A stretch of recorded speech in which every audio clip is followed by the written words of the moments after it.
Matthew 21:1, Jesus went into the temple of God. Corinthians 3:16, do you not know that you are the temple of God? Now, what is this telling you? That God is within you. Hence why in Luke 21:12 it tells you the kingdom of God is within you. And the side of your head region is called a temple for a reason. Because the brain encapsulates the mind. The brain is a physical manifestation of the mind. The heart is a physical manifestation of emotion. So we have these different layers of our consciousness. We have an intellectual, communicative aspect of our consciousness, which we would call the mind. We have an emotional aspect of our consciousness, which is the heart. And to communicate with the divine, it's all to do with the mind. Hence why the ancients always symbolize the mind being God. This is why Michelangelo always placed God inside of the brain on top of Sistine Chapel in the middle of the Vatican. He understood that God is in the brain. God is within you, not outside of you.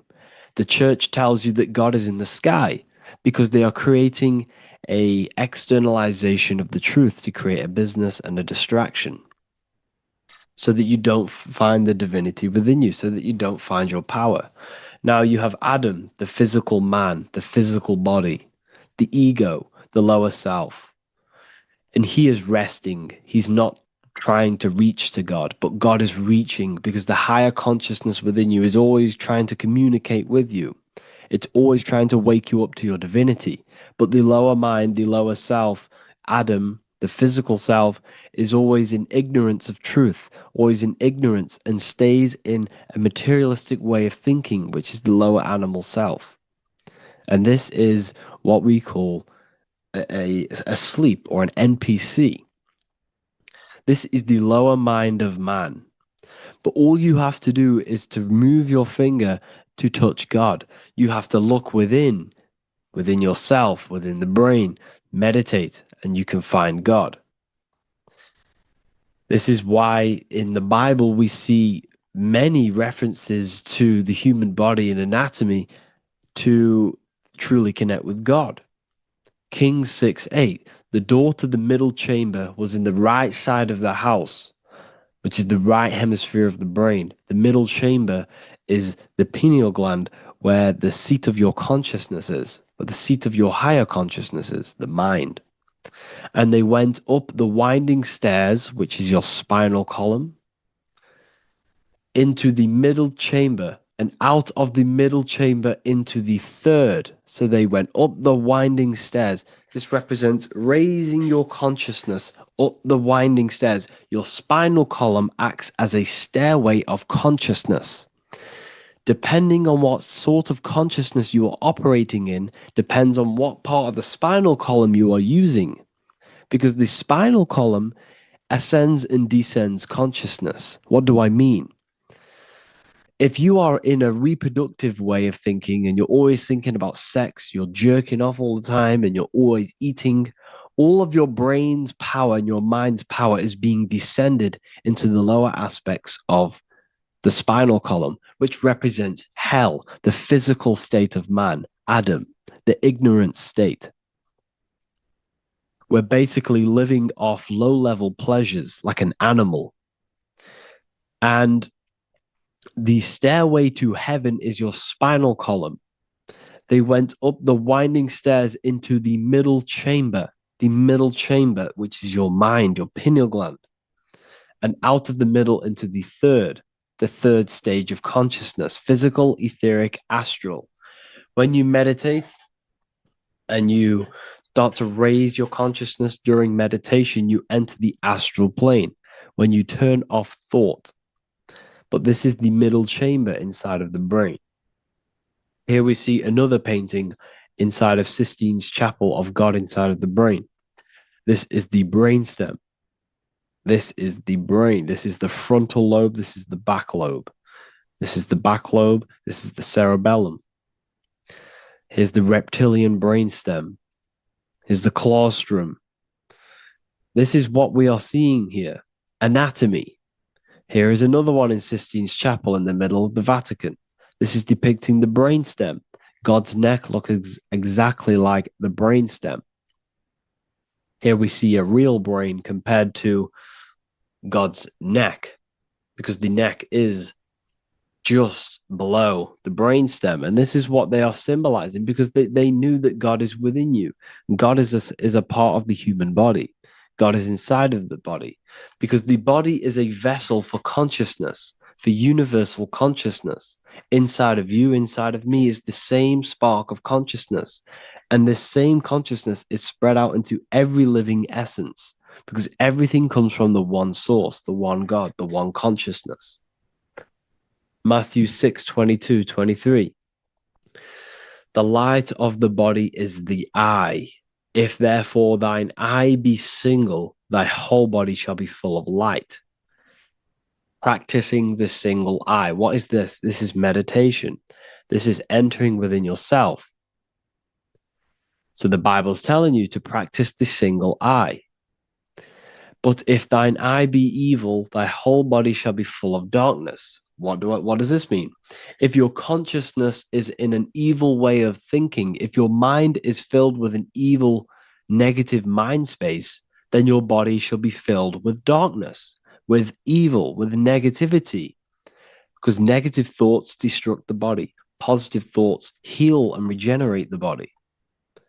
So he tells you to be, the light of the body is the eye, your consciousness, the inner eye of consciousness, the eye that lets you see. And what do I mean? You look with your two physical eyes, but you see with the inner eye. What you see is perception. You look with the two eyes, and what you see is perception. You are seeing, you are understanding, and that's what consciousness, the mind, gives you. Consciousness, or the mind, is the force that allows you to be a human being, that allows you to understand things and interact with things and make decisions. It's an infinite intelligence. See, the mind is not the brain. This is a big confusion with people. Hence why the eye on top of the pyramid is separate from the bottom half of the pyramid, because the consciousness is separate from the body, the eye, the all-seeing eye. It represents the observer, the eye that sees into this body, into this world, into this. You are the perceiver. You are the invisible spirit within the body. Theologians 4:17. After that, we are still alive, and our left will be caught up together with them in the clouds to meet the Lord in the air. You don't meet the Lord in the physical air. Okay? This symbolism of the ancient Christian artwork is showing you this is symbolic. These things never happened. There's no man in the sky. Moses didn't go on a mountain to meet with God. The air represents the mind. This is why you say you're an airhead when someone's very stupid. Earth is your body. Water is your emotions. Fire is your spirit. Air is your mind, the invisible mind. So Anton Mengs, an ancient Christian art worker, is showing you anatomy of God in the clouds. But this is the anatomy of the human body, raising yourself to the mind and turning the mind inwards on itself during meditation. And that's how you meet the Lord in the air. You meet the Lord in an elevated state of consciousness. The air represents an elevated state of consciousness because the air is up. You have to raise your consciousness to meet the Lord in the air.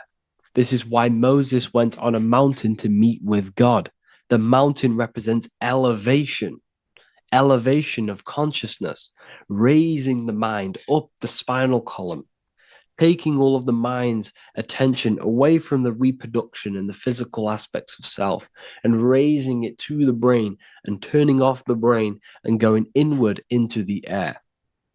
It's talking about raising consciousness. It's allegorical. It's a spiritual, metaphorical text. The side of your head's called a temple because inside that where that temple is, right in the middle of where you call the temple, is the inner chamber, the open room, the holies of holies in the Bible, or the land flowing with milk and honey, or Mount Zion. There's so many different names for the brain, or the upper room where Jesus meets his 12 disciples, the 12 cranial nerves in your brain. This is the temple of God.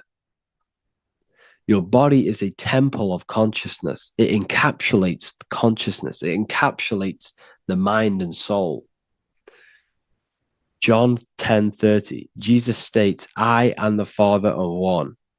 Psalms 46:10, be still and know that I am God. He's talking about the I am within you, not within Jesus. Everyone refers to ourselves as I. I am God. When you say I, you're referring to the highest aspect of yourself, the aspect that is above all thought, above all emotion, and above all things. When you say I, you're referring to your pure awareness, your pure consciousness, the highest aspect of yourself. And anything after I is egotistical. I is God. The letter I is the Roman numerals for one, because there is one God, one consciousness. The letter I is one line, just like the number one. Matthew 6:3-4, take no thought. Therefore, take no thought. Take no thought. He says this 5 times because you must turn off the 5 senses and take no thought to connect with God. Be still. This is telling you to meditate and know that I am God. The I am within you. I and the Father are one. I and God are one. You, who you think you are, is a completely wrong. The body is matter. Your name isn't you. Your job isn't you. Your reputation, your trauma, your memories, your friends, family, worries, bills, interests, dislikes, goals, passions, anything to do with the thinking mind is not you. Who you think you are is a part of your thinking aspect of consciousness. But once you remove thought, you are no longer your name. You are no longer your body. You're no longer your reputation. You are the I. You are pure awareness, pure consciousness, pure consciousness. And this pure consciousness has latched on to this name, this job, the body, and your traumas. Your pure consciousness has attached itself to this character who you're playing in the physical world. And this is essentially who you think you are, but you are not. You are the I, you are the self, you are pure awareness. So, in order for you to detach from these things, you must learn how to detach from your name, your job, your reputation. And you do this through meditation by turning off the thinking mind. Turning off the thinking mind allows other aspects of your consciousness to open up. What do I mean? Your whole life you've been thinking, and all of these thoughts has attached you to this physical body. You haven't allowed your consciousness to open up. And you can only do this by taking no thought. That's why Jesus tells you, take no thought. When you turn off the thinking mind, other aspects of your consciousness starts to open up. Other aspects of your being can open up. And this is how you astral project. This is how you do all these mystical things and things to do with consciousness. It's taking no thought. Imagination, emotions, thought, and memory are all to do with consciousness. These things are not physical. You can't touch thought. You can't touch emotions. You can't touch these things because they are not a physical thing. So you must turn off these things for other aspects of your consciousness to open up.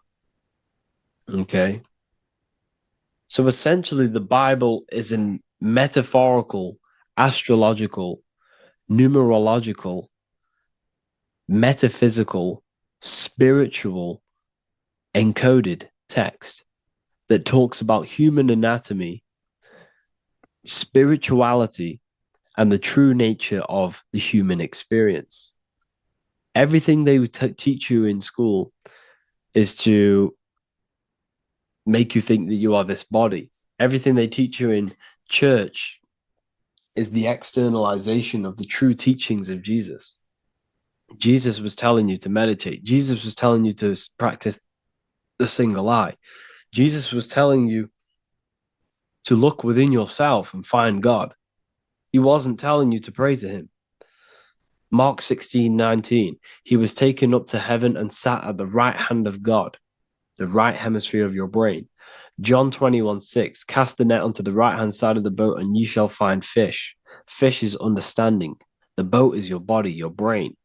Cast your awareness into the right side of your brain and you will find understanding, because the right side of your brain is all to do with the creative aspect and the intuition and the spiritual sides of your consciousness.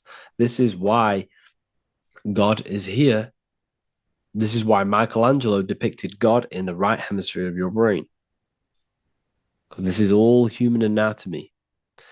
And I speak about all of this in the brand new Book of Wisdom, Volume 2, which is now available. The start of the revolution has begun. This book is truly going to change the way people see the world.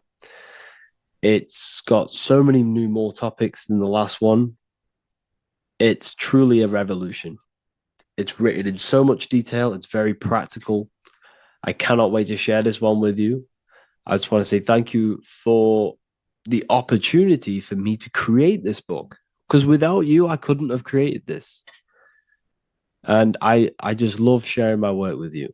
And I thank every single one of you for the support, the watch, like the views and the likes, everything, especially the people who have joined the university and stuff like that. And for people who have joined the university, you do get a free Book of Wisdom paperback if you just go to the general chat and follow the description, follow what the instructions that I gave you in the chat, and you'll be able to order a free Book of Wisdom if you are inside of the university. Plus, you get all of my other books, 2 books, and over 45 occult books on occult and esoteric things. You get lectures, live calls, a community, a manifestation mastery course, and a whole library and reoccurring updates every month, every week. So yeah, I hope you all enjoyed this video. Thank you all. Please leave a comment to help the algorithm, and leave a comment on what videos I should make. And yeah, I'll get to uploading on the YouTube a lot more now the second book is now released. I have a lot more time on my hands. No longer using my energy to create the book. I'm now going to redirect this mental energy into the YouTube. So there will be a lot more content coming. So I need some content ideas. So feel free to comment some ideas, some YouTube videos that I can create. Thank you all, people. Have an amazing day. Welcome to Revival of Wisdom. What is good, people? Is Revival of Wisdom. We're back with another video. Today we're going to be talking about the importance of Saturn and the occult. Let's jump straight into this. So Saturn is the god of the earth, right? It's the time of God, change, destruction, physical matter. He creates and destroys, because the energy of Saturn is the key to crystallization. It wraps things in physical matter, right? He creates everything, all life forms, and he takes things back, because the day that you're born, that's the day that your expiry date is coming. The time is ticking until Saturn takes your life. This is why he's known as the Reaper. Okay, as he's personified as eating his child here in this ancient Roman painting. As you can see, he's eating the child. We are all children of Saturn, right? He creates physical matter, our physical bodies, right? He's the god of time because he's the slowest moving celestial body. He's the Lord of the Rings, as you can see here. He's the last one on the ring. He's the slowest one moving, okay? So he is the Lord of time, destruction and creation, okay? This is why his name is Satan. He's the devil.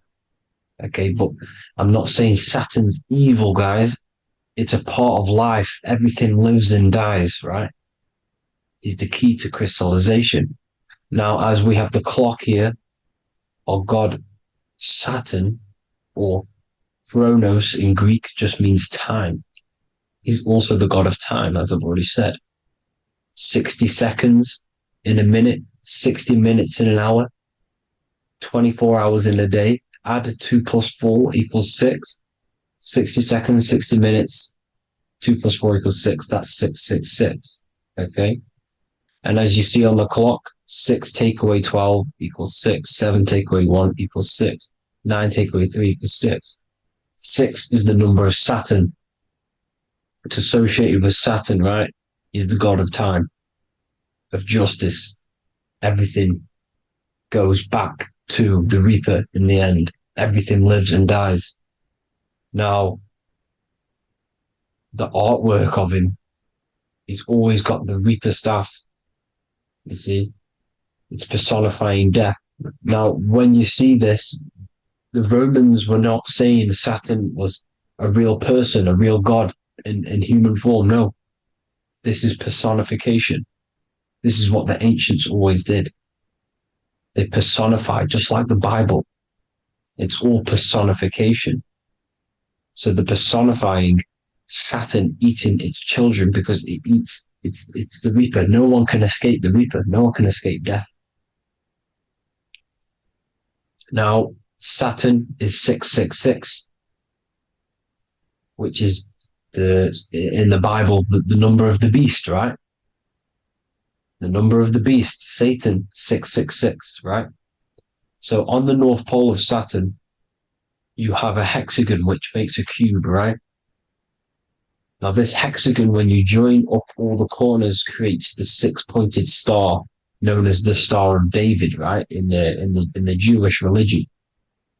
Now, as you can see, the 6-pointed star has 6 points, 6 mini triangles, and a 6-sided hexagon.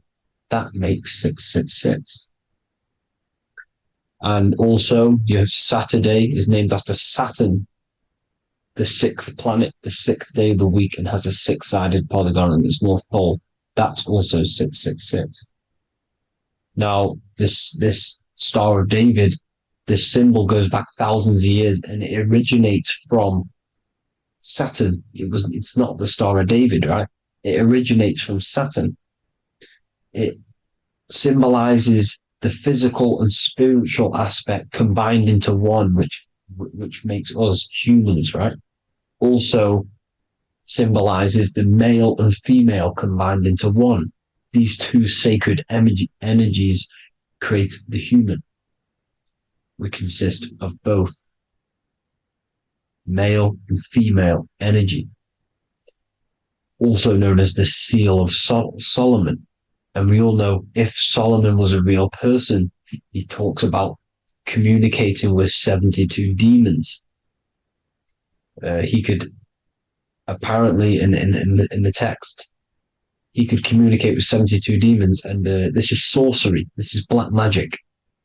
Now, this symbol is associated with hexing people. When you place a hex on someone, that is a form of witchcraft, which a hex is just a curse. When you're cursing someone, this is black magic. Now, the black magician would stand in the middle of the symbol and cast his spells onto other people. Now, this symbol is obviously on the $1 bill, twice on the $1 bill. And it's very, very ancient symbol. And it originates from Saturn. And let's keep going. So the cube. So I've just said how you see the cube on the North Pole of Saturn, right? The cube is limited. It's a 3D shape. It symbolizes limitations to the physical 3D dimension, the third dimension, the physical realm which we are in. Now, as you can see, the color associated with Saturn is black, right? Black is infinite potential. Black is the creation of all things. Before there was light. Light is born out of blackness, darkness. Okay. Now, black is physical matter. And as you can see, the black cube, black symbolizing physical matter, the cube being limited, as the physical realm that we are in is limited. It's not like the fourth dimension where everything can exist in a thought. The third dimension is limited, right? And this is what Saturn is. It limits you to the 3D 666. Your body limits you to your physical body. Now, these black cubes are placed everywhere. As you can see, Australia, Denmark, Manhattan. There's one in New York. As you can see, the Apple have a cube. The Nintendo GameCube. Trump Tower is a black cube. This is worshipping the energy of Saturn, the god Saturn. Okay, it's not a god, it's a celestial energy. However, it rules over Earth because it pretty much created the physical realm. Now, as you see, when you go to a funeral, you wear black, a black suit symbolizing Saturn, which is the color associated, black.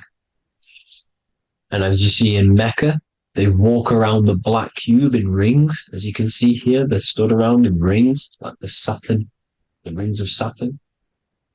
The Mercedes symbol. You probably wouldn't notice that, but yes, it's Saturn. And when you graduate from university, you wear a black cube on your head. This is all symbolizing Saturn. Okay. Now, as you can see, the Jews here have a black cube on their third eye whilst they pray. Notice how he's shutting his eyes into blackness, darkness, and he's wrapped around a black strap around his arm. This is symbolizing the wrapping of physical matter, of how physical matter wraps things into existence. And as we all know, the Star of David is a Jewish symbol. So he has the black cube and the Star of David, right? So all of these religions are secretly worshipping Saturn. Okay, this is all Saturn worship, Kronos, the god of time and destruction, the physical reality. Now, as you can see, it's symbolized everywhere in all major corporations. Pepsi, internet, that's obvious. NASA, of course, NASA. NASA means to deceive in Hebrew. Universal, Walkers, that one's so obvious. Nike, Toyota. So many different ways they symbolize it. You either see the rings of Saturn or the black cube, as I just showed you here, the Nintendo and the Mercedes, right? It's absolutely everywhere.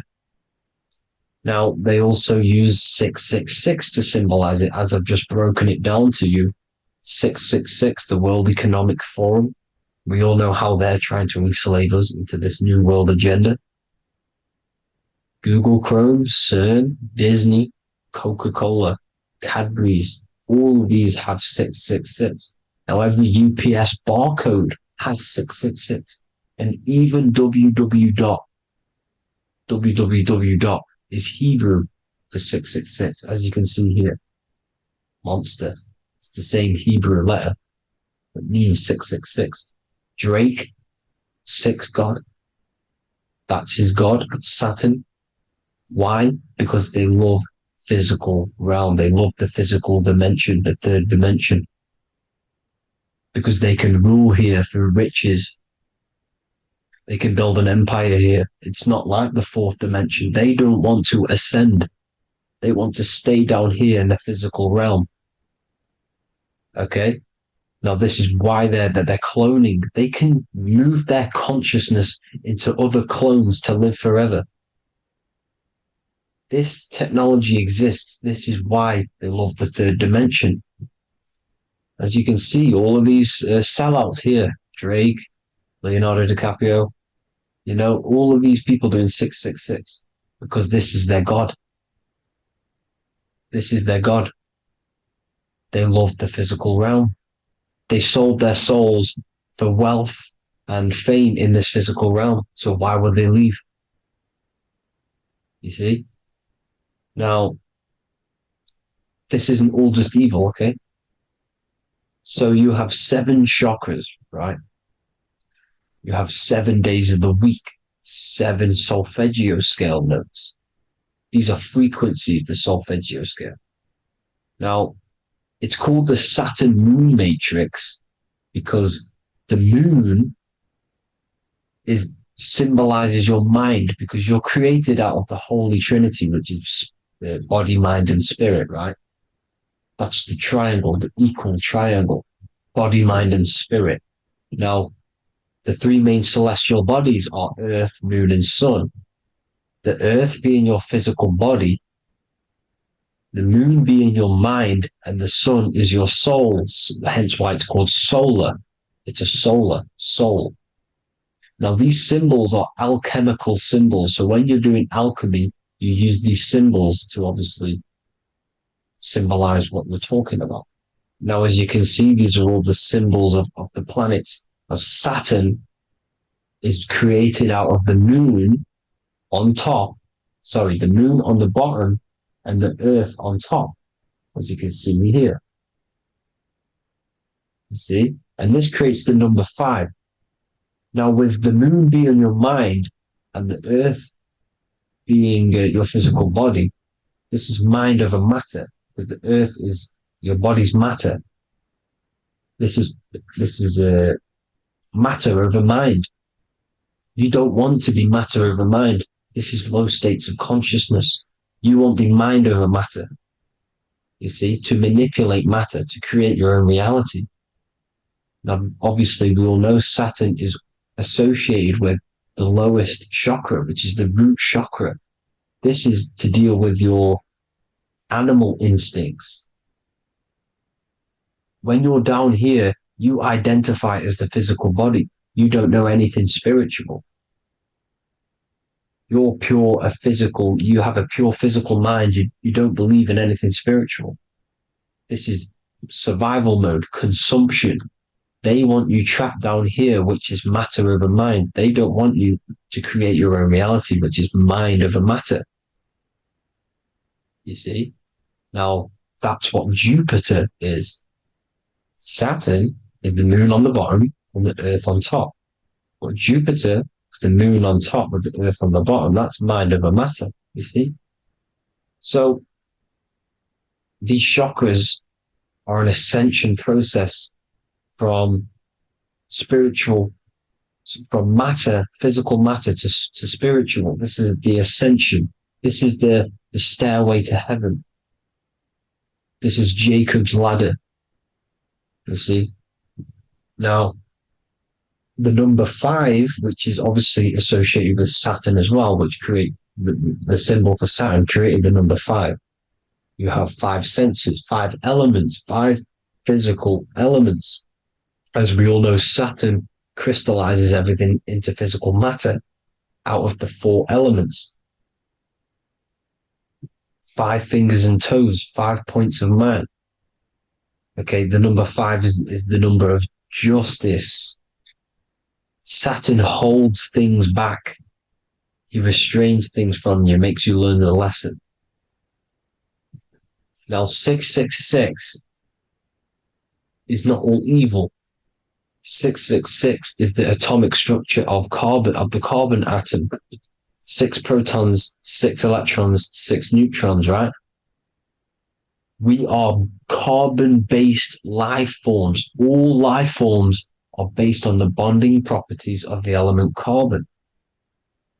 Because Saturn crystallizes everything into physical matter. Now, the Masons symbolize this with the checkered boards. They have the black square, which is obviously matter. As I just said, the black cube. And spirit is the white square, because white is eternal light. White and light, you see. Black is physical matter. Now, this is what we are. The point of our soul is to transmute from matter to spirit, but these are interchangeable. This is the constant cycle between spirit and matter, spirit and matter. High vibrational matter turns into spirit. Low vibrational spirit turns into physical matter. You see? Now, we are carbon-based life forms. This is what 666 is, the number of the beast. When I say we, the physical body is the beast. It's the animal. It's the carbon suit to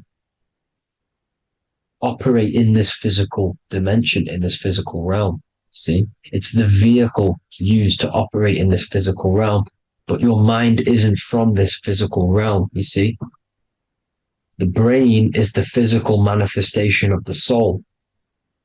Okay, so as you can see here, the spine is an extension of the brain. Everything goes back to the brain. This is literally what your physical body is. You see, this is the nervous system, and everything reports back to the brain, and everything's controlled from this control center. And this spinal column, at the top of the spinal column, is your third eye, which is known as the pineal gland. And this is the seat of consciousness. It's the center of consciousness. That is your true self, pure consciousness. This body is just a physical body. This body is mortal. This body runs out, but your consciousness lives forever. They don't want you knowing this. This is why they keep you down here in your lower chakra. They want you to believe everything is just physical. They don't want you to believe in the spiritual side of reality. Because this way they can manipulate you, right? They want you matter over mind because they know your mind creates reality. They know your mind is the root cause of reality. You manifest your own reality from the inside out. So this is why they control your perception of reality. They control your information in order to manifest their new world order. You, who are ignorant to knowledge and wisdom, you who are ignorant are manifesting their agenda because you accept their information and their perception of this reality. Now, this is why they tell you the globe model, the heliocentric model, to trap you into physical matter.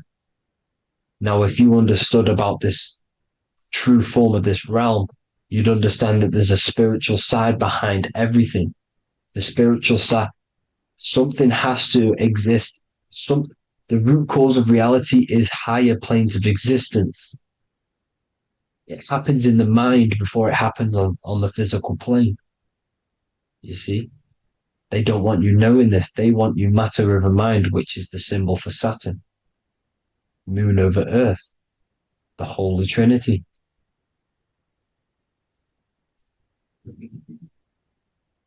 Now, as you can see, the cube also makes IXXI. This is Roman numerals. This is Roman numerals, and when it's translated from 911. Yes, 911. This is the secret code of the one world order. The two twin towers, when the two become one. Okay, when the two become one, this is how you reach the higher states of consciousness, the physical and spiritual. Now, as you can see, the 911 memorial are two black cubes. It's two black cubes. This is all Saturn worship. Now, I'm not saying that Saturn is an evil celestial body, right? No, everything has a good side and a bad side, right? It's duality. The spirits of Saturn on the dark side are the most evil demonic spirits. Now, these are the spirits that these are invoking through these rituals, right? Yes, 9/11 was a massive ritual. It's a satanic ritual, okay? Now, we all know Elon Musk. Elon Musk is coming with the mark of the beast. In English gematria, this equals 666, right? 666, as I said, is the number of the beast. You are the beast, your physical body. You see how the Bible twisted things up to make things more confusing, right? But it's there. You just have to have the knowledge to be able to read the Bible properly. As we all know, we had this virus. I'm not going to say the name because I'll get flagged. This virus adds up to 666 because this is all part of the New World Order. It's all part of keeping you in this physical dimension. Okay, now as you can see here, Novus Ordo Seclorum on the back of his shirt, on Elon Musk's shirt, this is also on the $1 bill, Novus Ordo Seclorum. This means New World Order. Yes, New World Order. This is on the back of Elon Musk's shirt. And as you can see here, he owns Neuralink, which is the brain chip, which they're going to be putting into implanting this onto your brain. This is the New World Order to connect you and merge your consciousness with AI. Neuralink and Meta, he owns Meta as well, which is the metaverse. These are going to be linked in, hence why they have the same symbol, but just in a different format. It's the infinity symbol. And the infinity symbol comes from the torus field, as you can see here, your electromagnetic field from around your body. Now, the end goal is for this New World Order is to trap your consciousness inside of an alternative reality being projected from the metaverse. Because the metaverse will be the reality, Neuralink will be the brain chip inside of your brain, projecting your consciousness into an alternative reality while they harness your energy of your physical 666 body. Now, this stuff gets real deep, people. Now, this is the end goal of the New World Order, is to connect you with AI.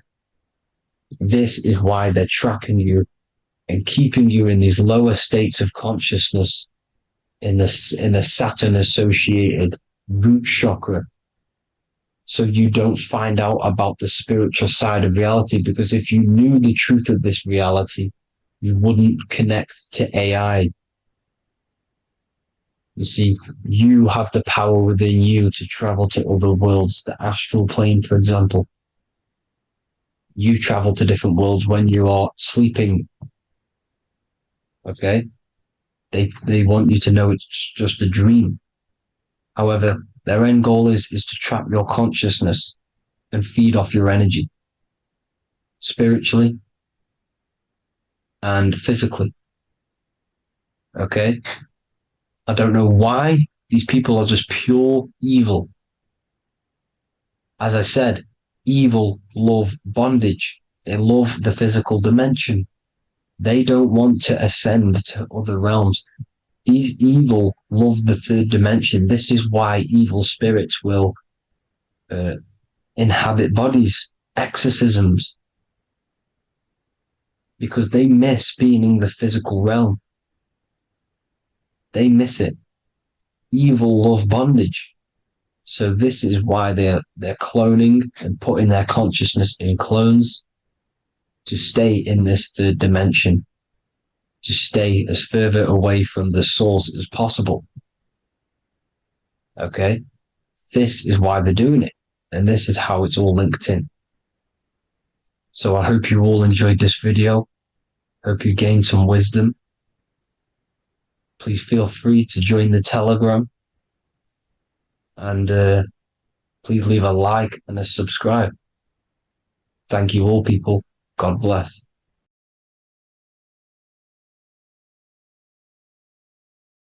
There is a secret meaning behind the number 666. 666 is 3 sixes. The number 3 in occult and esoteric numerology represents the 3 aspects of human consciousness. We see this symbolism in the all-seeing eye with the light and the triangle. The triangle is the number 3.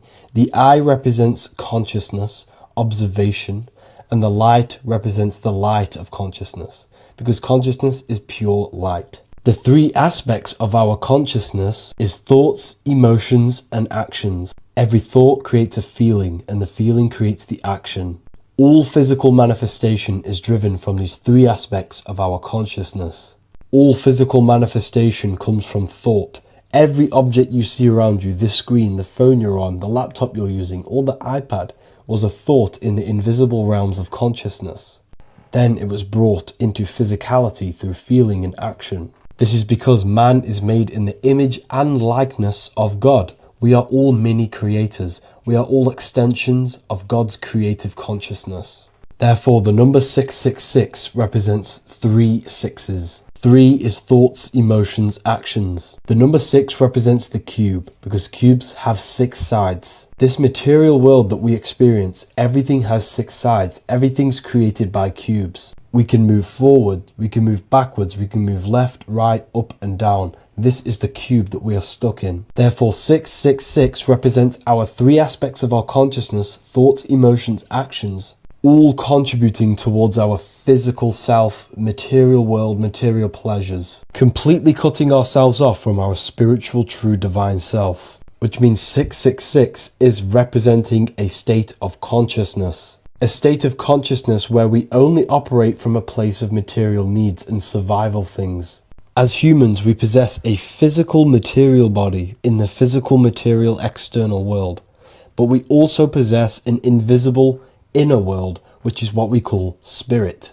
When we disconnect ourselves from our inner world, we become lost in this materialistic way of thinking and acting, which can lead to no life purpose, a feeling of emptiness and voidness in our hearts. Humans possess the ability to transcend our animal instinctual natures and turn to the divine mind, to the spiritual inner world. It is our inner world that is projecting our outer world. The outer world is just an effect of our inner state of consciousness.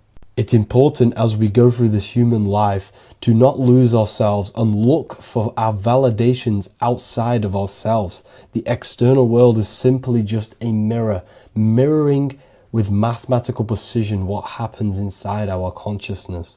When we change our inner world, we produce effect in the outer world.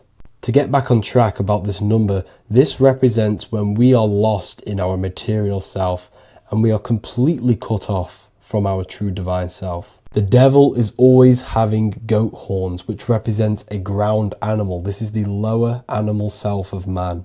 He's always red. The frequency of red is the lowest vibrational color, and it also represents the root chakra. This is all to do with survival mode and our physical needs and physical self. Red represents chaotic and intense emotions like hatred and anger. This is why the devil is always red, because it represents anger and an uncontrolled state of emotion and consciousness. You see, we've been taught in the church and all through religion indoctrinations that the devil is an external deity which influences humans. And in fact, this is nothing but a metaphorical story. The devil is a character which represents an aspect of the human mind, the lower aspect of the human mind, a facet of our own consciousness and psyche. The voice that we have in our head that tells us to do these negative things is not an external deity pushing us to do something bad. This is an aspect of our own mind. Jesus and Satan are just 2 characters which represent the 2 voices that we have in our own consciousness. In fact, the word devil was never present in the early Gospels. Instead, what was mentioned was a spirit of evil. A term spirit of evil was not meant to denote a specific deity or being, but rather any force of negativity, whether it manifests as a destructive thought, emotion, or action. The spirit of evil represents the darker sides of our mind, the part that leads us astray and brings forth negativity in our lives. The reason why they want you to believe in a devil is because they don't want you taking responsibility for your creations. They don't want you to realize that the external world is truly a mirror of your inner state of consciousness. Instead, when something bad happens in your life, you blame it on some external devil or Satan who tempted you. Everything is your creation in your life. When you realize this, you take full control and you begin to reshape your external world by changing your inner state of consciousness. Welcome to Revival of Wisdom. Welcome people, we're back with another video. Please make sure to hit that like button, subscribe, and turn on notifications to never miss a video. The Earth is a giant torus field consisting of a positive and a negative pole. The Sun being the cathode with a positive charge and the Moon being the anode with a negative charge. This is why the Sun rules over the day, giving you lots of energy, and the Moon taking your energy from you, making you go to sleep. Now, the plane that we live on is called the plane of inertia, and at the center of this plane of inertia is the North Pole. This is where the two electromagnetical energies meet. Now, this is where the most electromagnetic energy is stored. This is why all compasses will point north, because it's the most magnetic place in this reality. So the Sun and the Moon is spinning around this center point, which is stirring the ether of this reality and making everything move in circles, meaning this is a cycle. Everything's recycling itself. It's an organic simulation. The ancients also knew about this sacred land at the center of this reality, known as the North Pole. As you can see on this map from the 1500s of the North Pole, you can see 4 islands around this center black rock. Ancient civilizations like the Mayans, the Buddhists, and ancient Chinese also depict these 4 islands. The endless symbology of these sacred lands at the center has been going on for thousands of years. These sort of secrets are now kept by the elites, but as always they have to show the truth in plain sight, and this is what they are doing with the Windows symbol and also the Wizard of Oz. Now in the Wizard of Oz, as you can see, there's something called Munchkin Land. Munchkins are these unusually short people. Then on the ancient 1500s map, it says pygmy. And then the pygmy people in mythology are also these unusually short people. Just like Santa and his elves, they come from the North Pole. And elves are these unusually short people. These stories that we are told about Santa and Munchkins are putting truth in plain sight about this sacred land. This sacred land at the center of the earth is where the aurora borealis comes from and is being emitted from this black hole in the center, also known as the black sun. The aurora borealis is the earth's aura, hence why it has the word aura inside of it. It is the life-giving essence to all life within this realm. As this dualistic reality we live in consists of both physical and spiritual, the black sun is like our sun for the spirit.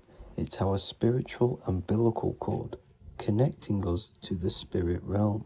And the rising sun is the opposite. It's our sun for our physical 666 carbon suits, known as our human body, our physical aspect. As it states in the 40,000-year-old emerald tablets, deep in Earth's heart lies the flower, the source of the spirit. The flower of life is as thine own place of spirit, and streams through the earth as thine flows through thy form, giving off life to the earth and its children. So the North Pole is the core of this spiritual reality. And the closer you get to it, the more spiritual and lucid it becomes. So the elites have covered this up in order for us to forget the true nature of this reality. And they did this cover up by introducing the globe model. Nicholas Copernicus was around in the 1400s and he introduced the globe model. As you can see, he is a Freemason. He depicts himself with a globe and a Masonic compass in all of his paintings and portraits. Galileo was also a Freemason, as you could see in all of his portraits with a globe and a Masonic compass. He was also a massive part of introducing the globe model after Nicholas Copernicus. So yes, the globe model was a spiritual and political move to gain more control over the masses. After the globe model was then introduced, they introduced the theory of evolution by another Freemason, Charles Darwin. See how these two theories go hand in hand? They both degrade humanity and they make you confused of where we actually came from. By hiding the true form of this divine creation and hiding the true power of each and every one of us, they maintain control over the masses. Now this is order out of chaos, known to be the 33rd degree slogan of Freemasonry. Now this is the Masonic cosmology, and as you can see you have the checkered board for the duality, the 5-pointed star for the 5 elements, the 4 corners for the 4 pillars, the all-seeing eye, which is Polaris, the sun, the moon, and the 7 stars. So even Freemasons are taught the flat earth cosmology and the true form of this reality. Now the true nature of the sun, the moon, and the earth is shown and reflected through the Masonic compass. The Masonic compass is the sun, the moon, Polaris at the top, and the black sun at the bottom. It makes sense why all the scientists who introduced the globe model all used the compass and the globe together, because it's truth in plain sight. As I explained in my other video, all Freemasons have to take the oath, so it goes to show, why are we all learning these theories from Freemasons who can't talk about certain topics that they learn about? Why should we believe their theories when they're holding back the real truth about this reality? Now going on to NASA. NASA means to deceive in Hebrew, and they are also funded by the government. They are not a private company. The old owner of NASA, Werner von Braun, on his grave has the Bible verse Psalms 91. The heavens declare the glory of God, and the firmament showeth his handiwork. Now why would the owner of NASA put this on his grave? Seems a bit suspicious to me, alongside with the NASA astronauts are all Freemasons. And not to mention the countless mistakes they've made on their live videos in space stations, the moon landing, and the CGI footage of the Earth, which is obviously photoshopped. Just by tricking the masses that they live on a spinning ball, the elites gain the perception of the masses. Not only does it hide the divine creation we're inside of, it hides the divine spark within you. It hides the creator, the source. And by believing in space and we live on a spinning ball, it makes people come to the interpretation of that we are a coincidence and we do not have any purpose. And of course this is false. When you come to realization that we are all a divine creation and we can create our own divine life in this reality, life becomes more sacred and you start to enjoy little things. The elites want you to believe everything exists only in the 5 senses. They want you constantly looking outside of yourself because they know that will keep you on lower states of consciousness. Now this brings me to our next point. By tricking the masses into the heliocentric model, the elites started to advertise aliens in the movies, in cartoons and magazines in the late 1940s. Now this is subconsciously programming us about aliens and extraterrestrial threats, which then they can use to their advantage. And this is something called Project Bluebeam. They are more than likely going to fake an alien invasion to push this 2040 agenda, which is for one government and one ruling currency.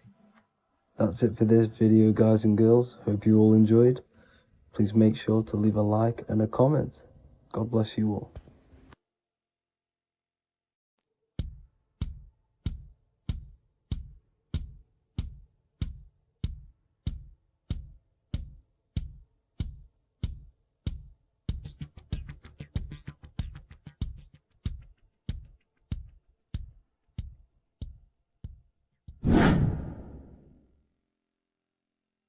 What is good, people? How are we all doing? Today we're going to be talking about the different planes of existence, the occult side of the world, the things they don't teach you in school. And of course, you can only find that on this channel, so welcome. So you need to understand is that your consciousness moves through these different planes of existence, these different states of consciousness, which make up all of you. Okay? They are all interlocked planes. They are all interpenetrated into each other. They are all one. They melt into the plane above and below.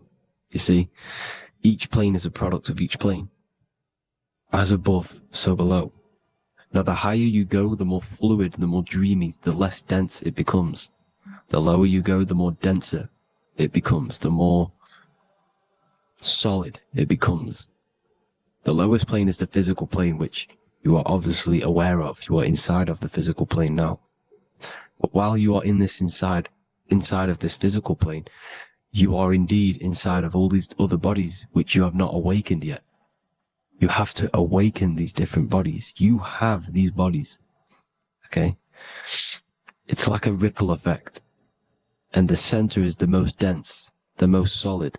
This is earth, heart, the heart of the ripple. And the lower you, the further you go out from the center, the more dreamy, the less fluid, the more fluid, the more less dense it gets until you're one with the all. You see? And this is what it's like. This is what this system is. It's like a ripple effect. Now, let's jump straight into the planes. First, you have the physical plane, made out of 4 elements. Five elements. The ether is the mother of the elements. It's the womb of the elements. It's the 5th element. And it gives birth to the 4 other elements. 4 is stability. Tables have 4 legs, and this is why the ether gives birth to 4, because it's the foundation of the physical world. Fire, earth, water, air. They are not pure. Each one of the elements melts into the other one. For example, earth and water both share cold. Water and air both share wet. You see? They compose of each other. They melt, they mold into each other based off the vibrational state of the ether. That's what it is. The 4 elements are the vibrational states of the ether. Okay? So you have the 4 physical elements making this, physical world. It's the lowest world. It's the world of effect. This world, whatever you see, whatever you experience, it's the effect. You can't change anything by manipulating this world. You got to manipulate the higher worlds to affect this world, you see? As above, so below. This is the lowest plane. It has 3-dimensional. It's the 3rd dimension. Space, height, and thickness. That's all it is. Front, backwards, upwards. You see, it's 3-dimensional. We cannot perceive the hidden side, which is the interior of this existence. We cannot perceive the interior from our exterior view. We are looking into this world. Okay? This is the exterior view. We can't see what's inside of that. That's the 4th dimension, which is the next one. It's the most gross and dense plane. 4 states of matter, the most slowest vibrational molecules exist in this plane. Above this plane, you have the ether. Okay? The word ether and either are the same thing, because either connects 2 scenarios in languages. I either support Manchester United or Liverpool. Either is connecting them 2 scenarios. The ether is doing the exact same, as you can see here on the planes of existence. It connects the astral world, which is very important, to the physical world. It's connecting these 2 worlds. So it's the ether. It's the ether. The ether is pure potential. Energy flows through the ether. It is pure energy, pure potential. Okay. The physical body is an exact copy of the etheric counterpart body. So every physical object has an etheric energy double. It's like a blueprint of that object. Every single object has an energy double, and that's the etheric double. Okay. The etheric body determines the shape of our physical body through its lines of force. All through life, it rebuilds and restores the physical body. Physical problems show up first in the etheric body because as above, so below. You manipulate the higher planes, it will manipulate this plane. And this is why sorcery works. You know, contact with astral plane entities. We'll get into that a bit later. So the reason why we can't see this plane, this energy world, which is all around us, which we are inside of right now as we speak, is that the molecules that compose it are further apart than those of the physical plane, making it invisible to the two eyes. That we can't perceive it. Our eyes cannot physically suck in that sort of information, and our brain cannot decode it. This is why, you know, they brainwash us with all these programs to keep us asleep, to keep these other bodies we have asleep, so we don't find out about these other bodies, and is to make you believe that everything's just a material. Only the material world exists. They don't want you to know is that everything that you see is a result of something you cannot see. As above, so below. There are realities within this reality. This is what I'm breaking down now, these different planes, on how this reality works. So your etheric double is your energy body. You can see here the physical, etheric, astral. Astral is your spirit. The ether is a part of the physical plane. It's like just above the physical plane, but it's still part. But then the astral plane is completely separate. It's another plane, but they're all interlocked. Don't think they're apart. They're all interlocked. They're all one. They all melt into each other. The chakras that we have are inside of our etheric body. They are our sense of organs which tune us to the fourth dimension. These 7 chakras connect us to the astral world, the fourth dimension. Okay? They are points for the flow of energy from the universe / 7 planets, because the 7 chakras are your 7 planets, and the 7 planets are connected to the astral world. They are feeding these 7 centers in our body. They connect us to the universe, to our etheric counterpart, and then to us, supplying the physical body. Because the energy comes from above. As above, so below. These 7 centers, these 7 etheric chakras, are being supplied with energy from the universe, the 7 planets, the solar system. Then it supplies the physical body. You see? So, the ether is very important. And this is, you know, that the ancients understood the science of the ether, and they could, you know, harness free electricity from it, because it's all around us. The ether is all around us. And this is what they were doing. They were harnessing free energy using the ether. The astral plane, the fourth dimension, very important plane. Very, very important. We've all been there. Every single one of you has been there. Okay? The fourth dimension is unseen of what we see. It's the interior of the exterior that we see. We see the third dimension, but we cannot see beyond what's making this third dimension. This is the fourth dimension. Okay, it's the dream world. This is where you go when you dream. Okay, this is where you go when you dream. It's the place of disembodied spirits or ghosts, entities, whatever you want to call them. When you hear ringing in your ears, that is not tinnitus. That is an entity around you. Okay? That is an entity around you. The fourth dimension is where thought forms exist. Mental images. Thought forms as in what you see in your mind when you think of an image, because the mind is the highest plane of existence. Mind is the highest plane of existence. And it manipulates all of the planes below. So it goes the mental plane, then the astral plane. So the thought is in the mind, the mental plane. That just the thought alone, no image, but then the form depiction, the thought form exists. It manifests in the astral plane as a sort of image, an entity, a living conscious being. So this is why thoughts are things.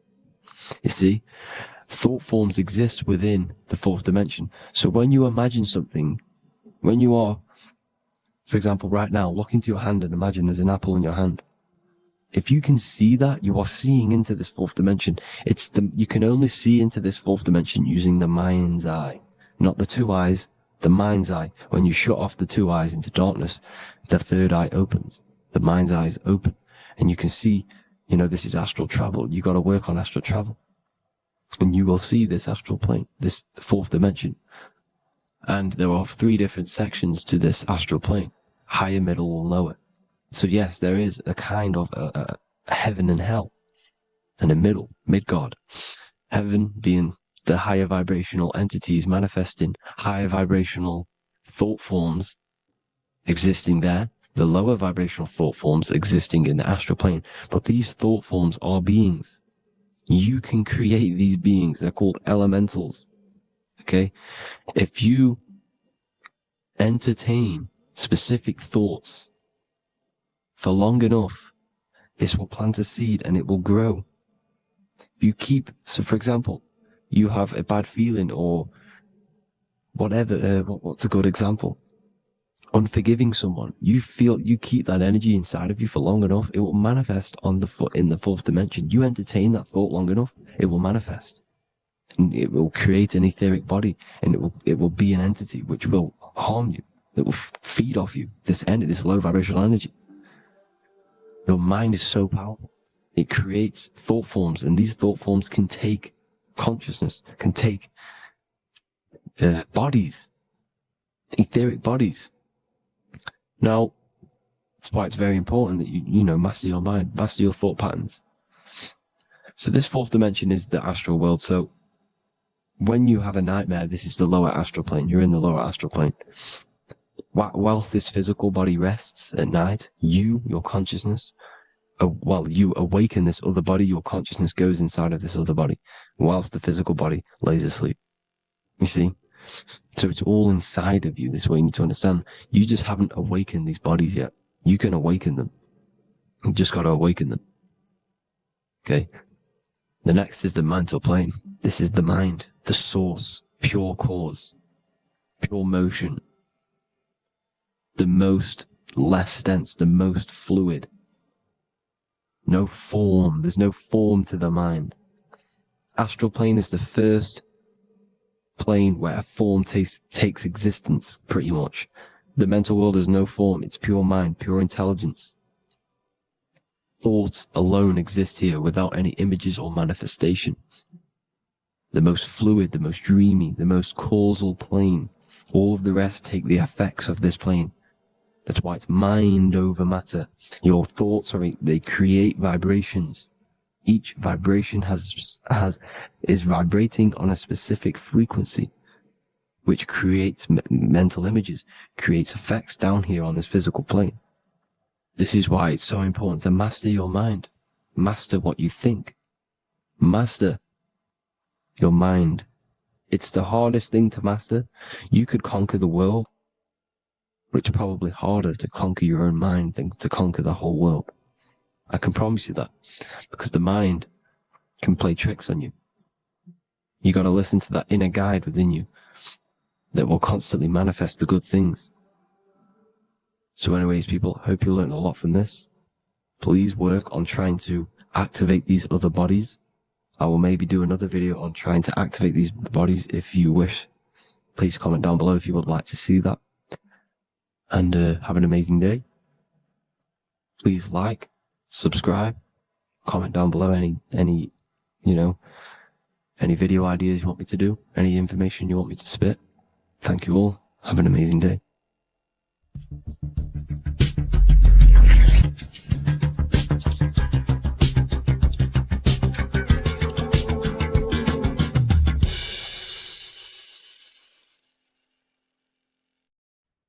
You are not breathing correctly. 98% of people only use a third of their lungs capacity, which is shallow breathing, which ages you, lowers your brain capacity, and also lowers your state of consciousness. So it's essential that you breathe consciously on a day-to-day basis, because this is what truly elevates your consciousness. I am going to give you the key for you to raise your consciousness just through breathing alone. Such a simple thing, but yet the most effective way for raising your state of consciousness and becoming more spiritually and mentally advanced. So tune in for this video, and I'm going to show you exactly how to do it and the symbolism behind breathing. Air is more than just air. It carries electromagnetic energy. So now I'm going to give you the science behind this spiritual truth. This invisible force is what sustains all physical life, providing the life force energy essential for existence. Electromagnetism. Everything is fed off electromagnetism. Your body is an electromagnetic battery. Now, we can prove that air carries electromagnetism just by doing a simple test, a simple scientific experiment, by getting liquid oxygen and pouring it between a north and south magnetic pole, two polar opposite magnets. We see that the liquid does not fall straight through it. It is sucked, it is magnetically attracted to these two opposing forces, opposing magnets. This is proof that air, liquid oxygen carries electromagnetism. When you are breathing electromagnetism, the essential life force behind all living beings. This is known as energy or prana, chi, ether, or spirit. This is all the same thing.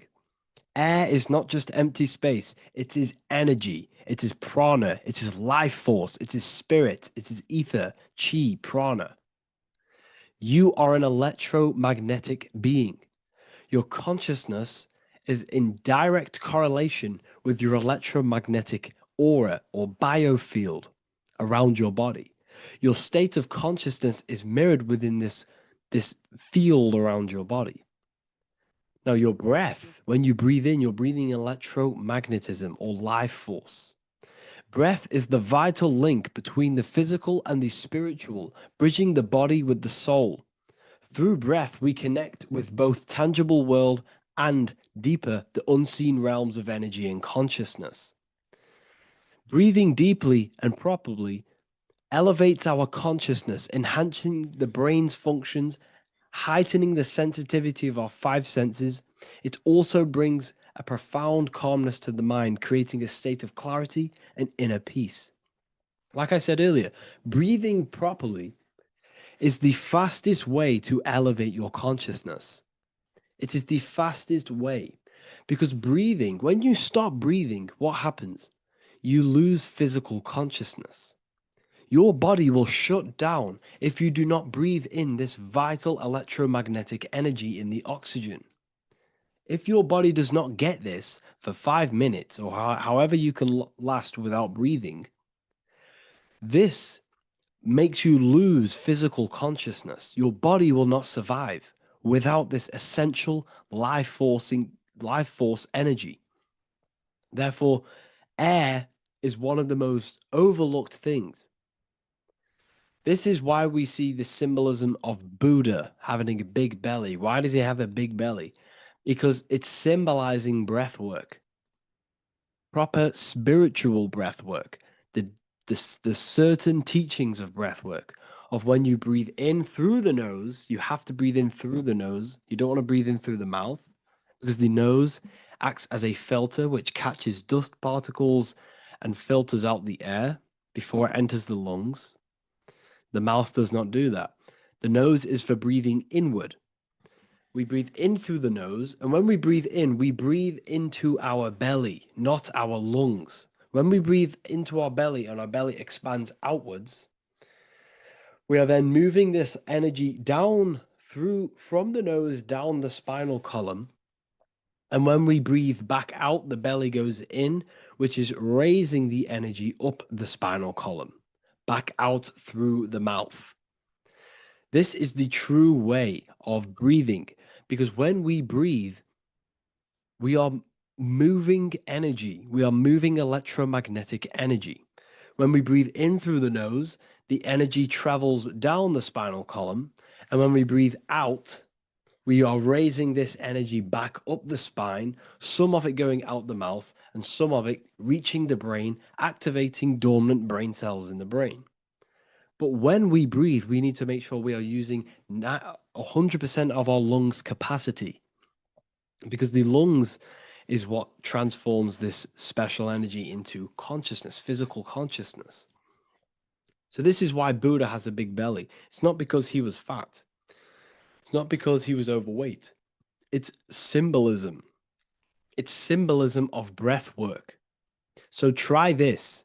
Do this for 2 minutes while you watch this video. Breathe in through the mouth as hard as you can until you no longer can fill any more air into your lungs and belly. Breathe it into your belly, not your lungs. And breathe out through the mouth. Do this for 5 minutes or 2 minutes, however long. I promise you, breath affects your consciousness. You will notice the difference. If you do it quicker, the quicker it'll affect your consciousness and you might go lightheaded. But that lightheaded is you activating your spirit, your energy body. So try this just by when watching this video. When you breathe consciously, you are renewing both your energy body and astral body, aligning your consciousness with a higher state. This practice feeds new life force energy into the body, revitalizing and enhancing your overall well-being. Like I said, your brain requires the most amount of oxygen. When we have shallow breathing, this is reducing the brain's capacity. Because when we are not breathing properly, which 98% of people are only using a third of their lungs capacity, we are essentially only using a third of our consciousness, because your breath is directly correlated to your consciousness, your state of consciousness. When you breathe in through the mouth, out through the mouth, out in through the nose, out through the mouth, consciously and deeply for 5 minutes, you will notice that your senses are more powerful and sensitive. Your brain is quicker.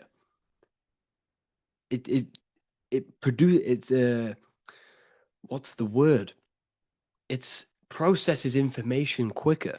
You become quicker. You become a superhuman, and you feel more spiritual because it activates your spirit, your astral and energy body.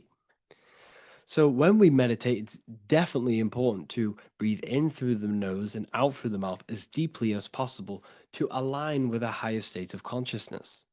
And this is the easiest way to separate your consciousness from the body.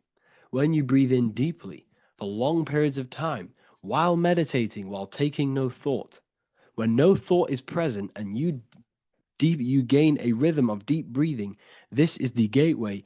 This is the gateway to opening your consciousness. Because when you stop thinking, other aspects of your consciousness can open up. All of our lives we've been thinking, which is blocked off the higher states of consciousness. So breathing is very, very important. It affects our overall well-being. And this is Yahweh, the in and the out of breathing. When we breathe in, this is Yah. You can hear it. It sounds like Yah. And when we breathe out, that is Way. This is the name of God, apparently. But God is within you. You can connect with God. You can connect with source consciousness within you by breathing, by raising your state of consciousness through breathing and meditation. This is why the Bible tells you the Spirit of God has made me, and the breath of the Almighty gives me life. You are consciousness. You are God. You're an extension of God's consciousness. Job 27:3.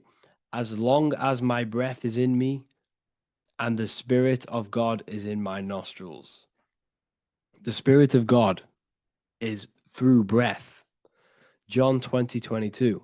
And when he said this, he breathed on them and said to them, receive the Holy Spirit. The word spirit means breath. In Greek, Hebrew, Latin, it all means breath or wind or air. The Holy Spirit is a certain way of breathing, a breathing technique that elevates your consciousness, that syncs you up to a holy consciousness, an elevated state. That is the Holy Spirit. That's why it tells you in the Bible, when he said this, he breathed onto them. He breathed onto them and said, receive the Holy Spirit. You must breathe to receive the Holy Spirit. When you breathe, you are renewing the body's energy. You're taking in new life force, which is regenerating your cells, regenerating your brain, nervous system, and also connecting with consciousness, pure consciousness. This is not something that we should be doing during meditation. Yes, it is. We should be doing it during meditation, but this is something that we need to apply all of the time. This is the fastest way you can raise your consciousness. I just want to say, all of this knowledge is inside of the Book of Wisdom, Volume 2. Make sure to give a like and a comment on this video to help the algorithm.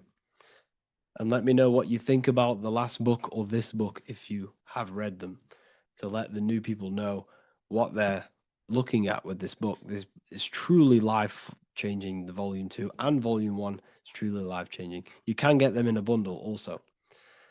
Learn hidden knowledge inside of the Ethereal University. This is where truth seekers belong. I'm not here to try sell you this, but this is the place for truth seekers. And if you are serious about your spiritual journey and serious about gaining knowledge, which gives you the advantage over life, join Ethereal University. This will definitely help you. Thank you for watching this video. Please leave a like and comment. Make sure to give me any suggestions on videos you want me to make in the future. Thank you all. Welcome to Revival of Wisdom. This video is going to be about the flat earth and the breakdown of the whole cosmology. We're going to be digging very deep. I've got a lot of pictures and images to show you, and a lot of dots to connect. So let's start with the Freemasonry art. So this artwork we have here is the Freemasonic cosmology as they know and believe. So what is it symbolizing? We obviously have to start off with the 4 pillars representing the 4 corners of the earth. The 4 corners with duality. You see, there's everything on earth. There's good and evil. Good, evil, positive, negative. Good, bad. This is the checkerboard. This is what it symbolizes. Okay. Obviously, we have the sun, the moon. The sun gives you energy. It's the anode. The moon is the cathode. It's the opposite. It takes your energy. So therefore, you become sleepy when the moon comes out. You see, everything on Earth, everything in the universe is balanced. There's complete balance symbolized by duality. There's always 2 opposites. We have the all-seeing eye, and obviously 7 stars representing the 7 planets, but not planets as in we know planets. They're not physical spinning balls of gas. They are energies. They are lights emitting from the realm above this realm.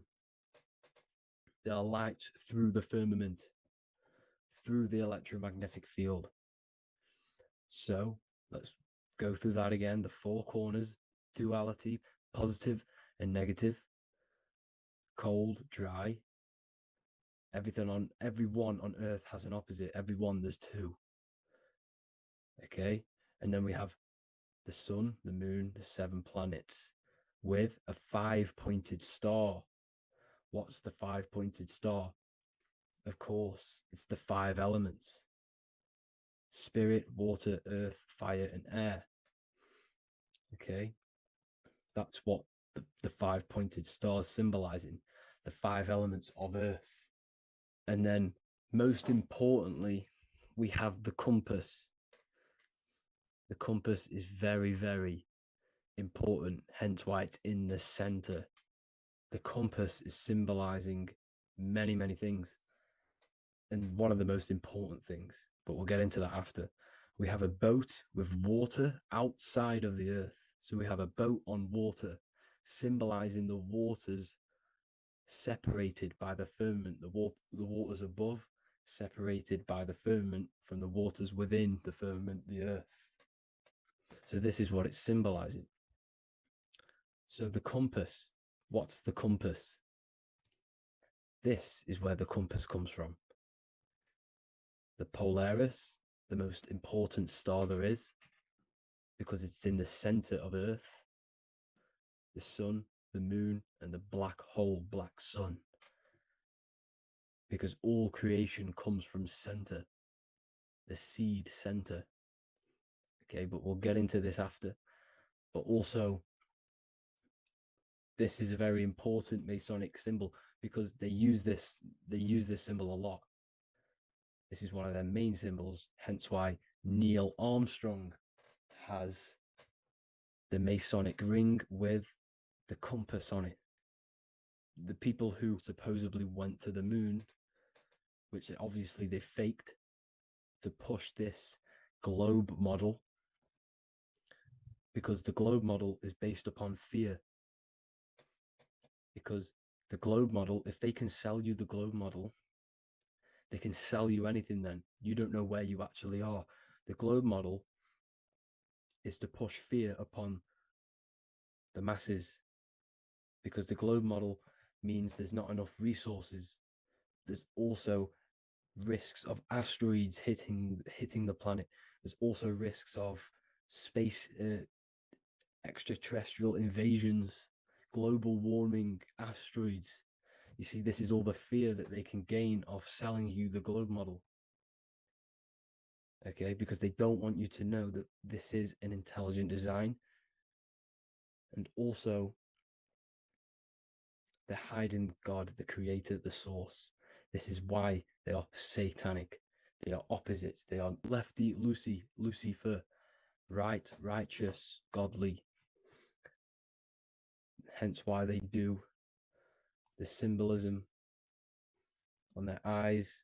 666. This is another famous, what's it called? Sorry. Famous astrologer. Astronaut. This is another famous astronaut doing 666, showing that he's in the alliance of the occult. But even look at their 10th anniversary stamps. They have a Masonic compass on there. Also, the Order Out of Chaos. Order Out of Chaos, double-headed eagle. Okay, the Order Out of Chaos ring, which they wear. So all of these astronauts are in the occult. They are lying to you. They are in with this order, this Masonic New World Order, whatever you want to call it. So let's break this compass down a lot more. Because as I showed you here, the center, okay, this is what the compass is symbolizing. Let's go into the North Pole map. This is from 1595. This is a rough estimate of where this map came from. It's from around the 1500s to the 1600s, maybe 1400s. There's not an actual set date on this map because obviously our history has been tampered with. But let's break down this map and the symbolism that they use towards this map, because this map is the map of the North Pole. Okay, so in the center, we have the black rock symbolizing the tower, the pole, North Pole. And what's on top of the North Pole? Obviously, it's Polaris. North Pole and Polaris. Okay, with the 4 islands around the center. Okay, 4 islands around the center. And this is what blew my mind, right? They say that Santa sounds similar. And if you look at this pole that's pointing to the North Pole, you see this line here. So this is obviously from the 1600s. What color is Santa? He's red and white. Just like this map pointing to the center is red and white, and Santa comes from the North Pole. So it's not a coincidence that they use red and white. They're mocking this map because obviously they took over after the 1500s, 1600s. They took over around the 17, 1800s. So they're mocking this map with Santa coming from the North Pole with this red and white line to the North Pole. Notice the 4 islands, okay, like windows, their symbol. They obviously, in the occult, they're part of the New World Order, is symbolizing these 4 islands with the blue behind it for the water. Okay, so this is another occult logo. They're symbolizing this center because the center is so important. Okay, we'll get into that. Also, we have the Mayan cosmology. This is the Mayan cosmology. This is what they created. This is their artwork, with also 4 major lands around the center. You see there's 4 with green in between them all. 4 major lands with the underworld. You see this underworld is also symbolized by the Masons with the coffin of the skull and bones, the deceased, the dead. Okay, so this is also mentioned in the Book of Enoch. Okay, and it's called Sheol. Sheol, the underworld. Okay, and in the Book of Enoch, it says all spirits of the dead go to these hollow places, that they all wait until their appointed time of judgment. And it also says in the Book of Enoch, there are 4 hollow places underneath. 4 as above, so below, representing the 4 islands. As above, so below. That's where that could link in. Okay. The Book of Enoch is very important because it was found in a cave thousands of years ago and has a lot of truths about this realm and about this world we live in. So let's go back to the Mayan cosmology. So the ancient cosmology, they all must have had some sort of communication. They must all be at peace with each other, because all of their cosmologies link together. See, the Greek, Babylonian, Indian, the Celtic. Okay, they're all linked in together. They all knew that they were in an enclosed system with an underworld and obviously a firmament. Okay, so this is what they all knew. They all must have had some sort of communication. They were a lot more advanced than us. They knew the center of the realm. Okay, and obviously the United Nations flag also symbolizes their center. You see how it has like a grid with a circle around the center. It's symbolizing that center of the realm, because that center of Earth is so important. The United Nations flag, all have it. See, some different ones all have that circle around the center. Because the center is the seed. All things come from a center. So the torus field is so important because it is the spark of life. It's the building blocks of the universe, this creation. Because all things have a torus field. Just like an apple with what's in the center of an apple, a seed. Because the center is where the energies hold, is where the energies meet, and it creates that spark of life.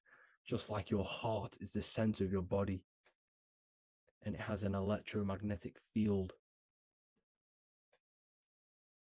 Because the center, all things come from the center. So this is why the North Pole is so important, because this is why it's so important, because this is where the creation sparked from, the center. This is where the most electromagnetic energy is stored. So this is why the northern lights come from the center. It's electromagnetic energy. This is what the northern lights are. It's being emitted from this black hole in the center. Okay? And obviously, what else is on the center? Polaris. Polaris is the center star. Okay? So the center star is what sits on top of this North Pole, Polaris, because it's a pole of electromagnetic energy, symbolized as a black rock, a black hole, pole. You see, because all creation comes from void. Light is born from darkness. Without light, darkness can't be born from light. You see, but light can be born from darkness. This is why darkness is so important. And this is why there's a black hole in the center of our realm, like the black sun. The black sun, the Polaris star, the North Star. You see, so this is this North Pole, Polaris. This is what they're talking about. And this is why compasses are an 8-pointed star, because Polaris is symbolized as an 8-pointed star. This is where a compass will point you to. It will point you to that center. So notice how a compass has this black hole in the middle, you see, and it will point you to this meeting point, the north, because in the center is the center of the torus field of the earth. This is where the most electromagnetic energy is. You see, everything gets sucked into the black hole. Okay, this whole reality is being projected from that center point, just like your eyes suck in light. It's a black hole. Your eyes suck in the light of this light being emitted from this center place, this electromagnetic energy at the center, which is the seed of everything, of everyone. You see, just like an apple has the seed in the center in darkness, because in the center of the apple, it's dark. It's black. It's pitch black. But that's where the seeds are. That's where the life is. But Polaris is so important because it's that center star which lines up. It is the pole. It's the top of the pole of the torus field. So Polaris would be here at the very, very top. And this is where the compasses point you to. And this is why the star of Ishtar, the 8-pointed star of the Sumerians, also talked about this 8-pointed star, and it's called the star of Ishtar. Okay, and who is Ishtar? Ishtar is the goddess. Okay, so she's not a male, she's a female, because every creation is brought through a female, a womb.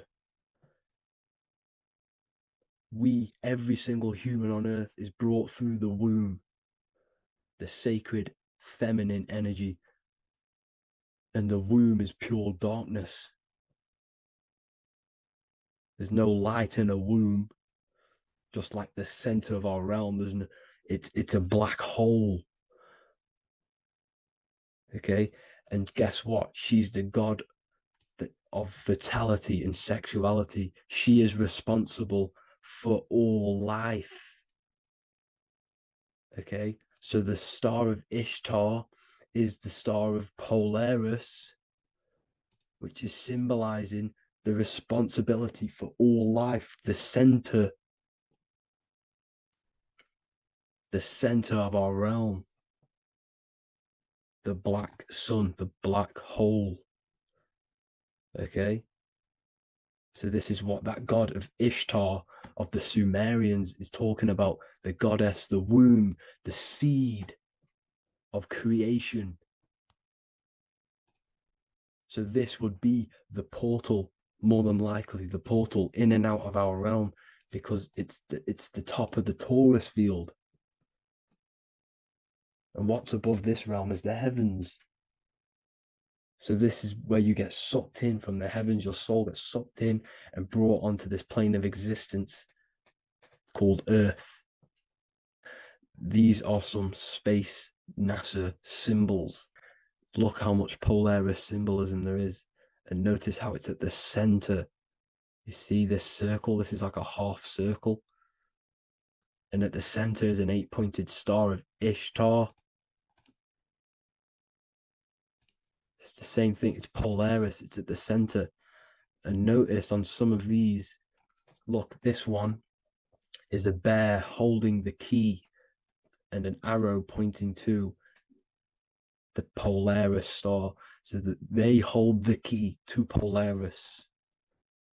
Another one with like a demon holding a key to the what? Polaris on top of him. Also an eagle, which is a Masonic symbol. The eagle holding a key on top of the center. You see, and notice how there's an arrow going up to the Polaris and an arrow down, as above, so below, to Earth. So you can go out to Earth, out of Earth, and into Earth through Polaris. And the eagle holds the key. You see? The eagle holds the key, just like this. This demon dragon holds the key to Polaris. And look at this one, Earth, with an arrow up to Polaris, an 8-pointed star. So Polaris is more than likely that portal which the Anunnaki used, the Sumerian gods used, because the Anunnaki symbol is also an 8-pointed star. Okay. And like I said, that center is the seed of creation. The center is the black hole. Okay, just like your pineal gland is at the center of your brain. The pineal gland is at the center of your brain. And that's what connects you to that spirit realm, to the source. That's it for this video, guys. Thank you all for tuning in. I hope you all learned something today. Please leave a like, a comment, and please subscribe to the channel for more content. God bless you all.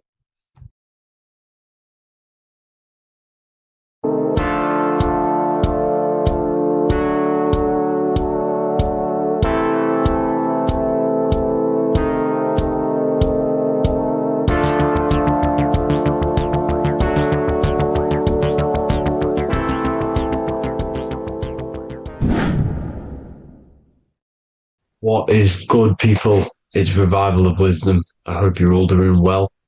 Now, this video is how to raise your holy oil or your Kundalini. Let's get straight into this. So this is a monthly cycle. Every month, when the moon is in your zodiac sign, this oil is released. Now, the moon is in control of monthly cycles. For women, it's the menstrual cycle, and as well, this holy oil cycle. The moon changes sign every 2.5 days and passes through the zodiac signs in 27 days. So the moon tells the day, the sun tells the time, the stars tell the month. This reality is a massive clock, if you like to say. It's a cycle. Okay. The moon controls the night, emotions, water, fluids, and the mind. Okay. So this oil is produced in the claustrum. It's produced in the claustrum, which is here, right? This is where you get Santa Claus from. Now, the claustrum is at the center of the brain, and it is next to the pineal gland and the pituitary gland. Once it starts in the claustrum, this is the holy present. This is the present that Santa gives to us, Santa Claus. And it goes to the pituitary gland and the pineal gland. And what's connected to the pituitary gland and the pineal gland is the Ida and the Pingala. The Pingala is the pineal gland's nerve, which is the honey, which is the positive charge, electric. And the pituitary is the Ida nerve, which is the magnetic charge. This is the milk, the land flowing with milk and honey. This is the brain, the heaven, heaven, okay? And it travels down the spine using these two nerves, these electromagnetic charge. And this is what the ancients symbolized with the two serpents wrapped around the spinal cord, the Ida and the Pingala. And this travels down to the sacrum or the solar plexus. Okay. So once it's here, okay, the spine is an elongation of the brain. So the spine is pretty much the brain. It's an extension of it. And it's kind of a microcosm of how we descended from heaven to physical reality, to physical matter, which is our consciousness has done. Our consciousness has descended from heaven into physical matter. And this is a microcosm of it. Okay. So once we're in the sacrum bone, this holy oil, like I've just explained, this holy oil starts in the Santa claustrum, goes down the chimney to the sacrum. This is the sacrum, the solar plexus, and drops the present off at the sacrum. Now, once we're at the sacrum, we need to raise our vibration to take this oil back up the spine. Okay. And the River Jordan symbolizes this in the Bible. King Herod wants to kill Jesus in Nazareth, which is here, this is the River Jordan, is Nazareth. He goes to be born in Bethlehem and then goes back up to Nazareth to Joseph and Mary. Joseph and Mary, the pineal gland and the pituitary gland. The Bible is huge symbolism. It's all metaphors for this sacred process which goes on inside of your body. You are the Temple of Solomon. You are the Holy Land. The Holy Land is your brain. Once this oil is at the sacrum, you need to raise your vibration in order to take it back up. Once this oil has gone back up to the pineal gland, it activates the crystals which are wrapped around your pineal gland. Your pineal gland is this tiny little beam here. This is the claustrum. This is the pineal gland. And it's wrapped in crystals. And when this oil travels back up the spine by raising your vibration, back to the upper room where Jesus met the 12 disciples, or the 12 cranial nerves in the brain, and it activates and it turns on this pineal gland. And once it's turned on, it illuminates all the cells and the nerves in your brain and turns them all on and activates the higher God man, the God consciousness, Christ consciousness. And it regenerates the whole body. This is the secret to regeneration. It regenerates all the cells in the body. And this is how the ancients lived for thousands and thousands of years, as talked about in ancient texts. They lived for hundreds and thousands of years because they knew this secret. And this fluid, this brain fluid, the secretion, or the Christos in Greek, which means gold, because this is the alchemical process from turning lead to gold. Your body is the alchemical furnace. Now, the ancients knew about this center of the brain because they symboled it. This is the Eye of Ra, and it's the brain. And this is what's wrapped around our consciousness. Our consciousness isn't wrapped around the brain. The brain is built around the consciousness. We are the consciousness. You don't have a soul, you are the soul. Okay. Now, the head, heaven, hell, heel at the bottom of your foot, that's hell. Head is heaven and hell. Simple. Now, the pineal gland produces DMT, which is dimethyltryptamine, which is known as the spirit molecule. So, let's move on. Now, when this oil travels up, back, the spine, the chimney, it crucifies at the top, which is called the vagus nerve. So when it reaches here, the optic thalamus, it crosses and crucifies once it's raised back up. And this is why Jesus dies at 33. He was crucified at 33. Because you have 33 vertebrae on the back of the spine. And then it's crucified by the cross of the vagus nerve.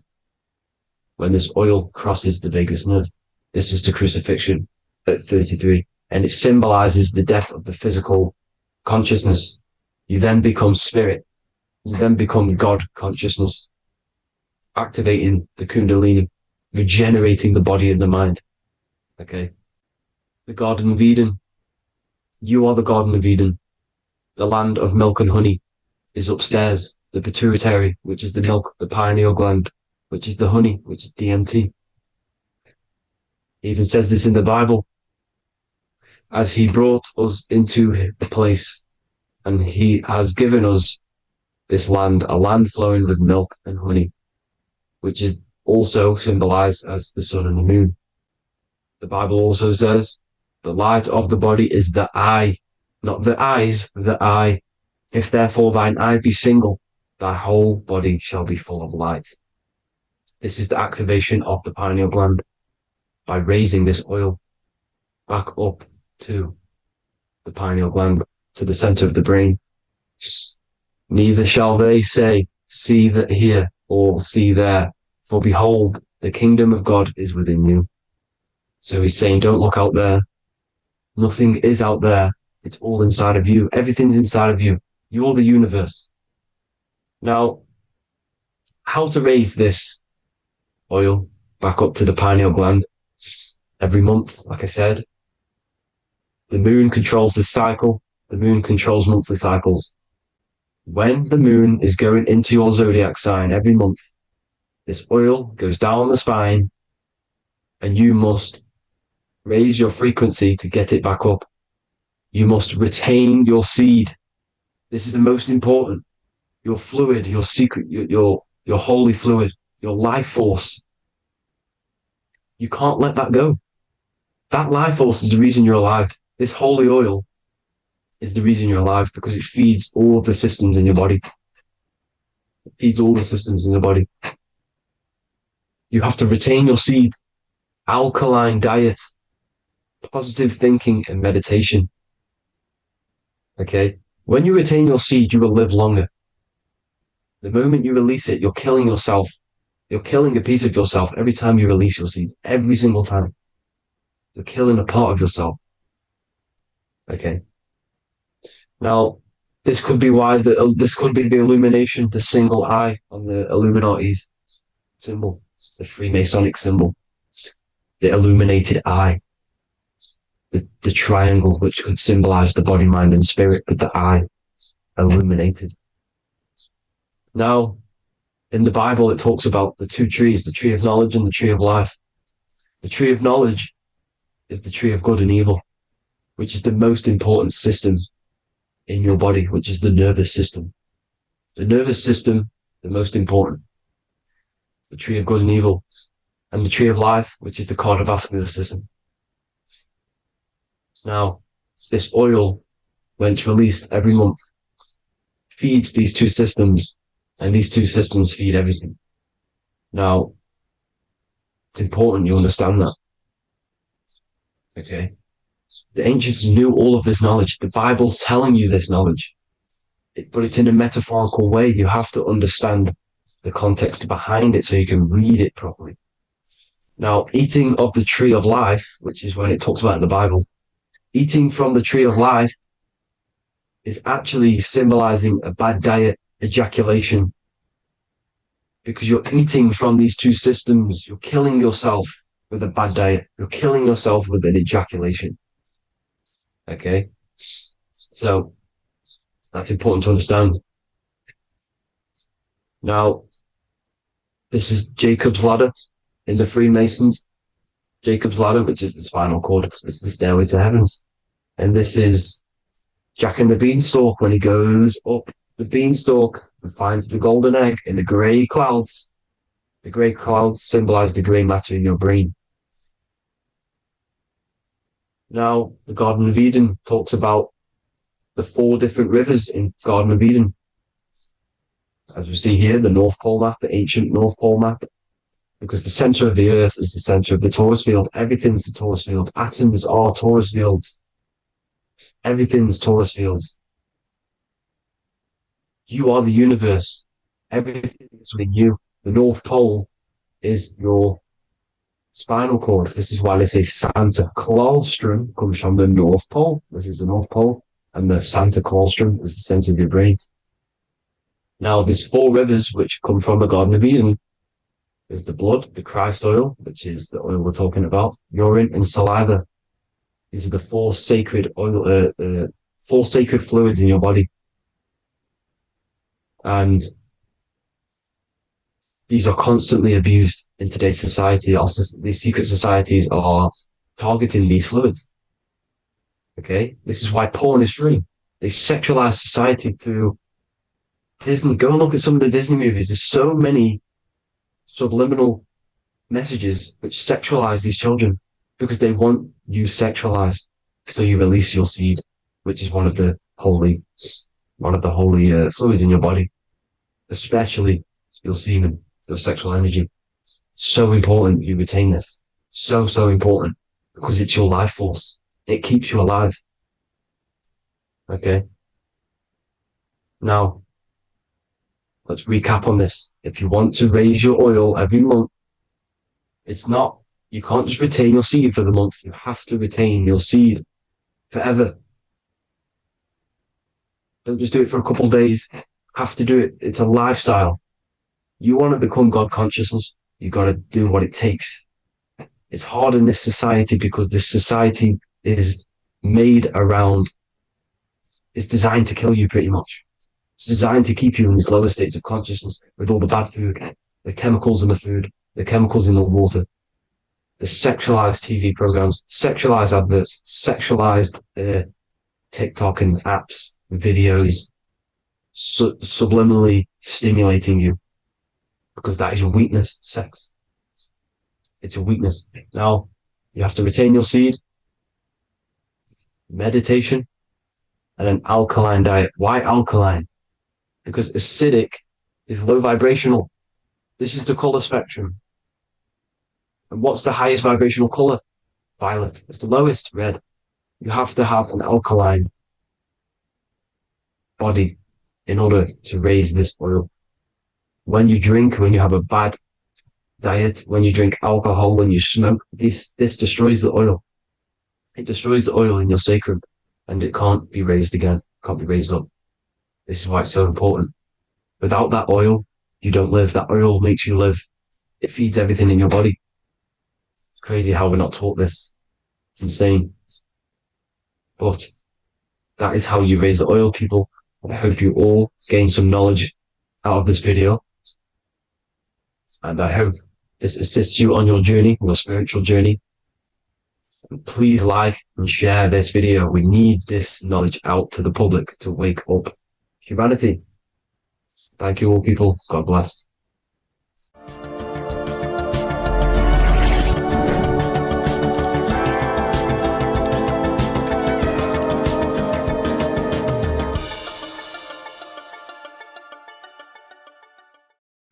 What if I told you that reincarnation is real and that there is a metaphysical, spiritual science behind this? Most people leave this world just as lost when they entered it. That they carry their fears, attachments, and addictions with them, only to be born again, trapped in the same cycle. repeating the patterns of lifetime after lifetime. This lecture is not just about preparing for death. It's about mastering yourself before death, so you don't take them burdens with you.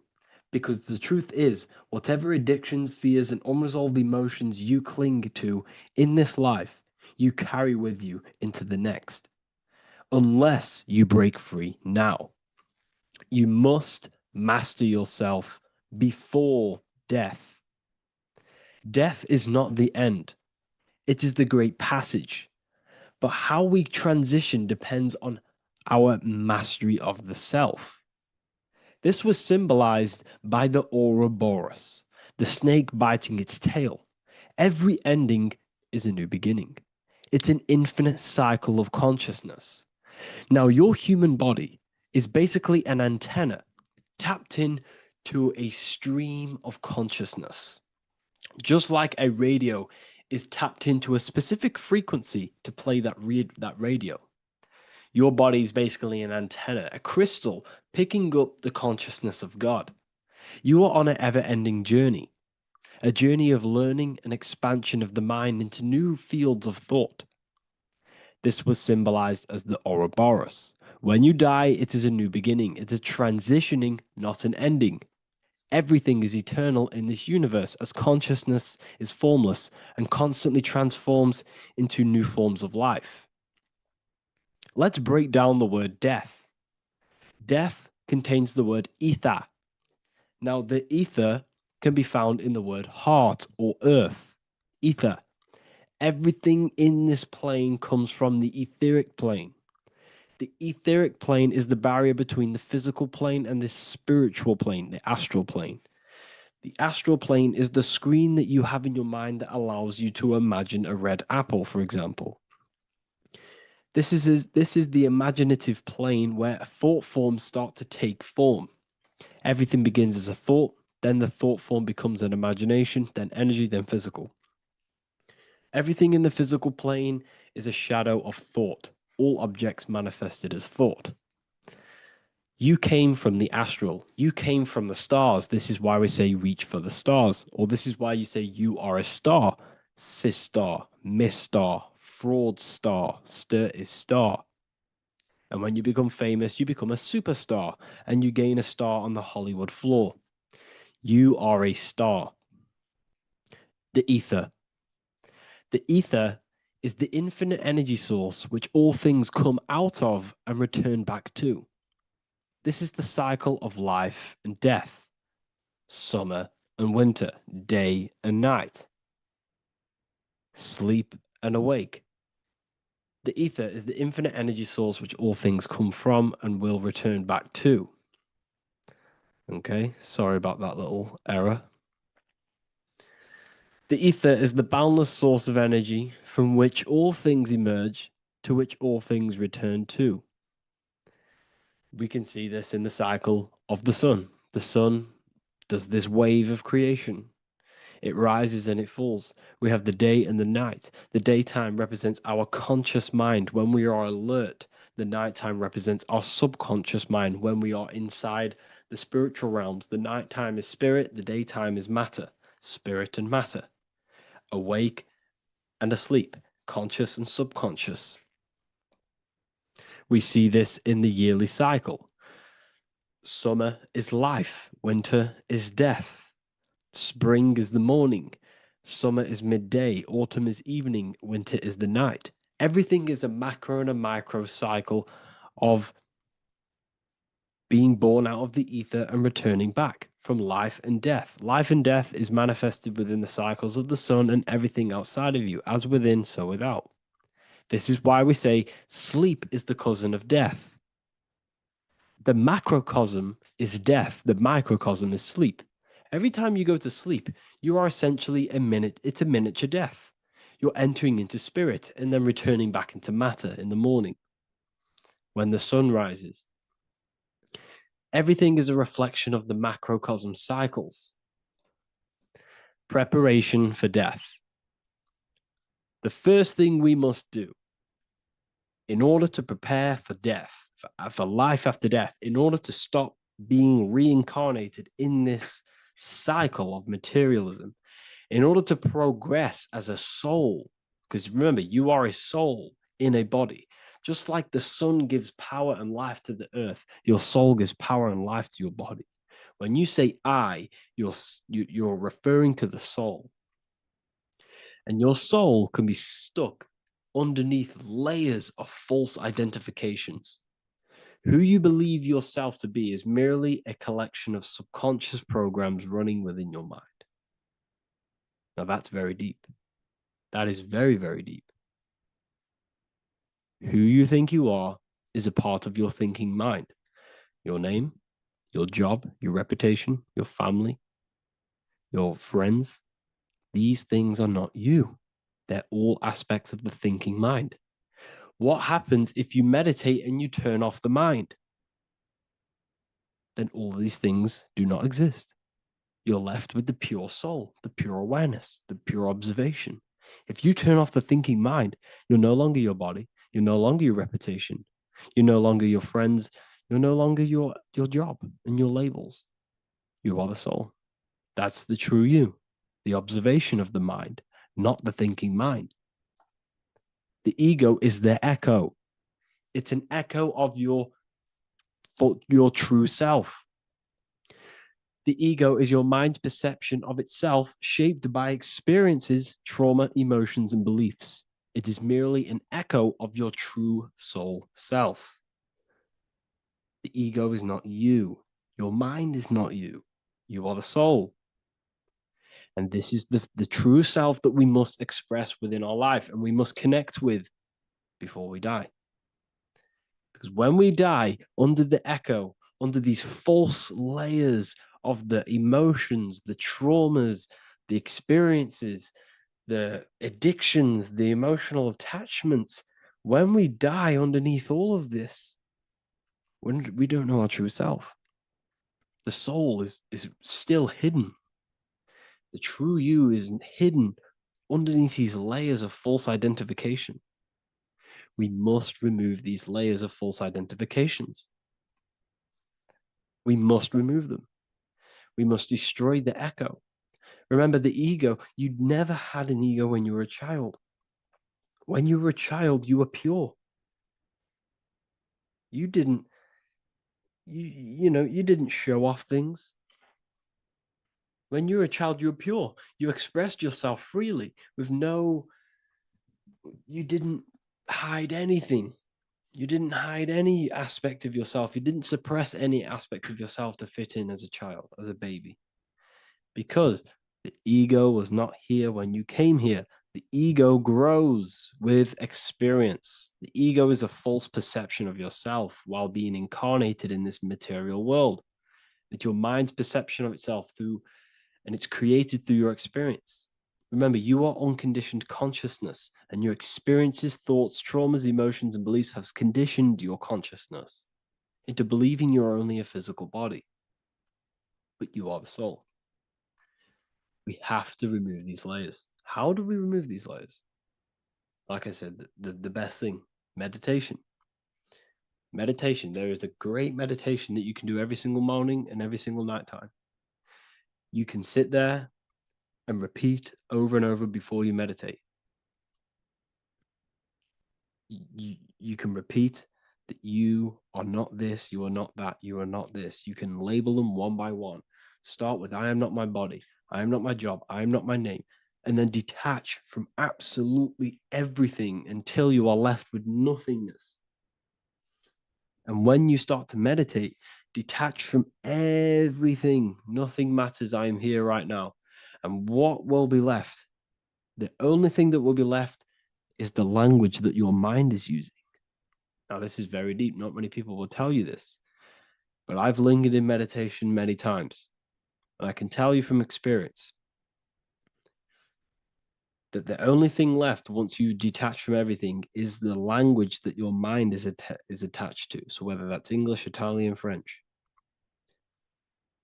Once you detach the language of the mind that that little voice in your head's using, you're left with the soul. Once the mind is switched off, you're left with the soul, and you have detached from all of these external things.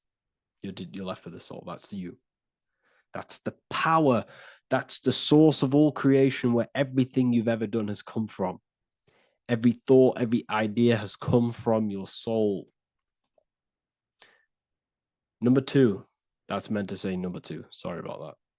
Mental addictions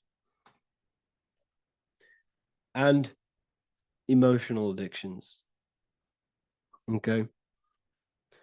These two are very important. Mental addictions, this could be thought patterns, this could be the labels that we've just been talking about.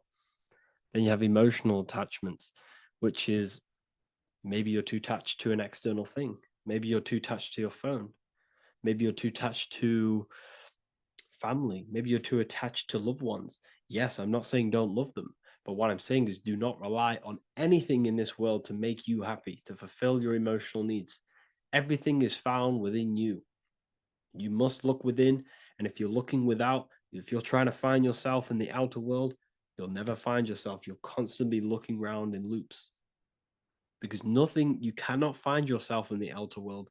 Nothing will give you long-term validation. Seeking validation in the outer world will leave you soulless, leave you feeling empty inside and sad and depressed. You have to find yourself within. You have to detach from everything you are relying on to give you emotional stableness. You have to detach from all. Yes, love your children. Yes, love these people, but do not rely on them. Because everything in this world is temporary. Do not conform to this world. The Bible tells you this. Everything in modern society nurtures the body, but neglects the soul. They keep you addicted to as many things as possible. Smoking, you have to detach. Drugs, you have to detach. Alcohol, detach. You cannot rely on anything. This is why this path is very, very difficult to walk. But I'm showing you the way. These are the things you must do before death. You have to detach from absolutely everything. If you die and your mind and soul is still addicted to these worldly things, then you guess what? You're going to reincarnate. You're going to reincarnate because your mind is still thinking about these material earthly things. And if you are operating in that vibration, you're going to project that vibration and come back here. You have to detach. You have to master the soul and master the mind. Like I said, the matrix is designed to keep you addicted to as many things as possible. Your phone, food, smoking, drugs, alcohol, clubbing, all of these things. Everything in society is made to trap your soul and reincarnate in this world. That's why it's very, very, very difficult to walk this path. Very difficult. Matrix, matter tricks. John 2:15 to 17. Do not love this world, nor the things it offers you. For when you love the world, you will lose God. Do not love this world, nor the things it offers you. Do not conform to the pattern of this world, but be transformed by the renewing of your mind. Great quote. Do not conform to the pattern of this world, but be transformed. Let this world transform you. Learn from this, expand from this, but do not be mentally and emotionally attached. Okay? What good will it be for someone to gain the whole world yet forfeit their soul? Like I said, everything in the Bible is telling you the truth. You just got to read it correctly. This is spirituality. This is spirituality. The Bible is spiritual. It's a spiritual text. We must disconnect from everything outside of us and connect with the true soul. Here we have the Egyptians showing you the soul leaving the body. Here we have the soul here. Here we have the Masons showing you the soul coming out. The soul is real. You are the soul. And when you leave this physical plane, you will go into the astral plane. That's where you came from. You came from the astral. You came from the stars. You incarnated into this physical body. Your consciousness fell into this material form to experience limitation, to experience a 3D world. So in order to ascend properly before we die, We have to let go of all the attachments. Every addiction you have, write them down. And one by one, tackle them. Before you die, you have to, or else you will reincarnate. This is the teachings of Egyptians. This is the teachings of Masonry. All of these addictions contribute towards life after death. Everything must be controlled, and we must be attached to the soul. I'm not saying I'm perfect. I'm not saying I'm perfect, people. We're all not perfect. We're all under psychological operation by the government. We're all in a very difficult situation with this awakening. I'm simply pointing out what I know from my journey and what I've been learning through occultism and research and reading lots of books and many different things. I'm on this journey just as you are. Maybe I'm further. Maybe you're ahead of me. We don't know. But this is what I'm sharing with the world. This is what I'm sharing with my research. And this is what makes sense. It's common sense. Look at everything around you. Everything's made to feed the body, not the soul. So, my beautiful watchers and fans and supporters, I appreciate every single one of you, and I hope this video has supported your journey. If you're feeling lost in life, if you're searching for deeper answers, whether you're seeking clarity, looking to expand your studies, or ready for personalized mentoring, this is your chance to connect with me live and receive insights tailored just for you. Start your path to self-mastery and enlightenment inside the world's best esoteric school. Your journey starts now. Tap the link in the description if you want to join Ethereal University, or feel free to check out my books. I thank you all, and I really appreciate for 100,000 subscribers on YouTube. I love every single one of you. Make sure to drop a like, a comment, and subscribe to the channel if you're new. Let me know some ideas for, lectures, anything that you want to know. I can make lectures on them. Just drop it in the comments. I appreciate every single one of you. Take care.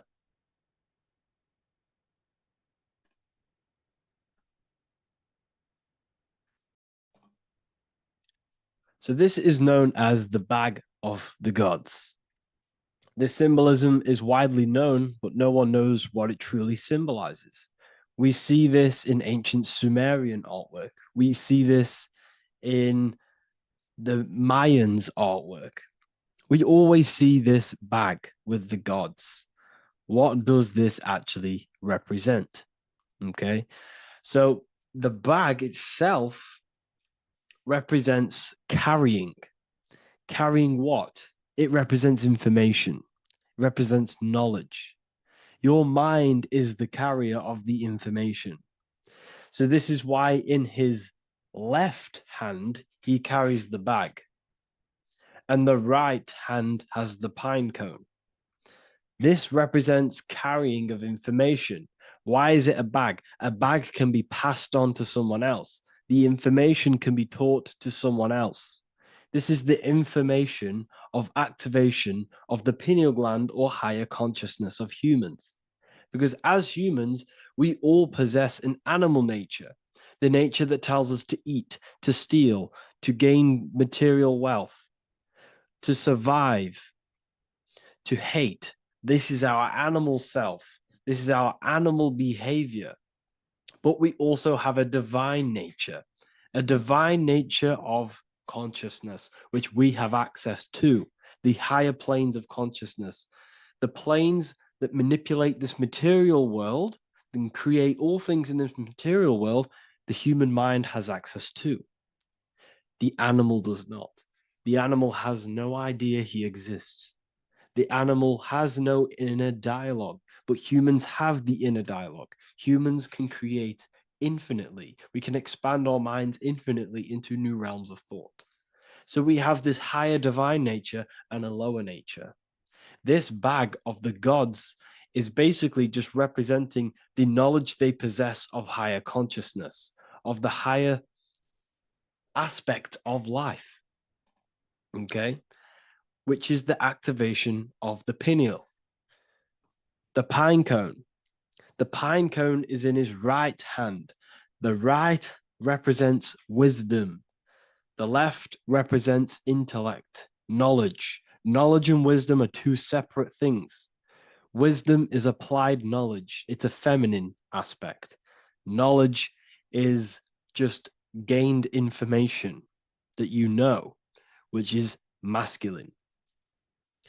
So in his right hand, he holds the pine cone. The pine cone can be opened and shut. The shut pine cone represents the asleep human being, the human being that exists in his lower nature, that just basically survives, lives on eating, consumption, material lust, living in chaos with his emotions, living in a place of hell. This is the animal nature. Then we have the awakened human, the one who has consciousness of himself, the one who looks within himself, the one who knows there is more to him when he looks in the mirror. He is far more than just the physical body. He is a divine spiritual being, a divine being who has limitless potential of creation into the material plane. So this represents the awakened. This represents the asleep. This is why he carries the pine cone in his right hand. It represents applied knowledge. This is the information. This is the intellect he possesses. And this is the applied knowledge of the awakening, of activation of the pineal gland. Because remember, the pineal gland is not your consciousness. The pineals, the same root word.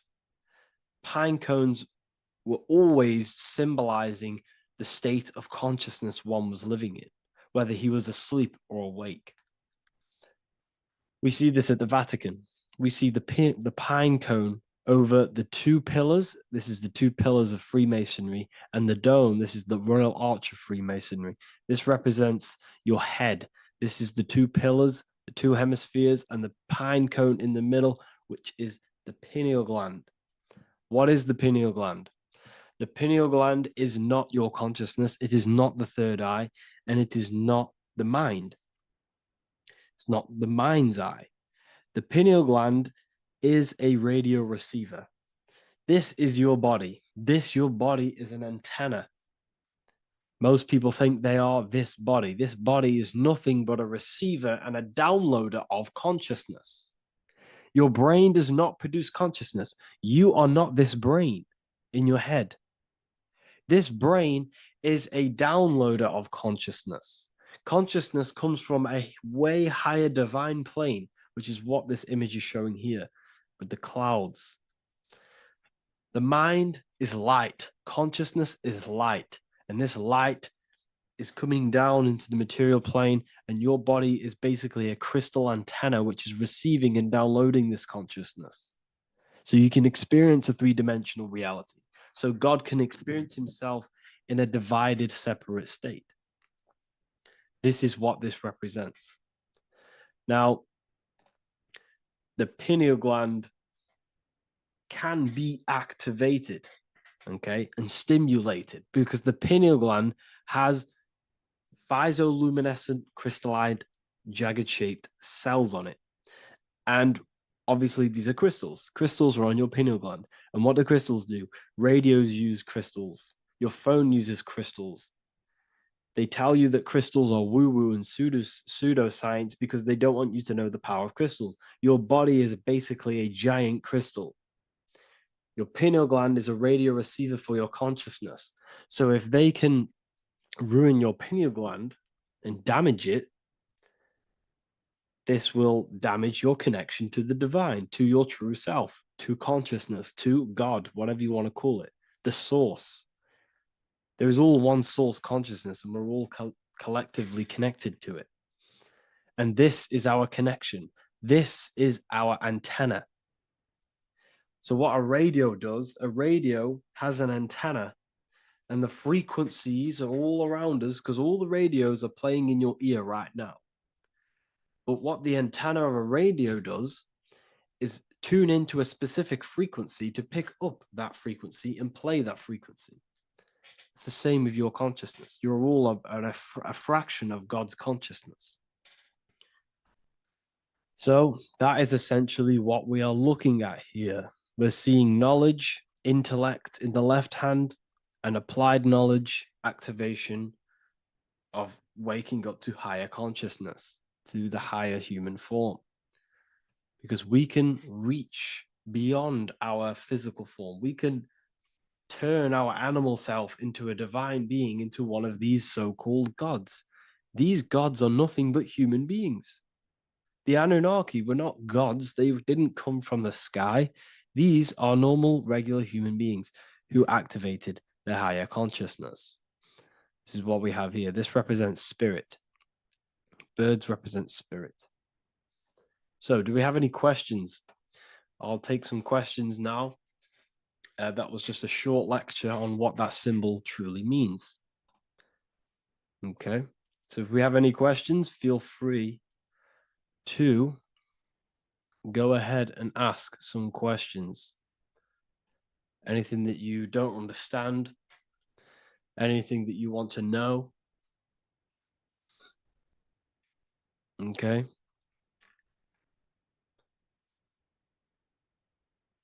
So base reality would be where source resides. Yes, the base reality is your consciousness.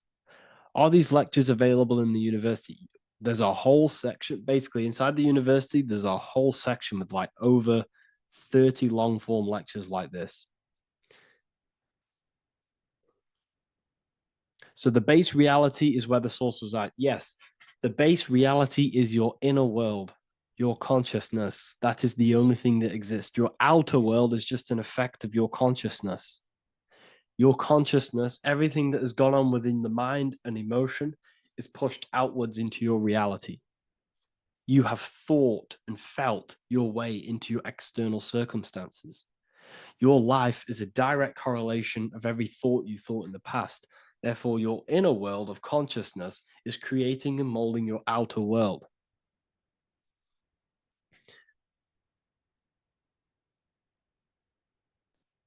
The best way to keep connection consistent, the best way to keep your connection to the divine or the higher planes of consciousness is through meditation and through imagination. Imagination is the fourth dimension.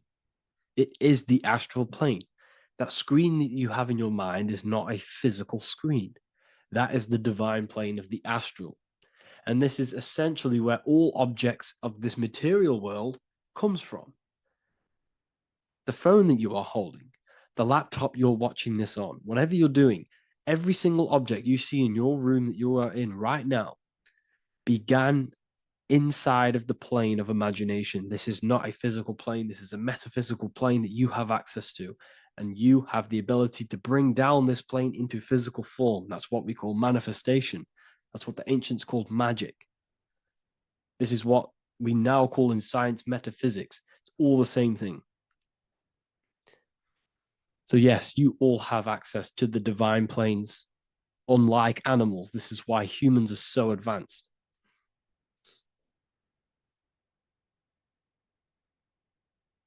Okay. Is the pineal able to constantly activated, or is it just a temporary experience?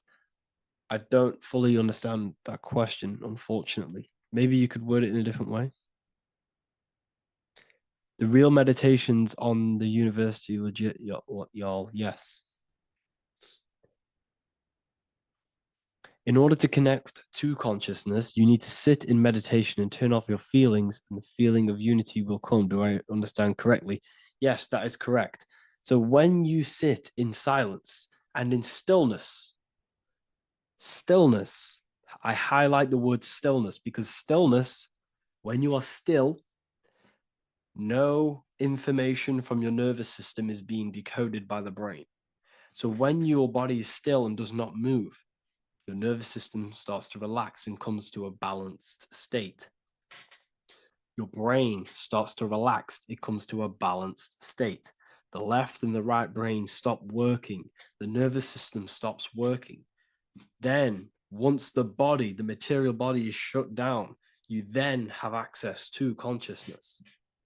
You can't access consciousness if the body's in such a busy state. If electricity is being fired every 2 seconds, Your whole body is electrical. When you move your foot, that's electricity being fired from the brain to the foot instantly through the nervous system. Your brain, your whole body is a technological machine. So you must shut down the technological machine to access the divine that exists beyond the technological machine. Do you understand that?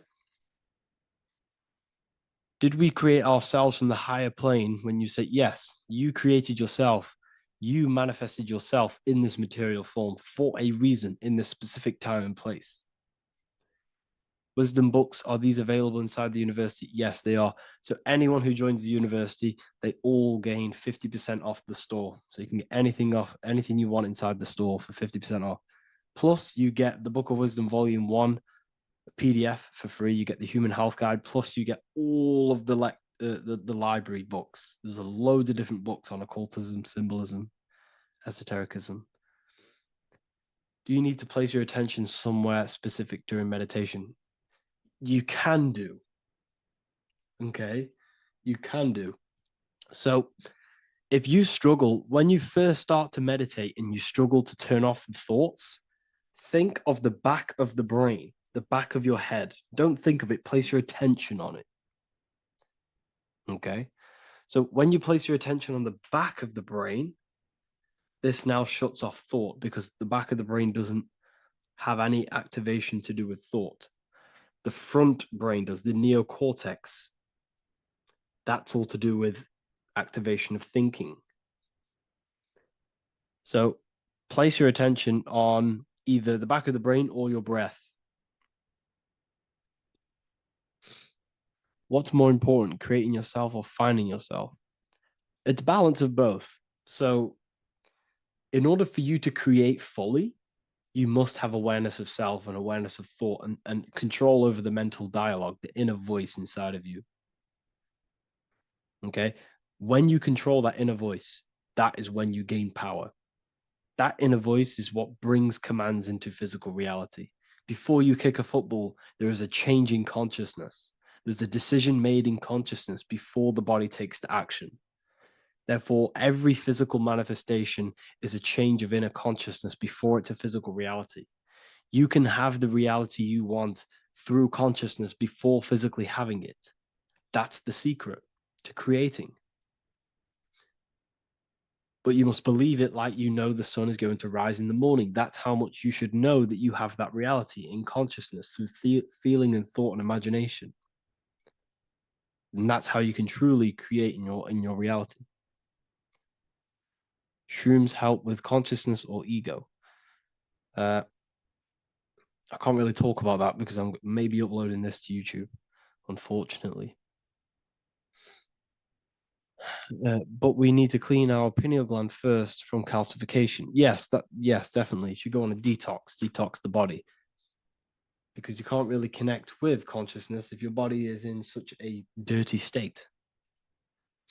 Because the brain is, your nervous system is in a state of fight or flight, trying to fight off all these toxins. So when you meditate, you're probably going to be having thoughts all the time because your brain's firing, your nervous system's being attacked through toxins. So you must detox to have a true connection with the divine. Your diet plays a big role in your spirituality and mentality. What is the most optimal food for pure consciousness? Fruits and vegetables. They possess consciousness. So when you place them inside of you, they're syncing with your consciousness. How to check the cleanliness of your body, your skin, your teeth, your tongue, your mouth. If your skin has spots, different colors on it, you're not clean because your skin is a reflection of your inner organs. Coffee's not the best for you. Coffee gives you fake energy. Okay.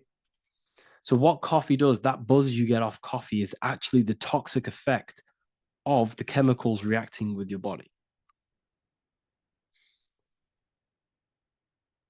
If I'm inside the university and wanted to buy your book, you said it would be 50% off because we are your student. Is that automatic or we need to have a code? You will have a code. Yes, I'm going to releasing a code for all the students after this. Caffeine equals neurotoxin. Yes, it fries your brain, it fries your nervous system, it fries your dopamine receptors. Will the Q&A last week about money symbolism be posted? Oh, I didn't post that. That's my bad. I totally forgot. I will post that after this. Thank you for reminding me. How to detox the body. The best way to detox the body is going through a week cleanse of fruit. So only consume fruit, sea moss, and cayenne pepper, and lots of freshly pressed juice. Do that for a week or 2 weeks, depending on how you feel, and then start to fast. You will lose weight, but you're not losing weight. You're losing impurities. It's good to do this every couple months, to just go on a raw fruit diet, cleanse the body, push everything out, and then start to fast while consuming sea moss and having lots of freshly squeezed juices. What is an alternative for coffee? Something with high energy levels. Okay, we're not taught the most simplest thing about the human body. It is an electromagnetic machine. It's electrical. It runs off electricity. The only energy you need is electricity, and that is found in fruits, vegetables. If you want energy, drink pure, fresh, pressed juice. That will give you more energy, more electricity than coffee. Can we cleanse ourselves through oil pulling? Do you recommend it? I do oil pulling every day with coconut oil in my mouth. Celery juice is a good one, very good one. Yes, celery juice.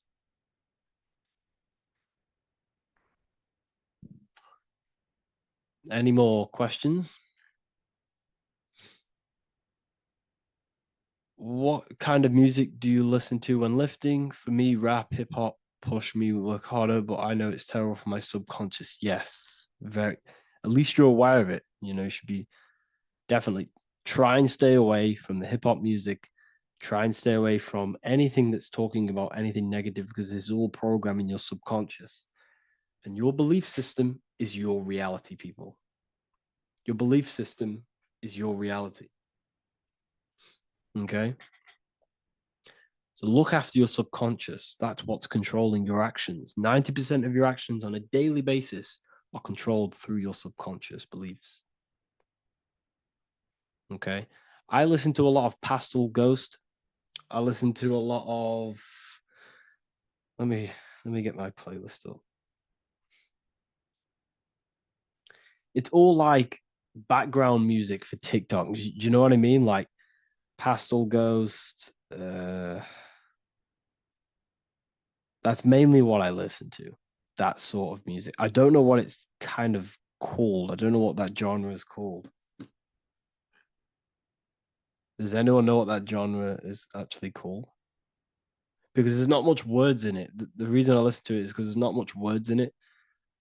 And, it helps the subconscious. And I just love that music.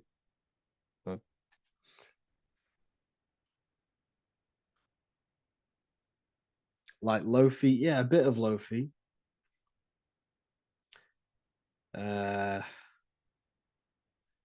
Most people won't even know this type of music.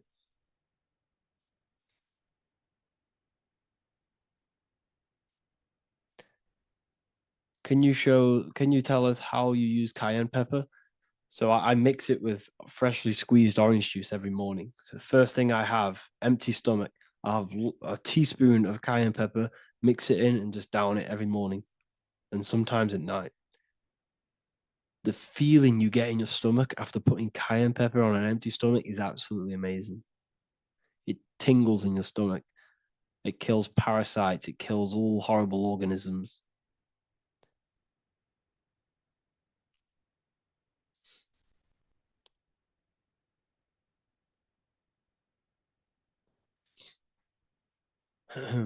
Mix it with hot water. Yes, hot water and key lime water. That I bet that's powerful. If you mixed warm water with key lime with cayenne pepper in first thing in the morning, I can imagine how powerful that is. I've never done that, but I'm going to try that. Do you use sea salt? I don't know what to think about sea salt, to be honest. I try and stay away from it. I don't know whether it's good, don't know whether it's bad. I'm kind of mixed on it, mixed information. I've heard people have benefits. I've heard other people say stay away from it. So I don't know. I just stay away from it. I'm not too sure on it.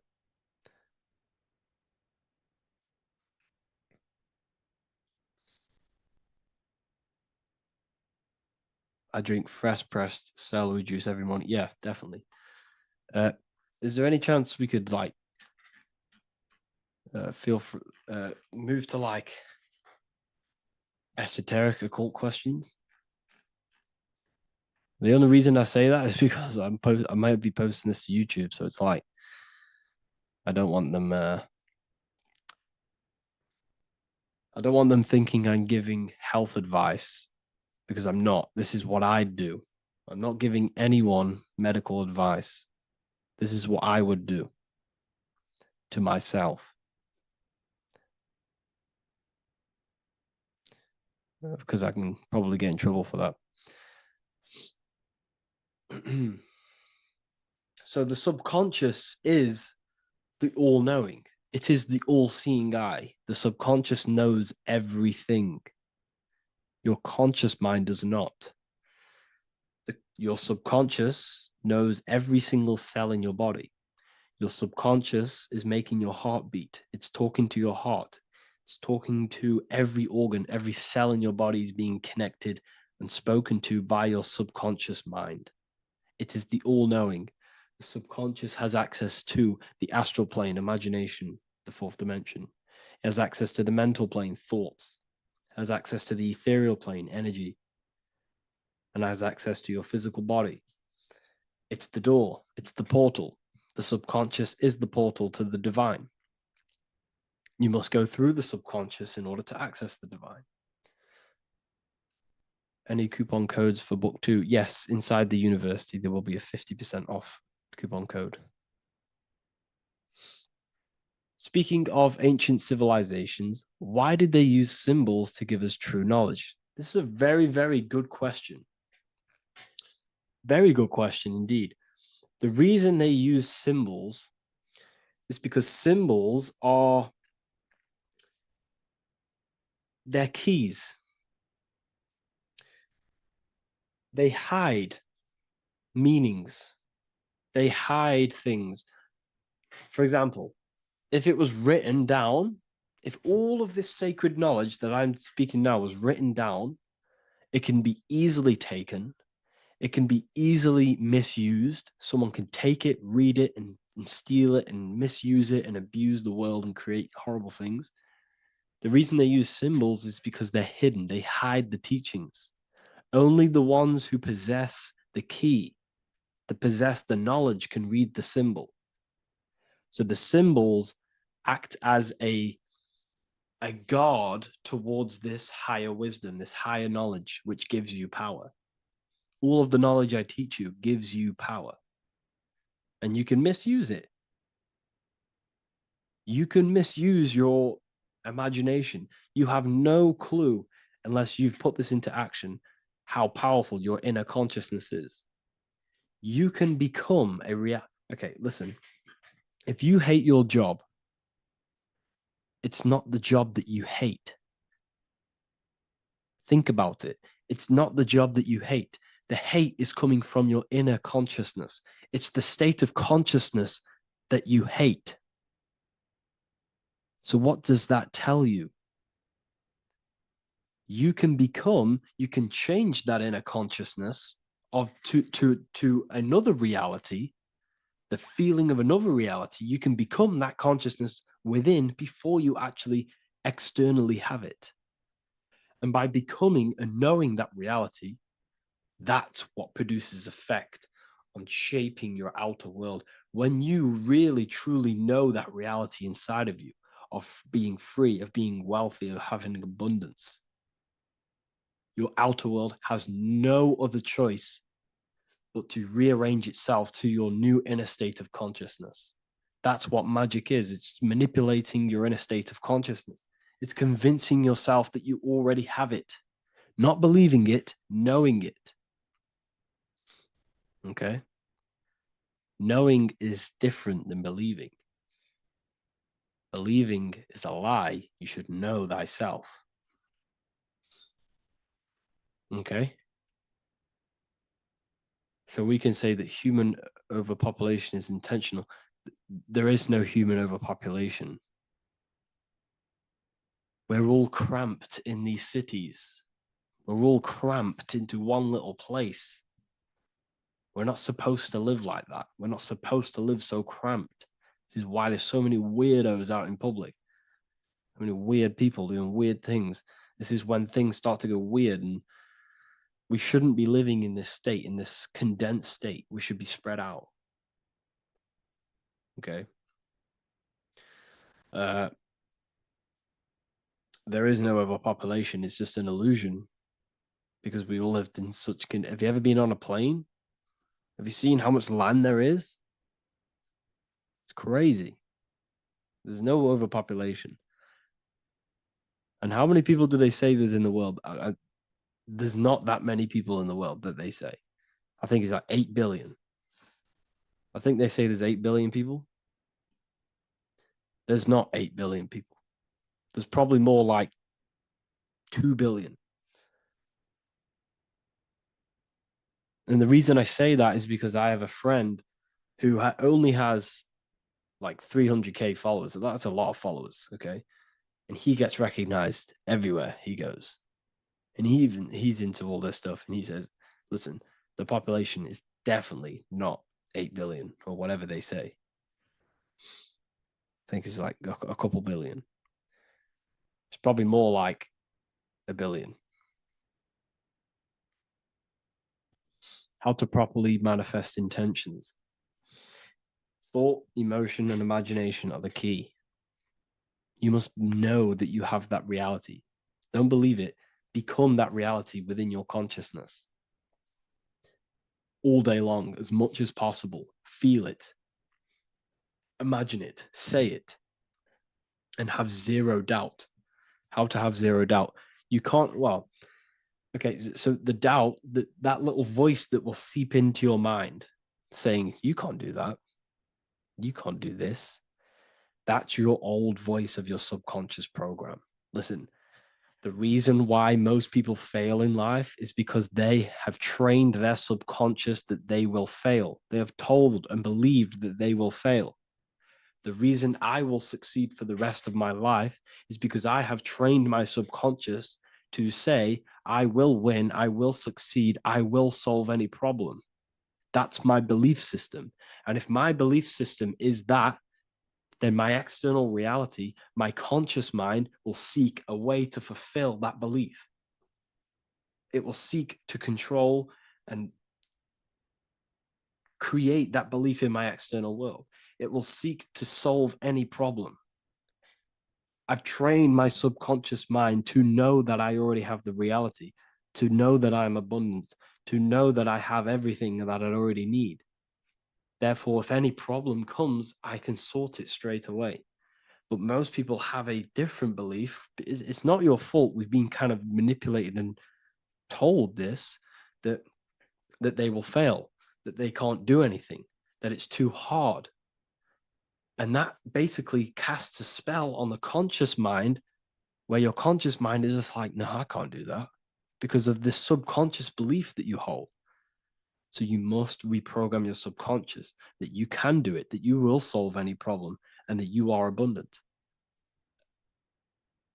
That's the reason why successful people succeed. It's because they have a complete different mind state, a complete different belief system in their subconscious.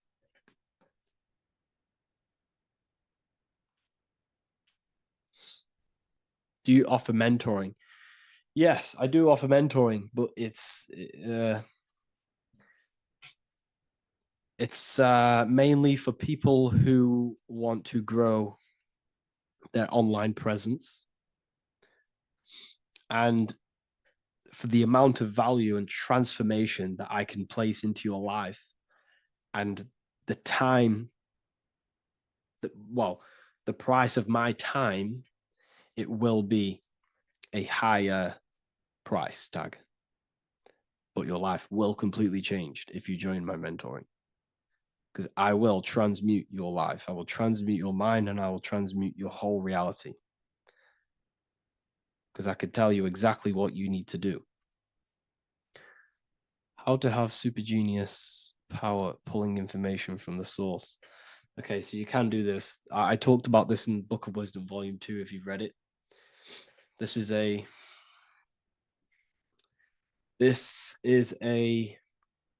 technique that Albert Einstein used. This is a technique that Thomas Edison used. This is a technique that all of the ancient geniuses have used. So you get on a chair, you place metal below you or plates, and you hold a metal ball in your hand, and you fall asleep. And every time you fall asleep on the chair, you're going to drop the ball because your body will become unconscious, and you will basically drop the ball and it will wake you up because it's going to hit and make a loud bang on the plate. And every time you go to sleep, basically what this is actually doing is shifting your consciousness from conscious into the subconscious. So from physical into the astral. Your consciousness is shifting between these two planes. And as you do this, you can bring down great ideas from these higher planes. So when you fall asleep, have an intention. And when you fall asleep, you'll drop the ball. And when you wake back up, you'll have an idea, and you just got to write it down.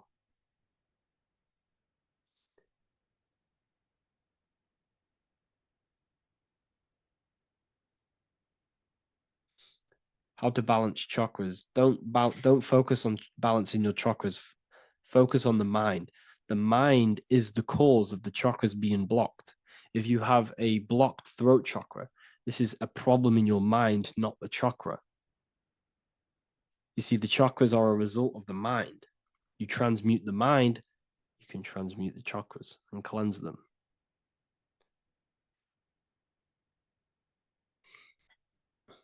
So was Jesus a real man that walked?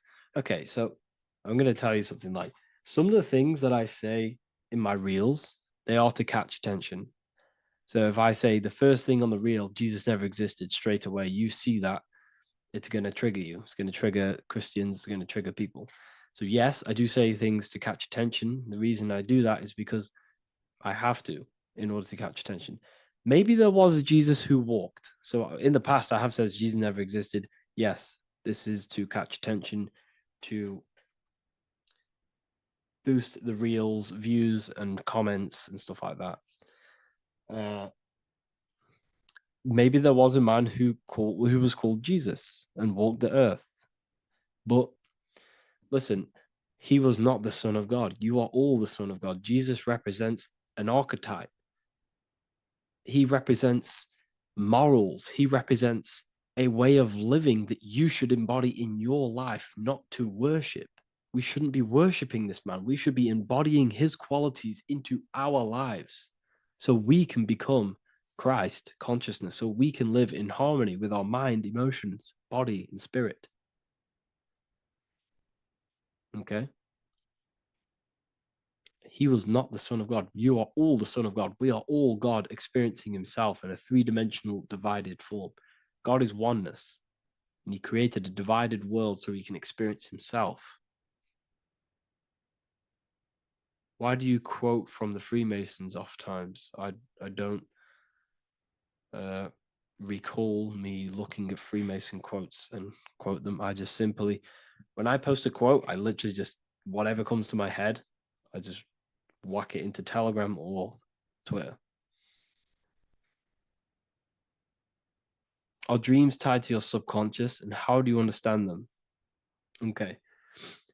Dreams and astral projection are two different things.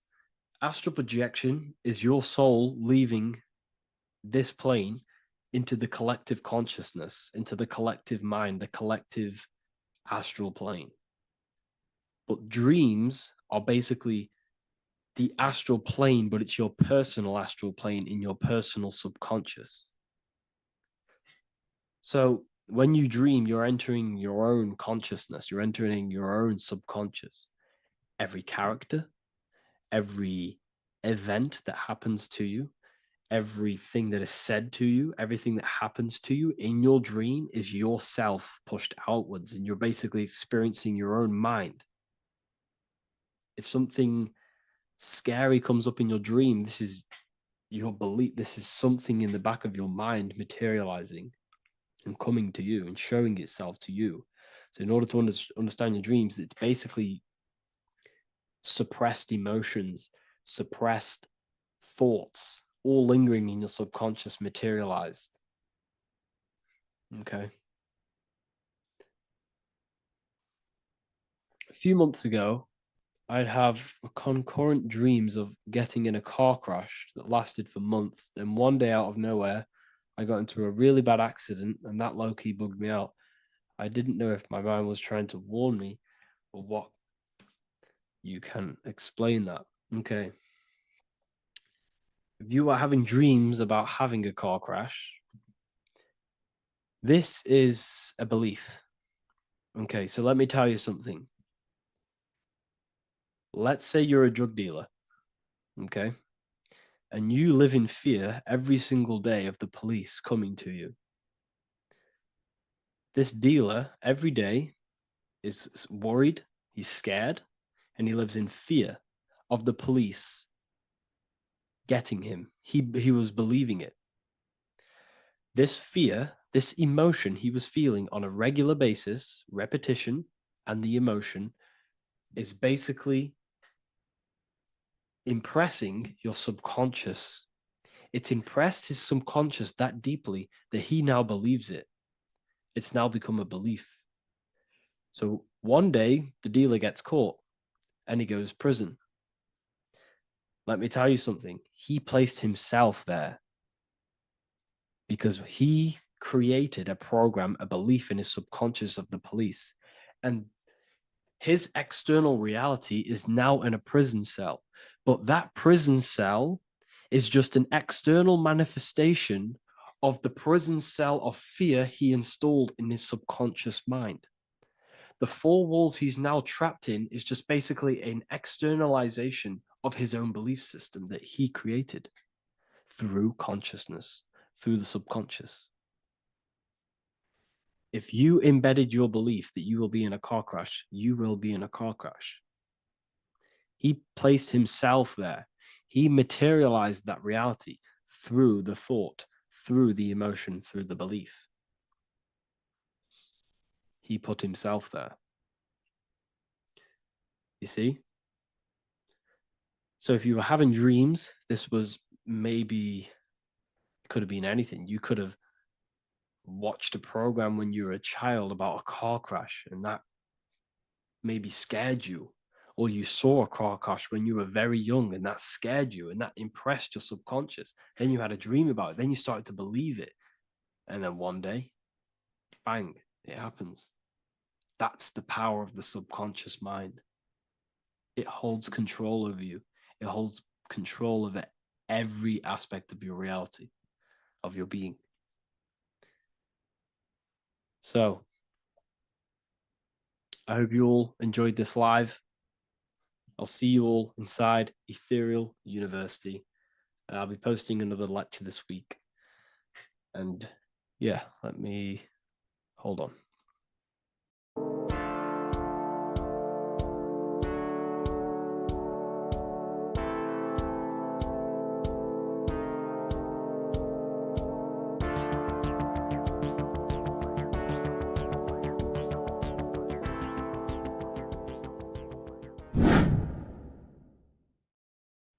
What is up, people? How are we all doing? Today, we're talking about the flat earth cosmology. So let's jump straight into this. Please drop a follow and leave a like to help the algorithm. So we live in a torus field. Everything's made out of torus fields. And every torus field has motion. It's what it is. It's the motion of energy. And every torus field has a center, which is the black hole. It's a womb of creation. It's counter space.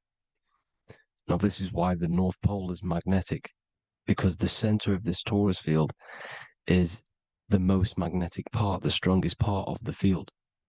So this is why all compasses will point you to the center. And the Earth's magnetic field is spread across the whole of the Earth. And it's spinning, as you can see here, it's like a tornado at the center. And this tornado is the force which is spinning the sun and the moon around us. You got the sun, the moon, Polaris, just like in the Masonic cosmos here. The sun, the moon, Polaris, the all-seeing eye. Now we'll get into Polaris a bit later, but the sun is the magnetic force. Sorry, is the electric force, because every field is electromagnetic. Now, the sun is electric. It's positively charged. It's gonna give you energy. It's feeding energy. The moon is more magnetic energy, which is taking your energy away from you. And this is why you become sleepy when the moon comes out. Because it's taking away your energy. So these two forces is the balance. It's the yin and yang. It's the balance. Everything in this creation is balanced. Because the torus field is the Earth is the plane of inertia, the 0 point within the field. Because physical matter is a result of two opposing forces equalized on the plane of inertia. And that is where matter crystallizes into physical results. And this physical plane is the plane of inertia, planet Earth. And at the center of this plane is the black hole, the womb of creation. And outside of this black hole gives birth to light. So the torus field is constantly rotating, going into counter space, the black hole, and then out of counter space gives birth to the white hole, white light. You see? So it's going around, black hole, birth again, black hole, birth again. And it just keeps going around. It's an infinite cycle of energy. And this is where the infinity sign comes from. This is the motion, this is the force which is creating everything to spin inside of this circle. Okay? And it's making the stars spin. It's making the sun and moon spin around us, around this center point. Now here you see Horus and Set putting their feet inside of this dome. This is the royal arch, the arch of the dome above us, which like you see in the Masonic cosmos, the royal arch of Freemasonry. This is the dome above us, the firmament that the Bible talks about. You see, they're putting their feet in because Set symbolizes the moon and Horus is the sun. Horizon, Horus. Horus is rising, the sun. So they're both putting their feet around this center magnetic pole, which is the pole, North Pole. And above the North Pole, you have Polaris, the pole of electromagnetic energy. You see? And this is how we get the sun and the seasons. Because the sun, for us, when it becomes summer, it's on the Tropic of Cancer. Then it spirals outwards, going out and out and out, then goes to the Tropic of Capricorn. That's winter for us. Then it comes back in and creates summer again. So it's constantly spiraling around this center magnetic North Pole. You see? So this roof above our heads is the firmament, and this is what they've taken off of us. They haven't physically taken it, but mentally they have taken this away from you. It's a female energy, and this is what the Egyptians called Nut, the sky god Nut. And this is the womb. We are inside God's creation, God's womb. And the woman's womb, when she has a baby, is a microcosm of this, because everything inside of this creation is micro, macro. It's a reflection of the bigger things, as above, so below. So the dome above our heads is the dome we are in when we are a baby. And you can see the sacred geometry of it is the exact same. It's the dome.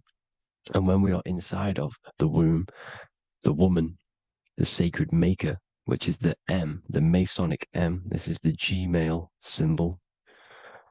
The Masonic M is maker, mason, matter, male. She delivers the male, you see. She delivers the male because it's the maker, the female, the magnetic. The woman is magnetic in nature, the male is electric in nature.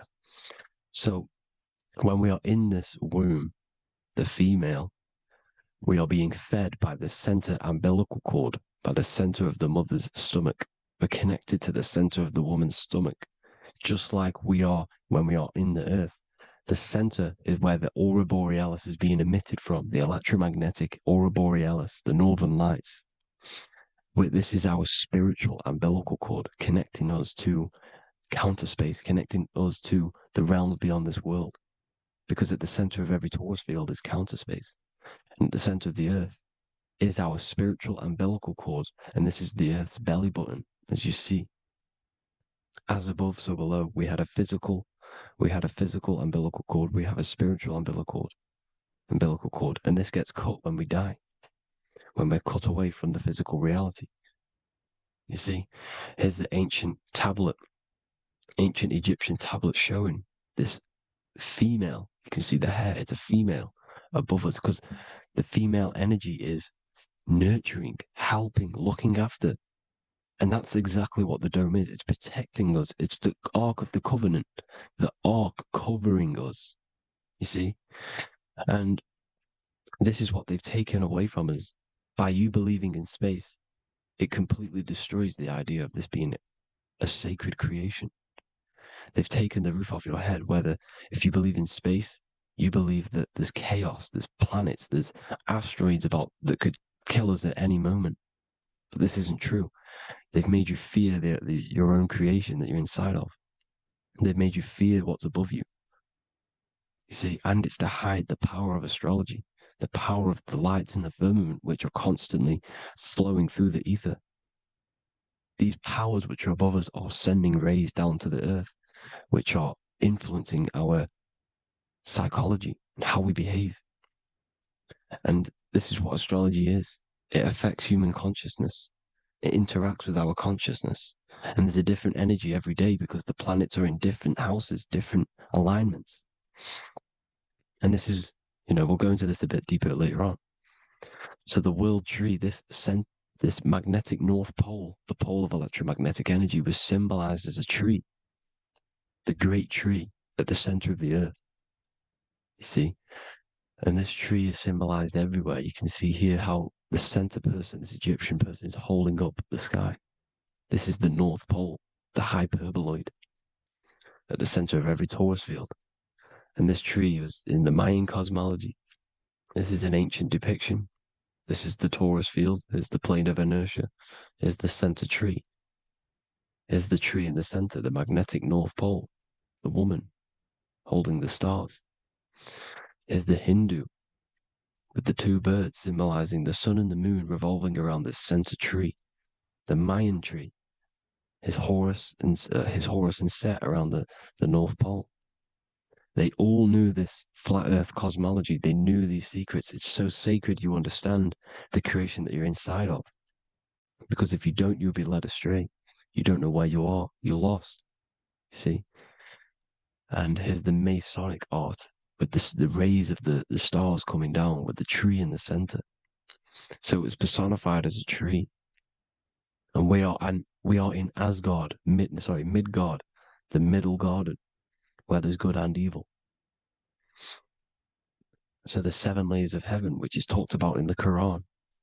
Each planet has a different layer of the firmament, and this is the 7 layers of heaven, and these are our 7 layers of the energy centers in our body. So we start in the stars, so we are stars in a physical body. And this is why we say Mr., sister, fraudster, sinister. Stir is star, and we are in the stars, and our star descends into the soul system, not solar system. And as we descend into the soul system, we enter Satan's kingdom, Satan's world. As it says in the Bible, Satan is the god of this world. Well, if you've been into my research for a while, you know Satan is Saturn. Saturn's world, because Saturn's the outermost ring. He's the Lord of the Rings. And you enter his kingdom, the kingdom of time. And this is why Saturn's the time god. As soon as you go past the rings of Saturn, you're now in the soul system. You're now in time. You're now bound by space and time. and you're bound to the earth plane. The heart. Earth is heart. It's a rearrangement, it's an anagram for heart. And the heart of the electromagnetic color spectrum is green, and that's why the earth is green. And above green is blue, and this is why the sky is blue. In order to go to heaven on the macro scale, you have to go through the blue sky, through the 7 layers of heaven. In order to reach heaven in your body, whilst you're here, you have to go through the blue chakra to your head, which is heaven. It's micro, macro. Everything is micro, macro inside of this creation. It's an ancient. I think this is a French image, piece of art from the ancient French, with obviously the 7 layers of heaven, which they all depict. And notice how it's like a dome. We'll go into this dome symbolization, the Royal Arch of Masonry, which is next. But these 7 layers of heaven give us the 7 metals, the 7 days of the week, the 7 diatonic tones, the 7 chakras, the 7 everything. It's God's favorite number. And this is why the Masons use the G inside of the compass, because the G is the 7th letter and God starts with G. You see? So it's 7. God is 7. Here's another depiction of the heart, the soul system, the 7 layers of heaven. La fermente, la fermette. You see, la firmament, with the stars on the outermost layer. Here are the 7 planets: Jupiter, Mars, la Sophie, the sun, la luna, the moon. So Saturn. So we are in the heart of this soul system. In order to ascend, we need to ascend up our chakra system, reach 144,000 hertz, God consciousness, the God man. You have to unfold God man, master of the mind, mastery of the mind. So what are the stars? The stars make everything unique. The stars are constantly rotating around the center, magnetic North Pole, the tornado at the center, which is stirring everything. It's stirring the ether. The center is the ether, and the 4 elements are born out of this ether. There's 5 elements: ether, spirit, water, air, and earth. The ether gives birth to the 4 other physical elements, which the whole of creation are made out of. About them 4 elements. 4 is the number of stability. You know, a chair, a table has 4 legs. It stables things. It's a foundation, and these 4 elements are the foundation of this creation. You see, and this magnetic North Pole is stirring this, and the 4 vibrational states of the ether are the 4 elements. Now let me get back to the stars. I just wanted to give you that. The stars are being stirred around this center point, center. It's stirring everything, and they're always in different alignments. Every millisecond, they're moving in different placements of the stars. And the planets are called the 7 wanderers because they're not fixed. The stars are fixed, but the planets are called the 7 wanderers, the 7 layers of heaven, because they move faster and slower than each other. Each planet is slower and faster, has a different rate of speed it's moving. So these alignments are mixing in with the energies of the different 12 constellations. And this is why you have a unique characteristic. You have a unique look, a unique energy, a unique personality. This is because when you were born and you took your first breath, that energy which was in the ether, because the ether is all around you, and energy travels through the ether. The energy that the stars were casting down and the energy that the planets was mixing in with the 12 constellations was in the ether. So when you came out of the womb and you your first breath, because breath is spirit, okay? So that first breath you took, that is the energy that is imprinted within your DNA, your soul. And you reflect that energy, you emit that energy. That's the energy that is with you forever until you die, till this physical body dies off. And that's what the stars are. The stars are giving a unique energy, characteristic, personality to every living thing. Every dog, every cat, every animal has a unique personality because it was born at a different time and place in the sky. Okay? The stars are your destiny. Now, the stars are constantly changing as well. If you look at stars through a telescope, they're constantly changing and forming different forms. You can see here, it looks like water. It looks like light through water because it's the ether above us, a sea of ether. And this light is being emitted through it, and it's just constantly changing, giving different energies, each star. So this is why this is what the zodiac is. It's the expression of energy. It's the expression of the stars. And each constellation has many different personality, different energies, different traits. Each planet has different traits, depending where your planets are, depending what energies you hold. No same person, no two person have the same energy. There's no one. It could be similar, but no one's the exact same. It's because of the stars. The stars are never in the exact same split place. The planet's always in different houses. So here's some Royal Arch symbolism. Here's the Royal Arch of Masonry, as it says here. The sun and the moon, the constellations. Here's Cancer, the 7 planets, the 7 stars. Here's the Royal Arch. This is the firmament. Here's the duality. Black and white, duality, good and evil, rest and motion, dielectricity, magnetism. See?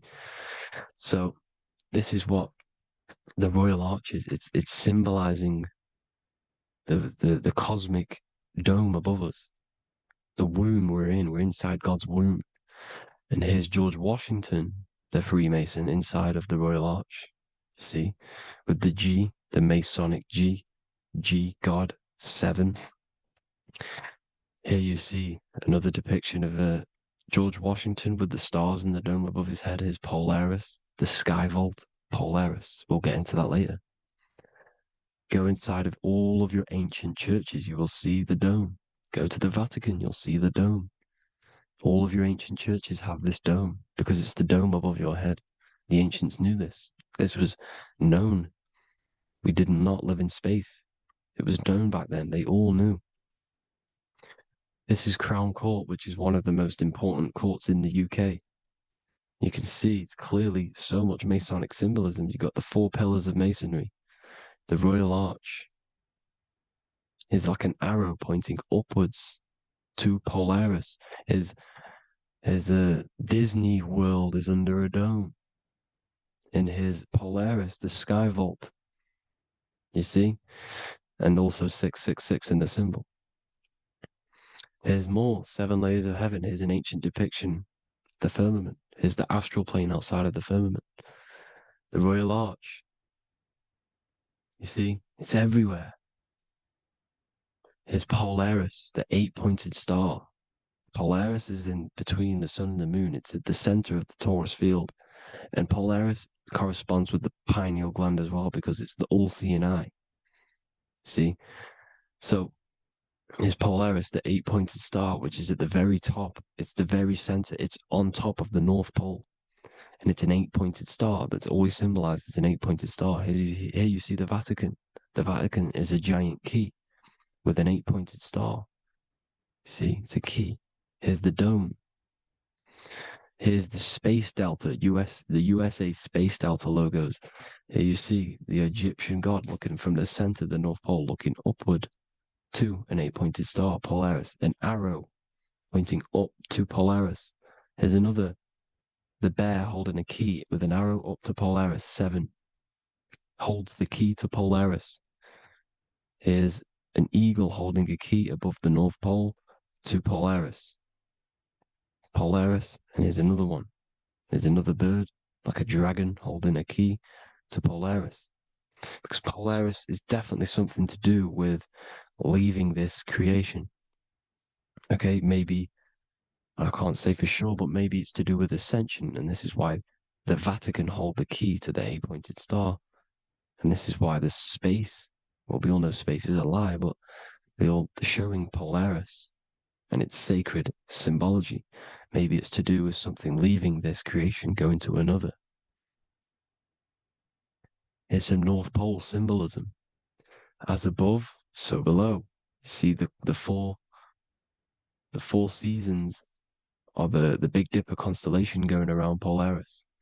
This is Polaris, this is the Big Dipper constellation, and this is the swastika, this image gives us the swastika, because all the symbols we use are created in nature. They're created somehow in nature. This is how we get them. As above, so below. This is the map of the North Pole with the 4 rivers looking like the Big Dipper constellation. It's the Masonic, here's the ancient cosmology with the 4, you see the 4 islands, Mayan cosmology, 4 islands. This is the alchemical symbol for Earth, 4 sections. The windows, because the center at the North Pole is a window to another dimension. The 4 lucky 4-leaf clover, which is supposed to be lucky. It's just it's truth in plain sight. And here's Hitler looking at 2 flat Earth maps. So this swastika has been used for thousands of years, thousands and thousands of years, and it's symbolic for the most sacred land on this plane, the North Pole. Shambhala. Do some research on Shambhala, people. It's a it's a Hindu mythology about the sacred lands at the center of the earth, and it's known to be full of enlightened beings, and it's all symbolized at the center. You can see their paintings of Shambhala. It's all at the center, the North Pole, and it's known to be the most godly place ever because it takes you to a portal to the higher places, and maybe this is something to do with Polaris, connecting you to this sacred land at the very center. But anyways, people, thank you all for tapping in. Hope you all learned something. Have an amazing day. Please follow, subscribe, like, all the links in the description for the courses, the PDF. Please have an amazing day. God bless.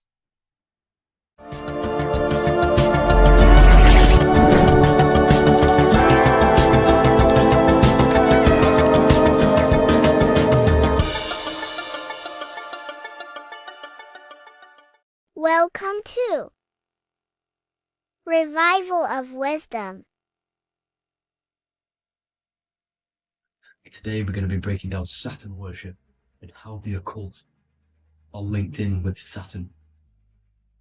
Okay, so first of all, let's start with the celebrities. All these celebrities are doing 666. Okay, covering the one eye, which also symbolizes the all-seeing eye, which is another occult symbol. But we're focusing on the 666, the 6 with the 3 fingers. Also, we have CERN with the 666 within their logo. Also Disney, okay, as you can see here, 666 within their logo. Pepsi, Coca-Cola, and even Cadbury's. Monster Energy with the 666 in Hebrew numerals. Unleash the beast. So what is 666 to do with Saturn? Because on Saturn, on their north pole of Saturn, there is a 6-sided hexagon, okay? So Saturday is named after Saturn Day, the 6th planet.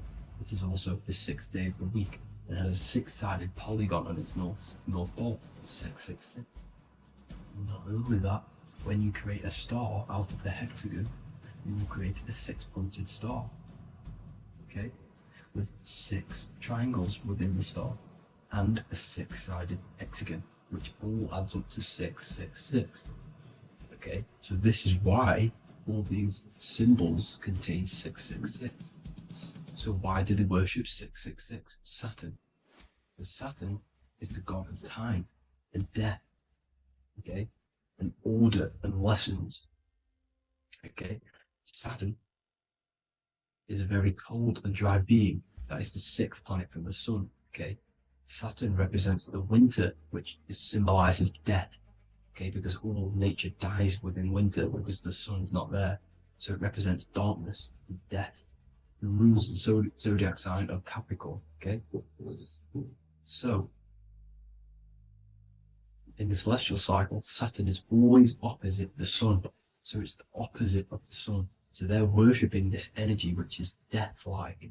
Okay, this god which is death and does not bring life. Okay, also is the god of time. Okay, also in the Roman and in Greek it's called Chronos. Okay, which is just a translation for time. It's also known as the Father Time, aka the Grim Reaper. Okay, the Grim Reaper, keep that in mind, we'll come back to this.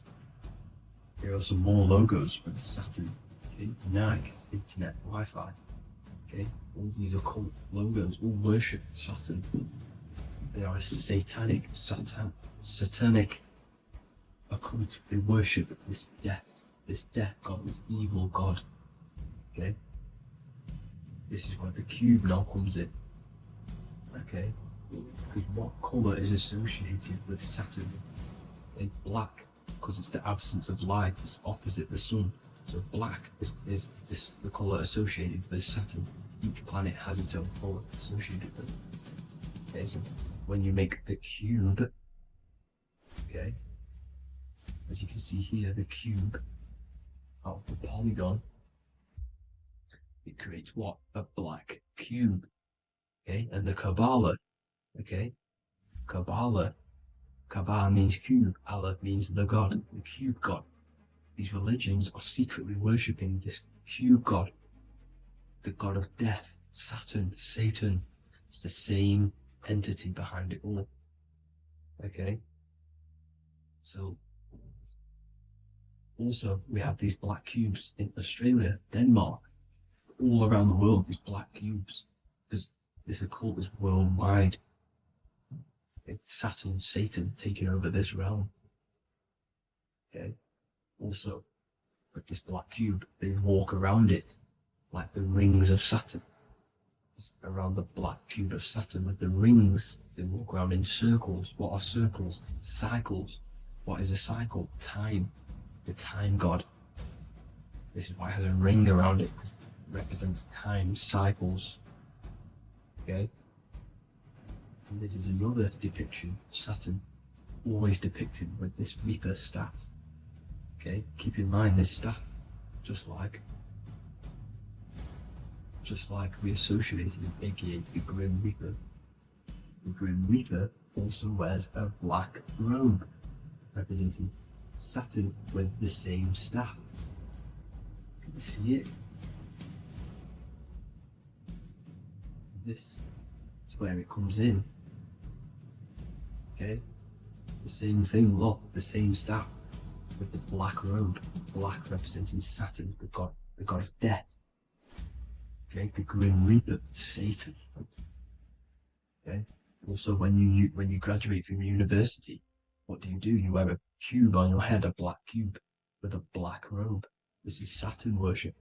See, this is how Saturn, Satan, has tricked the world into worshipping him, not God, the sun, which represents God. So what is a corona? Because a corona is a crown, a circle, okay? A set of concentric circles of light seen around a luminous body. So Saturn. So this is why they used to worship Saturn by wearing crowns in ancient days. And we still do to this day. The king or queen has a crown, a corona. Also, corona, the drink. Corona adds up to 666, just like Saturn is 666. But like you see in the corona, you see the staff. You see this staff, just like the staff of Saturn, the Saturn god, like the Grim Reaper, with the black robe and the staff, just like the Saturn god. What is the Grim Reaper? It's a killer, it represents death, just like Saturn, the god of death and time. So all these occults and secret societies all worship the 666 god, which is Saturn, Satan. All of our energy is being put into Saturn. Okay, and Saturn, Satan, is harnessing all of this energy. So gradually, this is what the mark of the beast is. Like it says in the Bible, the mark of the beast, or the name of the beast. Here is wisdom, let it know that you have to understand and count the number of the beast, for it is 6. It is the number 6 of a man, and is 600 Three score and six, 666. So this is what the mark of the beast is. They are going to eventually put green chips, just like Neuralink, which is what Elon Musk is pushing. Okay, so this chip is the mark of the beast, and it's going to be implanted to our hands or brains. Okay, and they will manipulate our consciousness, and it will manipulate our DNA, and it will directly connect us to AI, and AI is linked in with Satan, as the demons and the people who rule this world are in love with AI. They want to connect humans to AI. And this will control our consciousness completely and give all of our energy back to Satan, this deity that they all worship. Just like when you get married, you wear a wedding ring, the rings of Saturn, over the finger, which represents the sun. So you're basically seeing Saturn over the sun. The sun is the son of God. It represents the sun, represents God. So you're putting Saturn over the sun. So thank you guys all for tuning in. I'm going to leave you guys here. Please leave a like, comment some topics that you want me to talk about. And please subscribe for more amazing content. God bless.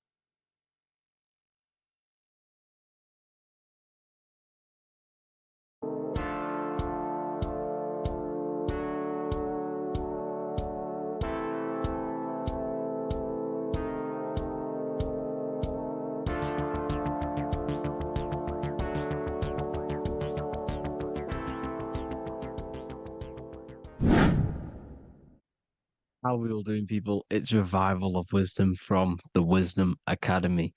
Today, we're going to be breaking down God, consciousness, and the higher and the lower self, and how to overcome the lower self. Now, the first thing you need to understand is that you are the invisible intelligence within the brain, within the body.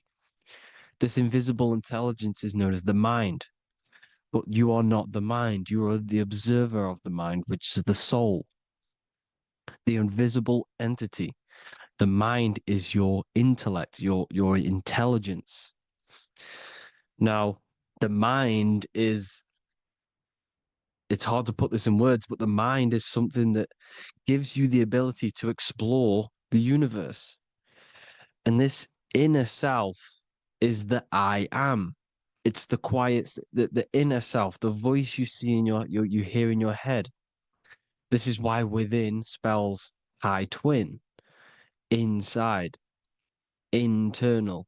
The I is also the number one, which is one line.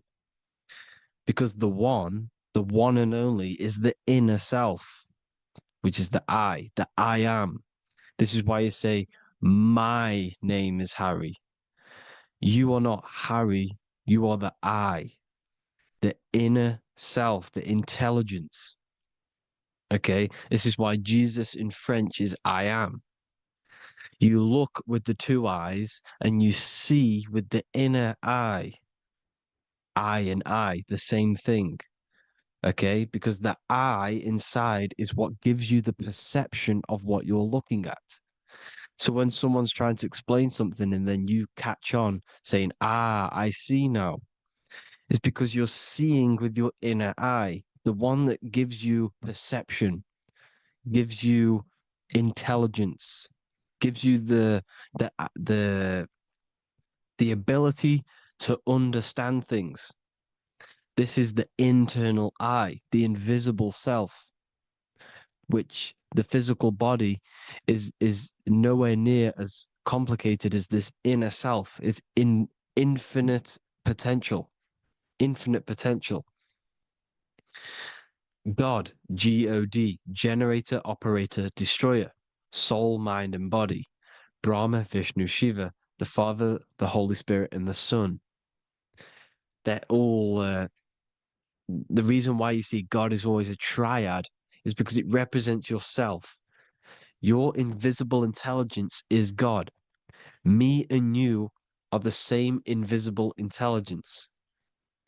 We are the invisible intelligence experiencing the program being ran by the central nervous system and the brain. I always say this in my videos, but I have to, in order for you to understand the things that I'm going to say later on in the video, you need to understand this concept, is that you are the consciousness experiencing the nervous system, the tree of knowledge of good and evil, which is you here. You would be in this invisible intelligence right here in the center of the brain. Now, this is why the ancient Christians show God is in the brain. This is the brain stem. This is the brain. This is also the brain stem and the brain. The brain stem and the brain. It's all depictions of the brain because the brain's the computer, the electromagnetic computer, which decodes the demands created by the invisible intelligence, the I, the inner self, you, your true self.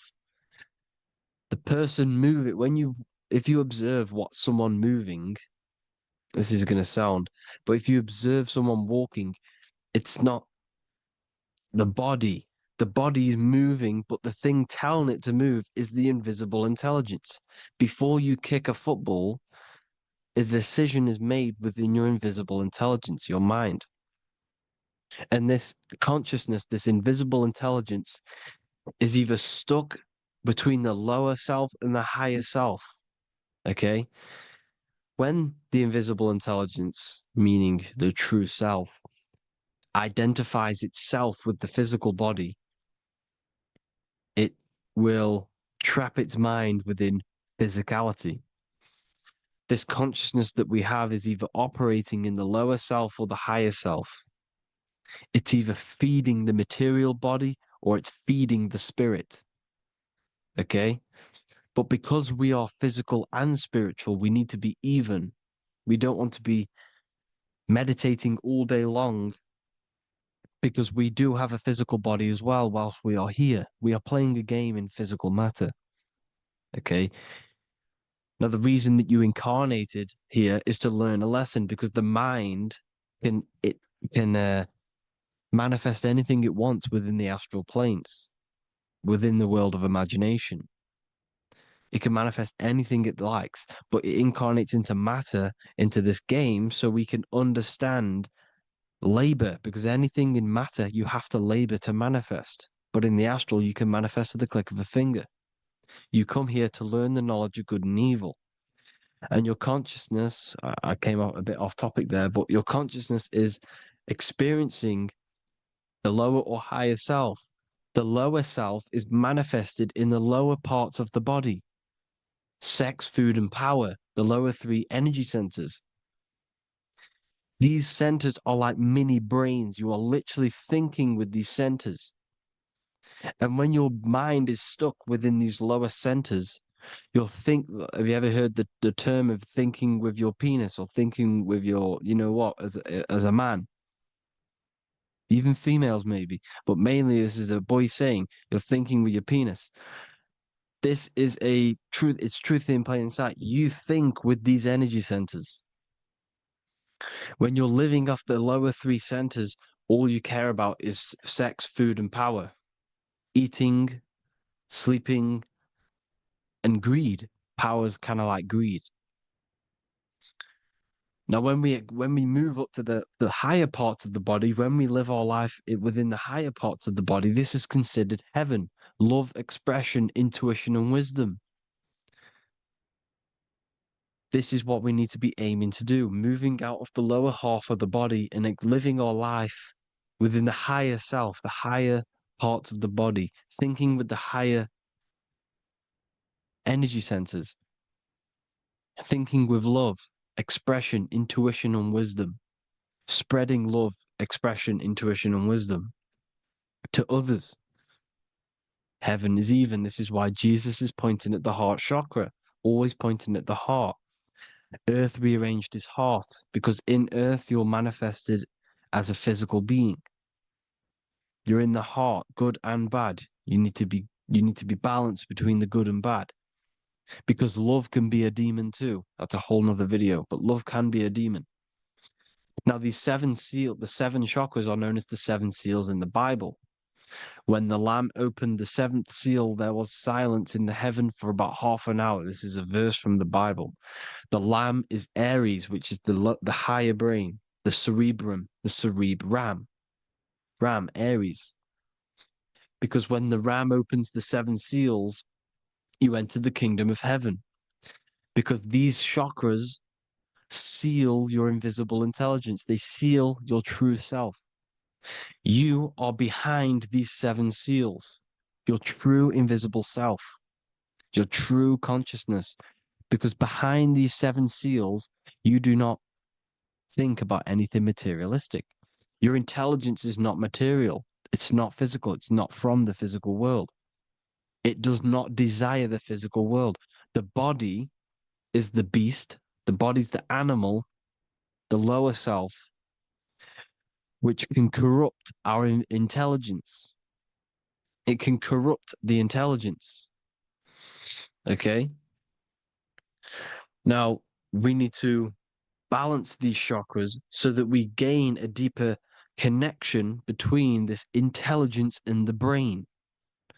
Because when there's a strong connection between the brain and the intelligence, your body and the intelligence, you have a strong connection. Therefore, you can manifest what the intelligence is saying at all times. Meaning, when, for example, your higher self, this is intelligence, the higher intelligence is always speaking to you. It's always guiding you. It's always telling you the right thing to do.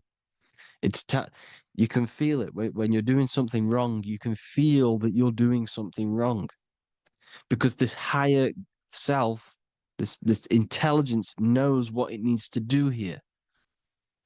And when there's no connection between the body and our intelligence, our true self, when we strip away, when you close your eyes for long periods of time, you will figure out you are this invisible, infinite, creative being.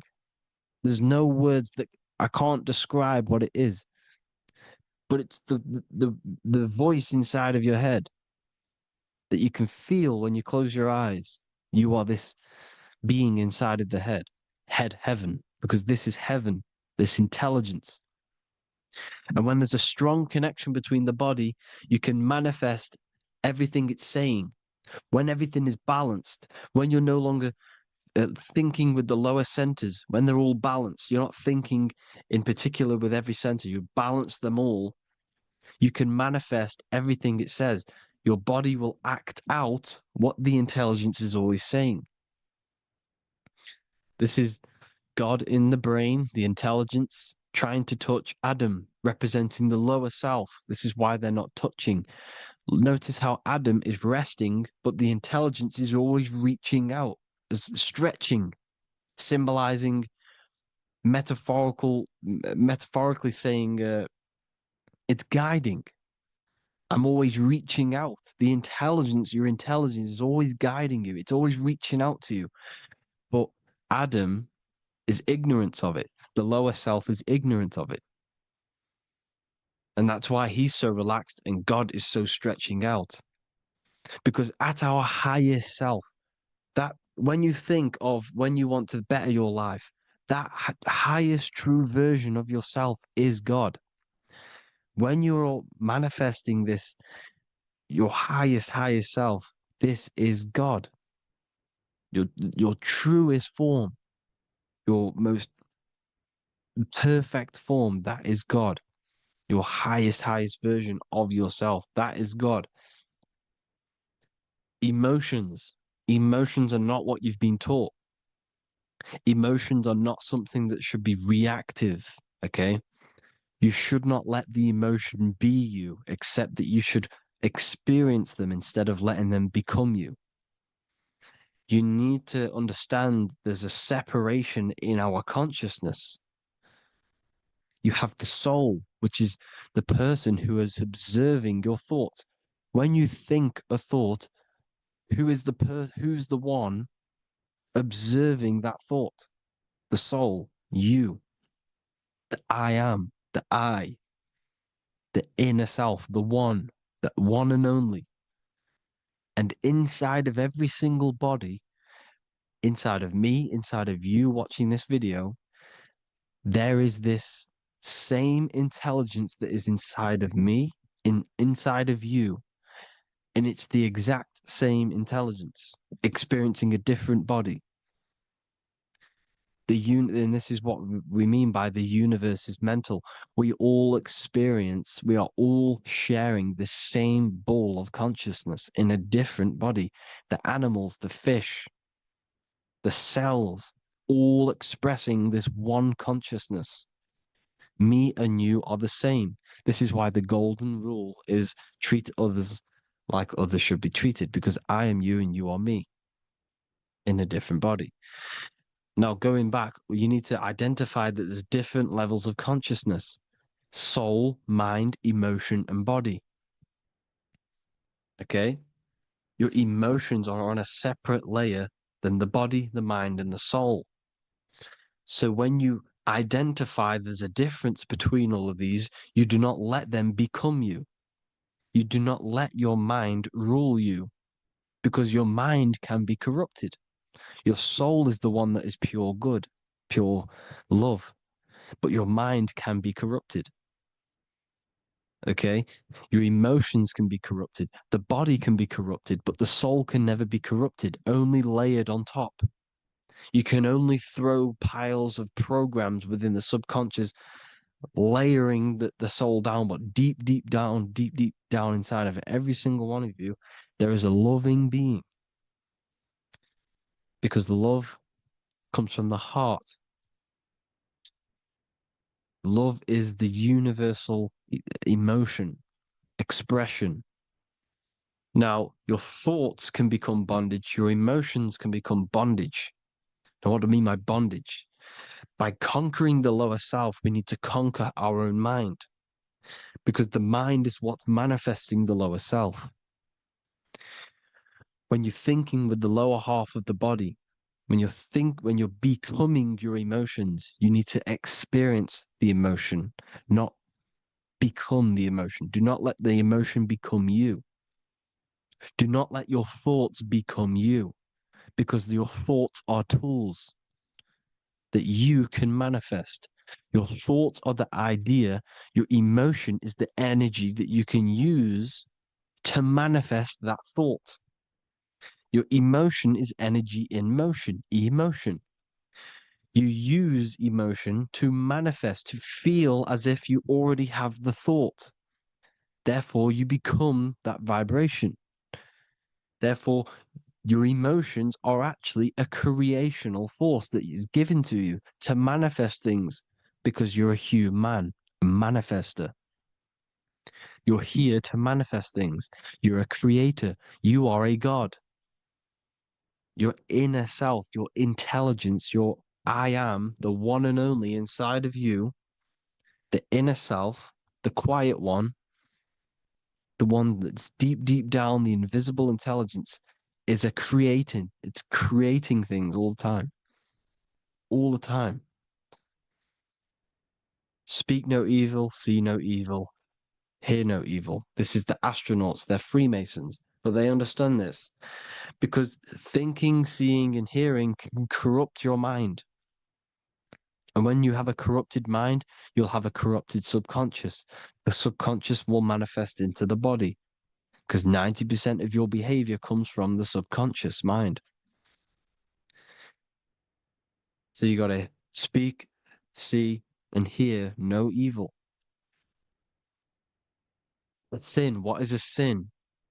To overcome our lower self, to overcome our lower self, the 7 deadly sins are not something that goes against an external God. A sin is something that goes against your inner guide, your inner conscience, the inner self that is always speaking to you. It's always telling you the right thing to do.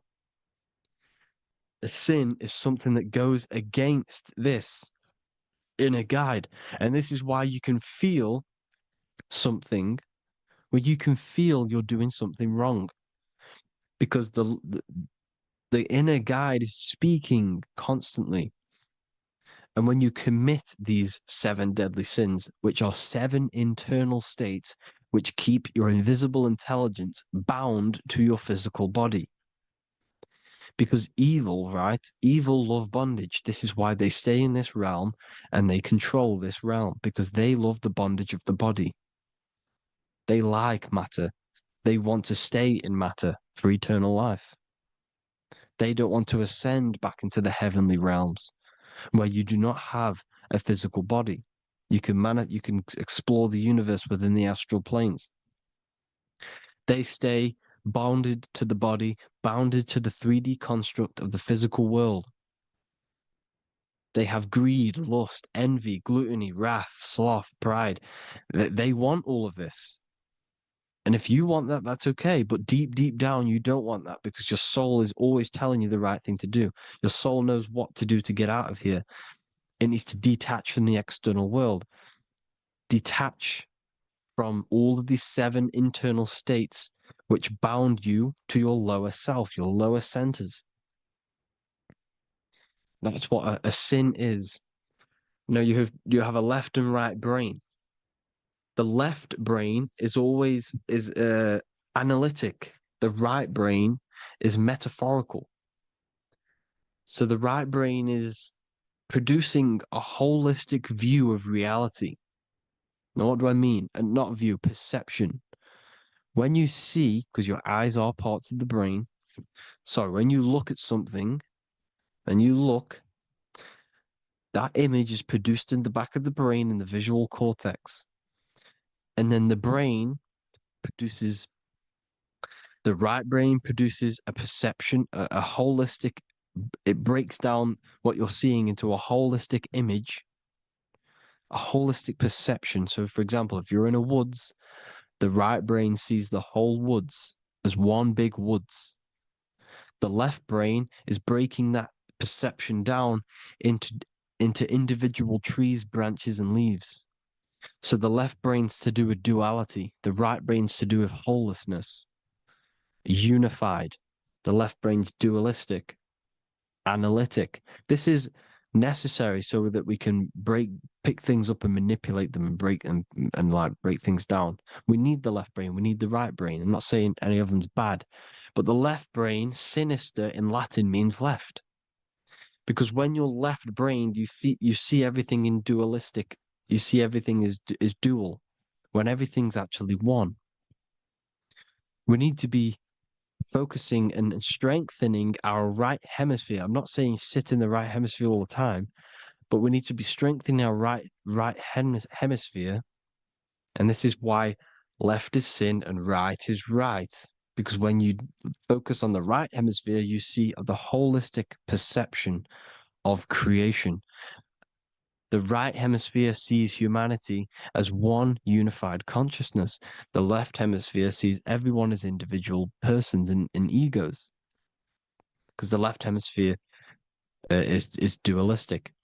And this is why the Bible says, cast the net onto the right side of the ship and ye shall find.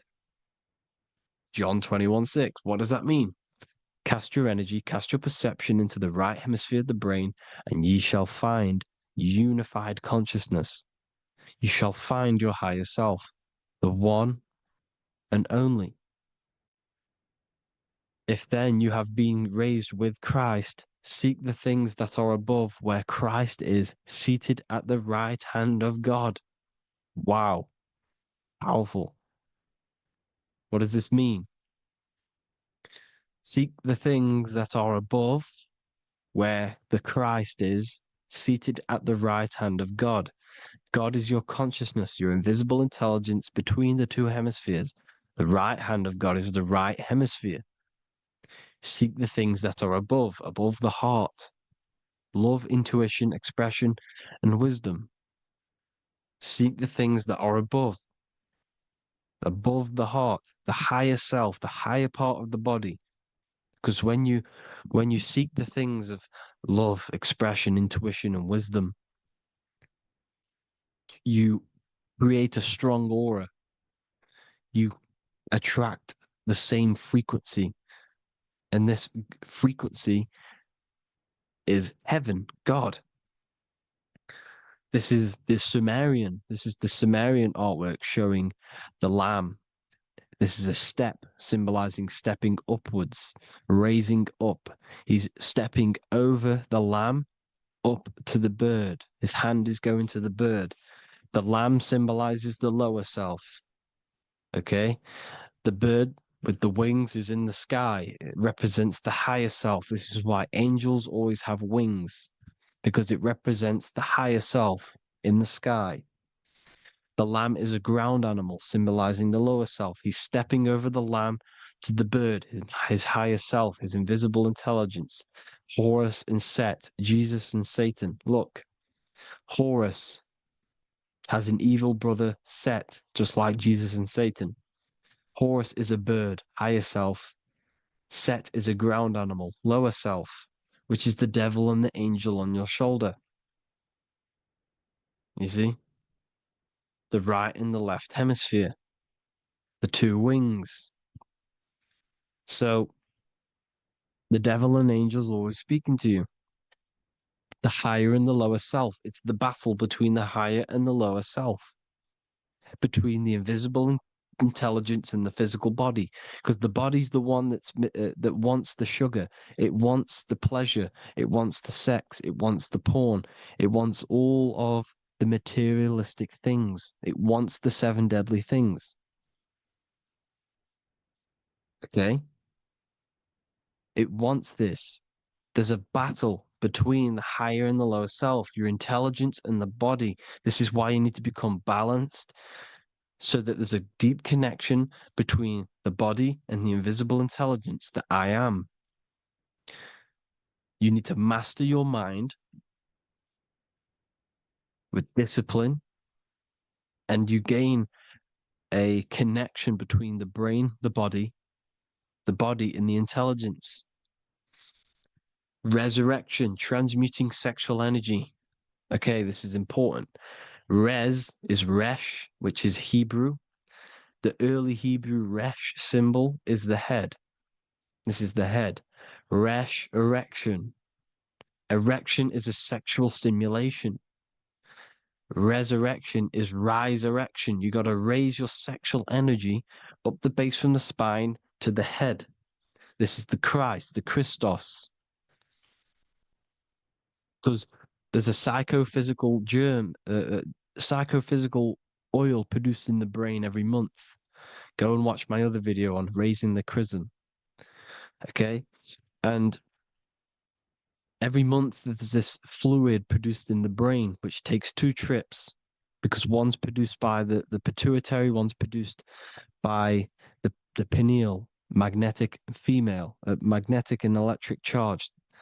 And it takes two trips down the spine to the solar plexus, the bread of life in the Bible, or Bethlehem in the Bible, because the River Jordan's your spine. Goes down to Bethlehem. It gets born in Bethlehem, just like Jesus.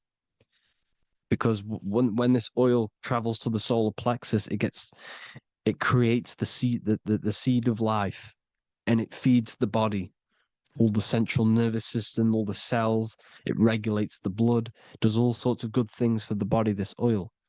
Now, when you save your sexual energy and you raise your resurrection, you awake the Christ.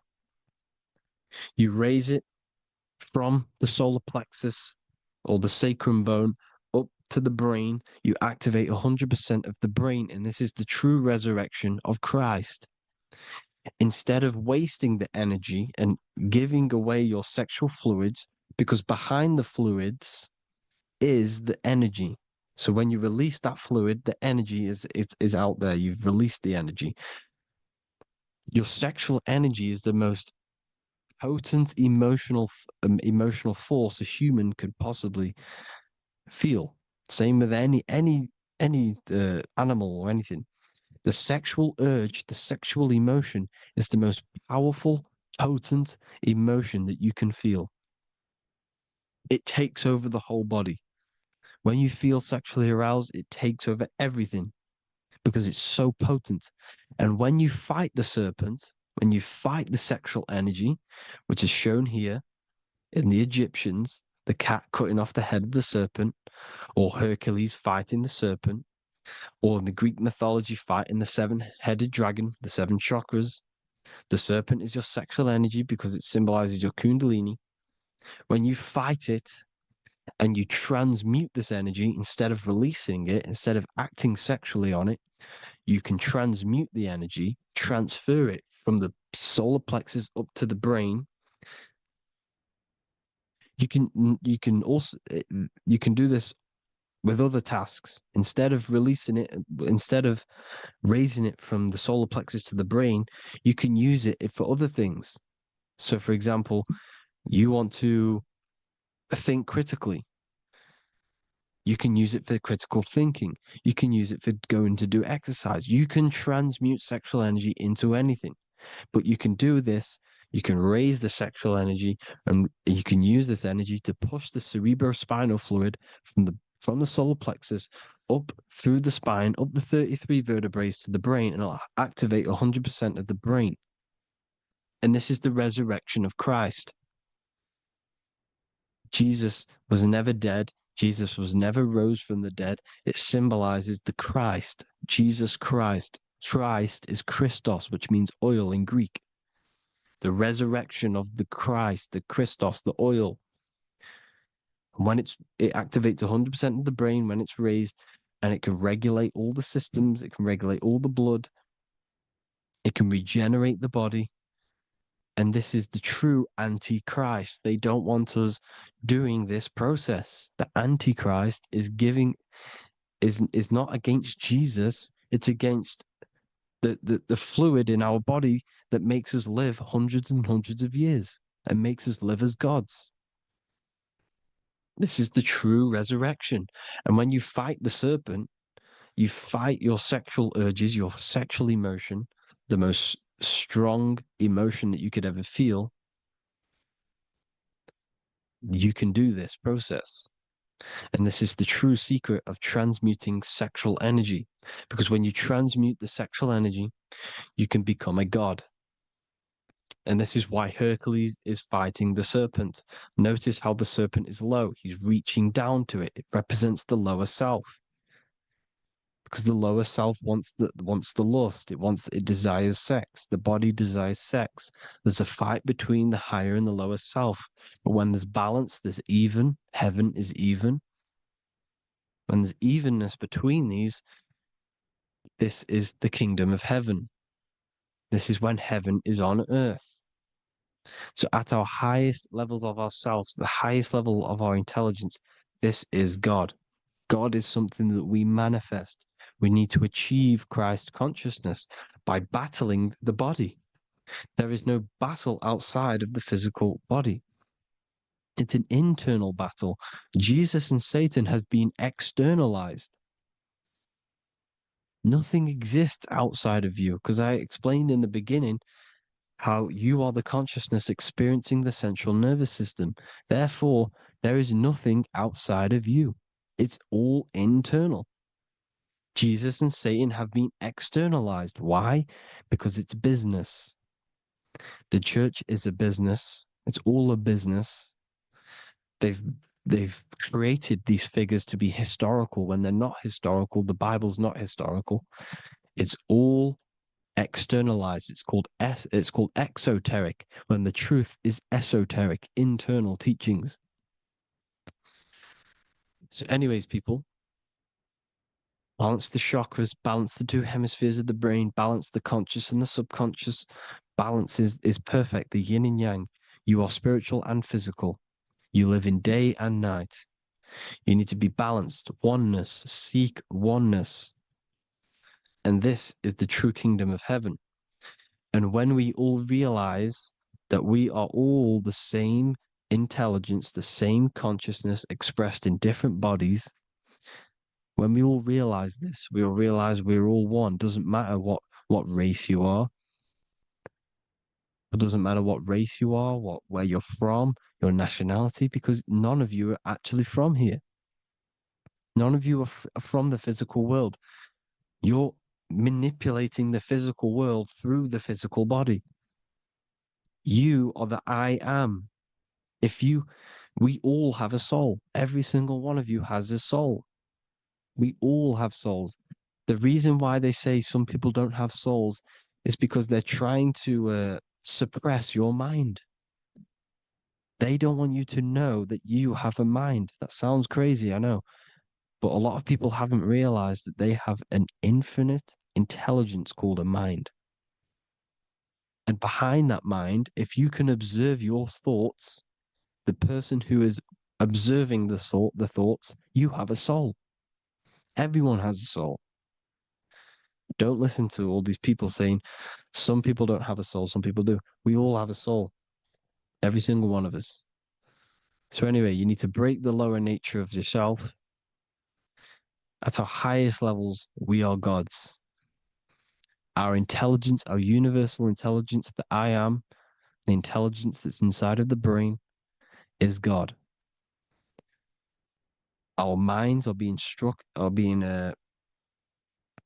corrupted within believing that you are the body, and the result of this is a society like today, because everyone thinks they're the body, and everyone's living in the lower nature of self, where everyone only cares about themselves. But when we realize we're all one big consciousness ball, we're all the same consciousness expressed in different bodies, there will be peace. So thank you all, people. If you do want to learn more, if you do want to read my book, it's called The Book of Wisdom. I'll put it in the description. It's an amazing book, people. It's going to give you the best understanding possible about creation, yourself, and the world. It's amazing. The Bible, everything. I have just launched a new cymatic library.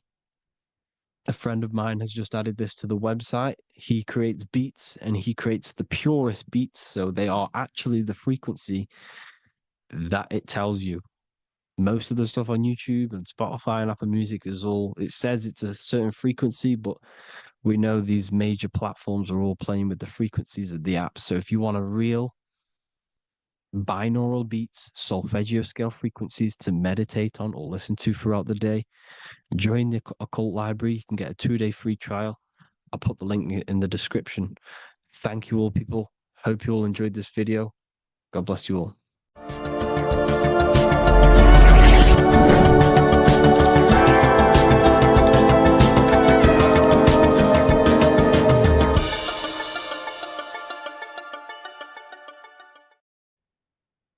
You don't just have a physical body. You have a physical, mental, spiritual, and emotional body. Each one of these aspects are a body of its own. Body does not just refer to a physical substance. You have a mental body for thinking, an emotional body for your emotions, a spiritual body for your energy in your astral form, and a physical body to encapsulate all of these. Each 4 of these aspects are essential for the human experience and essential to balance. Now, today we're going to be syncing the 4 aspects of your consciousness with the 4 seasons and the 4 elements and how this ties into the Bible. So we have 4 physical elements. We have 5 elements in total, spirit being the most important, but spirit is pure invisible. We have 4 physical elements. We have air, fire, earth, water. Earth and water are feminine. Air and fire are masculine. Air and fire are active. Water and earth are passive. The air corresponds with the mental body of consciousness. This is where your intellect, this is where your communication, this is where your thoughts, intuition all comes from. This is the mental body of consciousness that allows you to think, allows you to process, figure things out, and have intellect and gain knowledge. This is your intellectual aspect of your consciousness, located in the head region. We have a fire nature, a spiritual nature. This is our astral body. Our astral body is all to do with the subconscious realms, the higher realms of consciousness. This is the body that allows us to be free from the physical body. Our spirit is more of our energy. Water is our emotional body. This is what allows us to feel things, that allows us to gain intuitive feelings of conscience. So emotion allows us to understand what is right and what is wrong. When we feel something bad, we know that this is wrong.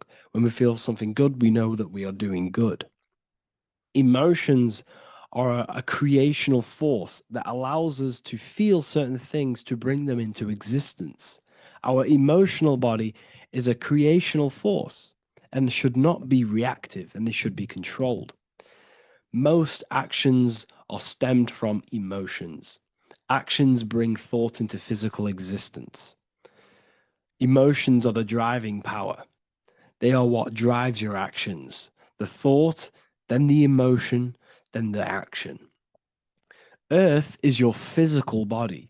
This is your physical state that allows you to take mind and emotion into action, into fruition, into physical matter. This is what your physical body allows your consciousness, your soul, to interact with the physical world and bring things into physical existence. The physical body, the physical world, is an outcome and an effect of the thinking mind. All physical substance comes from the thinking mind. The pen, the phone you're holding, the microphone I'm speaking into, all began as a thought in the thinking mind, then it was brought into physical reality. Earth is the most dense. So it goes in this order: body, emotions, spirit, mind. The higher you go up, the more lucid and fluidic it becomes. The lower you go down, the more dense and dull it becomes. Air is the mind, fire is the spirit, water is the emotion, earth is the physical body. So this is why you are a microcosm. You have these four things within you. You contain of these four elements, which correspond to the four bodies of your consciousness, the four bodies of the soul. You are the soul. You are the spirit. So this is why in Theologians 4:17 it says, "Caught up together with them in the clouds to meet the Lord in the air." You don't meet God or the Lord in the physical air, in the clouds. This is clearly a parable. A human being cannot go up to the clouds and meet a mystical man in the clouds. This is obviously a parable, a metaphor. The air is your mind. You must raise your consciousness beyond the body, beyond the emotions, beyond the spirit, and enter in the mind during meditation, turning the mind inward to connect with the Lord. The Lord is the highest aspect of your consciousness, the one that exists beyond the physical body, beyond your emotions, beyond the thought. So you meet the Lord in the air, in the mind. The mind represents the air. This is why in America there's a saying called an airhead. You're an airhead. This means that you are stupid, or you don't think, or you have nothing in your mind. You have nothing in your head. When someone's very stupid, you call them an airhead, because air represents the mind.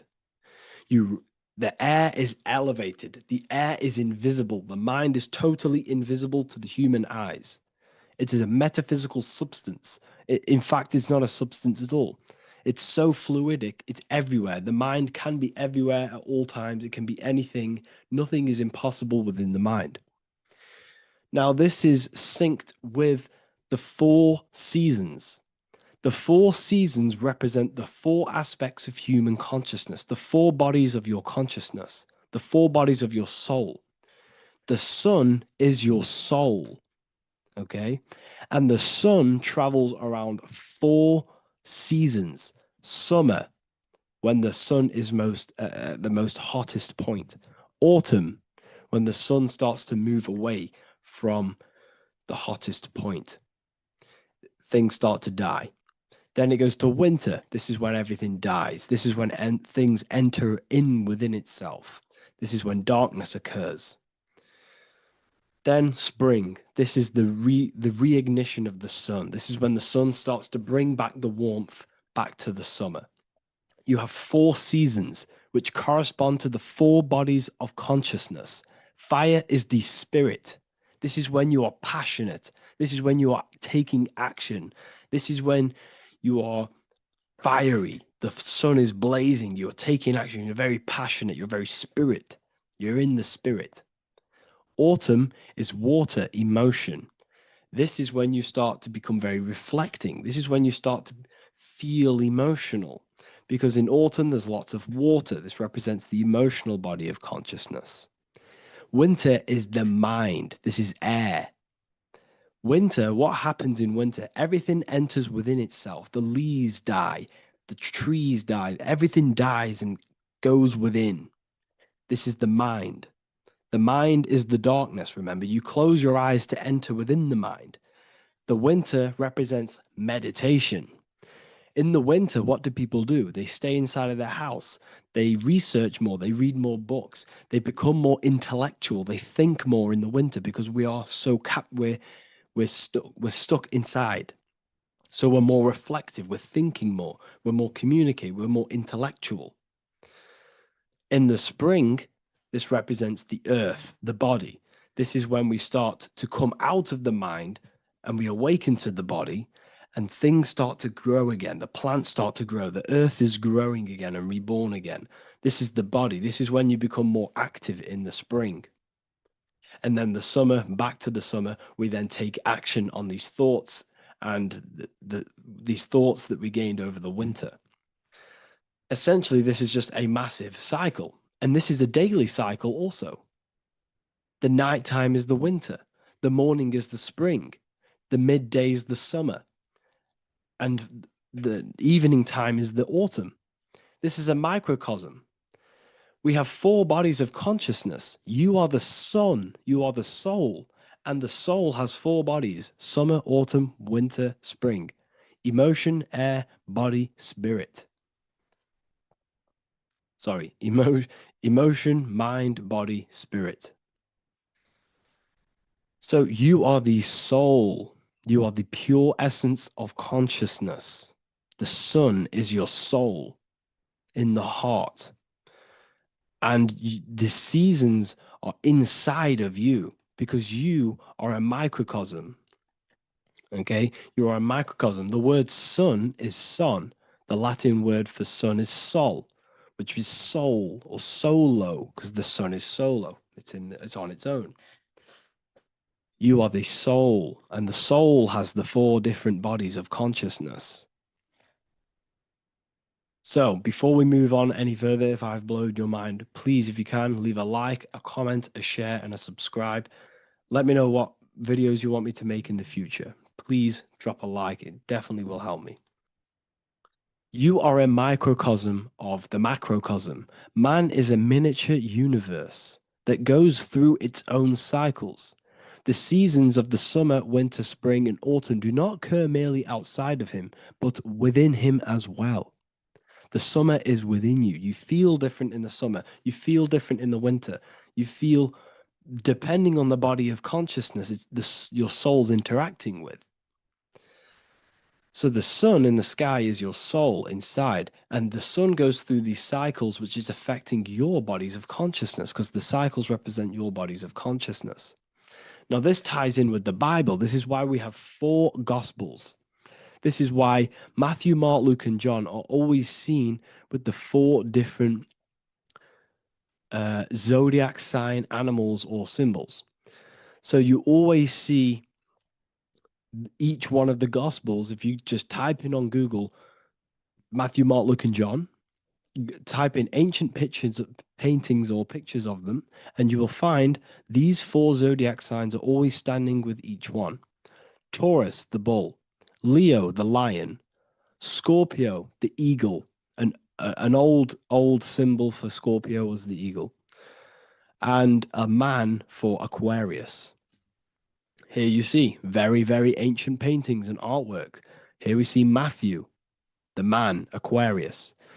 Here we see John, the Scorpio. The same here. We also see it on the tarot cards, on the world card. We see the 4 fixed zodiac signs. Here we see it as well. These are called the 4 fixed zodiac signs. Now, when we look at the zodiac, we're no longer looking at the sky. Because what you must understand is as above, so below. What is above you is inside of you. What is above is what is below. What is outside of you is within you. The zodiac is inside of you. The zodiac revolves around the sun. The sun is your soul. These are different energies of your soul. Like I said earlier, the 4 seasons are the 4 bodies of your consciousness. And in each body of consciousness, you have these different energetic energies that you can work with. Okay, so this is the true astrology. This is the true astrology, the internal esoteric astrology. You can't find much information on this at all.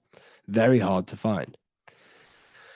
So what we're looking at are the 4 bodies of consciousness. Obviously, when you look in the middle of each, when we look in the middle of each season, spring, the middle of spring is Taurus. The middle of winter is Aquarius. The middle of autumn is Scorpio. The middle of summer is Leo. These 4 signs are known as the 4 fixed signs. Okay, Scorpio is fixed. It's the middle of autumn. Scorpio is a water sign, emotion. Aquarius is the air sign, the mind. Taurus is an earth sign, the body. Leo is a fire sign, the spirit. This is why we see Matthew, Mark, Luke, and John with the 4 fixed signs of the zodiac, which represent the 4 bodies of consciousness. Leo, the spirit, fire. Luke, Taurus, earth, body. Matthew, Aquarius, air, mind. John, Scorpio, water, emotion. Each gospel is depicting Jesus and showing Jesus in each gospel. Each one of these gospels is showing and depicting Jesus according to the different body of consciousness. In John, this is when Jesus starts to turn water into wine. Water is emotion. Wine is transmuted emotion. This is when he does miracles with his emotions, water into wine. Aquarius, which is Matthew, air, the mind. Inside of the Gospel of Matthew, this depicts Jesus as an intellectual person, a person is communicating and using his mind, his mental body a lot inside of the Gospel of Matthew. Go and read it, and you will see this. Luke, Taurus, earth, the body. Luke shows and depicts Jesus according to the body of consciousness, the physical body. He shows Jesus as a human, being a human being, helping people physically and helping people's physical needs, like giving away food and doing all sorts of good things for other people. Leo, Mark, inside of the Gospel of Mark, this shows Jesus as a spiritual teacher, a passionate person who is taking action. Each gospel is showing Jesus according to the different body of consciousness. And Jesus represents you, the Son. That's why it's called the Son of God, the light of the world. Jesus represents your soul, and your soul has these 4 gospels, the 4 bodies of consciousness, the 4 fixed signs, the 4 elements, and the 4 seasons. These things all correspond to your consciousness. So this is Leonardo da Vinci showing you the exact same thing. Jesus is the I am, the sun, the soul, in the middle, on his own. Luke, spring, earth, body. There are 3 people in each group. There are 4 groups, and there are 3 people in each group. 1, 2, 3. 1, 2, 3, 1, 2, 3, 1, 2, 3. Fall, winter, summer, spring. These are according to the four bodies of consciousness. Here we see Aries, which rules the head region. He's on the head of the table. Gemini, he's holding up the two hands because Gemini rules the two hands, the two arms. Gemini is the two twins, which is the two arms and two hands, and the two lungs. Here we see the beginning of summer, which is Cancer. You see the big knife here? Cancer, him here, this gray-haired guy, holding a knife for the crab. Cancer, they pinch. You have a knife, symbolizing the crab. Leo, the middle of summer, showing dominance. The sun is very dominant. He's got his elbow on the table, showing dominance. Virgo has no Adam's apple. Cancer here is pointing at this woman's neck, saying there's no Adam's apple. This is Virgo, the virgin, the only woman. Jesus, the sun. This is Libra, the balancing. He's holding his arms out balanced, showing the balancing of the sun, because when the sun enters Libra, the sun is balanced between winter and summer. So it's balanced. This is all astrology, but this is internal. Okay. This is Ezekiel's vision. Ezekiel had a vision in the Bible, and he saw the face of a man, the face of a lion, the face of an ox, and the face of an eagle. The eagle, Scorpio, the ox is Taurus, the lion is Leo, and the man is Aquarius. He saw the throne of God, and he saw the different bodies of consciousness. This is all symbolic for the different bodies of your soul. So when we look at the zodiac, we are actually looking at a map and the energies of our soul, and the energies of our bodies, and the energies of our consciousness. This is what we are looking at. Each zodiac is an aspect of our consciousness and an energy that we can work with and that we must purify. Balance and purification is essential. Imagine playing a brand new video game. Let's say a brand new video game came out and you had to play it. What happens when you play that game? You don't know the controls. You cause chaos in that game. You can't really run properly. You can't do anything properly. You're getting destroyed by other people who are playing that game. It's the same with your physical body. When you are born, you must learn how to play the game. You must learn how to balance the mind, learn how to balance the spirit, the emotions, and the physical body. We must balance and purify each body of our consciousness, which we must look after our physical body with our physical health by eating physical, electrical food like fruits and veg. We must look after our minds by being conscious of what enters our eyes, enters our ears, enters everything. Whatever enters our five senses is affecting our mind, our mental health, our environment, mental. We need to look after our thoughts. Control our thoughts by purifying our thoughts, only positive thoughts. Then we must purify our emotions, feeling only gratitude and love and not feeling these negative, dull emotions. Then we must look after our spiritual body through meditation and looking after our spirit. But remember, when we look after our mind, it all begins in the mind. Each body of consciousness is interlocked with the other. If you have an unhealthy body, you have an unhealthy mind, spirit, and emotions. If you have an unhealthy mind, you have an unhealthy body, spirit, and emotions. If you have an unhealthy emotions, you have an unhealthy spirit, mind, and physical body. They're all interlocked. You must balance each one of them. Look after your physical body, look after your thoughts, look after your emotions, look after your spirit. But remember, the mind is the most powerful one. It's mind over matter. Once we look after the mind, because once we start to control our minds and control every thought we think, this will then turn into discipline in our physical body. Because once we learn how to discipline the mind, we learn how to discipline what we eat, we learn how to discipline what we feel, we learn how to discipline our spirit. This is all interlocked, but work on the mind first. Work on the mind first.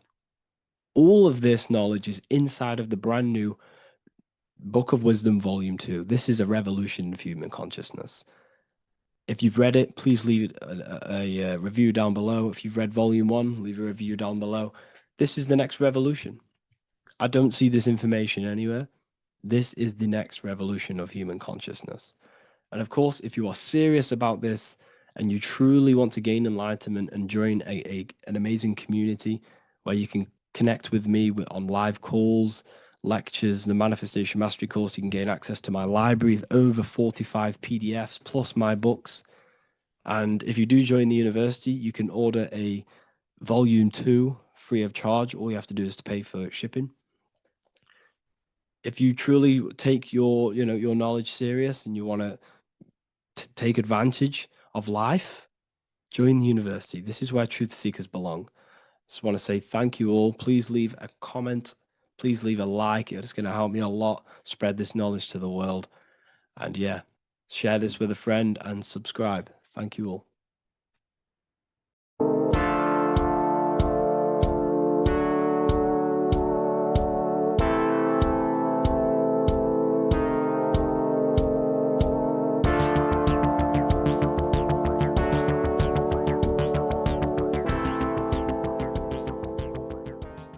Welcome back everyone to another video.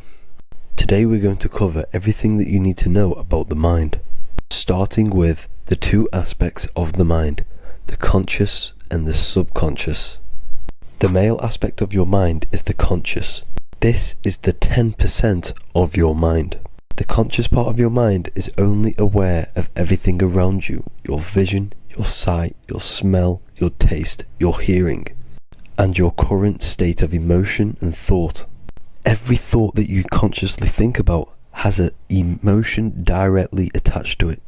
That emotion is then impressed onto the subconscious part of the mind. The subconscious part of the mind is the female aspect of your mind.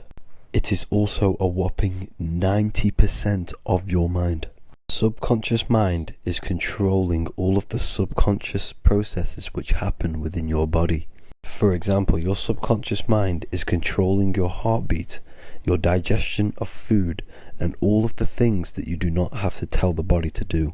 It is the hidden part of our mind which is controlling all of the hidden things. The subconscious mind is like a recording supercomputer. Everything that you have experienced in your life is all recorded and stored within the subconscious mind. One of the most important things about your subconscious mind is that it stores your mental programs. Everything in the subconscious mind manifests into behavior and actions within the body. Your daily basis routine and habits are all mental programs within your subconscious mind.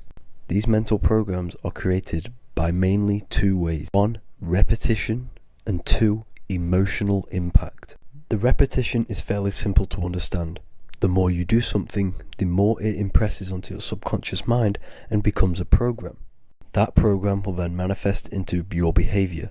However, with the emotional programs, they work a bit different. The stronger that you feel an emotion, the stronger it is impressed onto the subconscious mind. And then that emotion becomes a program.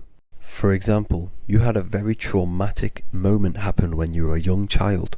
The emotion that you felt was so strong in that moment that it impressed into your subconscious mind so hard that you can recall that moment like it was yesterday.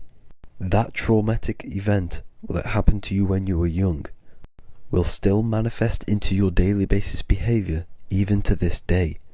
However, it manifests subconsciously. For example, if you were in a car crash, you will be wary to enter cars with certain people. All because of that traumatic emotion that you felt and impressed onto your subconscious mind. Another example of the subconscious manifesting into our behavior is posting on Instagram. Most of the time, the reason why you post is because your subconscious mind is seeking gratification. So before you actually do something, question yourself and find out the root cause of why you are doing this. Another thing that you need to understand about the subconscious mind is that it takes everything you say and hear literally. So for example, if you go and say, "You are an idiot" to someone, your subconscious mind will only pick up the word idiot. It only knows yourself. It doesn't know anyone else. You are casting a spell on yourself just by saying that to someone else. This is why the golden rule is to treat others like you'd like to be treated. Now, You can rewrite these programs which are already in your subconscious mind. However, it does take consistency. You have to change these programs which have been running for years. And by changing these programs, you change your behavior, because these programs manifest into your behavior. The best way to do this, personally, is to listen to affirmations first thing when you wake up in the morning, and do this for 10 minutes every single morning. Then at night time, you want to think and feel that you are becoming the reality that you desire. The more that you feel this reality, the more it will become a program and impress your subconscious mind. For example, you're trying to gain financial freedom. If you trick your subconscious mind into creating a program saying that you are financially free, this will manifest into your behavior. You will start doing more work. You will start looking for ways to make money. Your mind will be set on the frequency of money and financial freedom. Therefore, you will receive thoughts based around this program. If you take enough action, your life will dramatically change because of this program that you created in the mind. This is why we call it a mindset, because your mind is a frequency tuner which sets its frequency onto different thoughts, because thoughts are frequency. If you fill your mind with a specific frequency, you will gain thoughts and ideas based around that frequency. To create a stable mind, you need to master your emotions. You need to change your mindset. Everything that you experience is neutral. Based upon the mindset that you see it, you either give it a positive or negative charge. By understanding this deeply, you will then control your emotions. I hope you gained some wisdom and enjoyed this video. Please, if you can, leave a comment and a like, and subscribe to the channel if you like this content. Love and light to you all.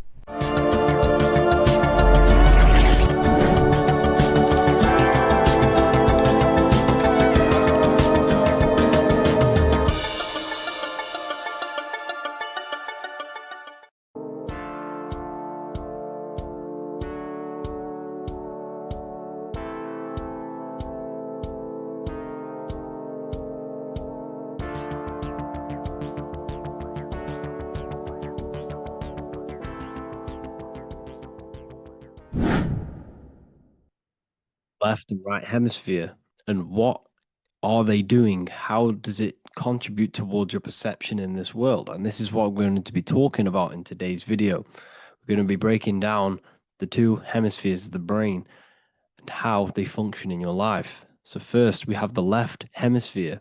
This is the logical hemisphere. This is the analytical, divided, scientific, or verbal hemisphere. The right hemisphere is creative, wholeness, artistic, symbolic, and metaphorical. The right hemisphere does with non-verbal things.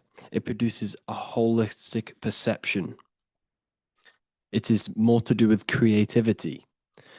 Because what you must understand is that we are not in the external world. The world is produced by our brain. We see with our brain. Our eyes are a part of the brain.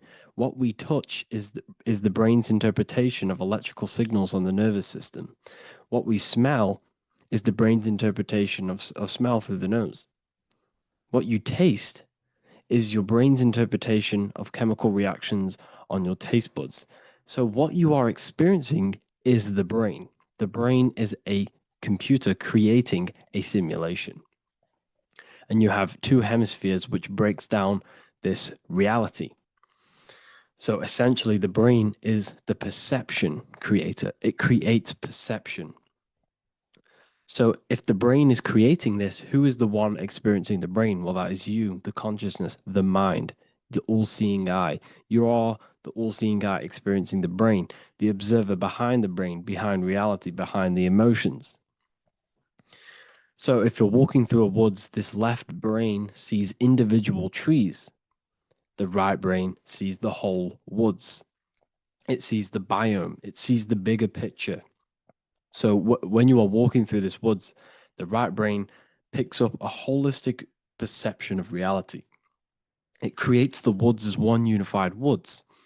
The left brain's job is to break this down and analyze it so that we can see individual things.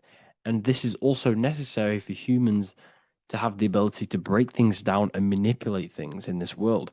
So without this left hemisphere, we could not manipulate things and break things down. So this right hemisphere is important because it sees the whole woods. It sees humanity as one unified consciousness. However, the left hemisphere sees individual egos. So the left hemisphere is the place of the ego because it only understands it sees the world very divided. Okay. So for example, here's another example of the left and right hemisphere. If someone pulls out in front of you in traffic, your left brain's going to start going crazy and analyzing them, calling them names. The right hemisphere, however, sees the bigger picture. Maybe he didn't see you. Maybe it's just a mistake. Maybe he's in a rush. You see how the two brains are very different. They do the same thing, but they function in different ways. The right hemisphere is feminine, the left hemisphere is masculine. So, like I said, this person pulls out in front of you, you start to think with the left. If you start to perceive that in the left brain, you're going to start analyzing them, you're going to start going crazy and calling them names because you're analyzing it. You're not seeing the bigger picture behind it, you're not seeing it from his perspective. So, there is a crossover. So, the left hemisphere of the brain controls the right side of the body, the right ear, the right eye. Everything to do with the right side of the body is connected to the left hemisphere, and the right hemisphere controls everything on the left side of the body, including your eyes, your arms, your legs. So everything is crossed over, and even your visual field is crossed over. So this is your visual field, as you can see here, and even the left side of your visual field goes to the right brain. There's a crossover. No one really knows. There's not really a reason for this. However, this is how the human body is designed. As we all know, the human body is the most advanced piece of technology on the face of the earth. They cannot replicate the human body. And they tell you it has no creator. This is crazy. People are that brainwashed, they can't even understand that their body is the most advanced piece of technology. Your body is so advanced, the computers that you use are mimicked of the body. Everything they create is mimicking nature, but they don't show you how intelligent nature is because they don't want you to understand you're in an intelligent design. So, anyways, let's get back on track. There is a crossover in the brain, and this is why they teach you to write with your right hand. And I was speaking to someone who's in a nunnery, or whatever you want to call it. They were a nun, or they knew someone who was who was a nun, and they forced these people, these nuns, to write with their right hand. You had to write with your right hand. This is why, I'd say at least 70% of the world or 80% is right-handed and right-legged, because they taught us this to activate the left hemisphere more because of this crossover that happens in the body. So when we are using this right side more, we are using that left hemisphere more. Why? Why are they doing this? Well, they also called it writing. Writing is a spell, to cast a spell on you, to use that right side of the body so that you use this left hemisphere, because they want you to see the world as a divided perception. They don't want you using the right hemisphere, using that left side of the body to activate the right hemisphere to see the bigger picture and see how everything is all one and everything is created. This left hemisphere domination keeps you from seeing the connections between everything, because that left hemisphere analyzes, it breaks things down. So when we are left hemisphere dominated by using the right side of the body, we are essentially seeing everything as divided. And this is why so many people will not understand my work, because my work connects dots and connects fields of knowledge, and makes you see the bigger picture. So people who are left hemisphere dominated will see my work and think this guy's crazy. But everything, it's all about activating that right hemisphere. So they called it writing because every word you say is molding your mind in some sort of way the things you see is molding your mind. Everything you take in through the five senses is molding your mind. And language is a massive spell, especially the English language. They called it writing so that you use that right side. It's a spell because your subconscious mind picks up everything you say. And 90% of your daily basis behavior and thought patterns is produced by these subconscious programs within the subconscious mind. Essentially, your conscious mind is only the 10% of you. The conscious mind is just what you're aware of, what you're wearing, how you're feeling, what you're thinking. That's your conscious mind. The subconscious mind is controlling every system in your body. It's telling your heart to beat without you being conscious of it. So essentially, this is what they're programming. They're programming this system in the back of the mind, which is controlling everything through the words. And this is what spells are, because it's all about creating perception in the subconscious. So they want you to use that right side more. I truly believe the ancients, they were balanced. They used the left and the right side of the body. They didn't have a stronger side because they understood this science of the body and how the body works.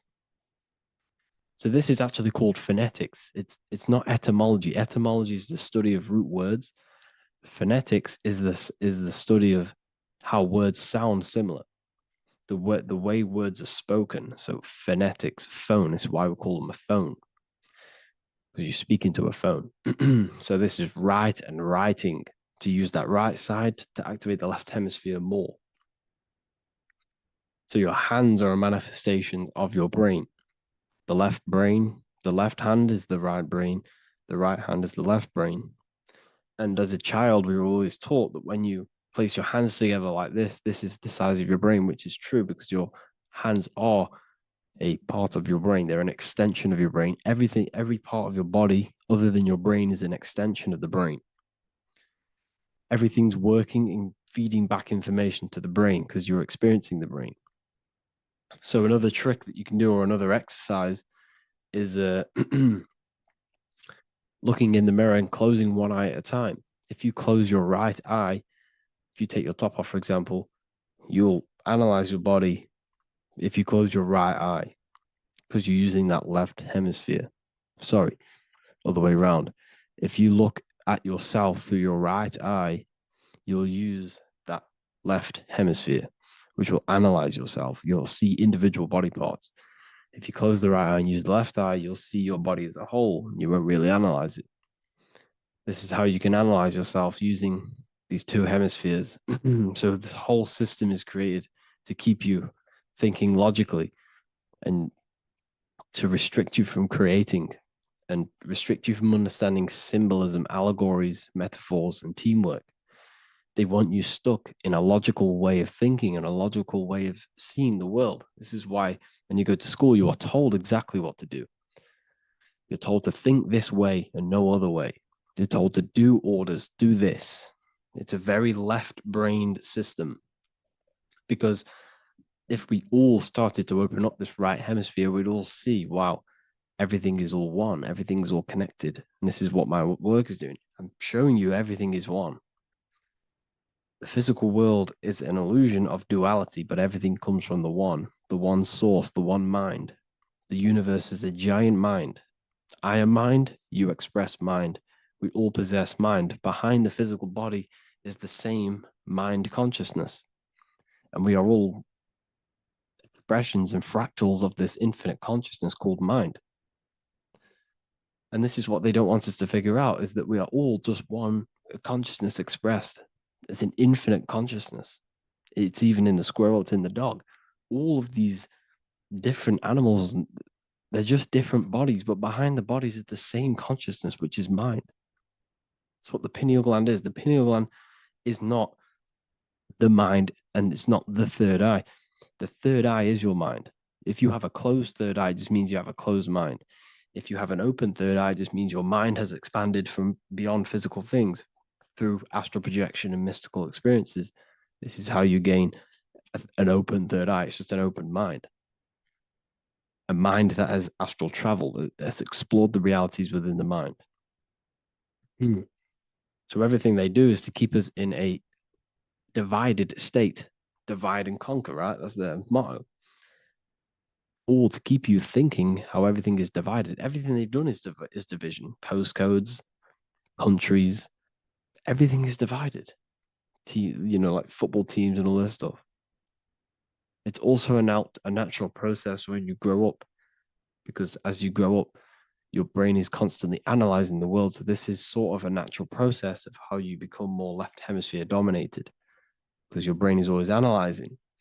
And unless something awakens you, you can awaken that right hemisphere where you can start to see the bigger picture.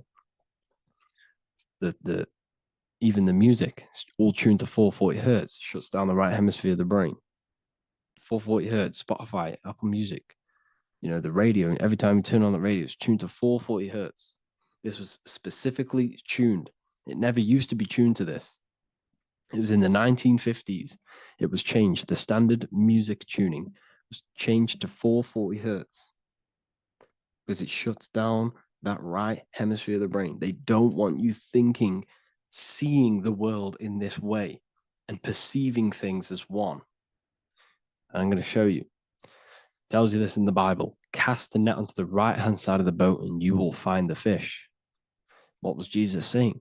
You see, people read the Bible and they don't understand it. If the Bible is not talking about you, then it has no meaning. The Bible, everything you read in the Bible is about you and how it can better your life. It occurs to you. So if Jesus says, cast the net onto the right-hand side of the boat, this is an allegory. The boat is your body. Cast the net. It's the awareness, the perception onto the right hemisphere of the brain, and you will find the fish. What's fish? What do fish do? They swim deep in the ocean. It represents the knowledge, deep knowledge. Cast the net onto the right-hand side of the boat and you will find fish. You will find the wisdom. You'll gain understanding when you cast that your awareness into that right hemisphere. You will see that I am you and you are me. We are all one consciousness. You will see everything. You'll see that the trees are the same patterns as the nerves in your body. You'll see everything is connected. Everything is a fractal of the one infinite consciousness. And how many fish did they catch? 153. That adds up to 9. This is now numerology. The Bible's filled with numerology. Adds up to 9. What's 9? Human consciousness. It represents consciousness. You're in the womb for 9 months. Feminine. It's all about consciousness. And in Revelation 14, and I looked and behold, the Lamb standing on Mount Zion. That's the spines, the mountain. With him, 144,000. 144 adds up to 9. It represents consciousness on top of the spine. You see? And he had his name the name of his father written on the forehead. What's the father? The higher mind, the higher consciousness within you. Where is that? In the forehead, the pineal gland. The pineal gland is the radio receiver for the higher consciousness. Because every body part of the body has consciousness. Your heart has consciousness. Your gut has consciousness. You are thinking with these different consciousnesses. You think with the gut. You think with your penis. You are thinking with all these consciousness.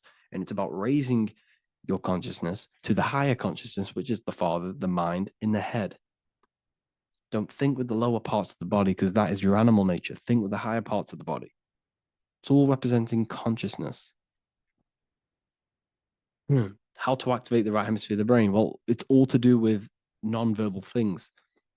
So music will activate the right hemisphere. Make sure it's tuned to the right frequency though, 432 hertz, 528 hertz.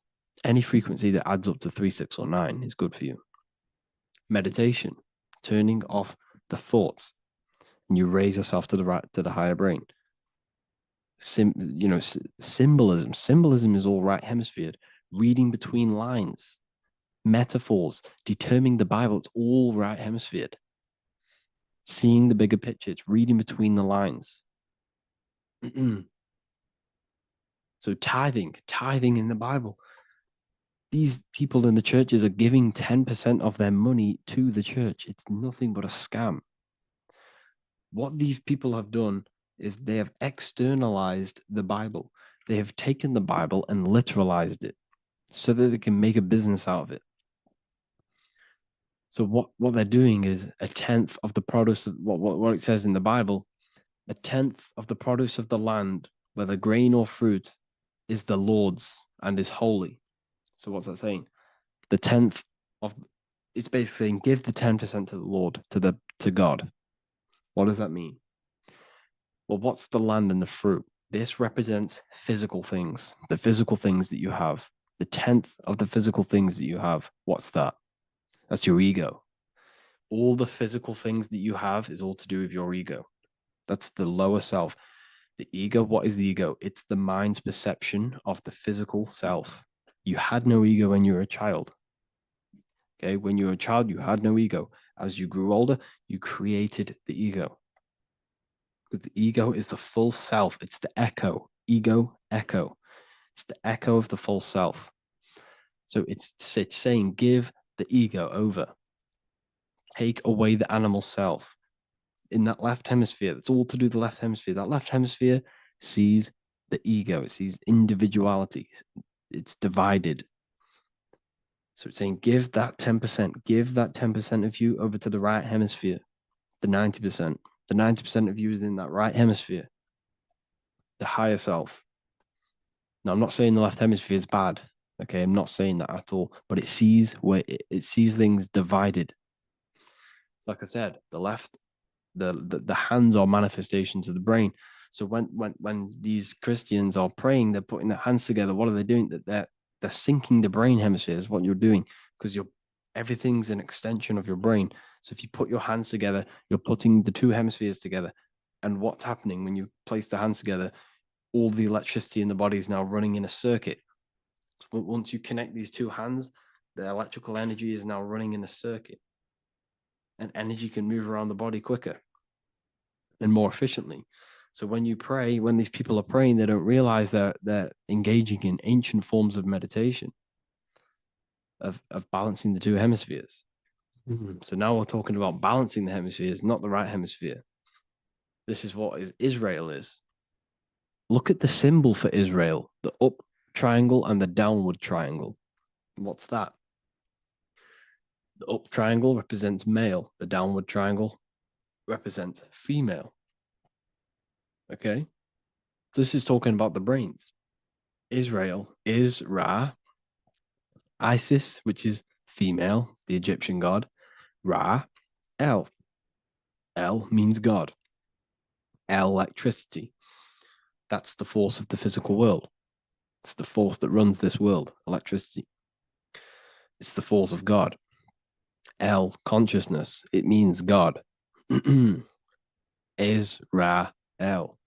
Isis, Ra, and El. It's the two hemispheres of the brain, the holy land of Israel. It's the holy land, it's the brain. Once these two hemispheres are synced, this is how you unlock your consciousness. This is the easiest way of astral projecting. Hemisphering, I forgot the word for it. Hemisphere syncretization, something like that. It's about syncing the hemispheres. This is how you unlock your consciousness. Once the brain is running as one electrical system, this is how you balance the two masculine and male opposing energies. Once these opposing energies are no longer in war with each other, the brain, they come together to work as one. You unlock your consciousness. You are born again. What happens when a male and female have sex? It creates a new child. It becomes one. You are born again. Once the two hemispheres of the brain, you are born again. You can then have an out-of-body experiences. So this is why the symbol of the Holy Land, Israel, is the up and down triangle back combined together, because it represents unification of the male and female, unification of the hemispheres. You're born again. You unlock consciousness. And you can get this for free. It's called the Gateway Tapes on my website. Basically, it's a audio track from the government, and they did this in the Gateway Experience. It's a CIA document, and what they do is there are different forms of meditations you go through. I think there's about 5 waves of meditations you do, half an hour each one, and it will teach you. It will sync your hemisphere, because what does it do? They understood that playing one frequency into one ear and another frequency into the other, they understood that the right ear is connected to the left hemisphere, the left ear is connected to the right hemisphere. So when you play two different frequencies into both ears, what happens? The brain picks this up, the two hemispheres of the brain picks this up, and it syncs it. It syncs these two hemispheres, these two frequencies together. So now the brain is working as one to sync this frequency. So this is how you can sync your hemispheres through listening to these frequencies. Okay, you can get them for free and do the meditations yourself. This will definitely help you. This is an easy way to astral project.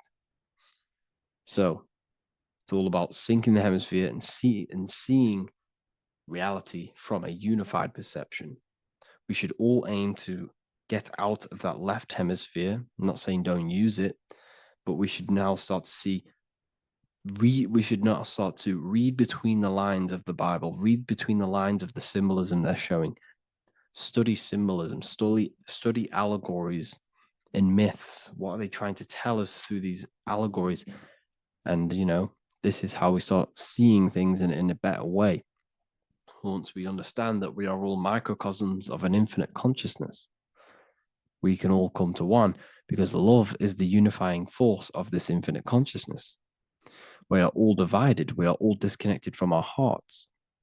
Once we all connect with our hearts and see that everything is one, we can all start to love and come together as one, because love is the unifying force of consciousness. So if you haven't already seen, I now have launched the Ethereal University. I will be doing lectures like this one, but even better, deeper, and even releasing knowledge that I can't talk about online as they are censored. I'll be doing lectures every single week. I'll be doing live calls every single week. You also gain access to my library, which is filled with over 45 occult books, filled with knowledge. Okay, I'll show you now. Plus, you get my book, The Book of Wisdom, PDF form, and the Human Health Guide, PDF form. You also get all of this stuff, the health section, Q&As, ethereal meditations. We've got some celestial studies, cosmology, and numerology coming soon. You also get the brand new Manifestation Mastery course, plus the library. And there'll be new books, new lectures, new live calls every single week. Or you can get the Book of Wisdom, use the code WISDOM in all capital letters to gain 40% off. This sale will be ending very, very soon. So if you're watching this, be very quick to get yourself a physical version or a PDF of my book. You can get it in all these languages. Hope you enjoyed this video, people. I'll see you inside the Ethereal University, the real university. Have an amazing day.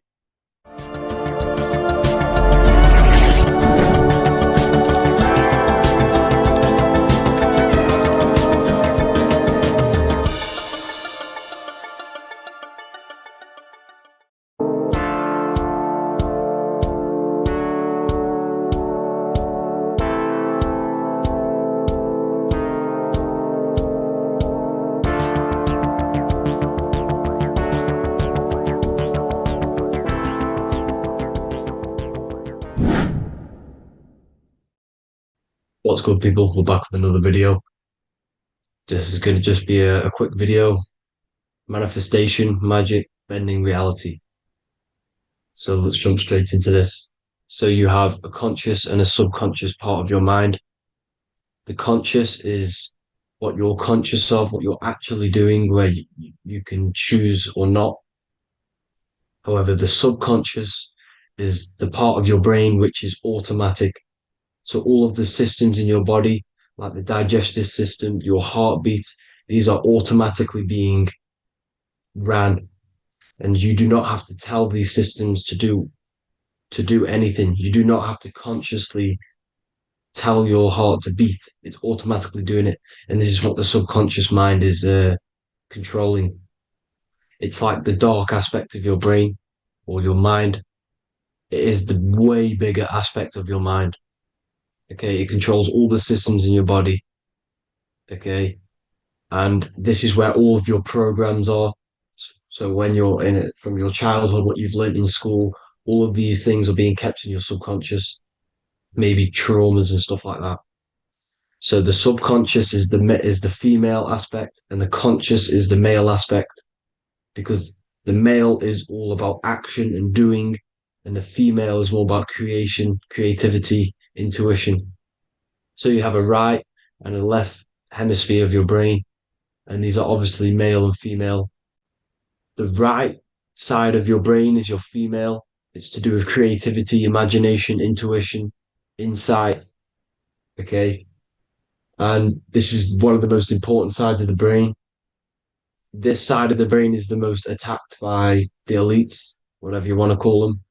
This side is the most one of the most important because obviously your intuition is a massive part of reality. And if you don't have intuition, then you lose track of the things around you. You can't consciously feel if things are wrong or right. They don't want you to have intuition or creativity or imagination. They want you in the right, they want you in the left side of your brain, which is just reasoning, logic, and basic things. So they just want you to tell you what you want, tell you what to learn, and then that's it. They don't want you thinking for yourself, which is the right side of the brain. So whatever the conscious side of your mind impresses the subconscious side of your mind.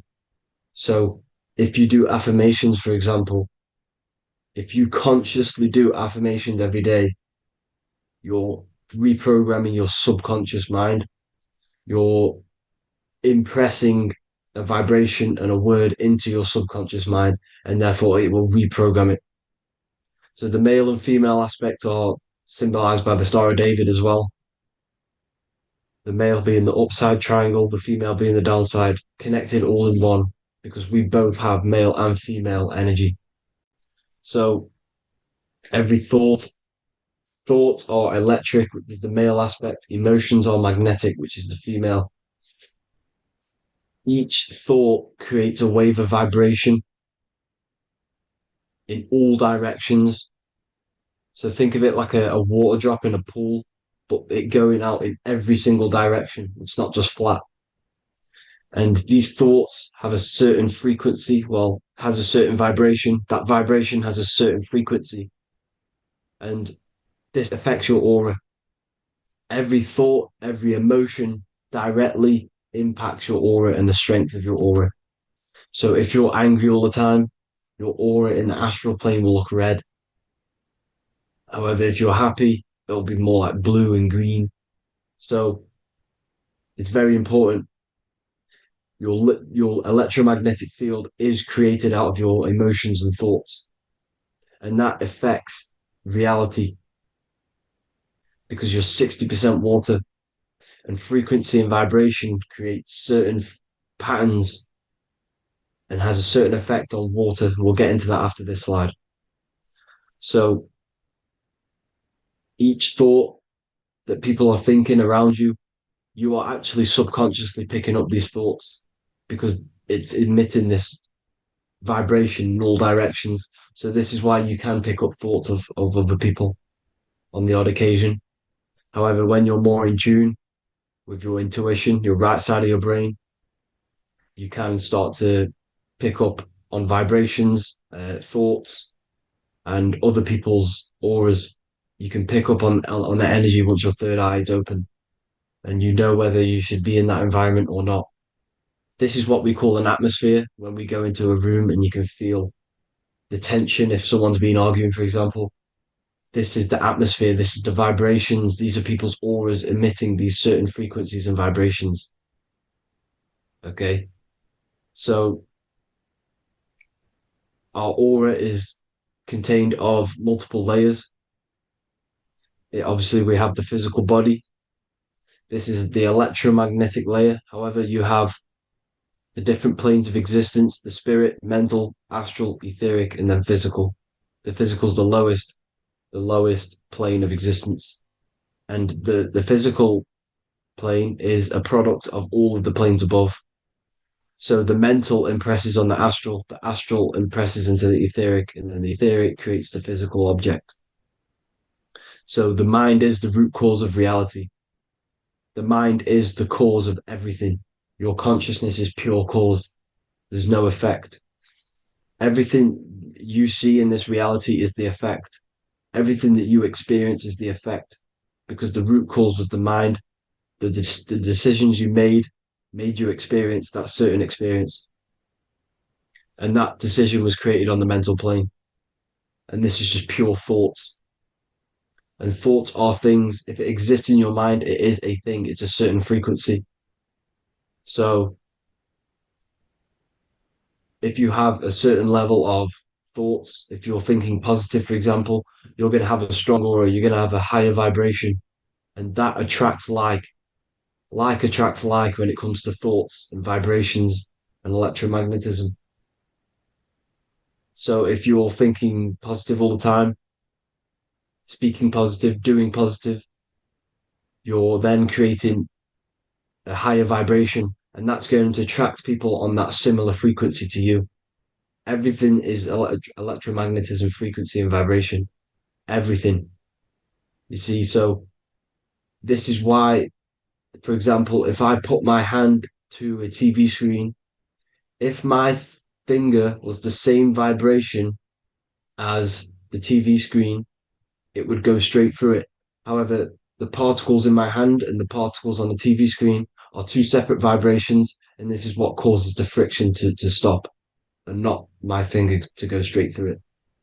So, like I said, when you don't feel the vibe of someone, when you don't feel right, you don't really get along with someone, this is a vibration. Your vibrations are not matching, they're not similar, they're two complete different vibrations, and they're not aligning properly. So music has a massive part on this. Music is a massive, massive tool for the elites because music is frequency. And in 1975, the musical instrument are all tuned to 440 hertz. So Spotify, Apple Music, most of the music on YouTube is all set to 440 hertz. And 440 hertz is not divisible by 3, 6, or 9. And when you can't divide a frequency by 3, 6, or 9, it's not a natural frequency. As you can see here, this is 432 hertz. This makes a nice geometric pattern. However, 440 hertz is a distorted pattern.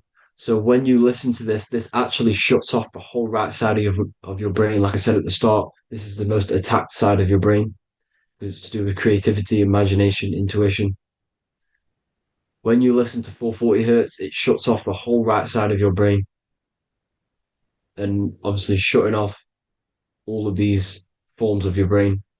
Music is a very, very powerful tool for the elites because it's the only thing which can enter your soul or your ears without consent, your body without consent. Everything else has to be through consent. You choose whether to eat something, you choose whether to drink something, but frequency, you're going to hear it no matter what. This is why it's so powerful. And music influences the body in many different ways.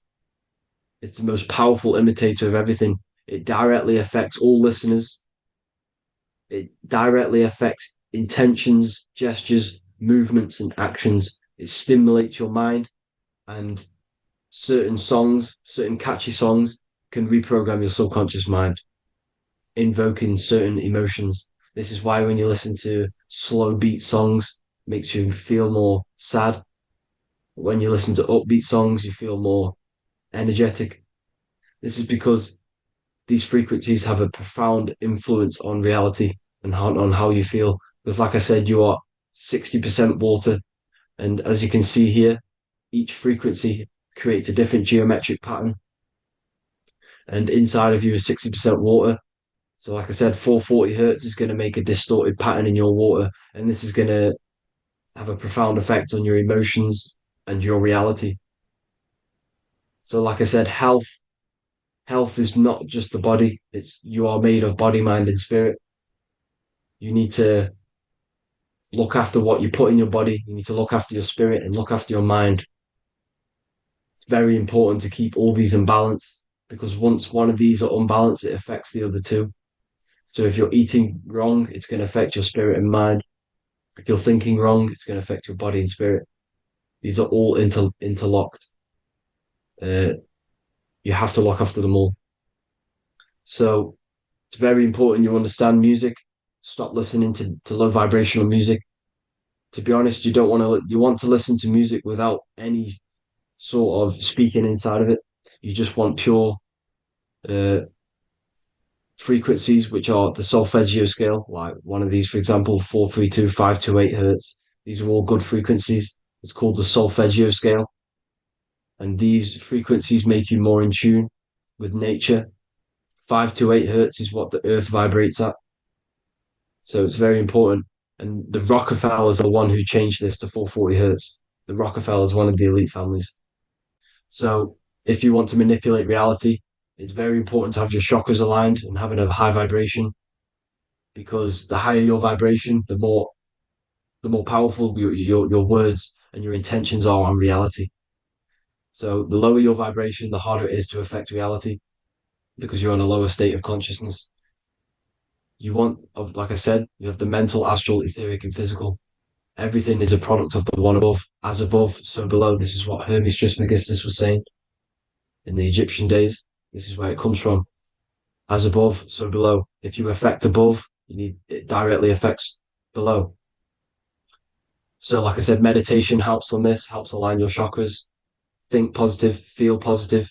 Like I said, your feelings are magnetic, your thoughts are electric. So once you combine these two together, you're then creating an electromagnetic frequency, and that will have profound effect on reality.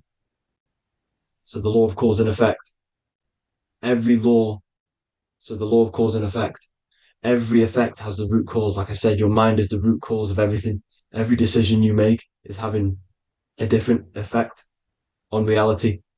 Everything happens for a reason due to the root cause, which is your mind. You choose everything that happens in your life. Okay. So it's very important you understand this and you constantly make the right decisions, the good decisions to have good effects on your reality. You have to be very conscious of this law because nothing escapes this law. This is the law of all consciousness. So think about it. Imagine a massive ball of consciousness. However, off this ball are different sparks, and each one of these sparks are in each and everyone's body. This spark is governed by these laws, the law of cause and effect, the law of correspondence, the seven hermetic principles. It's very important you understand this because this mass ball of consciousness is what is obeying these laws. And everyone has this spark of consciousness inside their third eye. And like I said, everyone is the same consciousness. This is why if you do bad onto someone else, that will directly affect your reality. So if you hurt someone, it's going to come back to you in one way or another because you are that same consciousness. This is like a mirror reality.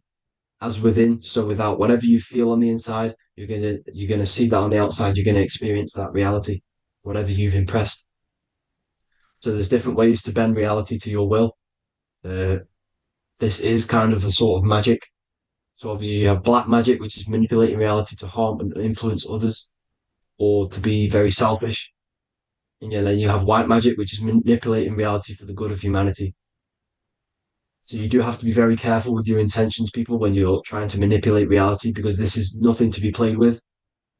If you are manipulating reality for the wrong reason, it's going to come and bite you in the ass in some way or another. Because everything is balanced. Everything balances out in this reality. Nothing escapes the laws. Not one thing escapes the laws. So if you're stealing from yourself because it's just going to come back in one way or another. Inside of everyone's heart, you know whether you're doing good or wrong. You can feel it when you do something wrong. You can feel it when you do something good. The heart is the center of the torus field. It's balance. And this is why you say follow your heart, because it's the center of the torus field. It's very important to listen to this inner voice inside of you because that is telling you the right things to do, the good decisions to make. And when you keep following that voice, that good voice inside of you, it takes you to your life path. Very important to follow that voice. However, don't let the ego get in the way of it. Don't care what your friends are going to say. It's very important to understand this. So you have different ways of manipulating reality. You have sigil magic. This is where you create your own sigil or symbol. You create your own sigil and symbol, and then you charge it. You behind that symbol you have an intention. So, for example, if you want to manifest wealth, you create a sigil which represents what you want. You create that sigil, you draw it out, you charge it, because wherever your attention goes, energy flows. So whatever your attention is, you're sending energy that way. So what you do with your eyes and your hands, you place attention on the sigil. Imagine that it's glowing. Imagine that you're sending energy to the sigil, and then you burn the piece of paper once you've done this. And then after this, you meditate on that symbol. You constantly think about that symbol, because that symbol is the frequency, is the thing that you want to manifest. So that's one way. Or you can just meditate on your reality. So imagine yourself having already what you have. This is what they call a mindset. You must set your mind to the frequency what you want to manifest. Okay. So if you want to manifest wealth, for example, imagine yourself being wealthy. What would it feel like? What would you be doing? Imagine a scene in your mind. Constantly do this, and you're putting out that frequency. Like I said, you must think, because the thoughts are electric, and then you must feel, which is magnetic. Together, this creates an electromagnetic frequency, and this is how you attract things to you. You will attract the certain people to come in your life to bend reality to your will. Okay. Or you've got mirror magic. Stare yourself in the mirror, because a mirror reflects light. It also reflects energy. So you've got to be very careful with what you say to a mirror. You've got to be very, very, very careful, because whatever you send into that mirror is directly sent straight back to you. So if you're thinking negative, you're sending negative energy back straight to you, and that's going to have an effect on your reality. Affirmations are very important, because your words are frequency, your words are vibrations, and each word you say has a certain frequency. If it's positively charged, it's going to affect you positively. If it's negatively charged, because like I say, your brain and your mind is like the director of energy. That's what your brain is. And it directs energy into certain things. You can either positively charge it or negatively charge it. And this brain is creating your reality constantly. It's manifesting your reality constantly in the present moment. So this is what the government knows. The government know your mind is the root cause of reality. This is why they call themselves a government.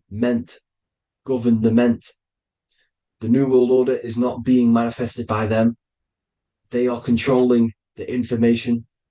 They are controlling your perception of this reality. And they know the mind is the root cause of reality. Therefore, if they control your perception of reality and your information, what you believe, you're going to manifest that information, that perception. So we, the people as a collective consciousness, are the ones manifesting this New World Order. You see, so this isn't black magic. They're actually tricking us into manifesting their own their plans, this New World Order. You see, this is how smart these people are. They know how to get around the laws of reality. They know how to bend reality to their will without facing the consequences. They're getting humanity to do it. You see, there is a collective consciousness. As like I said, we all have that same spark of consciousness, right? So as a collective consciousness, we are on a very low vibration at the moment. However, we are waking up rapidly. There are more and more people waking up at the moment, and light always chases away the shadow. Light is a lot more powerful than darkness, you see. So one person waking up has a massive effect than one person being asleep. It has a profound effect. Because like I say, the light always chases away the darkness. It's more powerful. The light is always more powerful. High vibrations are more powerful than lower. So that's it for this, people.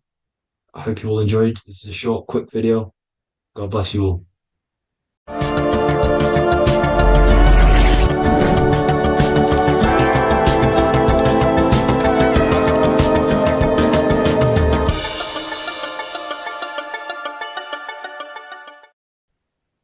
As above, so below. This is one of the most crucial teachings within esotericism, occultism, or what we like to call it today, spirituality.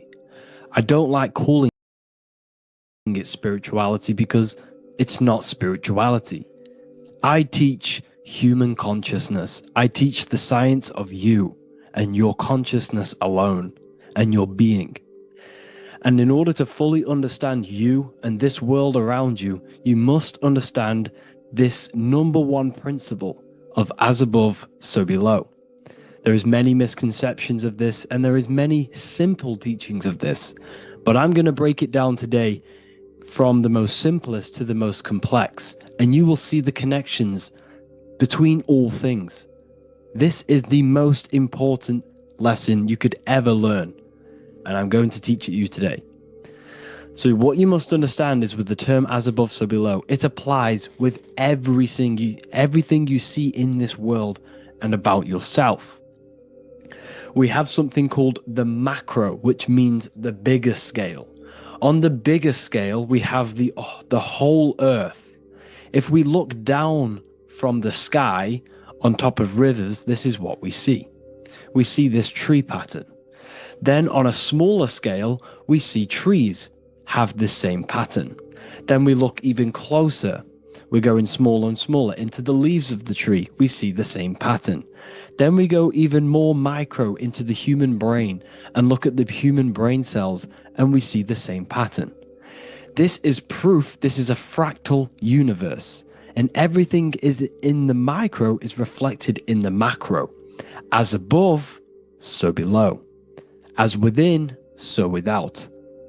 On the macro is a reflection of the micro. So now that you understand this, we can go a bit further. A yearly cycle of spring, summer, fall, winter is a macro. A micro is a daily cycle. So a day is a mini year. The summer is the midday. Autumn is the evening. Night is the winter. And spring is the morning. This is a macro, a reflection. We have a miniature cycle of the zodiac every single day. And this cycle is also reflecting the cycle of life and death. We live, we are born, which is the spring. We live, which is the summer. We then age, which is the autumn. And then we die, which is the winter. And then we are reborn again. This is the cycle of life and death. And you do this every single day. You see, death is a macrocosm of sleep. This is why we say sleep is the cousin of death. Because you die every single night. You do this process of life and death every single day. As above, so below. What's in the micro is in the macro. So when you go to sleep, you are essentially dying. And then in the morning when you wake up, you are then born again. This is a fractal cycle that we live in. Everything in this whole world is fractal. Everything applies to as above, so below. We have the sun, we have the moon, we have the day, we have the night. We have the life, we have the death. We have the conscious, we have sleep.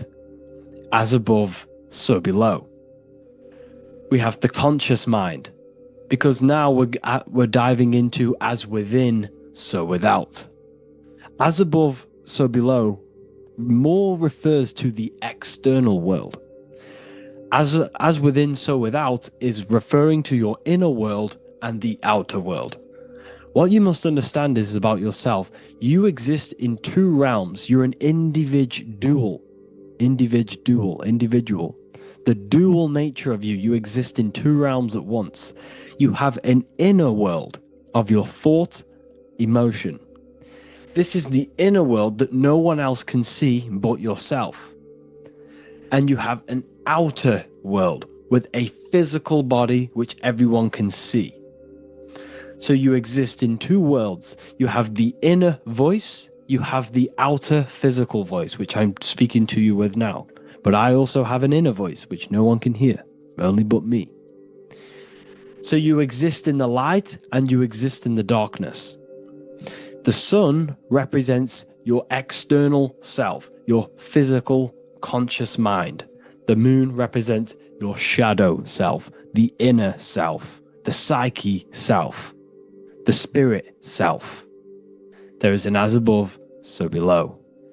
The sun is within you. The moon is within you. Everything is within you. Now that you understand as above, so below, what is your body? Your body is a miniature earth. Let me repeat, your body is an earth. Your body is the earth.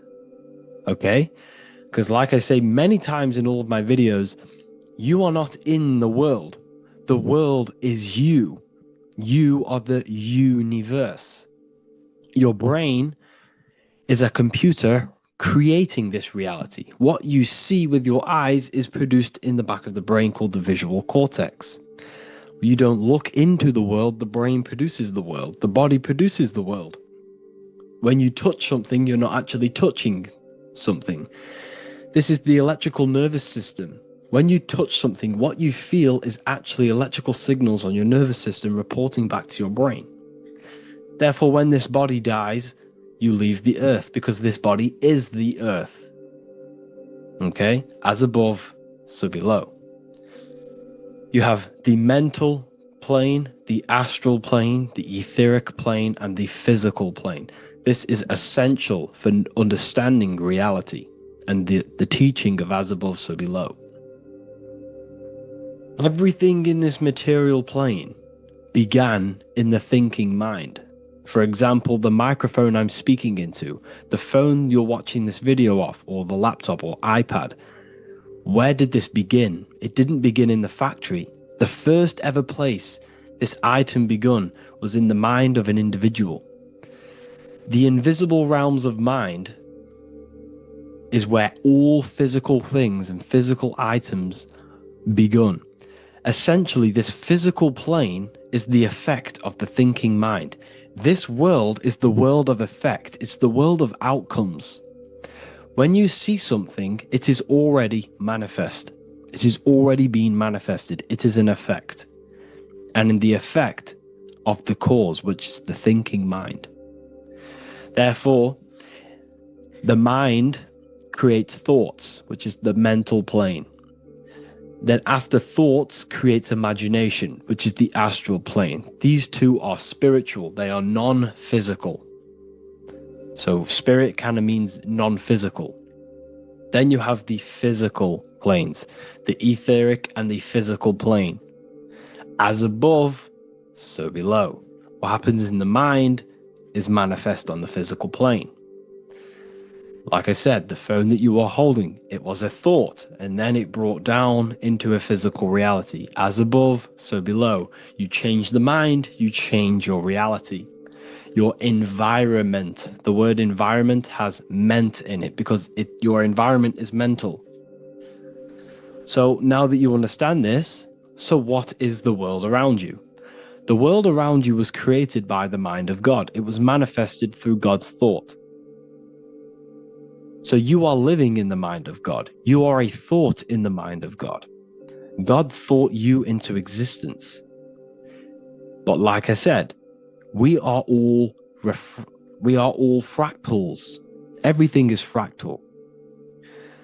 If God exists, this means that you are God, as above, so below.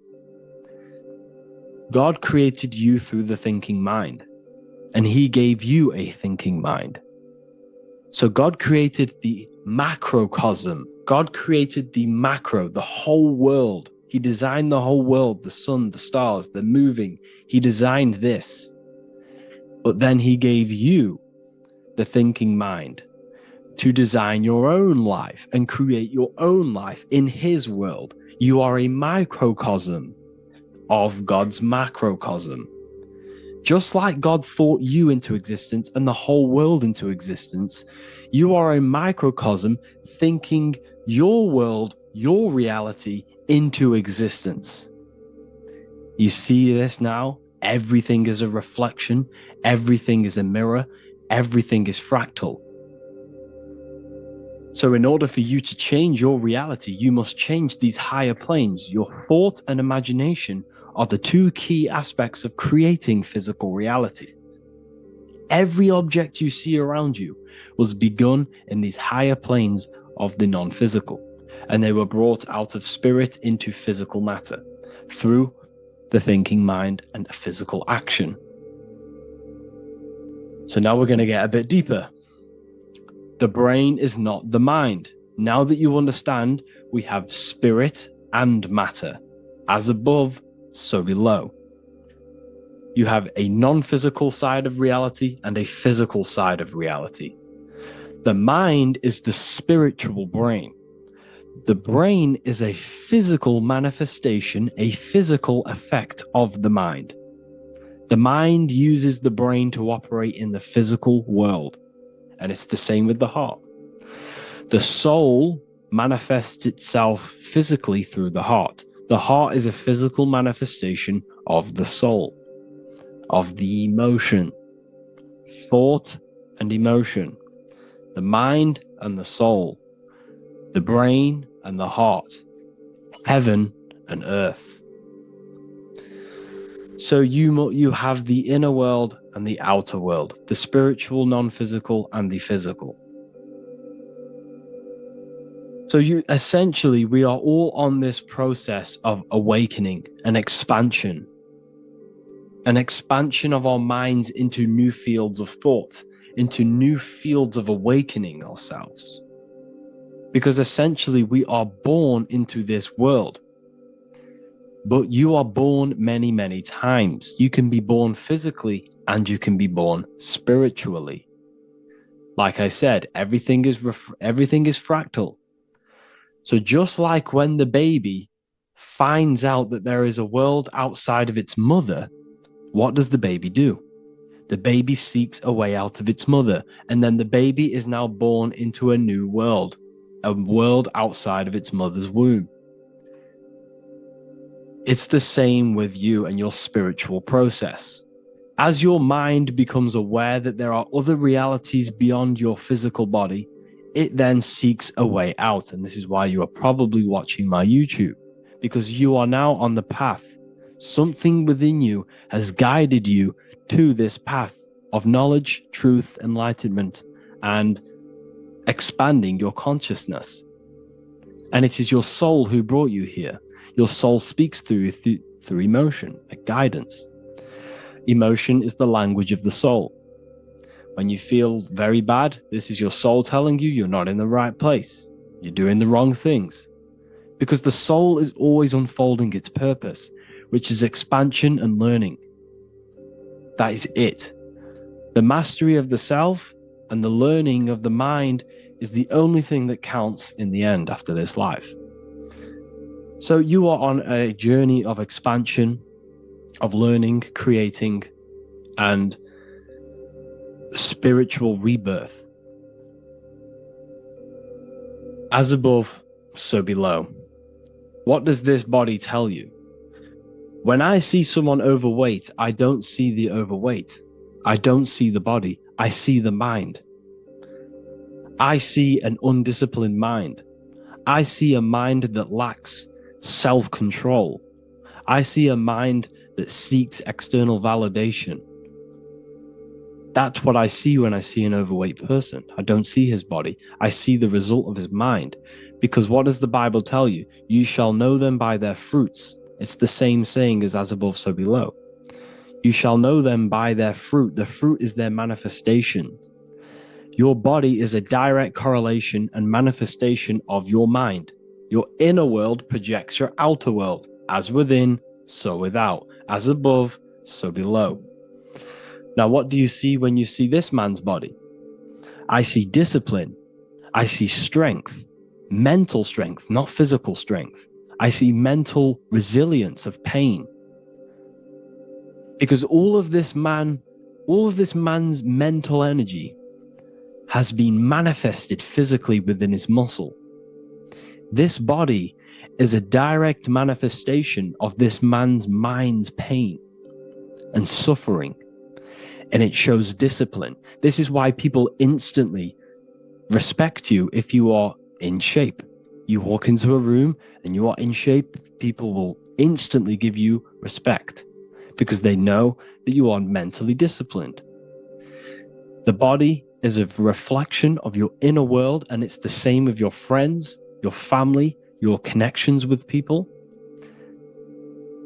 If you think about yourself very negatively all the time, and you don't have a good connection with yourself, you don't have a connection with your true self, this will manifest into every single relationship you have in your life. If you don't have a good relationship with your inner self, you don't have a good relationship with the people and the friends around you. Because as within, so without. If you think negative about yourself, you will only pick up the negative in other people. If I think very highly of myself and I think very happy and good things about myself, I will then see the good things in other people. Because it's as above, so below. As the inner world is, so is the outer world. It's the same with your life circumstances. Your life is a direct correlation of every thought you thought in the past. If you possess millions of pounds, millions of dollars, this is because you have thought this into physical reality. You live the life you are deserved. You live the life that you manifest through your thought. If you live a very poor life, this is a reflection of your mind. This is a reflection of what you have thought into physical existence. Because like I said, everything begins in the mind, as above, so below. And this is even present within the body. So where is the head? The head is at the very top of the body. And where does all manifestation begin? In the mind. That's where the mind is, in the head. And then the thoughts we think travel down the body into the heart, which is the emotion. Every thought we think is in the emotion. Every thought we think creates an emotion. This emotion then drives the action. Where does the action come from? The feet, because the feet move our body. We move with our feet to take action. Our hands. You see, so the body is even a micro reflection. I can't even say it. Reflection of the order of manifestation. This blew my mind when I figured this out. You see, the head, the thoughts begin here. This is the beginning of all manifestation. Then it comes down to the heart. This is the emotion. Then you take the action. The thought and emotion then sparks the action, which is taken with the hands and the feet. And where's the lowest point on the body? The feet, and that's touching the physical earth. So the head is where the thought is, the non-physical, and the lowest point on the body, which is touching the physical earth. So the head represents spirit, the feet represent matter, spirit and matter. Your room, if I walk into your room and I see a messy room, I don't see the room, I see a messy mind. The room is a reflection of the mind. If you have a messy room, this is your mind. It's an externalization of your unsorted mind, undisciplined mind. So like I said, we are all God, and we must find the God self within us. And I teach all of this inside the Book of Wisdom, Volume 2. This is not just a book, this is a revolution. This is the beginning of a new age with this book. If you have read it, I congratulate you. You should feel very proud of yourself if you have an open mind. You should feel proud of yourself for watching these videos, because not many people have an open mind. Remember this, people. You are special if you're watching these videos. You have the mind. You have the ability to see through the illusion. And I take my hat off to you. You want to take this to the next step? Read the book. Or if you want to take it to the serious levels, join the university. The university, you gain access to every piece of my material that I've ever done, all of my books, all of my lectures that are hidden from YouTube, that are hidden from everywhere else, the lectures that give you real power. And if you feel alone on this journey, we have a conscious community where you can connect with like-minded individuals, because I've been there. I've been there when you feel lonely because you feel like no one else is thinking the way you are feeling. You can't talk to people about these things because people just think you're crazy. That's why I put together this, so we can connect, so we can unite, so you can connect with people, so you don't feel crazy about thinking about this stuff, learning about this stuff. And if you truly, truly want to level up your life, people, and take your studies serious, this is for you. We do live calls, we do lectures. There's a whole library filled with books you can read. It's the perfect place for the truth seeker. I thank you all for joining. Please leave a like, a comment, a subscribe. Let me know any future videos you want me to make in the comments. Thank you all. Have an amazing day.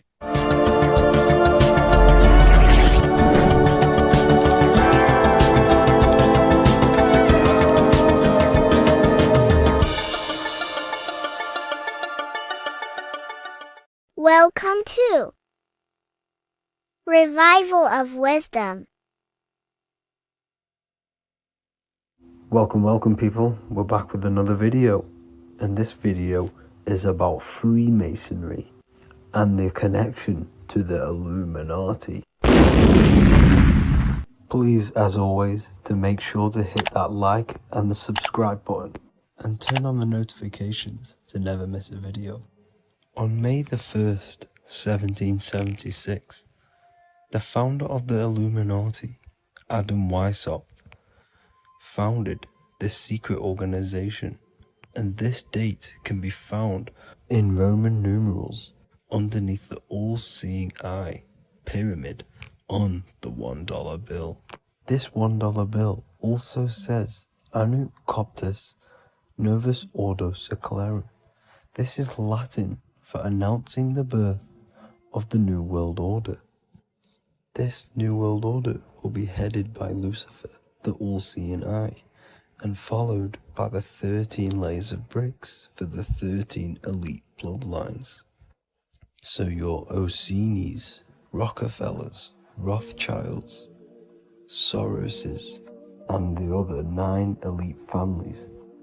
So when Adam Weishaupt created the Illuminati, he made it consisting of high-level degree Masons, French and Latin philosophers, and many more powerful people to all become one society. So this is why you see Masons using the same symbol of the all-seeing eye inside the pyramid. But not all Freemasons are part of this Illuminati secret society. As the 33rd degree Freemason Manly P. Hall said in his book The Secret Teachings of All Ages, Freemasonry is a fraternity within a fraternity, an outer organization concealing an inner brotherhood of the elect. So what he's saying here is that Freemasons have to go up the degrees of Freemasonry, and once they hit the top, they either get elected or not into these secret societies like the Illuminati, Skull and Bones, and Knights Templar. So when you see celebrities doing this one-eye symbolism, either covering one eye, doing the triangle, or doing 666 over one eye, this is showing and reflecting the symbolism of Freemasonry. They have taken the oath to never speak on anything they learn about Freemasonry. Duncan's Ritual of Freemasonry book states the oath they have to take. Quote, I ... of my own free will and accord, that I will hail, ever conceal, or never reveal any of the secrets, arts, points of Master Mason's degree to any person whomsoever.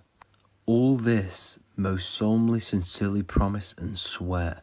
Now, this is what happens when they break the oath, stated in this book, quote, myself severed in two, my bowels taken from thence, and burnt to ashes.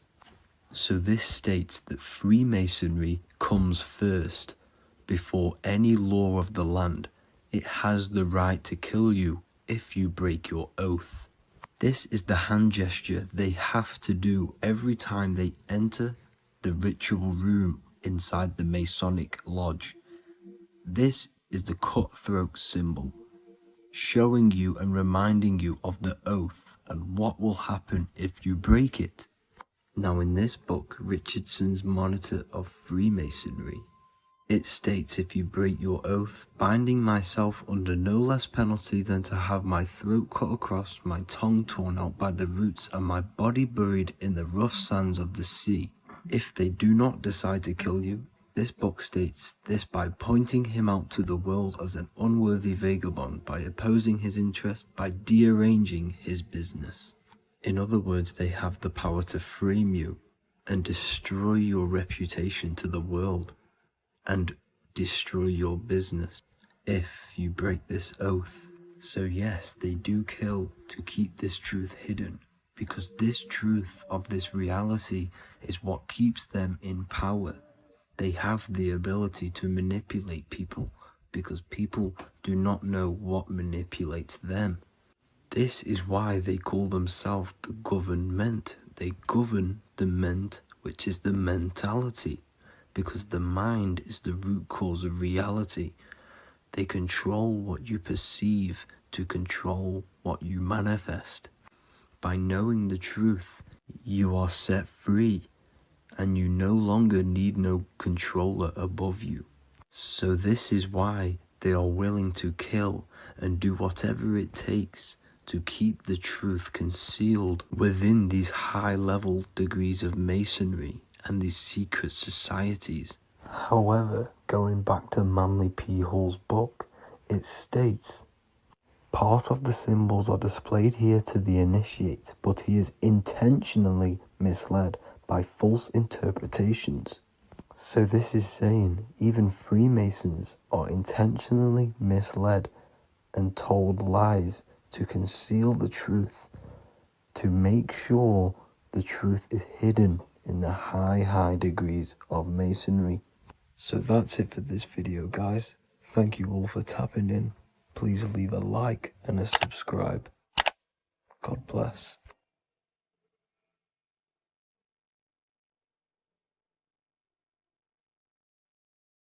Welcome to Revival of Wisdom. Welcome people. We're back with another video. Please make sure to hit the like, the subscribe button, and turn on notifications to never miss a video. The Vatican is a giant key from a bird's eye view, and it also contains an 8-pointed star. The Anunnaki Sumerian gods also depicted this 8-pointed star. The sky god Anu from the Anunnaki also uses the 8-pointed star for his symbol. And even Freemasons depict an 8-pointed luminary with a ladder and a key. This is symbolizing the key to ascension up to the 8-pointed star, which is Polaris. Polaris is always depicted as an 8-pointed star. Polaris is the standstill star at the very center of our realm, which is perfectly aligned with the North Pole. The Earth is a giant torus field, and at the center is where the most electromagnetic energy is stored. This is why all compasses point to the north. Hence why a compass is an 8-pointed star, because it points you to Polaris, which is the North Pole, the center of this realm. The 8 points of the 8-pointed star symbolize the 8 points in space and time. So yes, Polaris is the portal which you ascend through if you outgrow this consciousness by aligning your chakras. Our earthly realm is a macrocosmic reflection of us, and we as humans are the micro reflection, with the earth containing its 7 chakras as well as us. The North Pole is the 7th chakra, which is the crown chakra. So the key to ascension is held by the Vatican, hence why it's a giant key, because they mislead the masses through their religions, which teaches the masses to look outside of themselves. As stated in the 20,000-year-old emerald tablets, written by the Egyptian god Thoth. On Earth, man is in bondage, bound by space and time to the Earth plane. Encircling each planet, a wave of vibration binds him to his plane of unfoldment. Yet within man is the key to releasement. Within man may freedom be found. So the 7 planets are associated with each 7 chakras. The lowest chakra being the root chakra, which is associated with Saturn.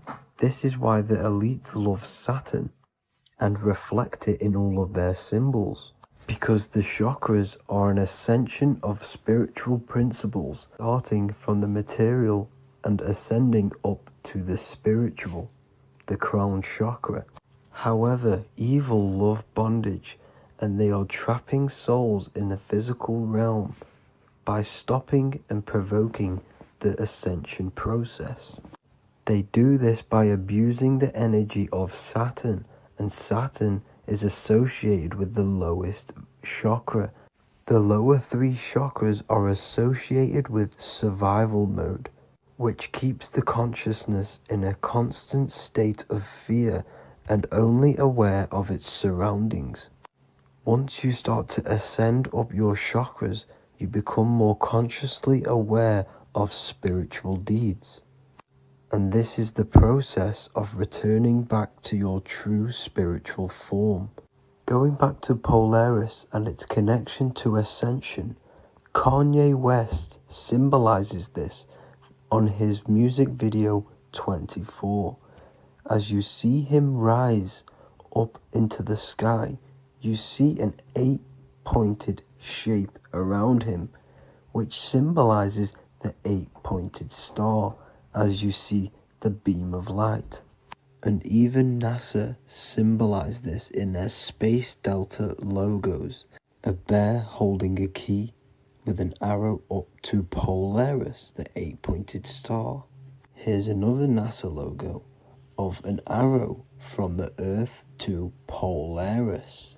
The series Lock and Key on Netflix is all about portals and doorways, and they have the Kundalini energy as one of their keys. Kundalini energy is the energy which rises up the spine, the 33 vertebrae, and activates the third eye. The third eye is the spiritual gland which connects humans to other spiritual realms. We are not the body. Our spirit, our soul inhabits the body. We exist physically, spiritually, and mentally. Therefore, we are multidimensional. The intellectual and spiritual inhabit the body. Therefore, this is just an avatar within this timeline. However, within each and every one of us, we all have the key to releasement, as says in the Emerald Tablets. This releasement is ascension, up until higher states of consciousness. As stated in the Emerald Tablets, man is in process of changing to forms that are not of this world. Grows he in time to the formless, a plane on a cycle above. And another one saying, man is a flame bound to a mountain, but we in our cycle shall ever be free. Know ye, O man, that when ye have progressed into the cycle that lengthen above, life itself will pass to the darkness, and only the essence of the soul shall remain. That's it for this video. I hope you all enjoyed. Please feel free to leave a like, subscribe, and comment any subjects you want me to talk about. God bless you all.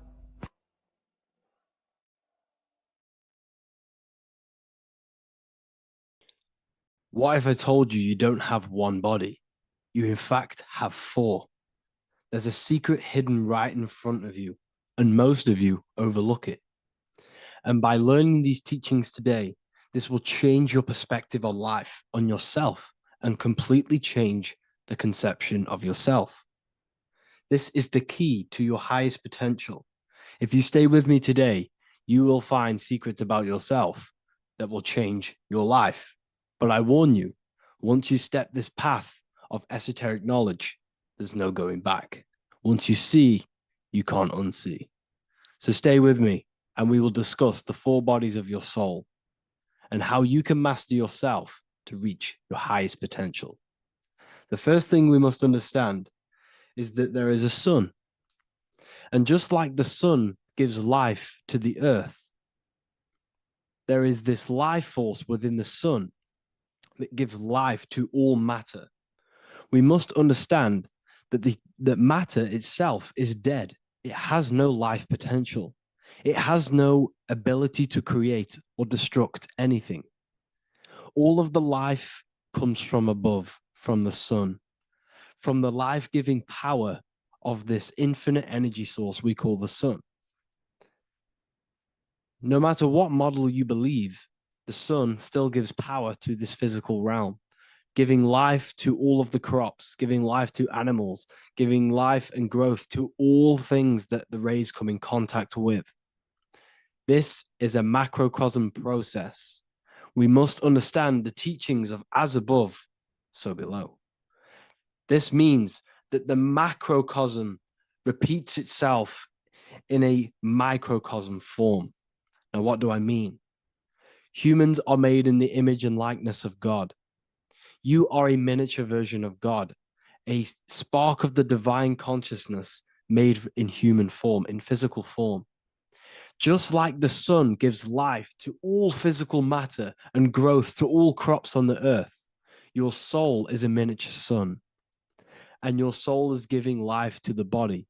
Your body is a miniature earth, which also goes through the cycles of the four seasons of the sun. We feel different in each one of these seasons. It's because our body does not only go through these cycles externally, but these cycles happen within ourselves, within consciousness. Your soul is the sun. The sun you see in the sky is an externalization of your soul. Your soul is the life force. You are the soul, not the body. And like the sun gives power to the earth, the soul gives power to your body. So first, let's look at the etymology of the word sun.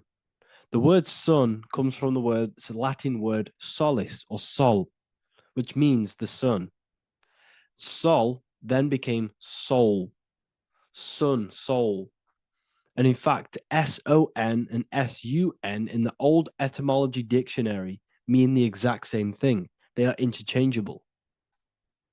So when we look at the symbol of the sun, we look at a circle and a cross, which represent the four aspects of the sun, the four seasons of the sun: summer, winter, spring, and autumn. These are the four states of the sun. Like we said, this is why we get this symbol. You have the four states of the sun, which represent the four bodies of the soul. Now, this is where we get deep. Like I said, the sun you see in the sky is a macrocosm of your soul, an externalization of your soul. Just like your sun has four seasons, the four seasons within us are the four bodies. Our soul is incarnated and split into four sections. We have a mind, we have a physical body, emotions, and spirit. These are all interchangeable and they are all linked. In ancient alchemy, we have the exact same symbolism of the four stages of alchemy. But in this case, they're symbolized as the four elements: earth, water, air, fire.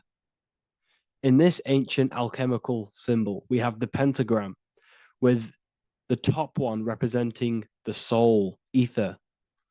Our soul then has the four bodies with the human here. We have the man, the eagle, the bull, and the lion. We see this on the tarot card, the Wheel of Fortune. The man, the eagle, the bull, the lion. We see this in Matthew, Mark, Luke, and John. The lion, the bull, the man, and the eagle. We see this with depictions of Jesus. Jesus, the man, the bull, the lion, and the eagle. These represent the four fixed signs of the zodiac: Taurus, the bull; Scorpio, the eagle.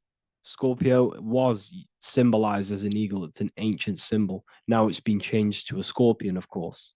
Leo, the lion; Aquarius, the man. These represent the four fixed signs, which are four different elements. Taurus is an earth sign, Scorpio, a water sign; Leo, a fire sign; Aquarius, an air sign. Taurus is the earth. As above, so below. The earth is the physical body. Leo is fire. Fire is the spirit. Scorpio is water, which is the emotions. Aquarius is the mind, which is an air symbol. Air is the mind. That's why we call people airheads. Okay. So, what we're actually looking at here are the four aspects of our soul. We have the sun in the middle and the four bodies of the soul. This is what Jesus is symbolizing. Jesus represents you. God made flesh with the four aspects of the soul. The four gospels are all depicting Jesus in four different ways according to the different body of consciousness. The wheel of fortune are representing the four bodies of the soul. This represents the four bodies. Now, how are they four bodies? They are four dimensions of consciousness. The mind is not made of the same substance of the emotion. The emotion is not made of the same substance of the physical body. The spirit is not made of the same substance as the physical body also. They exist in four dimensions of consciousness. They are four bodies of our soul. And the most important teaching here is what I'm actually getting to, is the powerful one. This is what gives you power. Most of us live in chaos. Our mind is thinking of doing something. Our emotions are feeling something else. Our body is lusting and wanting to do something else. And our spirit's energy is completely off. Most people live in unbalance. None of these four bodies are working together. This is why we produce chaos in our lives. When these bodies are in balance, are not working together. So in alchemy, they symbolize the four elements, which are the four bodies of consciousness. These are the furnaces with the fire. They represent transmutation of each body. We have to sync these bodies. We have to sync the mind with our emotions, and our emotions with our actions, the physical body, and with our spirit. These four key bodies need to be in line in order for us to create consciously in our life. Because each one of us is a creator, a miniature version of God, creating our own earth, creating our own material reality. And in order for us to create consciously and with effect and power, we must have these bodies unified so that we can create consciously and not create chaos. So this is very, very important. And this is a secret teaching found in all ancient societies. But this is what the hidden symbolism of astrology actually is. The sun is our soul, and the 12 zodiacs are 12 aspects of our soul. And we have the four aspects of the four main bodies. This is what we're looking at. We're not looking at the sky. We're actually looking at aspects of ourselves, aspects of our soul that we must master and transmute in order to become our highest potential. So I hope this makes sense. And it may take a while for you to fully understand this, but the key knowledge in order for you to understand any of these teachings that I've gone through today is the major, major teaching of as above, so below. What is above is below. What is within is without. Your inner reality projects the outer reality. What is inside of you is outside of you in some form or way. Whatever trees, whatever roots that go down will always shoot up. When you throw a bouncing ball, you shoot it down, it will go up. As above, so below. As within, so without. God did not make a creation separate from himself. We are all extensions of the divine made in physical form, and we are incarnated into 4 sections. Our soul is separated into 4 sections. These are the 4 corners of reality. These are the 4 pillars of reality that we must control. So in order to access our soul in meditation, we must turn off these 4 things. Turn off the mind, the emotion, the spirit, and the body. And then we access the soul. So I hope this video helps today. And you can learn all about this in the Book of Wisdom, Volume 2. This book is a revolution in consciousness. I do not recommend everyone reads this book. This book is only for people who are serious and want to transform their lives. This book is a book that will change the scope you see reality. It will change your perspective on yourself because you will resonate with this. This book does not just give you information, it gives you a sense of well-being. It gives you truth, and you will find your power from this information. This information is not just information, it's a key to your path of enlightenment and transformation. So you can find this book in the description of this video. And if you are part of the university, I will see you on the live calls. Thank you, everyone. Please leave a like, subscribe, and a comment, and let me know whatever videos you want me to make next.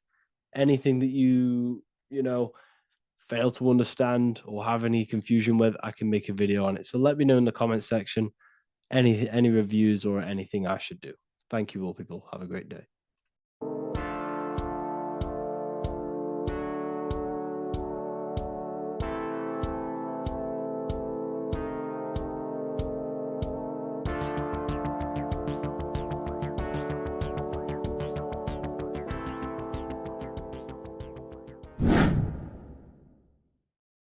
What are we all doing, people? Survival wisdom. Today we're going to be breaking down the Bible and its real, true metaphysical meaning.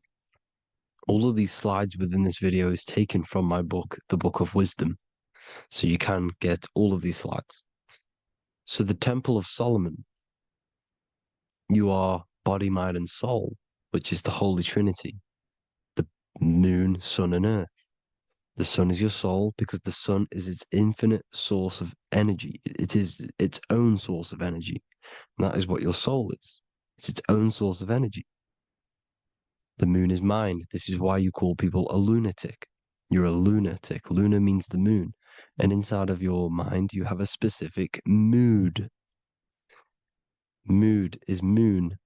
And mind in German is Mond. And the word Mond means moon.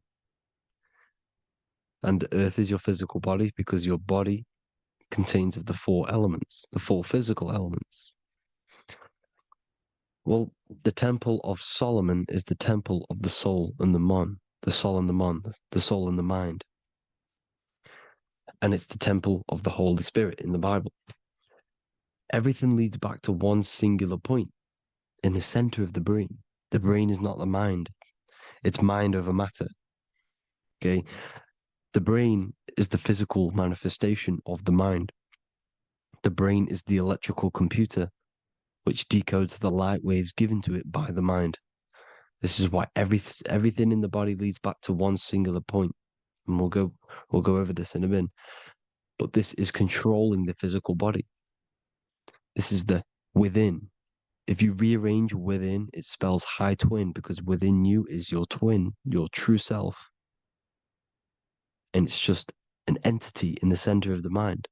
And if you shut your eyes, you can feel it. Your awareness is in the center of the brain. So there's just an empty chamber in the center of the 2 cherubs, the 2 brains. They are 2 separate brains. They're 2 hemispheres. And the empty chamber, when scientists chop it up and see it's just an empty chamber, well, because you can't see in that plane of reality, you cannot see the mind. You cannot see thoughts. It is invisible to the human eyes, to the visible light spectrum, to the 2 eyes. The reason why we call it the 3rd eye in the center of the brain, it's not the 3rd eye, it's your true self. It's the mind and soul It's an eye because it does see. It's the all-seeing eye that you always see here. There's some Masonic artwork showing the two pillars, the two cherubs, the two hemispheres of the brain, and the inner eye. This is the eye that sees all things. What do I mean by seeing all things? Not physically. It sees the mind. It's what, because your soul is watching the mind. You can observe the mind. You are not the mind. And if you meditate deeply enough, you can go beyond the mind. It's the all-seeing eye. It sees the mind. It sees what emotions you're feeling. It sees what you're thinking. It sees what you're seeing with the two eyes. It's the all-seeing eye. It sees all things. It's omnipresent. It's everywhere. Because the mind can be anywhere. The mind can switch itself into any place it wants. There is no limitations with the mind. So there is two hemispheres in the brain.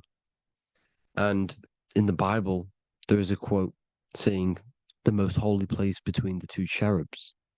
The two cherubs is the two hemispheres of the brain, and the most holy place is between them, which is what the Masonic artwork is showing. This is the all-seeing eye, the soul and the mind in the center of the brain. And you will not see this with the two eyes. So when scientists come to seeing the empty chamber in the center of the brain, they wonder because they do not understand the occult side of the world. They do not understand the layers of reality. How the two eyes, everything physical comes from the unseen. Everything seen comes from the unseen. Now, the two hemispheres of the brain play a major role in our lives. The right hemisphere is the artist. The left hemisphere is the scientist. The right hemisphere controls the left side of the body. The left hemisphere controls the right side. So there's a crossover. Now, the right hemisphere is to do with your feminine energy, creativity, unification, metaphors, visualization, intuition. The left hemisphere is to do with sequencing, facts, materialistic details, language, and logic. So they keep us normally trapped within the male aspect of our mind, which is the left hemisphere. You know, if you listen to Spotify, Apple Music, and radio, they're all tuned to 440 hertz, which shuts down the right side of the brain, makes you left brain dominant. And we learn, well, 90% of people learn to write with their right hand. They're taught to learn with their right hand, which is to do with the left brain. You see, so we are being trapped within this left side of the brain, which is all to do with logic, thinking logical, not creative. You know, very analytic. But the right side of the brain is to do with your creativity.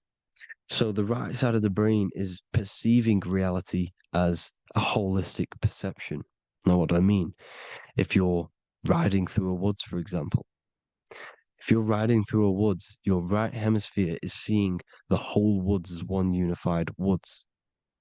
The left hemisphere's job is to break down the perception given to it by the right hemisphere and break it down into individual trees.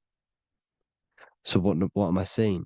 The right hemisphere is seeing humans and everything in creation as one unified consciousness. The left hemisphere is seeing individual egos. This is why the left hemisphere is the place of the ego, the right hemisphere is to do with the higher self. They're both needed, though. I'm not saying one's better than the other. It's balance. Now, they don't want you to see the unified picture, perception of creation. They want you to think everything is individual, everything doesn't come from the one, because all things come from the one. And we experience the two in this reality, dualism. In order to understand the one, we have to experience the two to advance. So, anyways, let's get away from the two hemispheres. The right hemisphere like I said, is to do with the higher self. And this is why in John 21:6, it says, cast the net onto the right-hand side of the boat and you will find fish. Meaning, cast your energy, cast your perception into the right hemisphere of the brain, and you will find God, unification, and higher self. You will see things from a unified perspective. How we are all one, because we are all the same consciousness. The same spark that is in me is in you. This is why I am you and you are me. We are all the all-seeing eyes of God, just split up into individual bodies. We are all made up of the same essence, consciousness. And that consciousness, that mind and soul, is in the center of the brain. You are just in different avatars. And until we see this, we'll forever be divided and conquered. Until we figure this out as a collective consciousness, we will forever be divided and conquered and ruled over. This is why the Bible says, ye are gods. You are the sons of the Most High, because we are. We are the Word made flesh. We are God made flesh. Mark 16:19. So then after the Lord had spoken unto them, he was received up into heaven. Head is heaven, H-E-A, and sat on the right hand of God. God is the consciousness in the center of the brain. Heaven is the head, and the right hand of God is the right hemisphere of the brain, meaning he sees things in unification, creativity, intuition, the higher mind, the higher brain. When Moses crosses the Red Sea is the corpus callosum, moving from the left to the right hemisphere of the brain to see unified perception of reality. Head, H-E-A, heaven, same root word. This is why the ancients always depict God in the center of the brain. Here you see ancient Christian artwork showing God in the center of the brain, the light. Here you see it here. Here you see Ganesh, an Indian god, which is the brain. Here you see the Father, the Son, and the Holy Spirit in the dome, the brain. This is the brain, because you are God made flesh. That's what consciousness is. The upper room where Jesus meets the 12 disciples. It's the upper brain on the upper room. The upper room is the chamber, the empty chamber in the center of the brain. That's the room. And the 12 disciples are the 12 cranial nerves in the brain, which pretty much rule the body, all the cranial nerves. The tree of life, the cardiovascular system. This is why in Genesis it says the tree of life was in the midst of the garden. Midst meaning middle, because the middle of the body is the cardiovascular system, which is controlling all of the systems in the body. The tree of knowledge of good and evil is the nervous system. It's the spine and brain. This is what's detecting good and evil. The brain is the electrical computer with the left and the right hemisphere, decoding the dualistic world, decoding the light waves given to it by the external world. It is an electromagnetic computer. It is artificial intelligence. It is very intelligent, the brain and the nervous system, the human body as a whole. But the tree of knowledge of good and evil is the nervous system, because it is the tree that detects good and evil, makes you learn good and evil in this dualistic reality. Here you see Adam and Eve around the tree of knowledge of good and evil. Adam and Eve, male and female energies, but the serpent in the tree, and the tree of knowledge of good and evil. Well, this is the spine, the brain, and the serpent is the kundalini of the spine. The serpent is the S. That's why S, serpent, S, the letter S is the serpent. Sex and serpents make an S noise. You know, the Bible cursed the serpent. So we don't figure out the true religion. The true religion is raising the kundalini and becoming God-man and reaching our higher states, our true God self. Because once the kundalini is saved and hits the pineal gland, it activates 100% of the brain when we're only using around 20 to 10% as of right now without the Kundalini awakening. So when you use it, you're activating 100% of the brain. You're activating all the dormant brain cells. You're regenerating the body. And this is the serpent in the tree of knowledge of good and evil. This is the spine, brain. This is Adam, Eve, the male and female energies. The light of the body is the eye. Therefore, if thine eye be single, thy whole body should be full of light. Matthew 6:22. This is the single eye in the center of the brain. It is not the pineal gland. It is what's inside the pineal gland. You have to go beyond the physical world, and there are no words to describe things that are not physical, metaphysics. And the whole body should be full of light. Well, this light is the same pyramid that you see. You are the pyramid with the all-seeing eye on top.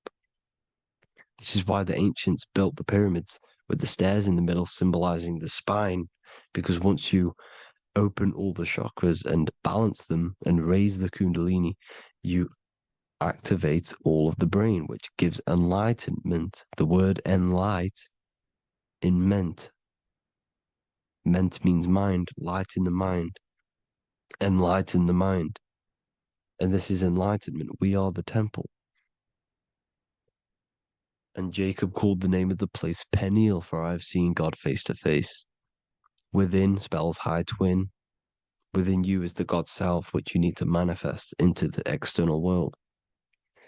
And he's seen God in Peniel, the consciousness. He's seen his true self, consciousness, in the pineal gland. Genesis 28:10, Jacob's ladder. Jacob, he took a rock there and laid his head on it to sleep. Jacob had a dream. He dreamed there was a ladder that was on the ground and reached up into heaven. Head is heaven. The rock he fell asleep on is the sacrum bone, because he's symbolizing the oil that comes down the spine, hits the sacrum bone and rests there, falls asleep, and it looks up and it sees the ladder to heaven.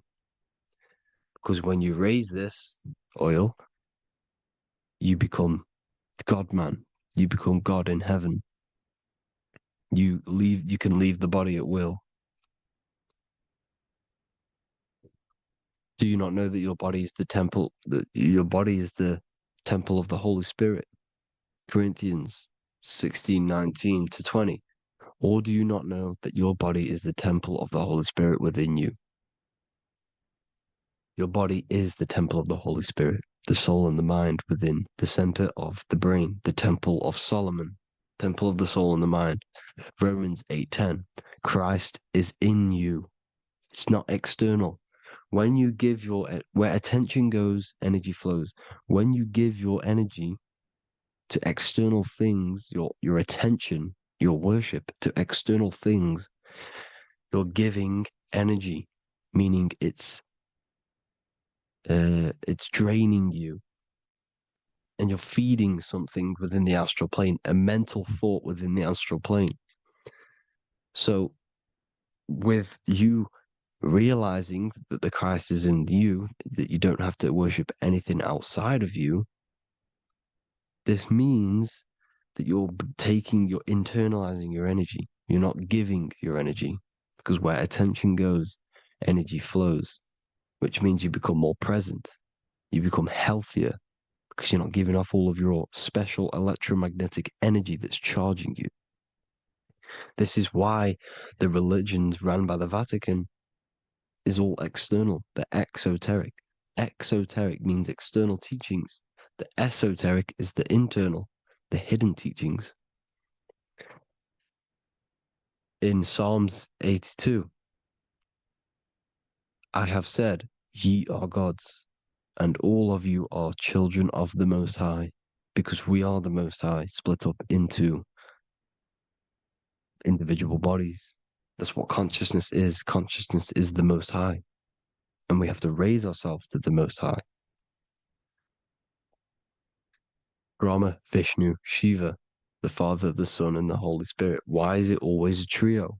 It's a trio because it symbolizes us, the soul, mind, and body. The mind is the bridge for the soul to be in the body. What is the soul? It's the life force. It's the watcher. It's the all-seeing eye. The soul sees into different realities, and it gives life to the body of every reality it goes in. This is why you always see light around the all-seeing eye, because it is the energy, the life force, the light, life, L-I. Life is light. And it's the eye because it sees into the different realities. It sees into the dream world. When you're going to sleep at night and you dream, it's not a dream. It's another reality. You're a multi-dimensional creature. We live in a multiverse. There's infinite amount of yous. And there is a version of you which is the highest self in a reality somewhere. And this I has the ability to switch realities, which is exactly what astral travel is. Astral travel is the ability to switch reality beyond the 3D construct of this world. The Father, the Son, and the Holy Spirit, Brahma, Vishnu, Shiva. Brahma, the soul, inhabits different bodies. This is why they have different heads. Vishnu, the mind, symbolizing gnosis, meaning knowledge. This is the serpent. The serpent symbolized knowledge. Shiva, the body. The Father, the Son, and the Holy Spirit. The bird, the soul, because the bird symbolizes the soul. This is why you have here the Egyptians showing you the soul leaving the body. Here you see here with the twin head, the same head, and it's a bird. This is the soul self. This is the ego self. The Egyptians knew this. They knew all of this. Of course they did. Now the whole story of Jesus is all metaphorical for the process which goes on within your body. Your neck and head is the holy grail which the sun and the moon creates. Sorry, the sun and the moon creates the fluid within the holy grail, the brain, the skull. And the moon creates the milk. Sorry, the moon makes the milk. The sun makes the honey, the land flowing with milk and honey in the Bible. The land flowing with milk and honey is the center of the brain in the Holy Grail. Here you see the Masonic artwork showing you the sun and the moon creating the fluid in the spine. Here's the serpent. Serpent symbolizing the two Kundalini channels, the Ida Pingala up the spine. Here's the furnace raising the Kundalini, raising the oil, heating it up and rising it to the crown. You see?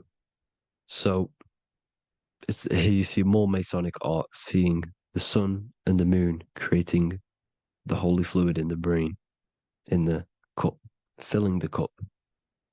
This is why it's a cup, because it's the Holy Grail. This is the holy oil in the center of the brain that gets released down the spine, which is Jesus coming down from heaven. It comes down the spine, down the River Jordan in the Bible.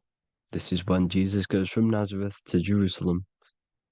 He comes down the River Jordan, and Joseph and Mary are in Nazareth waiting for Jesus' return. Joseph and Mary symbolize the pineal and pituitary gland, which produce the two oils created by the sun and the moon. And he returns. When he returns, he gets crucified at 33, because there's 33 vertebrae at the back of the spine, and it crosses the vagus nerve. The crucifixion of the oil past 33 vertebrae creates God-man, and it creates your higher self, and it activates 100% of the brain. And you turn into spirit, you turn to your spirit self. This is why Jesus dies. He didn't physically die, it metaphorically dies and becomes his higher self. The ego self is left behind. It's the same with the whole story of Jesus. Jesus comes down from heaven, which is the oil. He dies in a cave for 3 days, which is the oil hitting the cave. Here's the cave. and resurrects after 3 days. If you resurrect the oil, comes up and gets crucified at 33 in Golgotha.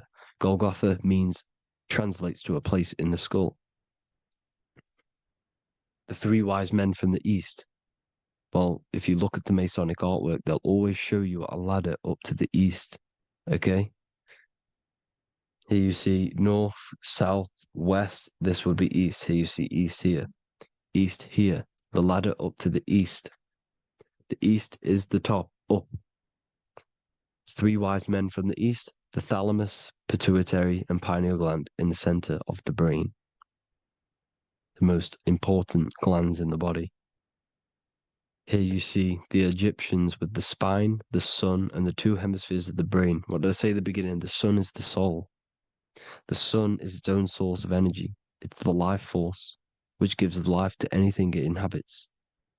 The soul is the same thing. That's why sun and soul mean the same thing. So, what I'm saying is consciousness is God. And this is why when it refers to as God in the Bible, it means your higher self, pretty much. And returning back to this higher self, because God is something that you need to manifest. Consciousness is God, and your body is a reflection of the creation by God. This is why everything in the body corresponds with the stars. The stars rule the body. We are an image of the stars. This body is an image of the whole of creation. Aries rules the head. This is the cerebrum, the ram in the brain. Here's the ram, Aries. And we have something called the cerebrum, Aries, the ram. This is the Lamb of God moving to the higher mind. Taurus, which is the lower brain and neck, the cerebellum, the bull Taurus, the lower mind, and the cerebrum and the cerebellum, the ram and the bull, is what makes you ramble on. Ramble meaning walking. The higher mind and the lower mind working together makes the body ramble. Ramble is what makes you walk along. Thank you to Santos Bonacci. Gemini, the 2 twins, rules the 2 arms, the hands, and the lungs. These are the 2 twins of the body. Sagittarius, the horse, which rules the hips. Hips means hippo. Hippo means horse. Hippopotamus means water horse. Hippo means horse, and this is why we call them hips, because horses have massive hips. Capricorn, the kneecaps. Pisces, the 2 fish, the 2 feet. Then they make us swim. We are an image of the stars, people. Well, the body is anyway. Consciousness is God, and the body is the image of the whole of creation. It's a reflection of the whole creation, as above, so below. 12 systems in the body, 12 cranial nerves for the 12 constellations, 12 cell salts. The body's made out of 12 cell salts. So, this is where it gets kind of deep. This is where we get deep. And he said Jesus was known as the fisher of man. And fisher of man, meaning man does not mean man as in the male. Man means mind. He's the fisher of minds. So the Bible is not patriarchal. It's not patriarchal. Man just means mind, pretty much. So the fisher of mind, man, because he was fishing minds out of this reality into the higher realities. He was teaching people how to leave the body when he walks on water. Walking on water is the physical, etheric, astral, and mental. These are the different planes of reality. The ether is the either, because the ether is the substance that's on either side, astral and physical. It's the 5th element is ether. And the 5th element is the water. The same water at the beginning of the Bible when it says let the firmament divide from the waters above from below. The water symbolizes the ether. It's the base of all physical matter. And the ether is known as the water. So when you're walking on water, you're walking on the ether, meaning you're leaving the physical body. So when Jesus walks on water and he's teaching Paul to walk on water, Paul becomes scared and falls back into the water. Well, when you astral travel and you become scared when you're projecting, you'll fall back into your body. So he's pretty much saying walking on water is leaving the body, and walking on the ether, because the ether is the veil between the astral, and that's what devil means. Devil has the word veil in it, because the devil is trapping you between one veil, which is this world. They're trapping you in this world, this thin layer of reality. Your dreams are different veils. The ether, the astral, the mental are different veils. Devil is the veil. The veil. You need to escape being stuck in one reality and live in between realities. And this is when you truly become a multi-dimensional being, because your soul is just the eye. That's what you are. You're just an eye, and you see into different worlds. And it also, when Jesus means the fisher of man, the fisher of minds, he is. I truly believe, because of my research, that there is other worlds. It's not just this one. There's higher worlds. There's an infinite amount of you, and you've been in them dreams you call dreams. Them dreams are other realities that you are in. That's why when you're there, you don't feel like you're in a dream. You feel like it's 100% real, because it is real. So this is why the ancients always depicted the many different heads, because there's many different versions of you. And this I, the soul, the watcher, is switching itself into different bodies at all times. Well, when you sleep, when you astral project. And this is what the ancients were doing. They understood the multiverse, and they could switch bodies at will. And this is what the 7 seals are in the Bible, also known as the 7 chakras. These are literally portals within us to these different worlds. We're in the heart at the moment. Earth, rearranged, spells heart, meaning middle. This is where good and evil exist. It's the middle point, the midpoint of realities. So I hope you all enjoyed the video. All of this knowledge that I've give you in this video is inside of my book, the Book of Wisdom. The Book of Wisdom gets updated every single month with new pages. It's a one-time payment for a lifetime worth of research and knowledge by me. So if you do want to get it, the link will be in the description. But I hope you will gain some amazing insight. Please like, comment, and share to help the algorithm, and drop a subscription.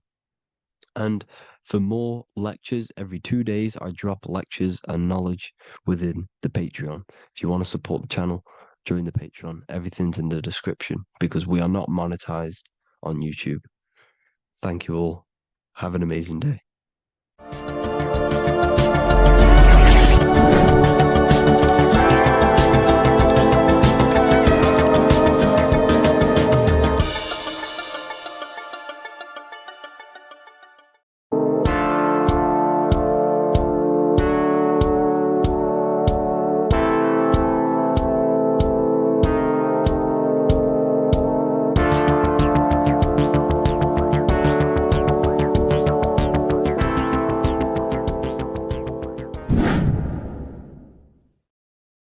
Welcome back, people. We're back with another video.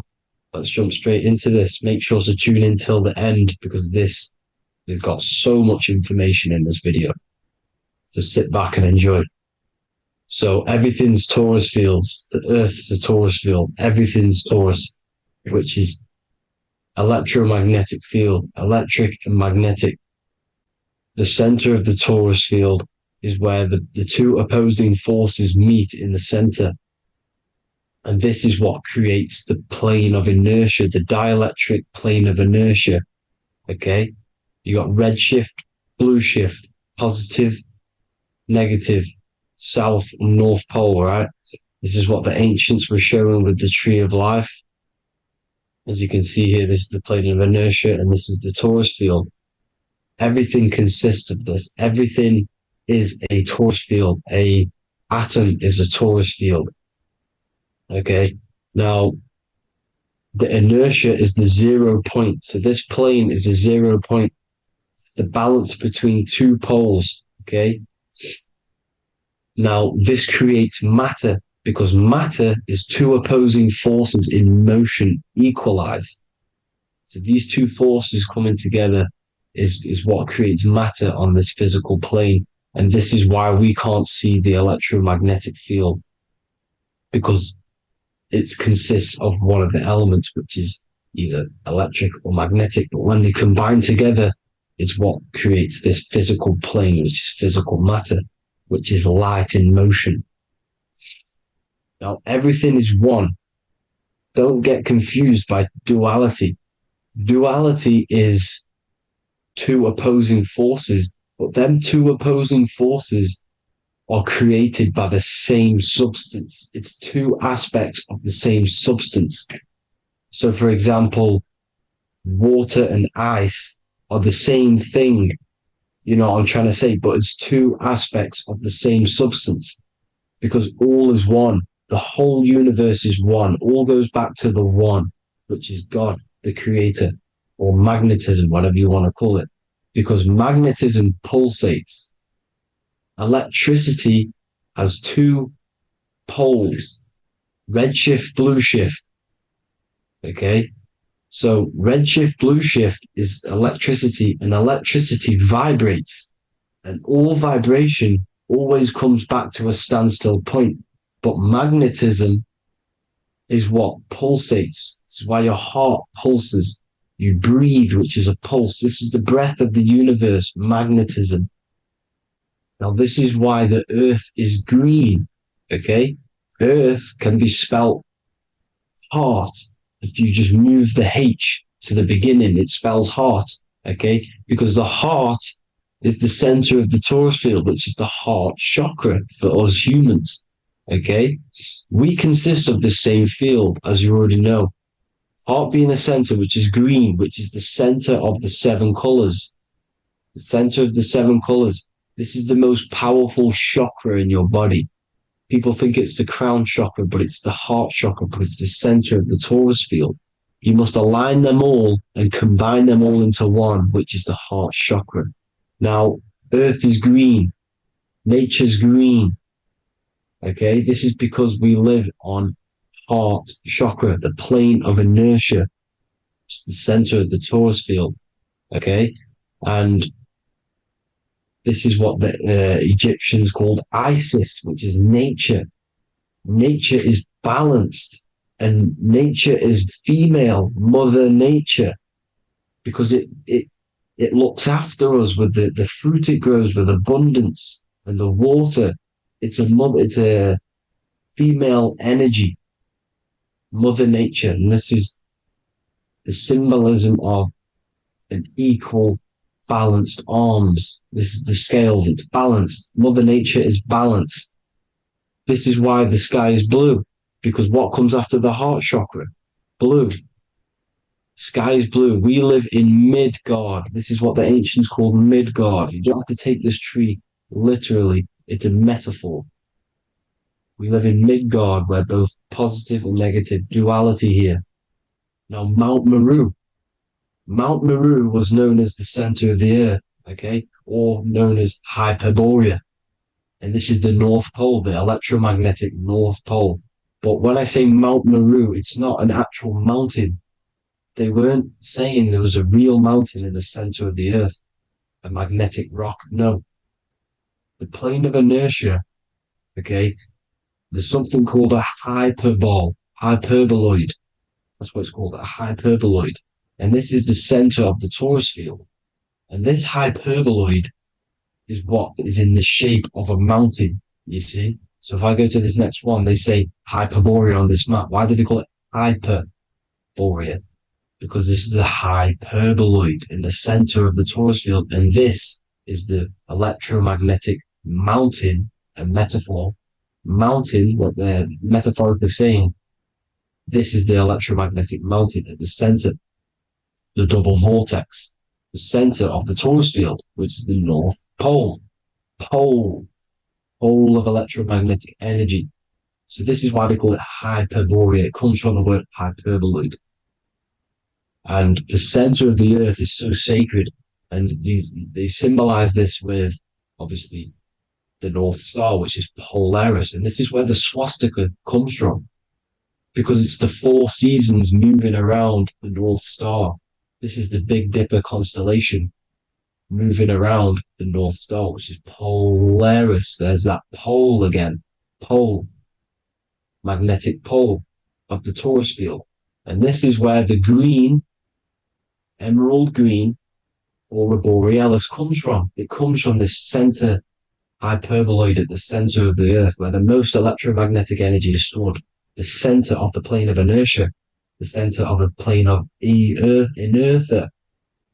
This is the all-seeing eye as well. As you can see, they got the sun, the moon, this is the Masonic cosmos, the sun, the moon, and the all-seeing eye, because the eye is Polaris, the eye of the stars. It's all a big eye. Now, the eye means a lot more as well. It's not just that. There's different ways you can interpret symbols. Now, this is the emerald tablets. Deep in Earth's heart lies the flower, the source of the spirit that binds all in its form. Okay?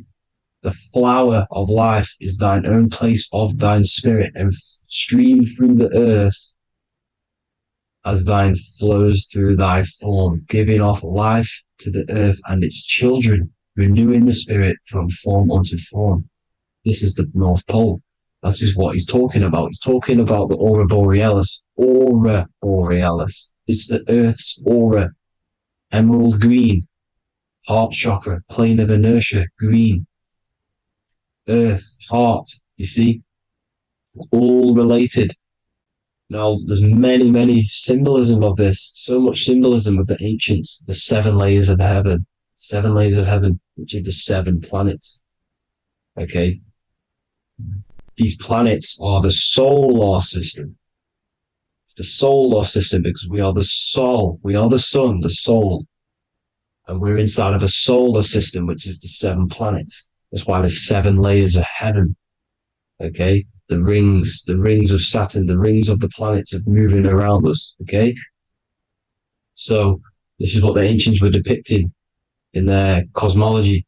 Now this is the Hebrew cosmology of the earth. This is the Mayan cosmology of the earth. You see, it's all an enclosed system. We live inside of a giant torus field. All is atum. It's what the ancients said, ancient Egyptians said. All is atum. Atoms are torus fields. Don't be tricked by the modern science today with the current model of an atom. It's completely wrong. They're hiding the torus field. They're hiding the electromagnetic field, which is in everything. Absolutely everything is in motion, and motion comes from this field.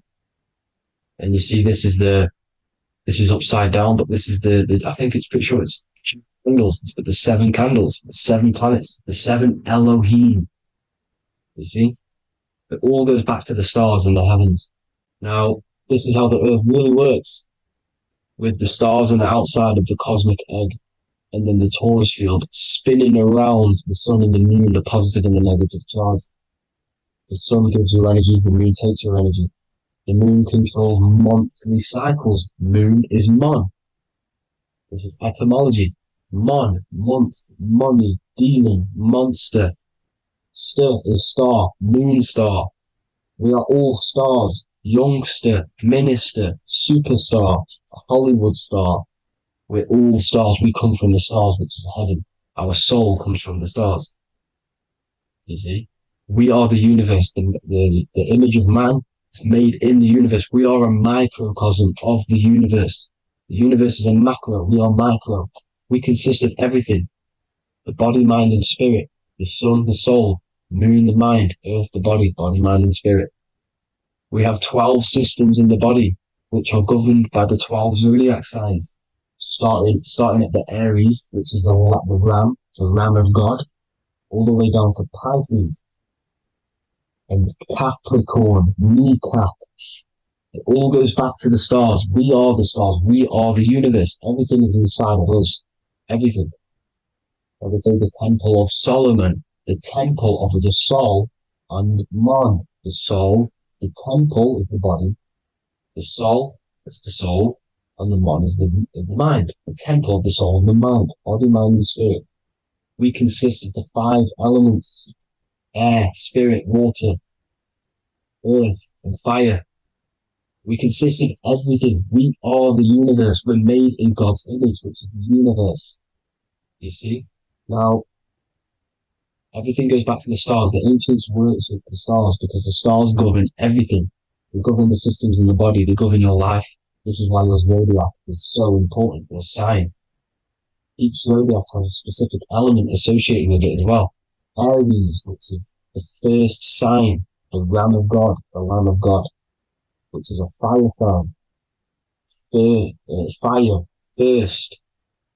Fire, first. F-I-R, this is etymology. The cerebrum, ram, which is in the brain.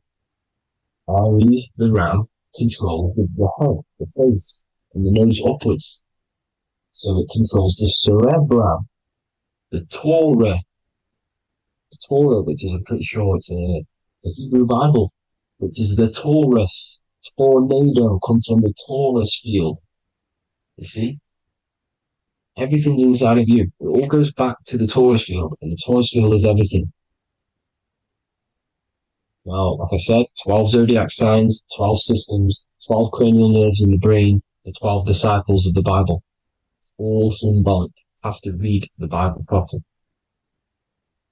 Now, this center, at the center of the earth, right?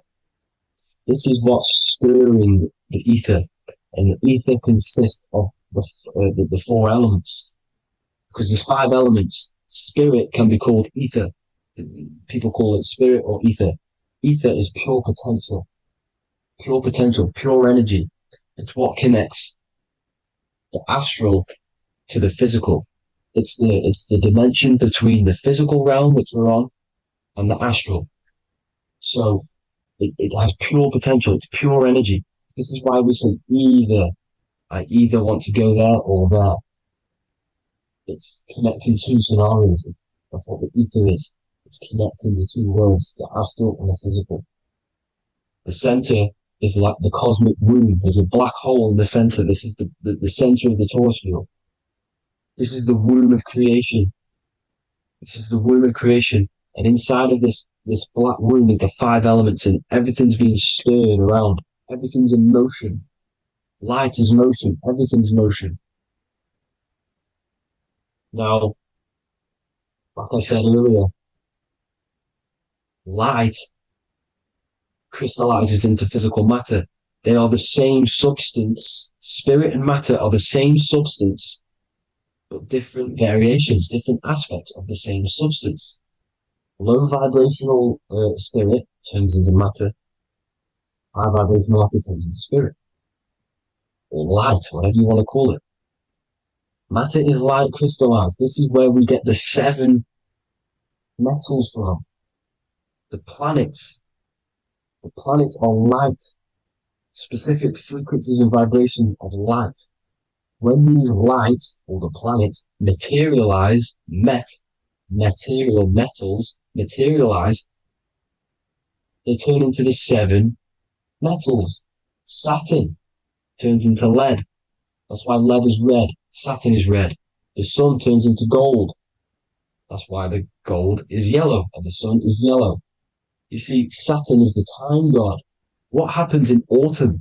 The leaves turn red and they die. This is why Saturn, Satan, time god, the reaper, everything is crystallized till it's death and then reborn again. You see, rust. When things rust, it turns to red. Because it's Saturn. Saturn crystallizes everything. He's the Reaper who comes around in winter. You see? He's Satan. Jesus and Satan, the Sun and Saturn. They say we live in a solar system. The solar system. I think I've already just broke this down. The 7 planets are the 7 chakras. Everyone already knows this. But I'm going through it anyway. But this is where we get the 7 planets from. And the 7 metals. You see, all the ancients knew it was an enclosed electromagnetic system. It's not a spinning ball in the middle of space, people. They want you to believe this so you get stuck in this material world. Because if you believe everything's material, you can never affect this plane effectively. You can never create your life effectively if you don't understand the planes of existence. Because the mental plane is a higher plane. And it breaks down and it controls the planes below it. The mental plane, hold on, I've got it here for you. The mental, the astral, etheric, and physical. Etheric connects the physical to the astral, but the mental is what's above them all. You see? Now, it's important to understand this. It's important. However, the ancients always talked about the enclosed system. Only NASA, which is introduced around the Roman times, not NASA, but the globe Earth was introduced around the Roman times. Okay? By these Masons. These Masons introduced this because they wanted to take over the minds of the masses and control them. These people worship the physical realm. They know how it works. They know the ins and outs of it. They know how to do the magic. They know how to do it all. They understand it all. That's why Masonry have to take the oath. The oath of not speaking. You're not allowed to speak about anything you learn about in Masonry. Because they're discovering the truth about your mind and how it creates reality and stuff like that. So this is the Masonic cosmology. The 5-pointed star, the 5 elements. The checkerboard for duality, positive and negative. The 2 aspects of every substance. This is another ancient painting depicting the firmament. The stars inside the firmament. The sun. You see, the ancients worshipped the sun because it's so important for sustaining our life. It's the only reason we're alive is because of the sun. But then people think it gives you cancer today. They brainwash you to think the sun gives you cancer when it's the #1 source of all life. They want you to believe it's a big, spinning, dangerous ball in space. It's not. It's here to give us life. It's God's Son. That's why Jesus is known as God's Son. It is the Son of God. God created that to sustain us. You see? So it's important you understand the true cosmology of where you are, because if you don't know where you are depleted of all of your morals. You're depleted. You're demoralized. You're lost. You don't know where you are. You don't know where you exist. Okay? Once you accept the globe model, the heliocentric model, you will subconsciously think that you come from nothing. This is why they implemented the evolution theory just after the globe model was introduced by Charles Darwin. Charles Darwin came in after the globe model. He's a Mason. He was another Freemason. And implemented evolution where we came from monkeys because they want you thinking less of yourself so they can manipulate your mind. You see? They want to manipulate your mind, and they have done since you got here. Since you came through that portal, you were manipulated from that day to believe this, believe that. The true cosmology, the truth will set you free. You will understand things better. You will feel better in yourself when you know the sun is here for you. You'll feel better in yourself that you know that you didn't come from a monkey. You were created as a human, a manifester, a creator. You're so intelligent. Your mind is amazing. It can manipulate matter, mind over matter. See? Thank you all people for tuning in. Tap in with yourself. Love yourself. Find the truth. Spread the truth. Nothing dies. Nothing in this creation dies. Everything's energy. Everything's light. Light can never die. You're a light being. That's why it says Hugh. Hugh, man. Hugh is light in Hebrew or Latin. Either one of the two. You are light. You're a light being. You never die. Ever, ever, ever die. Ever. Stop thinking you're going to die. This body will die because it contains electricity. And electricity always goes back to a standstill point because of vibration. Electricity vibrates. You are pure light. You will never ever die. Thank you all people. God bless. Make sure to like, subscribe and share.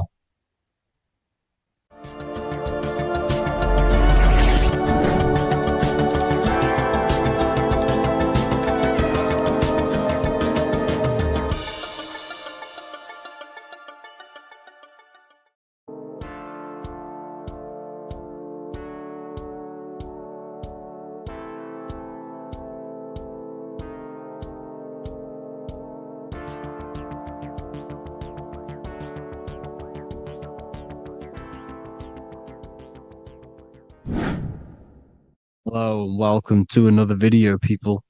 Before we start, please like, comment, and subscribe if you wish to see more content. Today we're going to be talking about the mental universe and how everything is mental. This is the number one law on the Kabbalion. If you've never read that book, it's called The Kabbalion. A very good book. It's the first law because this is the most important thing you need to understand. Is how everything exists within the mind. Behind every single one of these eyes is the same consciousness expressed in different bodies.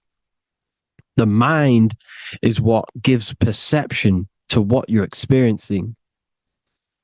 Behind every single one of these eyes is the exact same consciousness, but the brain that they inhabit is giving them a different perception, a different being, a different body. Now, this is the difference between humans and animals. Humans possess a advanced consciousness, an advanced mind that gives us the ability to be aware of ourselves mentally, physically, and spiritually. We can reflect on ourselves. When a dog looks in the mirror or an animal looks in the mirror, it doesn't know what it's looking at. It doesn't realize it has a consciousness. It can't reflect on itself. It can't say, I want to improve in this area. It doesn't have that consciousness. We have a divine consciousness. Take away the N for divine, and you get with a D, put it with a D, you get divide, because we have a divided two-way consciousness. An animal only has one. However, it's still the same mind. We're all mind. We're all mental. We all exist within the mental plane. Look at this person walking. The body, the brain is sending electrical signals through the 12 cranial nerves, which the 12 disciples that spread the gospel of Jesus, right? You have 12 cranial nerves in your brain. There are 12 disciples which spread the gospel of Jesus.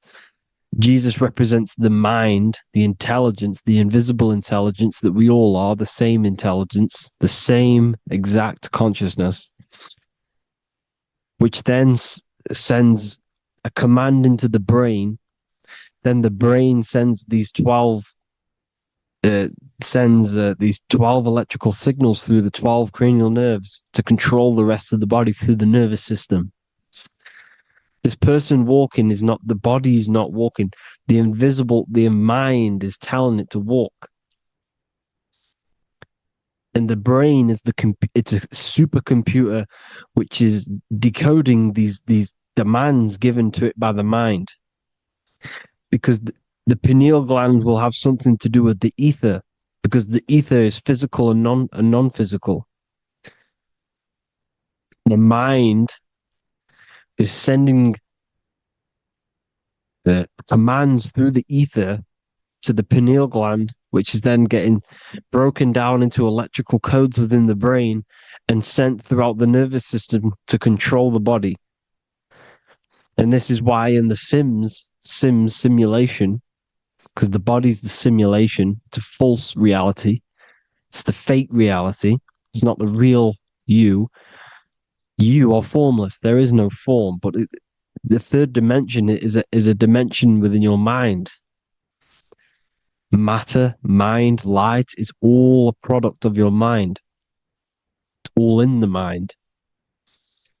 Now, this is why The Sims has this green little diamond on top of the head. Because this is you. This is your invisible intelligence controlling the character. Okay? It's controlling the character. And this character is in the world. Your consciousness isn't in the world. The world exists within you, but the body is a vehicle for that realm that you land in. When you have a dream, your mind transcends this body into another body, duplicates your body into another universe, unite. Unite is one. We're all one. It's all one universe, expressed in many different ways, infinitely. And the vehicle that you land in is the body to operate in that realm. This is the all-seeing eye, as you see here. The I, this is all the intelligence. This is the ball of consciousness, God, expressed in different bodies. We're all this same one in different bodies, as you can see here. And this intelligence is expressing infinitely throughout the universe. An infinite universe. There's no beginning, no end. There was no beginning of the universe. There is no end. It's infinite, always has and always will. But the mind is what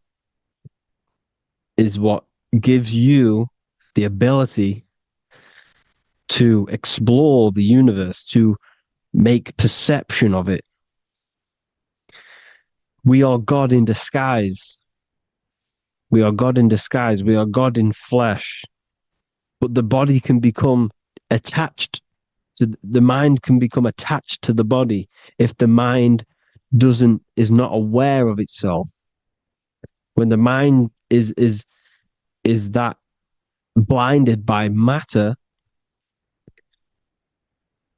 and we lack knowledge and understanding of what we truly are, a formless, infinite being, a traveler. This is why Freemasons are called Freemasons. Mason means traveler.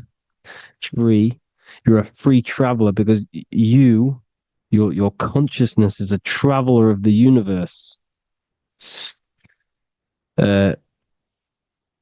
When we lack understanding, our mind bounds to the body because we don't separate the body with our different layers of consciousness.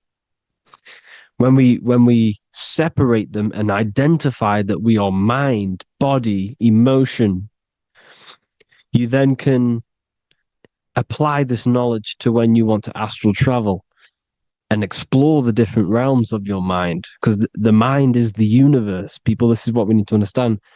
The mind is the universe. I am you and you are me. This is the Egyptians showing you this. The Ankh is the symbol of life.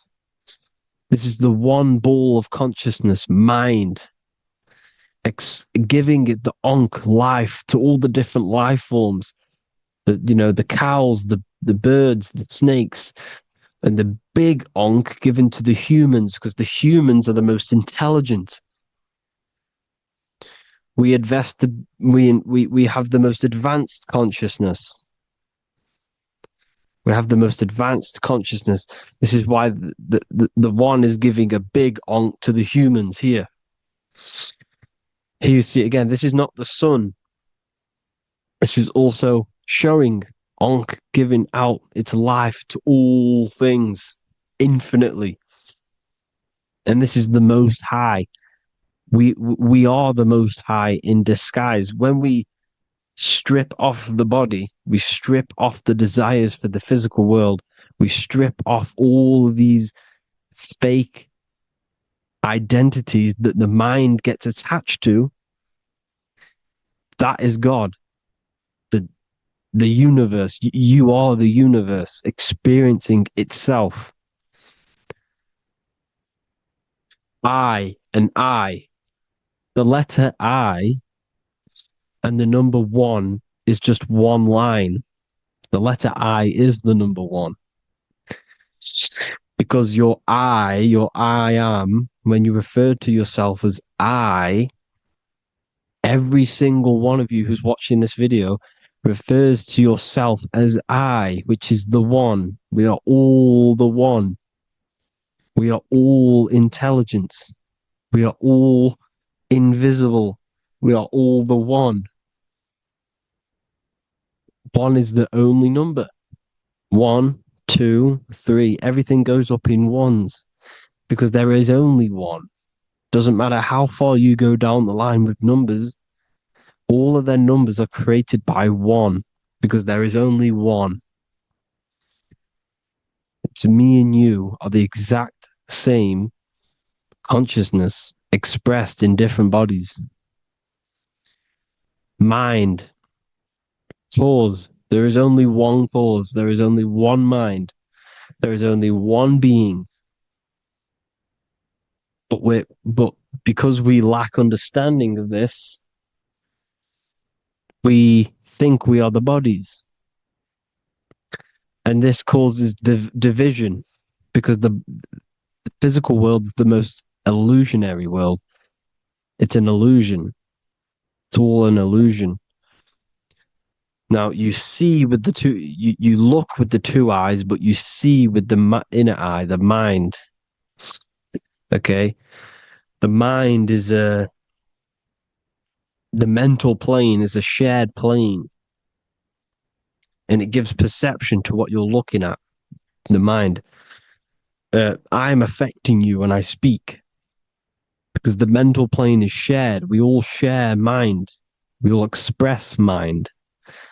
When I'm speaking to you, I'm affecting you because we are mind. So the words that I'm saying, which are being manifested from my mind, are being manifested through my body into vibration, is affecting you. I'm affecting you with what I'm saying. And these words are having an effect on your mind because we're all mind. This is why you need to be careful what you're listening to, music and all sorts. Because music can also create thought loops within your mind. Because the chorus, we shouldn't be listening to choruses. Choruses are loops. And what they're saying in the chorus is being looped. And this can create thought loops within your mind. Go and listen to an old song that you used to listen to about 5 years ago, 10 years ago, 20 years ago. Go and listen to an old song, and you guess what? You will get nostalgia. Why will you get nostalgia? Because that song will trigger the thoughts that you were thinking in that time of listening to that song. So songs with choruses create thought loops, and they reprogram your subconscious mind. It's important why music is very powerful. Mine and mind, same word. See, language is the truth, people. This is why I use language in all of my presentations, especially the English language. It's riddled with occult truth. I is my me. I, you, and me are I, one. We are not the name. We are I. Every single one of you is I because we are all the one, all mind. Now, the only thing that is truly mine is my mind. When you say something is mine, it's an illusion. It's not yours. The only thing that is mine is mind, my mind. Okay? It's my mind. It's the only thing. It's the same word, mind and mind. Like I said before, everything's one. Hot and cold is different degrees of the same thing, of the one substance, of degrees. The 7 colors are different frequencies of the one white light. Everything is one. There is only one. We are all one. Everything is one. Hot, cold, day, night. It's the same degree of one, which is mind. The mind's perception is what's giving it, labeling it hot or cold. The mind's perception of colors is what is giving it red or purple, hot or cold. There is only mind. The mind gives things perception. There is only one, that is mind. The conscious and the subconscious mind. The male and the female, these are married. The subconscious mind is your hidden part of the mind. Okay, it's hidden. You can't really, you can access it through different meditations and Reiki teachings, and dreams are manifestations of your subconscious. This is how you know mind and matter are one, because your mind creates matter in dreams. Your subconscious manifests everything in a dream, in the astral realms. The conscious is what you're conscious of, what you're consciously thinking of. So me, I am conscious that I am speaking into this mic and creating this video. My subconscious mind is the hidden part of the mind, which is speaking to my heart, telling it to beat. It's telling my food to digest. It's regulating all my blood. It's doing everything in my body without me being conscious of it. Without me being conscious. The subconscious is the feminine. The conscious is the male. The Bible, of course. Proverbs 12:4. Helpful, not helpful, an excellent wife is the crown of her husband, but she who brings shame is like rottenness in his bones.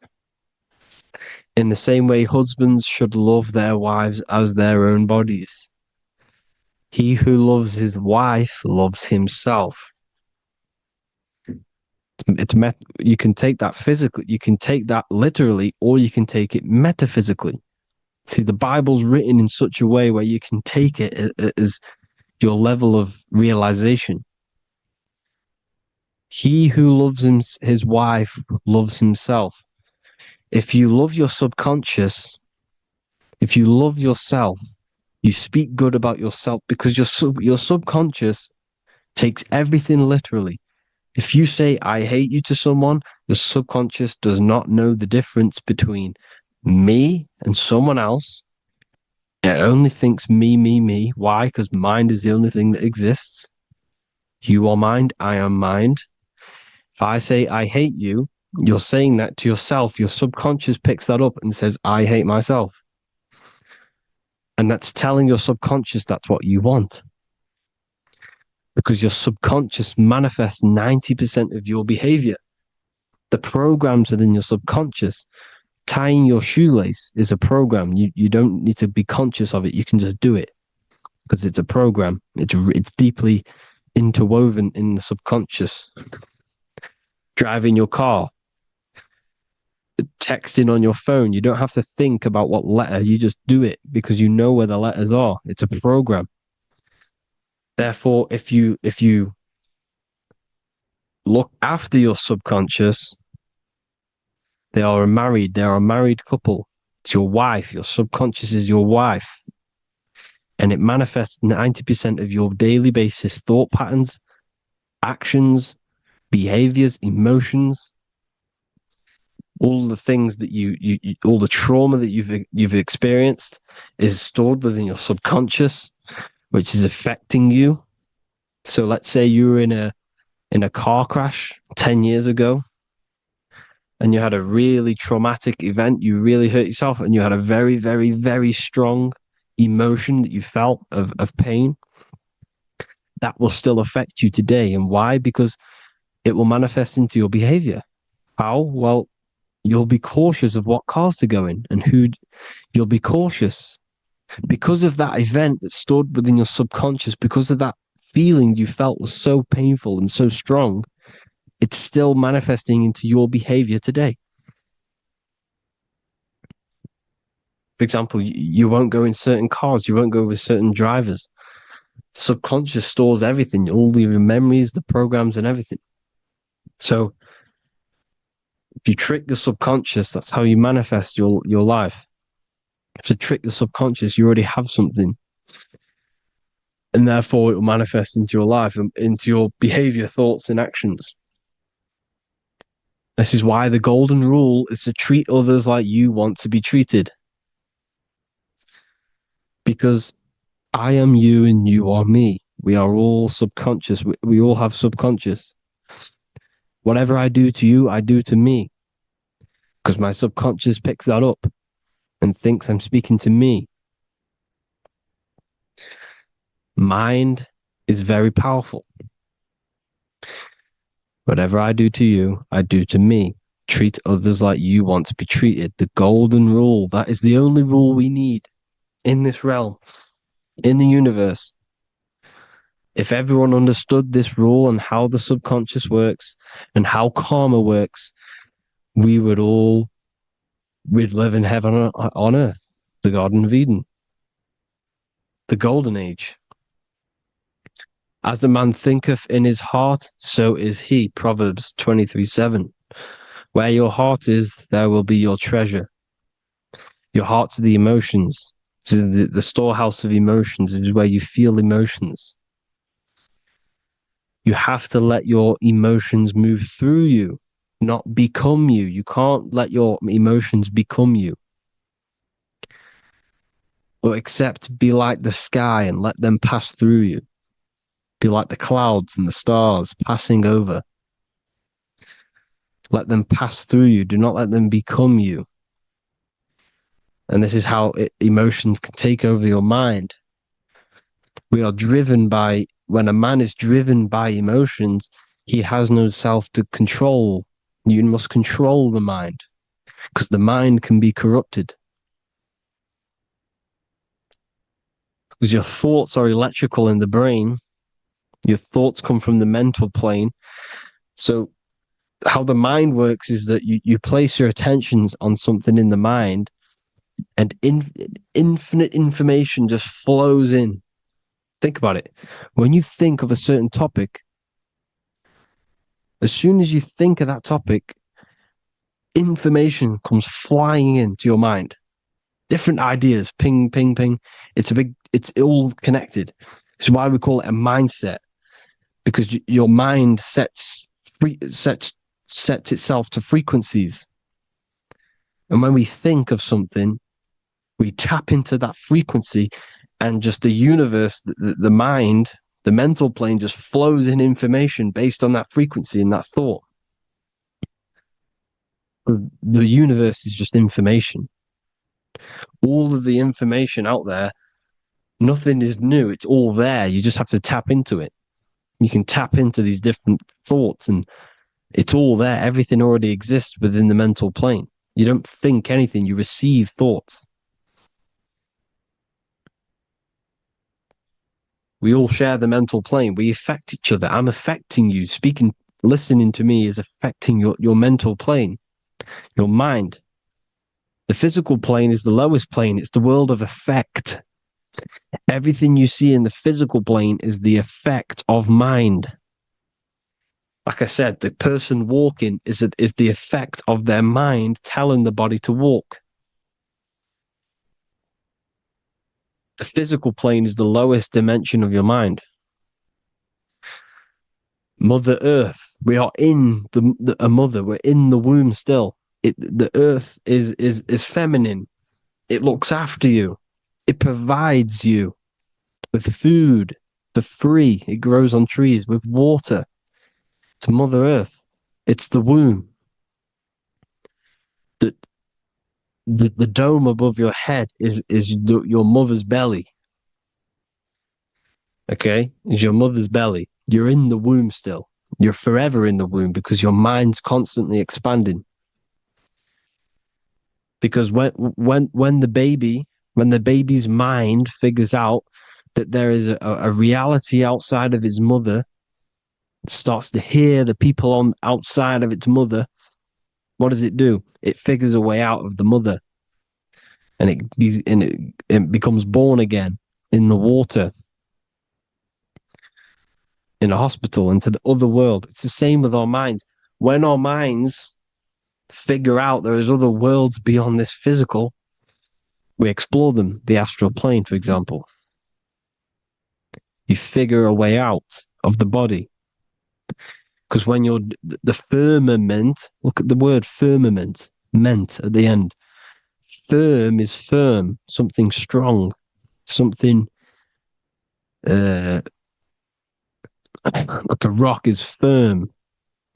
If your mind is firm like a rock, you will be stuck under the firmament.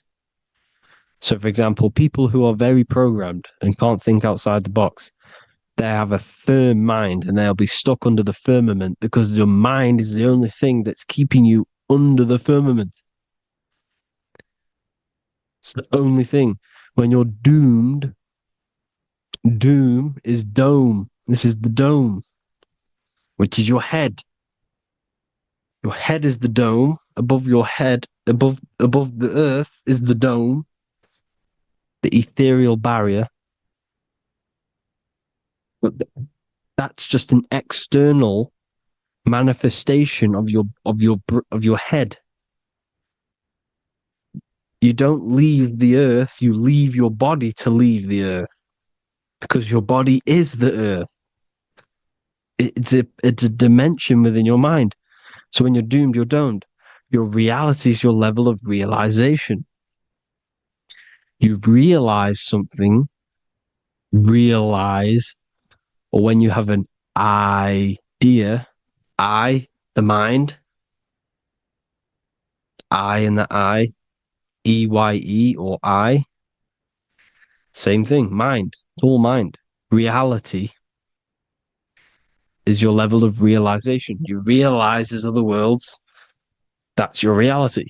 Your perception's your reality. Mind in Latin is mens.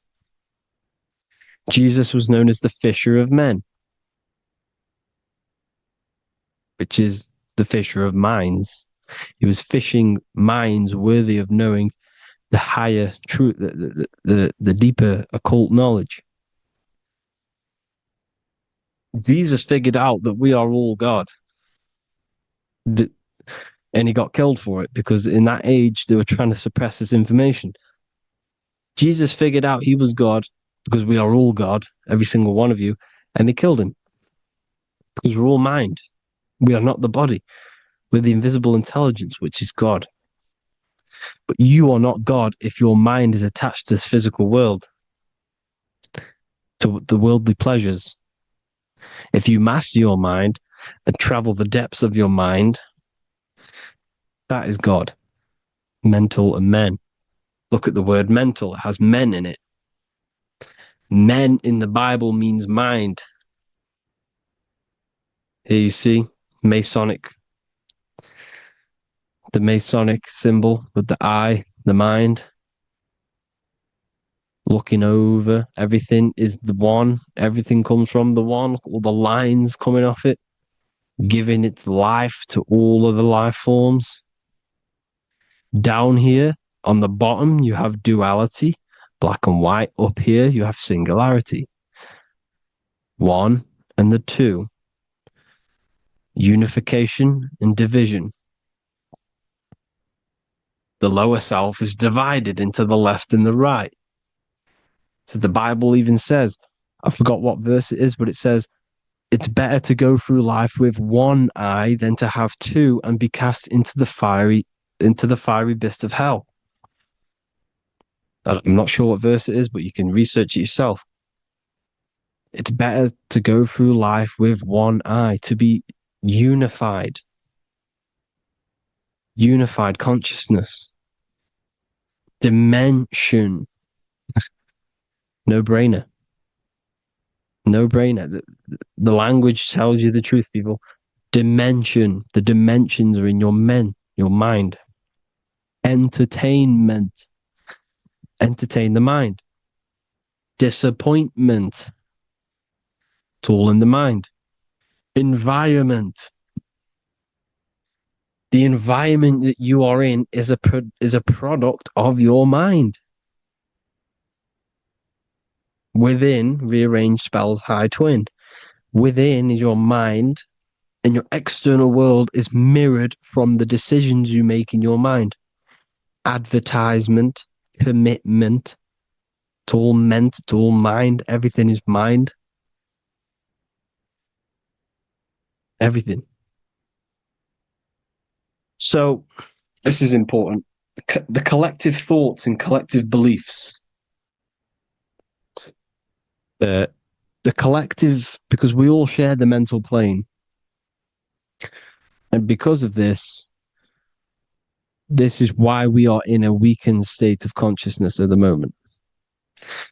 Because the collective thoughts and the collective minds overall are asleep. And they don't believe in anything. You see, everything is true within the mind. You think of something, it is there instantly. You think of a chair, it's there in your mind. You think of anything, it's there instantly. So everything's true within the mind. Anything can happen in the mind. Anything can happen on the physical plane if the collective consciousness, the collective minds, believe it to be true. This is why back in the days, in the ancient days, you look at all the old world stuff, you see all this crazy technology, and it's because as a collective, as humanity back then, they believed that they had much more open minds. Therefore, the things manifested in the physical world were a lot more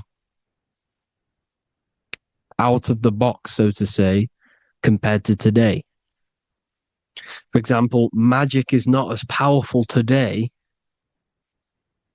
because the masses don't believe in it. It's still powerful, don't get me wrong, but if the masses believed, or if everyone knew magic could be real, because it is, anything's real in the mind, it would be a lot more powerful.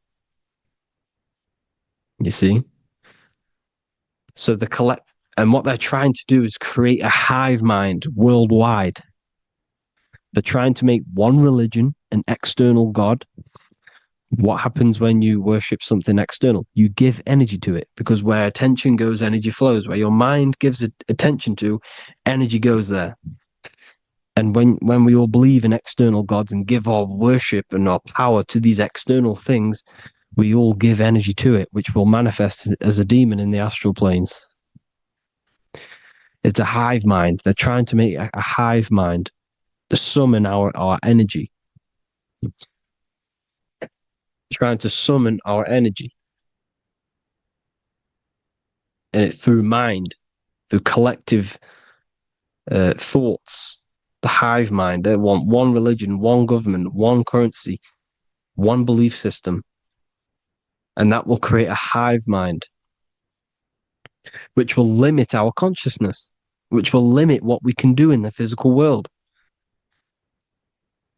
Because if everyone doesn't believe in certain things, it cannot happen, because it's all in mind. Mind is so powerful. I am you and you are me. I hope you all enjoyed this video, people. If you haven't already, join the Wisdom Academy. The Wisdom Academy, we have many occult lectures just like this one. Also, we have just launched Mindwave Hub. If you want genuine frequencies, genuine binaural beats, because the ones on YouTube, the ones on Spotify, Apple Music, they're all tuned to A440 hertz, which shuts down the right hemisphere of the brain.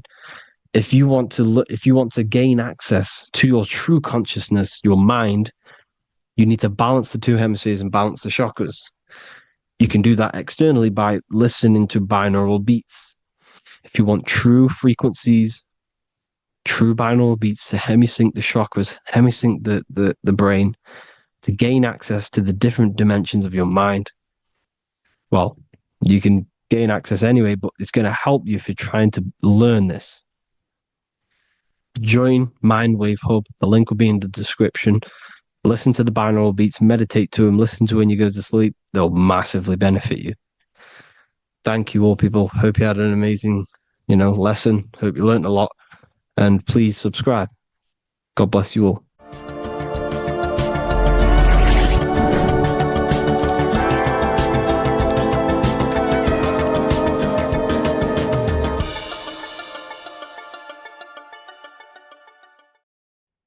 What if I told you many people around you have probably sold their souls?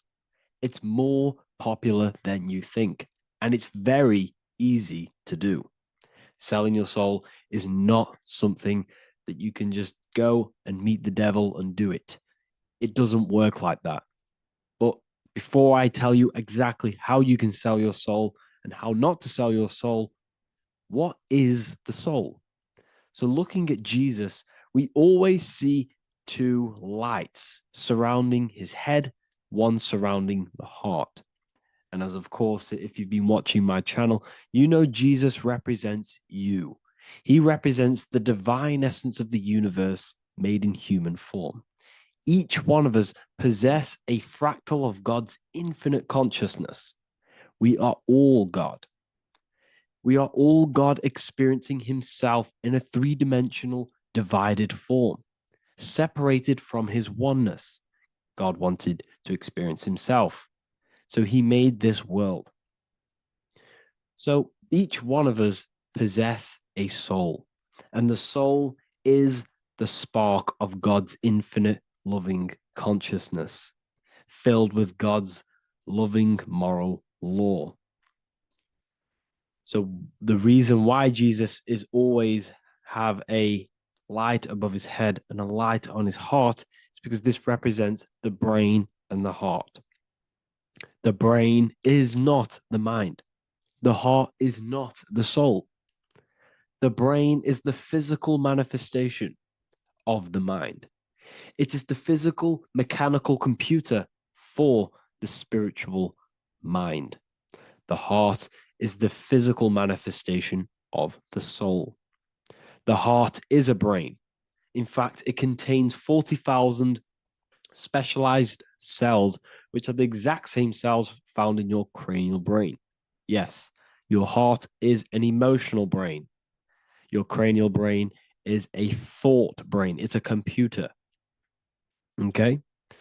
Everything that exists physically exists non-physically. This is what the ancients called spirit, just means invisible force. The mind, the thoughts are not made of atoms. You can't touch, you can't find tangible thoughts, imaginations. These things exist spiritually in metaphysical counterspace. It's the same with your emotions. The emotions are spiritual. They are not physical. You can't touch them. So thoughts are the language of the mind. Emotions are the language of the soul. Sometimes we can become eluded by thought and we can become eluded by emotion. If we are led purely by emotion, we can create illusions in our perception. The same if we rely only on thought. We must balance these two. Okay? So the mind is the creator. The soul is the operator. Every thought we think is being judged by our soul. The soul is the judge. The soul tells you what is right, what is wrong. And even the Freemasons depict this spirit and matter in their black and white checkered boards. White is spirit, black is matter. Matter is dead, spirit is life. This is what this represents. Physical reality is not just physical.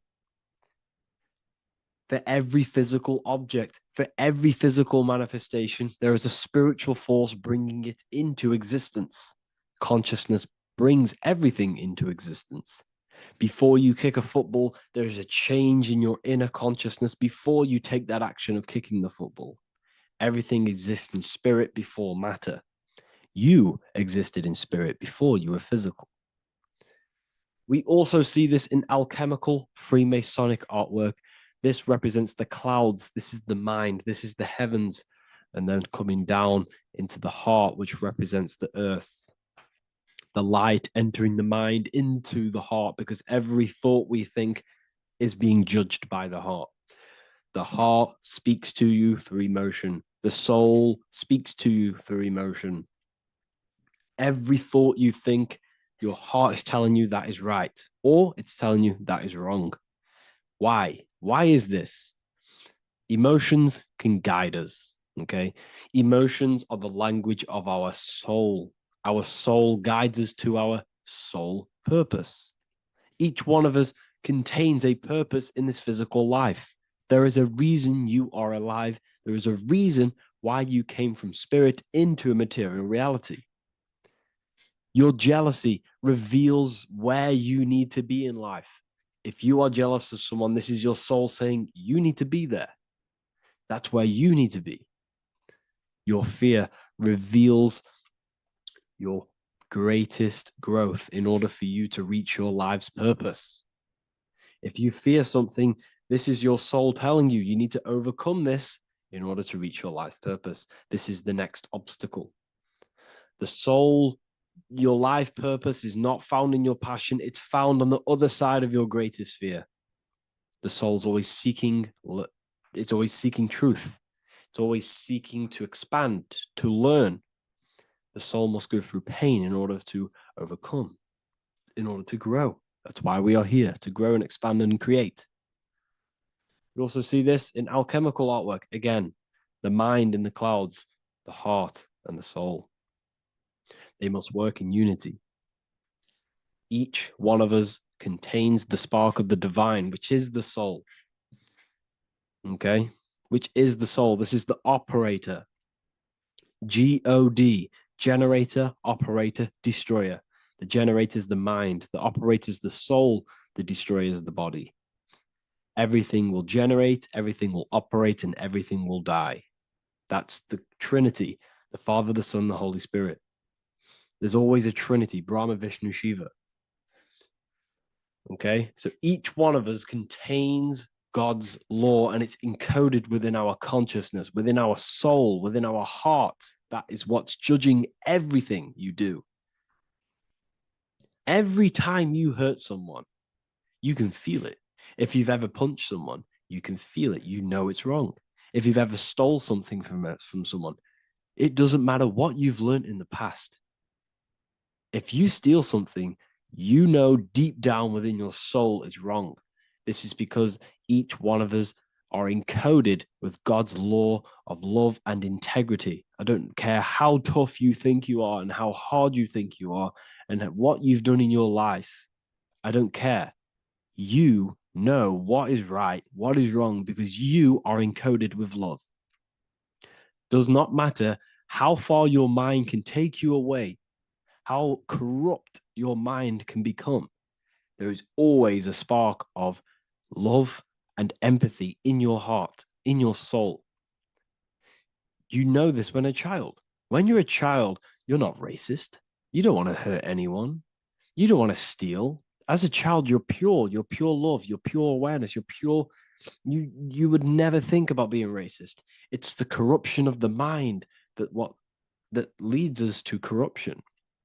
Our soul always wants to do good.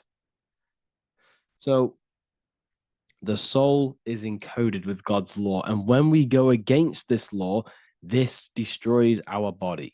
Yes, because your body is electromagnetic, and that's being casted from your heart. So every time you go against the heart's guidance, moral law, we weaken our electromagnetic field, which weakens our body. If you've ever looked at someone who's very negative, you can see them. You can see that they are aging quicker. You look at Scrooge, for example. If you ever watched Scrooge, look at how corrupt he looks. That's his heart. You can see the people's hearts on their face. People who do negative things and have negative thoughts, negative emotions, you can see it in their eyes and their face. It's because it corrupts you. It corrupts the body. It ages the body. Goodness is life. Okay. So can you sell your soul? You cannot sell your soul physically. But what you can sell is your conscience. What you can go against is that moral law. And you can exchange physical material things such as money, fame, cars, houses, business, in order for you can exchange that to go against your inner dialogue. For example, these rappers, celebrities, what are they doing? They're not selling their soul. You can't sell your soul to some entity on the astral plane. But what you can do, you can take money to say, I'm going to go against my heart. I'm going to go against my inner moral law. I'm going to take that money and I'm going to do something wrong. It's basically going against your soul. It's selling your soul's guidance of moral law. That's what selling your soul is. And that's what these rappers are doing. That's why they're so sad. You know, this is why all these rappers are on drugs, doing all sorts of things to escape, to short-term escape what they've done. They're going against their inner guidance for money. And yes, short-term pleasure may be happy for now, but in the long run, it will leave you feeling voidless because nothing material can ever satisfy your soul. Nothing. You could gain £1 million tomorrow, guaranteed within 2 weeks, you'd be back to the exact same position mentally, emotionally as before, because nothing physical can ever satisfy you. Guaranteed, if you received $1 million in, yes, if you received $1 million now, in a week's time, you'd be hunting for the next million because it does not satisfy you. There's a reason why these billionaires don't stop working, because they're so addicted to earning and earning and earning. It doesn't satisfy you. The only way you can satisfy yourself is through Christ consciousness, is through self-love, is through loving thyself, knowing thyself, and becoming balanced internally in consciousness instead of seeking external validation through material things, which end up leaving you feeling voidless, empty inside, and sad and depressed and anxiety. Everyone's looking outside of themselves for validation, when true validation comes from within. True satisfaction, true happiness comes from within, reaching Christ. Christ is a state of being, a state of consciousness that we must cultivate within ourselves so we can live a happy, balanced life. You can have all these material things when you're satisfied inside, but don't rely on them. Me, I enjoy material things, but I don't desire them. I don't chase them. I don't rely on them for happiness, for validation. You can have big cars. You could have your favorite watches. You could have Lamborghinis. Yes, it's fun, but don't let it give you your happiness. As long as you're happy on the inside, it's okay to have these things. You should seek balance with your inner world and outer world. Okay, so this is what they are doing. Rappers, celebrities, actors, Hollywood.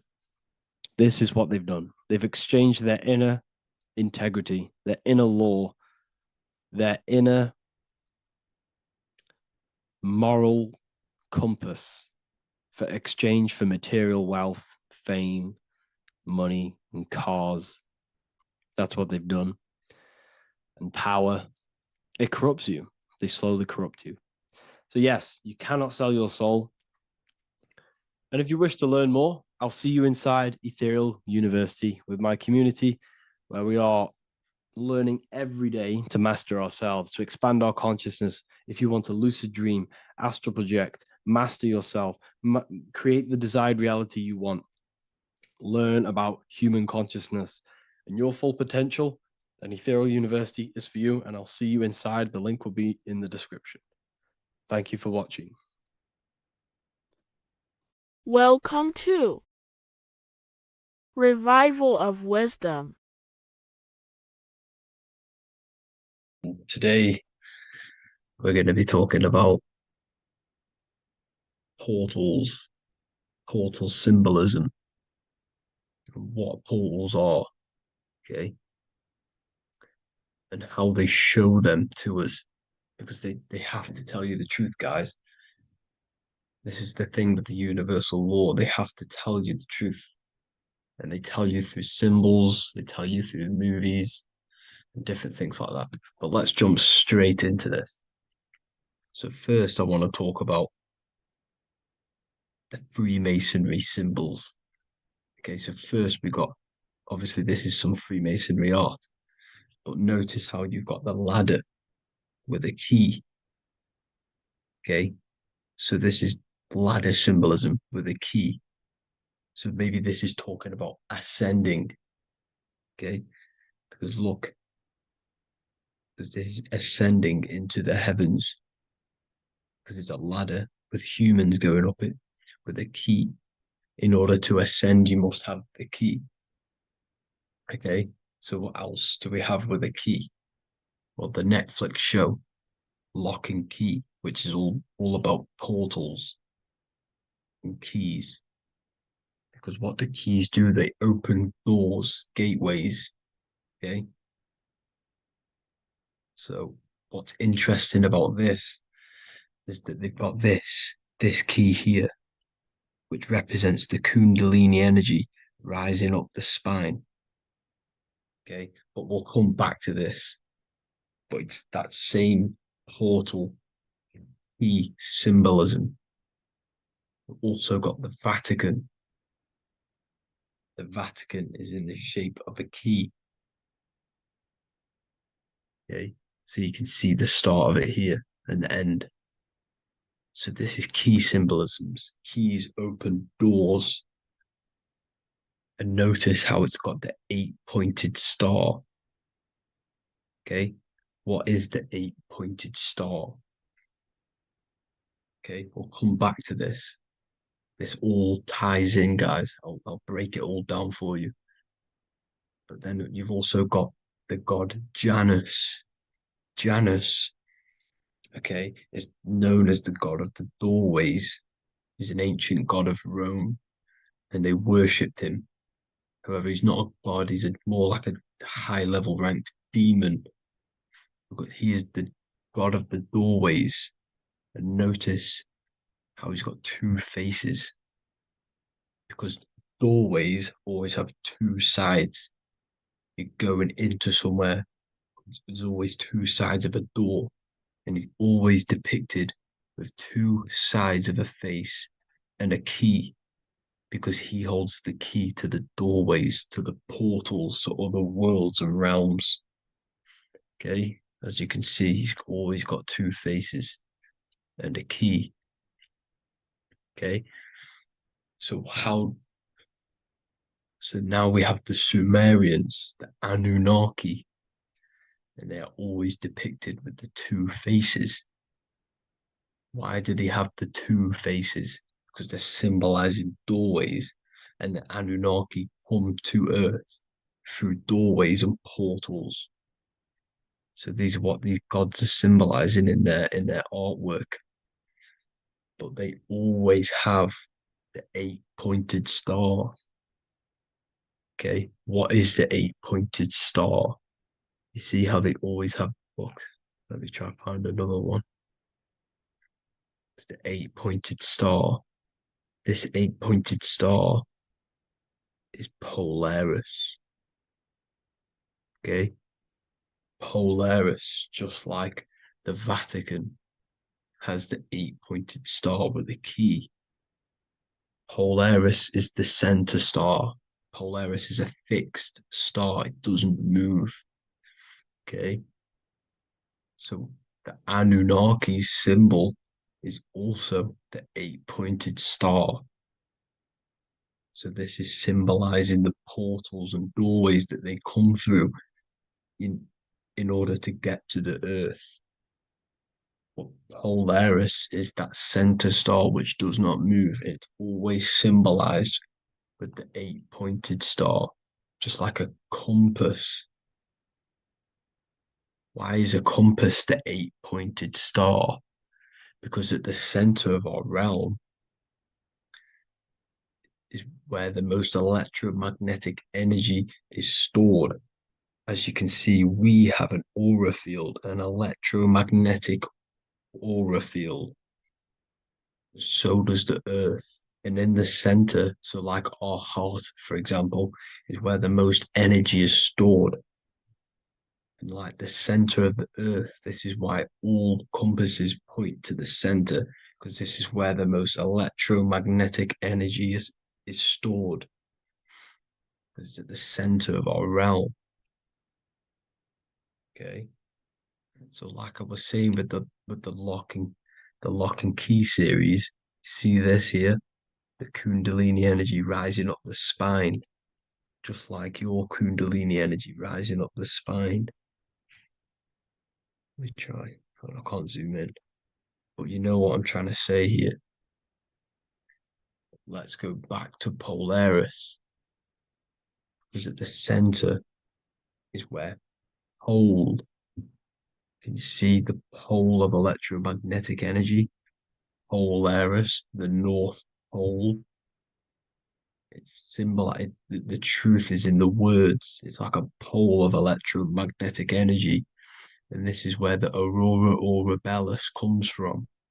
Notice how it's got the word aura in it, because it's the Earth's aura, electromagnetic field, just like you have an aura, also known as the northern lights, because it's coming out of this center hole in the center of our realm, where the black sun is. And this is where the electromagnetic energy is coming up from. And this is what the aurora borealis is, or the northern lights. It's just electromagnetic energy. And it's symbolized through our symbols, the original O, okay? Because it's like a pole through the middle, Polaris. So this Polaris is the sky vault. It's the portal into this realm, because this is what the Anunnaki are always talking about, always symbolize it with the 8-pointed star. And just like a compass is the 8-pointed star pointed to the center, to Polaris. Okay. See here on the Sumerian tablets with the 8-pointed star again. And how we know it's talking about portals with this 8-pointed star is because CERN 666 are opening up portals to the underworld, letting in demonic entities into this realm. How do we know it's a portal? Because their Hydro Collider has 8 points, just like the 8-pointed star.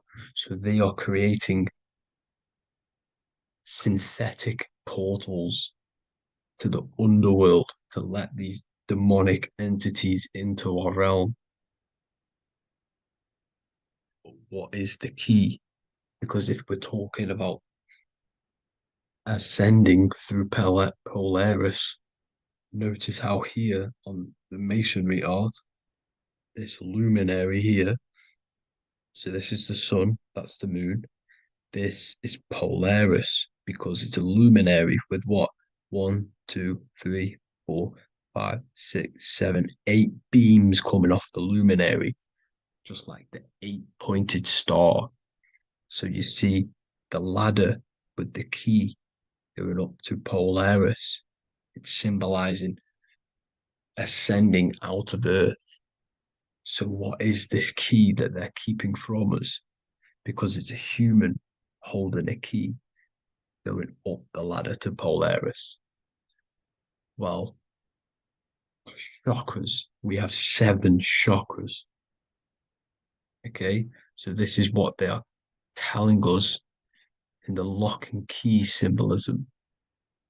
The Kundalini energy rising up the spine. Okay, just like they have 33 vertebrae on the back of your spine. Okay, this represents the Kundalini energy going up your 33 vertebrae, just like in Masonry has 33rd degrees. Okay, so what is the key? Your chakras. Your chakras have to be unlocked. Okay, you have to unlock your chakras, and you can't unlock this one without going through this one. You have to go through them all. It's like a ladder, just like Jacob's ladder. You can't go from the bottom to the top. You have to unlock each one. Okay, just like you have 7 chakras, you have 7 layers of your aura. Okay, you have to unlock your chakras to the highest point in order to reach Christ consciousness. And this is the key that they're talking about. They're symbolizing the organic portal within each and every one of us to ascend out of this realm. Okay, so this is the key that they're talking about, and they're holding back this knowledge to keep us trapped in this 3D realm. Okay, so like I was saying with the 33 vertebrae and the Kundalini energy coming up the spine, 33 vertebrae, you can see this sort of symbolism going up to the light, because it's the light you see here. Your crown chakra turns on and becomes enlightened, just like the Illuminati symbol. Can you see it? But also, Jesus also died at 33. So this is symbolizing, okay? They're symbolizing the death of the ego, the body. So once you open up your chakras and reach Christ consciousness, which is your 33rd vertebrae, once your Kundalini energy goes up your 33rd vertebrae, your body technically, not physically, but spiritually dies, because you then become formless. You reach Christ consciousness. So then you can travel other worlds. Okay. This is what they're talking about with Vatican, 8-pointed star, and the key. Janus with the key. The Sumerians with the 8-pointed star. Anunnaki, the 8-pointed star. Polaris, 8-pointed star. So Polaris is the way out of this realm, which is at the center. Pole, North Pole. Okay. So the key is that they're hiding from us is the knowledge to unlock our chakras. Okay. And without this knowledge that they keep from us, is trapping our souls in this reality to keep reincarnating. Okay. Well, thank you all for tuning in. I'm going to leave you all there. Make sure to leave a like and a comment in the comment section. Let me know some topics to talk about so I can break it down for you. God bless you all.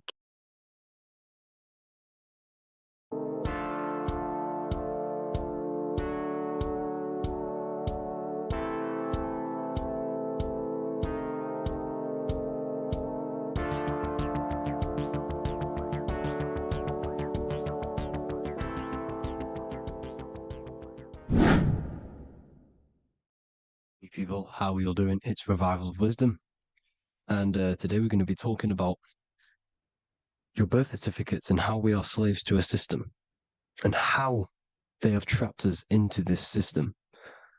Okay, so the first thing you need to understand about this system is there are 2 types of laws. You have the law of water, which is admiralty law, and the law of the land. So the admiralty law is the law of water, and this is what money is. Money is water. This is why we say liquidity, currency, the current. A current is water, something moving through something. Cash flow. And this is why banks are called banks, because a river bank is on either side of the water and it directs the currency. You see? So money is water. And as you can see here, Ripple, the cryptocurrency, Ripple, water Ripple, and they're building a bridge over water, overseas, international banking with cryptocurrency. So money is water, and this has specific laws about water, but water is the same everywhere. You see, what the difference is with the law of the land is that you can have different laws in different lands. I can't do certain things in the UK that people can do in America, for example. You see, that's the law of the land, but the law of water is the same because water is everywhere. Now, this is very important to understand when it comes to, these birth certificates. So, Pope Gregory, this is where we're going to start off. Pope Gregory in 1582 took the Orthodox Eastern sunrise calendar and changed it to his own Gregorian timeline, not a calendar, a timeline. This timeline was copyrighted by Pope Gregory under the name of the Vatican. So the Vatican owns the timeline that we are using today, 2023. They own it. They own the title of this Gregorian calendar. Okay. Therefore, anyone who is born under this copyrighted timeline, not calendar, they are subjected to Rome because Rome owns the timeline. They have a patent, a copyright for that timeline. What is on our birth certificates? That timeline. We are born underneath, we are subjected to the Vatican. This is why all birth certificates go to the Vatican. They own every single birth certificate. Okay? So when we use this timeline, we are subjecting ourselves to this timeline. Okay? Which the Vatican has a claim over. This calendar or timeline is set to sunset, not the sunrise, which is associated with death, darkness, and the moon, lunatics. You see, so this is a sunset calendar timeline. Okay, they've changed a couple things, right? They say that the new year is January the 1st. Okay, when we know this is in winter. January is winter, which is associated with darkness, death, the death of nature. So this is a death cult, people. These people are evil. They're so evil. The Vatican. And this is why we use April Fool's Day, because April is in Aries, and Aries is always the start of the zodiac. This is why Aries rules the head region. 12 zodiacs, 12 systems of the body. Each zodiac is associated with each part of the body, and this is why Aries is the head, cerebrum. But we're not going to talk about it in this video. But yes, that is what April Fool's Day is. They're putting it in your face. April Fool's Day is the real start of the year, when the sun starts to rise again, when the risen Savior is resurrected, when it's born again. This is when the Jews celebrate the Passover. This is when the Christians celebrate the resurrection of Jesus, and they eat lamb. The Jews eat lamb because we're in Aries, the new year. The sun is now born again, our risen Savior, the light of the world. So yes, this is what April Fool's Day is. It's the first day of the year, which they changed. Pope Gregory changed. So you need to understand is that you are in the womb. You are inside of a ship, because every ship, literally a ship, every ship is female. This is why they say she delivers the product, because she does deliver the product, you, the baby. Same thing with a ship, they deliver products. They are a she.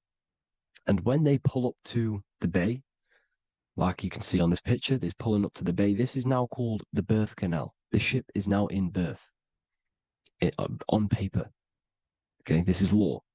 And when they pull up, they tie up to the bay, and now they get a certificate of manifest certifying all of the products which are on the ship and what they are bringing into that nation. Okay, so you're bringing in this many of that, everything's on the certificate of manifest. And this certificate of manifest is also your birth certificate, because you are traveling through water when you are in the birth canal of your mother, because you are in water when you are in the womb, and you travel through the birth canal. And when you arrive, you get a certificate of manifest with the name, how many, the quantity, that's your birth certificate. Okay. And this is what it is. We are a we're not a corporation, but we represent a corporation, which is your name in full capital letters. That is your corporation. You cannot physically tax a body, but you can tax a corporation. This is why we get charged. This is why we get taxed, because it all goes down to the corporation which our name represents, which we are subjecting ourselves to. We are my name. I am subjecting myself to this name, and that name has a corporation which I represent, which I subject myself to. You see, this is how we are attached to this straw man, this character that they have built on paper. So it's a character which is on paper. This is what we represent. So when the woman gives birth, she delivers the baby, and then she has another substance. Now I'm going to break down how they attach this name to us, how they do it. Okay. Our mother is carrying us the product in the womb, the water. And it goes from the United Kingdom into a state-owned, corporate, federal-owned hospital, which is government-owned. She does not declare the package when she enters the building. Aha, so keep that in mind. When she delivers the package in the federal territory, she does not declare the package either when she leaves. Therefore, there is no evidence that we exist when we arrive. On paper. On paper, there is no evidence that we came into the building or left the building. We have not been declared. So we do not exist on paper at this point. When the woman gives birth, she delivers the baby, and then she has another substance, which is called the afterbirth material. Okay? This afterbirth material has the same DNA as our physical body, with the body, mind, and spirit. Okay? This is how they get this corporation. Hold on. The afterbirth material does not get claimed by the mother nor anyone. Therefore, they salvage that substance, because we are under the Vatican. Every state is all Catholic. Your birth certificate is Catholic. No matter what religion you think you are, every single birth certificate is Catholic, because we are subjected to Rome. All roads lead to Rome. Rome runs all of this. Okay? We're still under the Roman Empire. Okay, so Rome are Catholic and they believe in salvation. This is how religion comes into this. This is how they use religion to get this. So they salvage the afterbirth material and they claim it, and they salvage it and give it and charge it to Rome. And they give it a name. Here's the legal term, born alive. Here's what it says. Each product of such birth is considered live, born, and fully recognized as a human person. So each product of such birth, so that could be anything, the afterbirth, the person who actually comes out, the baby. So your afterbirth, which we do not take with us, we take the baby with us. They keep that in the hospital. They collect the afterbirth and they salvage it and they give it the name. Which it is us. We are a representative to that afterbirth material, which they put the name on, they claimed, which is subject to Rome. So we are walking around our whole lives as a representative to that claimed salvaged afterbirth material, which the federal state have. Okay. We are under the Catholic Church, Vatican. Therefore, the afterbirth material is a child of God. See, on paper, therefore, they believe in salvation and salvage the afterbirth material. This material has no mother or father. The state pick it up. It becomes a war to the courts and gets charged to the state.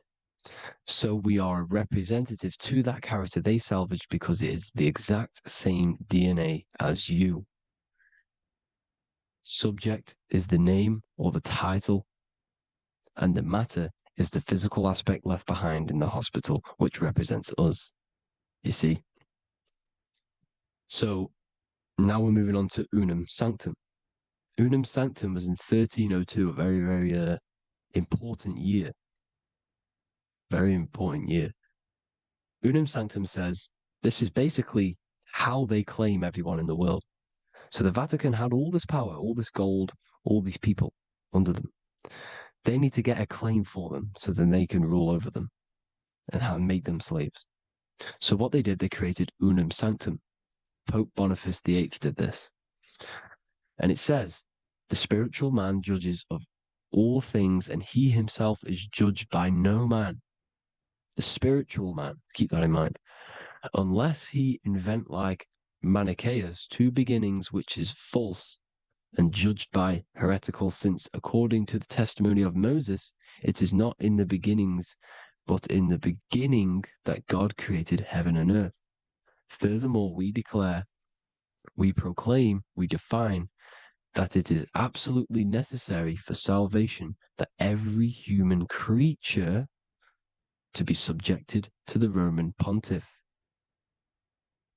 So they are claiming us in Unum Sanctum, and it's in the vaults in the Vatican. They will put a spell on it because they are sorcerers, they are magicians.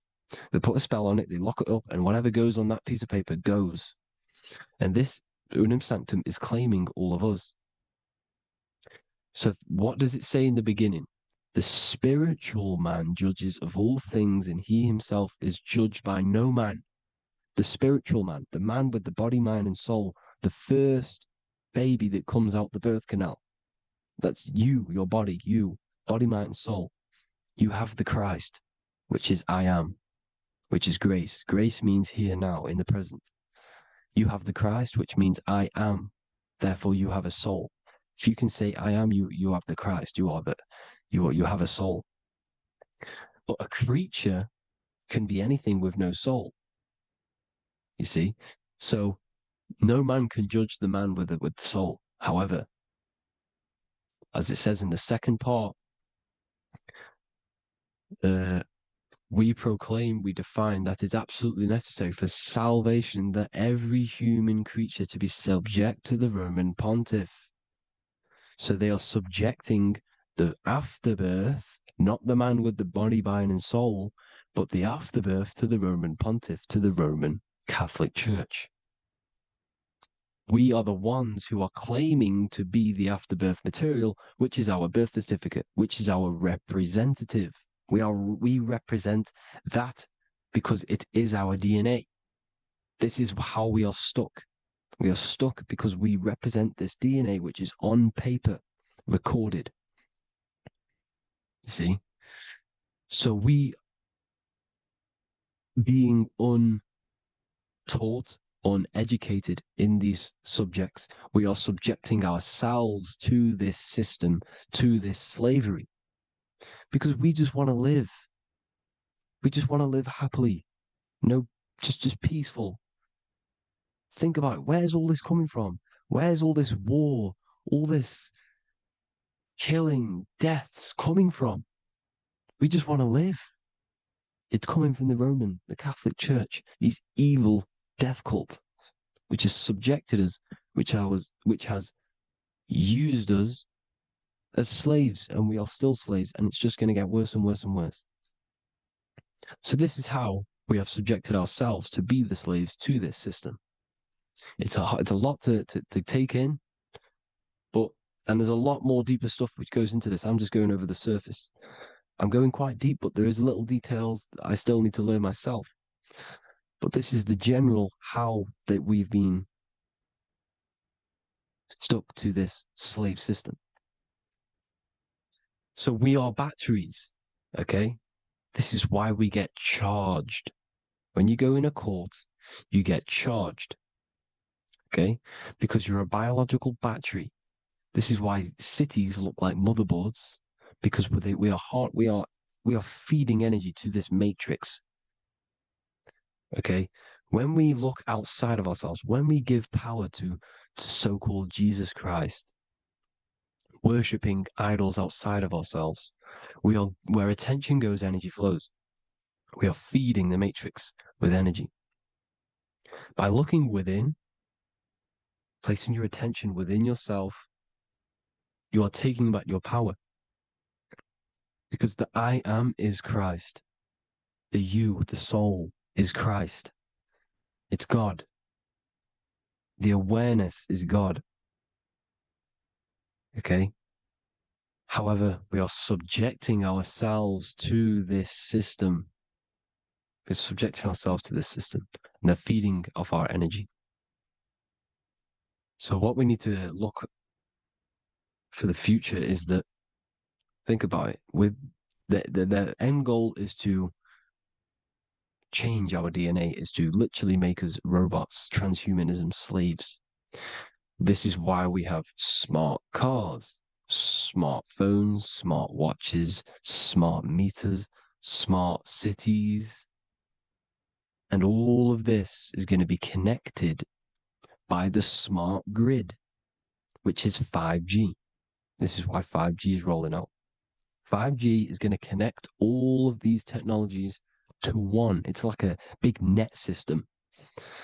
And you know why they're doing this? It's because all of this is going to be connected through AI, through this 5G, and that 5G is going to be controlled by the elites. So you say anything wrong, you do something wrong, you say the wrong thing online, they'll turn off your car, they'll turn off your phone, they'll turn off your smartwatch, they'll turn off your TV, because it's all going to be connected and controlled by the smart grid. And this is what the Great Reset is, people. But they're going to trap us inside of these 15-minute smart cities so we can't leave the area, because they're going to use climate change as a tool to enslave us to not travel because of so-called climate change and the fumes that we are putting into the air, which is all BS. They're doing this to push these new cities, to push all of it. But listen, they're trying to get inside of your body. The only way they can do that is to get you addicted and using this technology. First, they got on the body with the smartphone. Well, first of all, we use the technology. We get used to it with it in our hand. The next step for them was to get on the body, which is the Apple Watch, as you see down here. They have now successfully got onto the body. The next thing is to get inside of the body. This is the brain chip. You see how they've slowly lured their way in, slowly got you addicted to this technology, got you dependent on this technology. And what they're going to do is that they're going to mold society to be dependent on the brain chip. So in order, for example, if you want to go and pay for food, you're going to have to get a chip to pay for the food, because it's all going to be digital money. And that digital money will be connected to the chip, and you'll need the chip to pay for things. You see? So this is how they're slowly transhumanizing us. These phones, these apps, these things which are all we are all using was created by Freemasons. Mason means traveler, because they travel the depths of the mind. They understand human consciousness. They understand the brain. They understand the mind. By the deepest root cause, they understand it. This is what Masonry is. It's the occult. So these technologies is designed by these people This is why they're so addictive, because they understand how it works. They understand how to get people addicted because they understand human consciousness, the brain, the body, and the mind. So this is the advantage Freemasons have over us. And these secret societies, which have gone through the orders of Freemasonry and progressed onto these secret societies, which are the evil side, because I'm not saying Freemasonry is evil, okay? But the societies which they go beyond Freemasonry, because you can go beyond the 33rd degree into these secret societies, and they use this knowledge for the bad, to enslave people. And this is what's going to happen. Transhumanism. So I hope you all learned some insight for today. Please do a bit more research on, the birth certificate and stuff like that, the straw man. And have an amazing day, people. Please like, comment, and subscribe. Peace.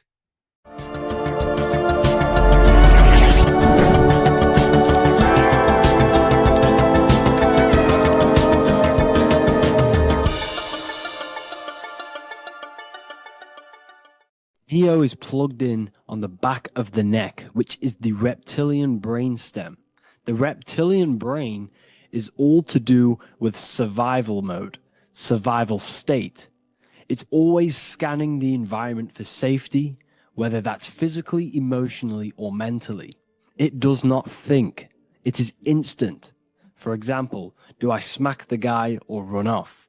If something happens to you, like a car's coming really quick to you, you do not think about this. The reptilian brain is the animal instinct that will instantly move your body on the instant reactions.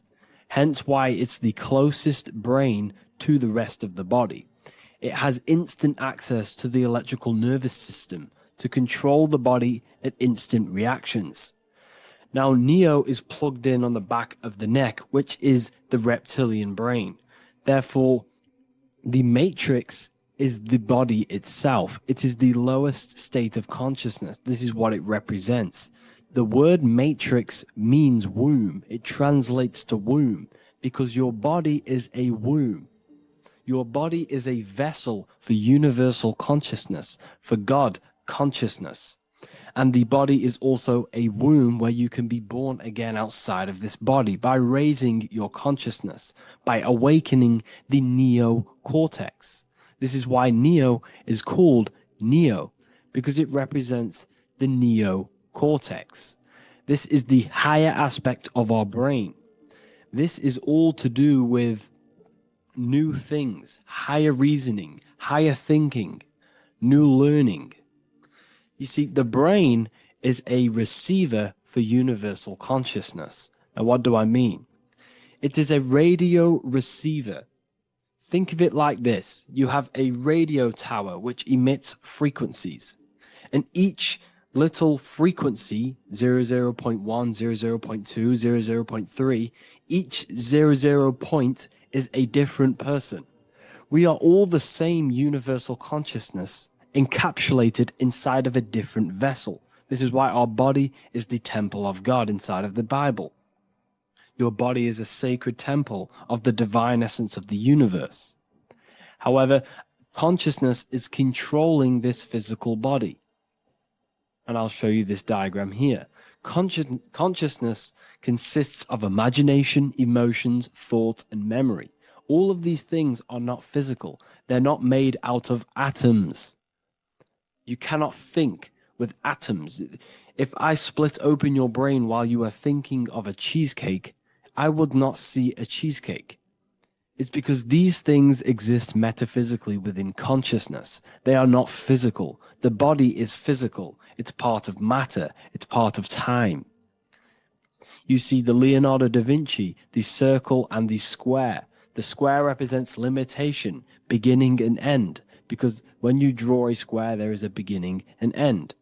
It represents the body, the mortal self, the ego, the echo. Then you have the spirit raised above, which represents spirit over matter, mind over matter.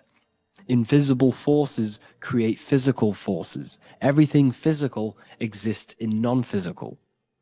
This is also the Freemasonic square and compass, why The square is below the compass because the compass creates the circle, which is spirit or mind. Then you have the square, which is matter. Mind and matter are the same substance. Mind creates matter through thought.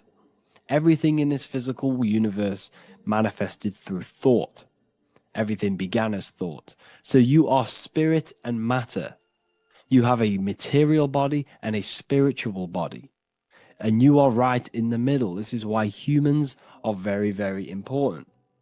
Because we have an animal nature, the reptilian brain, and a higher consciousness, the neocortex. And we must awaken out of the matrix, which means womb, which is the body. And neo is waken up from the lower self, the reptilian brain, and moves into the neocortex. Because the brain is a radio receiver for consciousness. Now, what do I mean? I went over this before. Your consciousness is controlling the brain. The brain is a computer.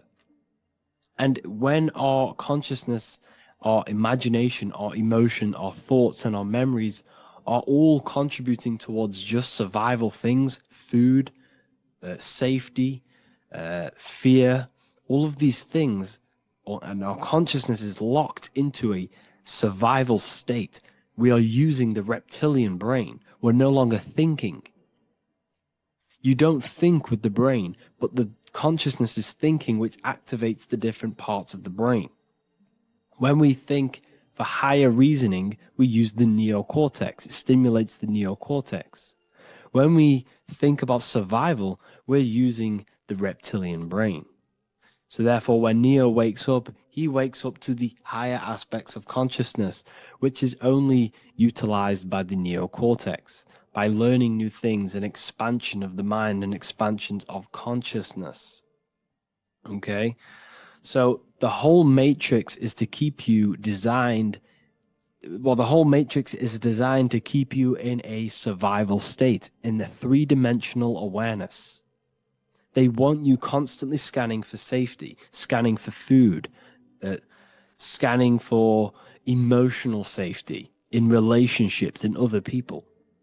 You see, they do not want you to think.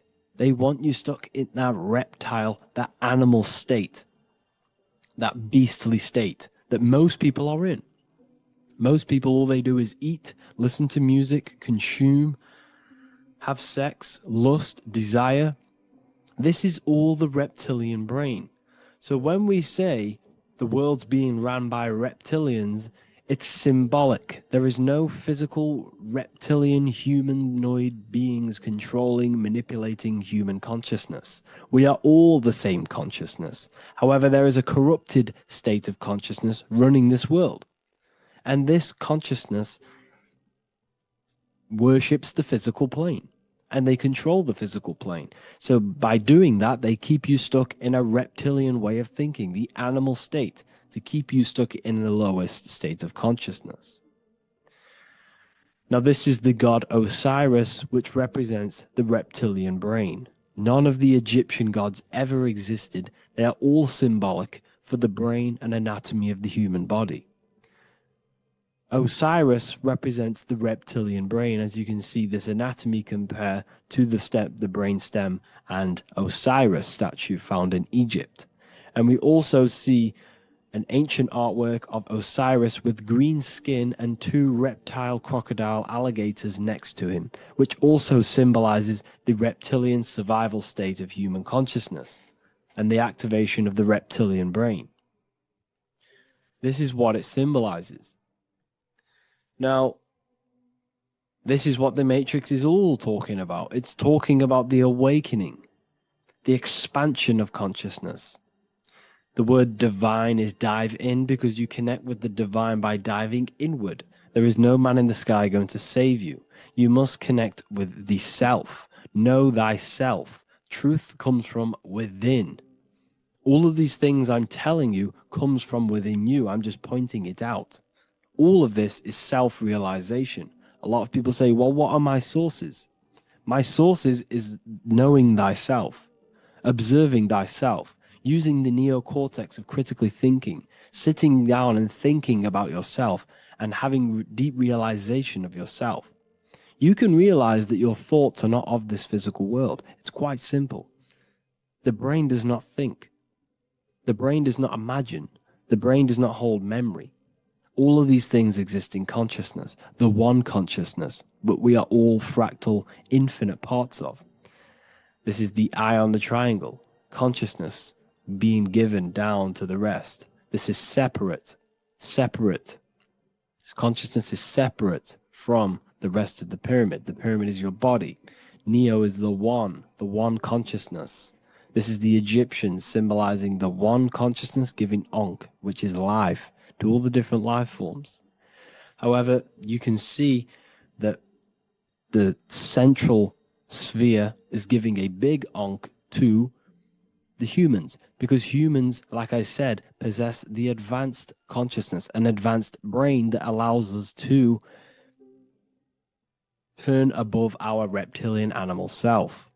For example, we can go against our reptilian lower animal nature and turn to our godly nature. Animals cannot do that. They are stuck in instinct. They are stuck in a reptilian animal way of thinking and operating. Everything they create is to survive. We can turn against our lower nature and create for amazing things like buildings, architecture, technology. We can use our creative consciousness for anything we wish, not just survival needs. And it's the same with your spiritual journey. You can raise your consciousness beyond this animal state that they try to keep you in through fear, consumption, food, and the reptilian brain.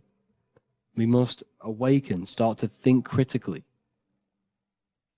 and awaken to our divinity. Because the mind, the consciousness within you has infinite potential to expand. There are infinite fields of knowledge that you can explore. The mind can never be filled.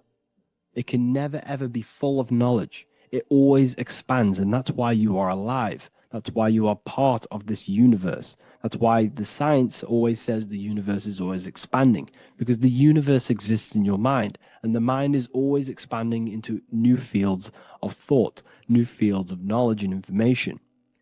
And that is your whole sole purpose, of expansion of mind and expansion of consciousness, and the exploration of the mind of God. We are living in the mind of God. You are a thought in the mind of God. You must awaken out of this body.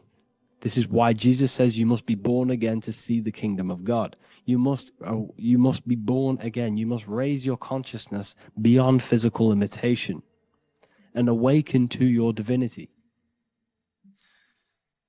And this is pretty much it for this video. I hope you all understand this, that this is all symbolic for consciousness.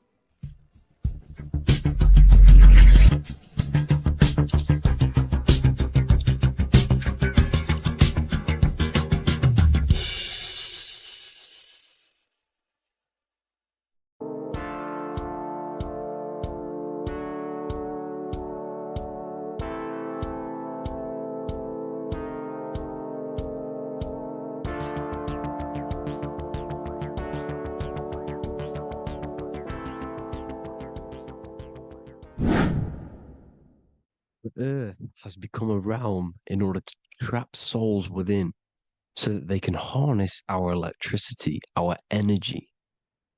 Even the Bible is talking about how this realm is controlled by the wicked one in John 5:19. We know that we are the children of God and that the whole world is under the control of the evil one. Ephesians 6:12. For our struggle is not against flesh and blood, but against the rulers, against the authorities, against the powers of this dark world, and against the spiritual forces of evil in the heavenly realms. So the Bible is telling us that this is not the only world. There are other worlds, there are other realms that we can go to, considered as heaven. Heaven being a higher realm where there is no evil, no darkness. This is a midpoint realm where there is good and evil. Now, We're going to explain how the soul trap is how it's working, and how your soul is being harnessed for its energy, and how you are tricked to come back to this realm after death. What you need to understand is first is that you are the invisible intelligence behind the physical body. You are the mind and soul. The soul is the true you, the good you. It is pure love, pure bliss, eternal, never dies. The mind can be corrupted though. The mind is the intelligence of the soul. It is invisible. Has no true form. The intelligence inhabits the brain. The brain is the computer to control the electrical machine called the nervous system, which is choice, program, and action. You are the invisible intelligence behind the body, and this will prove it even more. You do not even see into the external world. You are seeing an image produced by the brain, because the light is being sucked through the retinas of the eyes. The image is produced in the visual cortex at the back of the brain. What does this mean? This means that we are the consciousness in the center of the brain, in the pineal gland, that is experiencing the program being ran by the central nervous system in the brain. This is the sigil of Lucifer. Lucifer in Latin is Lucy. Lucy is light in Latin. Lucifer is known as the light bearer. This is how the eyes work, people. It's not a demon or a devil. The sigil for Lucifer is how the eyes work, and how the left eye is controlled by the right brain. The right eye is controlled by the left brain. There is a crossover. It's the same with the body. The left side of the body is controlled by the right brain. The right side of the body is controlled by the left brain. There's a crossover with our hemispheres in the brain. Now, this empty chamber in the center of the brain is where this universal cosmic intelligence is held, known as the most holy place in the Bible, the throne of God. Okay? This is above the 33 vertebrae on the spine. As you can see here, you are the being in the center of this point. All of the nerves are being sent back to this one particular point, which is the seat of our invisible intelligence. You can see it's an empty chamber. Our consciousness, our intelligence is not a physical thing. This intelligence is the true voice inside of your head. This is why your head is heaven, your heart is earth, your heel is hell. Your head is heaven because this is the seat, the throne of God. God is in heaven because the consciousness, this divine intelligence that's controlling the body, is sat in the center of the brain. The brain is taking commands of this invisible intelligence. When you close your eyes, you can feel your awareness, your consciousness, your intelligence is all in the brain. Your awareness is not in the feet, the heart, the legs, the arms. It's all in the center of the brain. Now, if you meditate deeply, you will find that you are beyond the mind. You are the being observing the thoughts. You are the soul observing the thoughts. Now, with this being said, you are the consciousness experiencing the program being ran by the central nervous system in the brain, because you're not seeing into the external world. It's an image, it's a simulated image produced by the brain and the central nervous system. You do not experience the external world. You do not feel the external world. You feel electrical impulses on your nervous system. Your nervous system is decoding what you are feeling. So the only thing that you truly feel is the electrical impulses on your nervous system. This is why the nervous system is the tree of knowledge of good and evil, because it gives your invisible intelligence, your mind, the knowledge of good and evil. It can detect good things, it can detect bad things. If it's hot, if it's warm, if I need to go, the nervous system is doing this. It is the tree of knowledge of good and evil. Okay? Now this universal intelligence is symbolized as the single eye. Okay? Matthew 18:9. It is better for you to enter life with one eye than to have two eyes and to be thrown into the fire of hell. What does this mean? It's symbolic, it's metaphorical, people. It is metaphoric. Your universal intelligence is the single eye, the one eye. It's the balance between the two poles, between the left and the right, the good and the evil.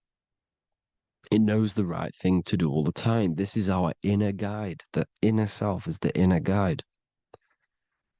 And when you are operating your life off duality, using your two eyes, you'll be thrown into the fire of hell, lower states of consciousness. Because you're split. You need to live in oneness, even, balance. Matthew 6:22, the light of the body is the eye. The light of the whole body is the eye. You are a light being. Human. Hue means an attribute of a color. Man is the word manifested. We are light manifested into physical form. Depending on your vibration is depending on what color that you are vibrating on, which is a hue, a human. If therefore thine eye be single, thy whole body should be full of light. Again, it's talking about the single eye, oneness, completeness. When you balance the hemispheres of the brain, we'll go over that later. But anyways, the body is the earth. This is what we need to understand, people. The body is running the simulation, the program that our consciousness is experiencing. So when we leave the body during death and astral projection, we leave the earth. This is how it works. The body is the vehicle for the earth, for this realm. Everything exists within our mind. You have the soul, mind, and body. The soul is the observer, the watcher, the true being. This is why she has many different heads, because the soul inhabits different bodies. This is the serpent, which means knowledge, which is the mind, wisdom. And this is the body, soul, mind, and body, Brahma, Vishnu, Shiva. The mind is the bridge between the soul and the body. So what do I mean? When you astral project, you are using your mind to project your awareness, your observing consciousness outside of the physical body. The mind is the projector, projecting consciousness. By using your mind, you can project your consciousness outside of the body, which is known as the astral realms, which is known as walking on water. Jesus was never walking on physical water, people. It's metaphorical. Believing the physical body. The water is the ether, which is the veil between the physical and the astral realm. It's a fluid substance. It's on either side. It's physical and astral. The ether is the fifth element that they hide from us. Why? Because they're trapping you in the physical. They are hiding all of these realms. Etheric, astral, and mental. People think their mind is their brain. It's two separate dimensions. These are completely different dimensions. The mind is way more intelligent. The mind is formless. There is no form to the mind. You can think anything you want. You can manifest anything you want within your mind. It is not a physical object. The physical realm is being controlled by the mind. Everything's being controlled by the mind. Everything exists within the mind. This is why the Egyptian says the universe is mental. So when we project our consciousness outside of the physical, we go to the astral. The ether is the water that Jesus is walking on. This is the veil between the physical and the astral world. The word together has ether within it because it joins the two worlds together, together, the astral and the physical. The word either is ether because the ether is on either side, physical and astral, physical and spiritual, physical and non-physical. In the astral realm, the mind can manifest anything we want. We incarnate to restrict our minds. This is why Saturn, if you go and watch my video on Saturn, how Saturn is this simulation, okay? Our minds can manifest anything we want in the astral plane in the click of a finger. However, when we incarnate in matter, we now have to labor for our manifestations. This is why Saturn's known as the great teacher in astrology, because he teaches you a lesson. When your mind incarnates into matter, it's teaching your mind a lesson, the knowledge of good and evil. This is why the Bible says, you shall be gods and know the knowledge of good and evil. When you incarnate here, you have to know the knowledge, you need to know the knowledge of good and evil to become a god. Okay? Now, the square is the physical plane, the triangle's the ethereal plane, the circle's the eternal plane. The circle has no beginning, no end, it's eternal. The physical plane is the square, it's limited. The square is limited. The cube is the geometric shape which gives rise to matter. Now, the term think outside the box has truth in plain sight. You have to think outside the box to project your consciousness, use your mind to project your consciousness outside of the box, the physical plane, into the astrals. The astral realm is the realm of the stars. Above us is the stars. Through the stars is the astral plane. This is why astral has the word star within it. The devil is the de-veil. When you sell your soul to the devil, quote unquote, it's metaphorical. The devil exists in the physical plane. It's the lowest state of consciousness. The de-veil, you de-veil yourself into the physical when you are the devil. The de-veil.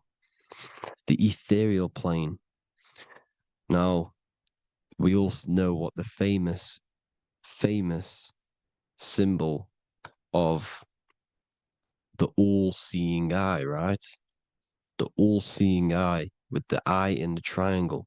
Look at the Masonic artwork showing you the triangle above in the sky. This is symbolizing the ethereal planes.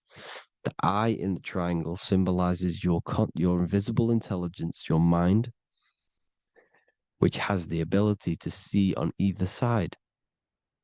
Because the triangle's the ethereal plane, the eye is your consciousness, your intelligence, and this intelligence has the ability to see in the physical plane and to see in the ethereal planes, in the astral planes. This is why it's above the earth, it's above the ground, because it can see here, it can see in the heavenly realms. Now, the stars are, well, this is known as heaven, the realms of the astral planes. This is some quotes from the Emerald Tablets of Thoth. Out of the darkness ye must rise upwards, one with the light and one with the stars. Man is in process of changing to forms that are not of this world. Grows he in time to the formless, a plane on the cycle above. So there's other worlds. The Bible's telling you there's other worlds, there's other realms. Know ye must become formless before ye are one with the light, the astral light above, which shining through the stars. Not of the earth are ye, earthy, but a child of the infinite cosmic light. You are the invisible intelligence controlling the physical body. The body's not you. It's the vehicle that your soul lands in when your mind projects your consciousness into that realm. Free from the body, I flashed through the night. Unlocked at last for me was the star space. Wow, that's powerful. The star space, the astral planes. This is what it's talking about. We are all a star. We descended from the astrals, which is the star. We are all a star. look at the ancient paintings of Jesus' birth. It's the star beaming his consciousness down into the physical plane. Here's another one. Here's some Freemasonic artwork showing you, again, the ether, that invisible intelligence, the I, manifesting itself inside of here, in the physical realm, where the people are. You see? It's the same here. This is Jesus. Here's the bird symbolizes the Holy Spirit, your invisible intelligence, descending into the waters, the ether, the ethereal, everything. The ether's the base of all physical matter. Here's Truth in Plain Sight. Mr. Bean, the famous TV program in England, in the UK. He begins the program like we all begin the program, from falling from the stars. He falls down with a beam of light. And this is truth in plain sight. This is false. The aliens don't exist. They're a lie, alien. But this symbolizes the star beaming our consciousness. And when we die, this star will suck us back up, just like this UFO is doing. It's truth in plain sight. So this is some more Freemasonic artwork, going from duality to singularity. Sun, moon, masculine, feminine. Right hemisphere, feminine, left hemisphere, masculine. The consciousness in the center, the balance point. Here's another more Freemasonic artwork. The two pillars, left and right hemispheres, and the invisible intelligence between the left and right hemispheres, the light of the body. This is why light's coming off it. Because it's light, it's pure light. The blazing star. The stairs go from the checkered board, the duality, up to oneness, in between the sun and the moon, the masculine and the feminine. This is symbolizing going into oneness. What did the Emerald Tablet say? You've got to become one with the stars, one with the one with the self. Balancing the two hemispheres so that you can gain, because when the two hemispheres are balanced, you can gain a more deeper connection with your invisible intelligence. Same with the chakras. When the chakras, the seven seals in the Bible, these are seven seals because when you conquer the seven chakras, when you balance the seven chakras, you then gain a more deeper connection with your internal self, because your mind is not filled, it's not being ran, it's not being dominated by these seven deadly sins, the seven seals, the seven chakras. These are seven energy centers which are concealing our true form. Balance makes us have a stronger connection with our true cosmic intelligence. Heaven is even. This is why Jesus is pointing at the heart. The even point is the heart. You got to balance the chakras and live from the heart, because the heart is the earth. You're in good and evil. The body manifests the lower and the higher self. The higher self is in the higher parts of the body. Wisdom, intuition, expression. The lower self is in the lower parts of the body. Sex, food, and power. This is how they are trapping your soul, people. Like I said, the mind is the bridge between the soul and the body. So by tricking the mind, not giving it the right knowledge, and keeping the mind stuck in the lower three centers, thinking about power, food, and sex, this is low vibrating energy. It's going to keep your mind addicted to the physical realms. Okay, this is why you need to go even, balance, heaven. Okay, I will explain the soul trap in a second, how it fully works. But I'm telling you all the science behind it so you can understand. When you are doomed, you are domed. This is the dome, the firmament, the firmament, the mind. Ment is mind, firm is firm. A firmament is doomed under the firmament. You must have a loose mind, an open mind to expand your consciousness beyond the stars, beyond the ethereal barrier. You have to vibrate higher than this world. Your consciousness must be expanded more than the physical plane. You need to learn how to astral project. You need to learn how to leave the body, how to operate outside of the body, so that you, when you do leave the body, you will have recognition, you'll have knowledge, you'll have practice. But this is as above, so below. The woman's belly is the earth. It's as above, so below. It's a microcosm of the macrocosm. We are the children in the womb. We are the people in the earth being ready to be born into the heavenly realms. As above, so below.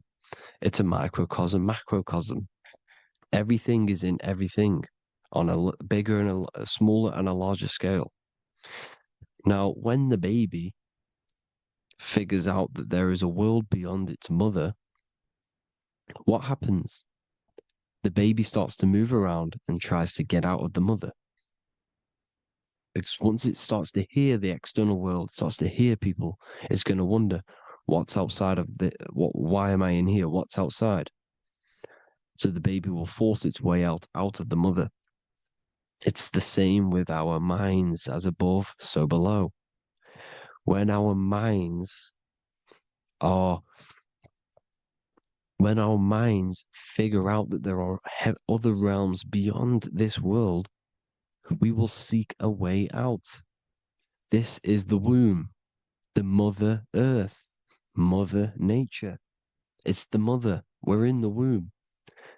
We can be born out of this world, which is being born again in the Bible. When you are doomed, you are domed under the dome, under the firmament, the firm mind. The firm mind will keep you under the firmament. Due to the law of polarity, there has to be other realms. There has to be. Because the law of polarity works in this world, and it will work on every scale possible. It's universal laws. These are universal laws.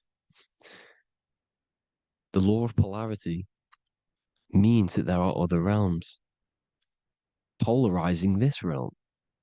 There is a hell, there is a heaven. There is a midpoint, which is Midgard, which is the one we are in now. Earth, heart. Earth is the heart. Heart is the center, good and bad. The balance between good and bad. Your reality is your level of realization. Your mind realizes other worlds, you will seek a way to them worlds. It's that simple. The soul trap is to keep you stuck in this physical body, which is the earth. This body is the earth. It's running the program, like I said at the beginning. It's running the simulation that your consciousness is experiencing.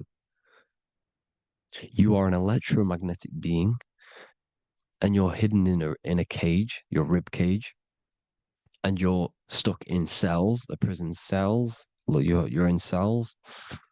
We produce electromagnetic energy. Your soul produces this energy.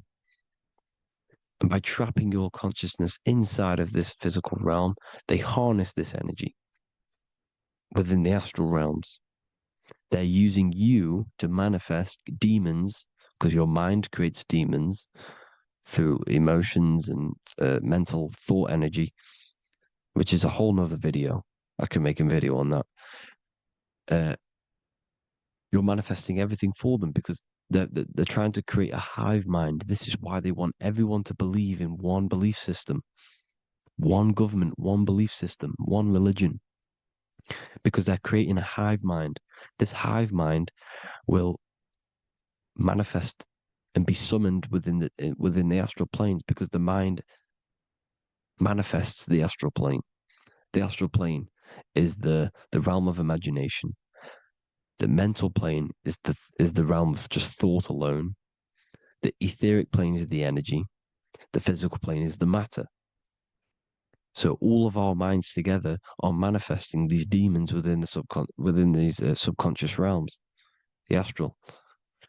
Now, how are they keeping you stuck to this realm? Well, when you die and you're stuck in your lower three chakras, Okay? When your mind and soul detaches from the body, which is the earth, when you leave the earth, you're still going to have these mental addictions to the food, the sex, the materialism, the phone, the cigarettes, everything. This is why they get you addicted to everything possible. The TikTok, the YouTube, they get you addicted to as many things possible. Because when your mind is addicted to these things, and when this mind leaves the physical body, you're still gonna have these addictions. Okay? You're still gonna have these thoughts. And you will be manifested into the lower astral realms because you're thinking materialistic, you're thinking negative, because your level of realization was your reality. You were manifesting hell on the earth. When you leave the body, you're going to manifest hell in the astral planes, which means you'll be vibrating on the very low, which will put you in the lower astral realms. So guess what? You're going to come back. You're going to come back into materialism. You're going to reincarnate because you haven't prepared for life after death. You must detach from the external world. Okay? Moon is mind. The sun is the soul. The earth is the body. The moon is the mind. This is why we say lunatic. In your mind, you have a specific moon. Money, MON, is the moon. Money exists in the mind. They get you addicted to the money. The Bible's telling you this. Do not conform to the pattern of this world, but be transformed by the renewing of your mind. It's telling you. Of this world, but be transformed by the renewing of your mind. Who knew that the Bible was this deep? Matthew 16:26, what good will it be for someone to gain the whole world yet forfeit their soul? James 4:4, don't you know that friendship with this world means enmity against God? Therefore, anyone who chooses to be a friend of this world, of the world, becomes an enemy of God. John 4:4, dear children, are from God and have overcome them, because the one who is in you is greater than the one who is in the world. It's talking about the invisible intelligence. It's greater than the physical world.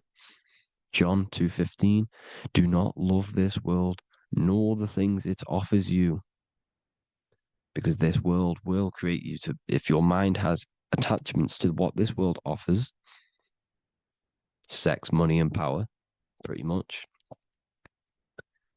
you will reincarnate here. You will come back here, because when you leave the body, your mind will still have these addictions. Do not love the world, nor the things it has to offer you. All of this is in my newly published book. The paperback versions are now available. Finally, for all the people who have been waiting, the Book of Wisdom. All of this knowledge is inside of the Book of Wisdom. The paperbacks are available. There's worldwide shipping. You can get it anywhere, pretty much, any country. My new website, it's amazing. There's going to be some amazing products coming on the new website. But I thank you all for the support. Before I leave, I need to explain what is going on with the soul trap. Like I said at the beginning, the mind's the bridge between the soul and the body. The body's the realm. By tricking your mind with false knowledge, they are keeping your soul stuck to this realm. They get you addicted to all the physical things, and that is it. As soon as you're addicted and you die, you're going to come back. So by tricking your mind, which is the bridge between the realms, they keep your mind stuck within this body. They keep you in physicality. They deveil you, the devil, the deveil.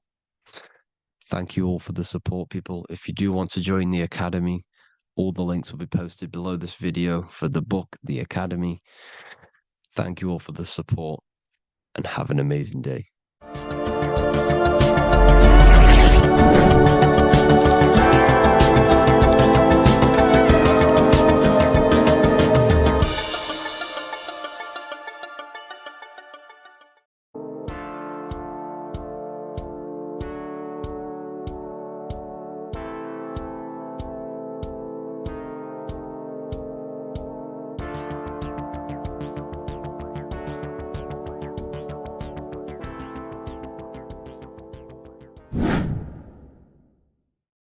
What is good, people? It's Revival of Wisdom. Today we're going to be talking about Saturn. I've done this video in the past. However, this video is going to contain a lot more in-depth explanation of Saturn. So the 33rd degree Mason, Manly P. Hall, said, Saturn is the key to crystallization, physical matter. Light is matter, matter is light. They are interchangeable. Low vibrating light turns into matter, high vibrating matter turns into light. And Saturn is the god of this world, this physical world. He crystallizes light into matter. This is symbolized as the Masonic checkerboard, matter and spirit, matter and light, light and matter. He's also the god of time, destruction, justice. He creates and destroys because all things in time die. He creates and destroys you. So, because we live in this physical world, which is the electric world, this is why we say electricity, because it comes from the root word of El, Saturn. They used to call Saturn El, E-L. This is why we used to say Elohim is God. The real God of this world is Saturn, but it's being hid. This is being hid. Jesus is Saturn. All of this is Saturn. It's all Saturn worship. It's the real God of this world, So, physical matter is a result of two opposing forces equalized on the plane of inertia, because everything is created out of electromagnetic toroidal fields. And these two poles equalize on the plane of inertia, which gives you planet Earth, plane of inertia. The plane of inertia is what Saturn is. It's the ring around the center of the plane of inertia. Thank you to Walter Russell saying, physical matter is a result of two opposing forces on the plane of inertia. This is what Walter Russell says, so please check out his work. He's got many books, many books on light and electromagnetism and stuff like that. So I advise you to check him out. So the torus field gives you the binary code 0 and 1, the female vagina and the male phallus. This is the code for this world. Saturn crystallizes physical matter. Now Saturn is the most outermost layer of the 7 layers of heaven, where it says in the Quran, it says, Allah, it is He who created the 7 layers of heaven. Saturn is the outermost layer. He's the top. He's the most high. So when we say the most high, we're referring to Saturn. He's the most high before the firmament, before the stars. So Saturn is the god of this world. He's the Lord of the Rings. He wears the crown. The crown is the rings. Crown, Kronos. So the planets are luminaries. They are lights. They are beings. They are energy, conscious energy. And we're in the heart of the solar system. Saturn is the outermost layer. He is the one of this world. He's the god of this world.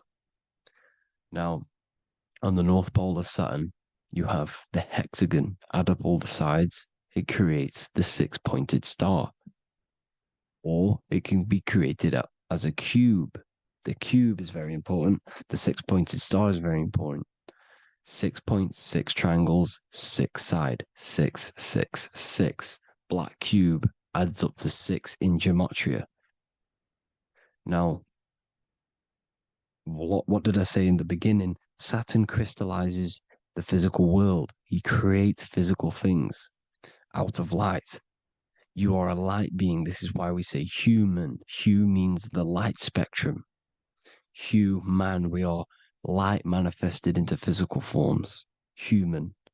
And we are incarnated through Saturn. Satan, same thing. The number of the beast is 666, and the 666 comes from the 6.6 triangle, 6 sides of Saturn, 666.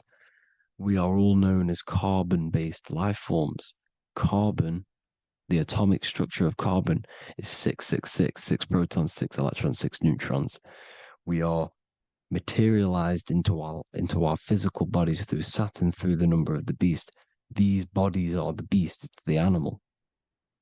The divine, the Christ, is the consciousness within, because you are a physical, spiritual being combined into one, hexed into one. Hexagram. This is a hexagram.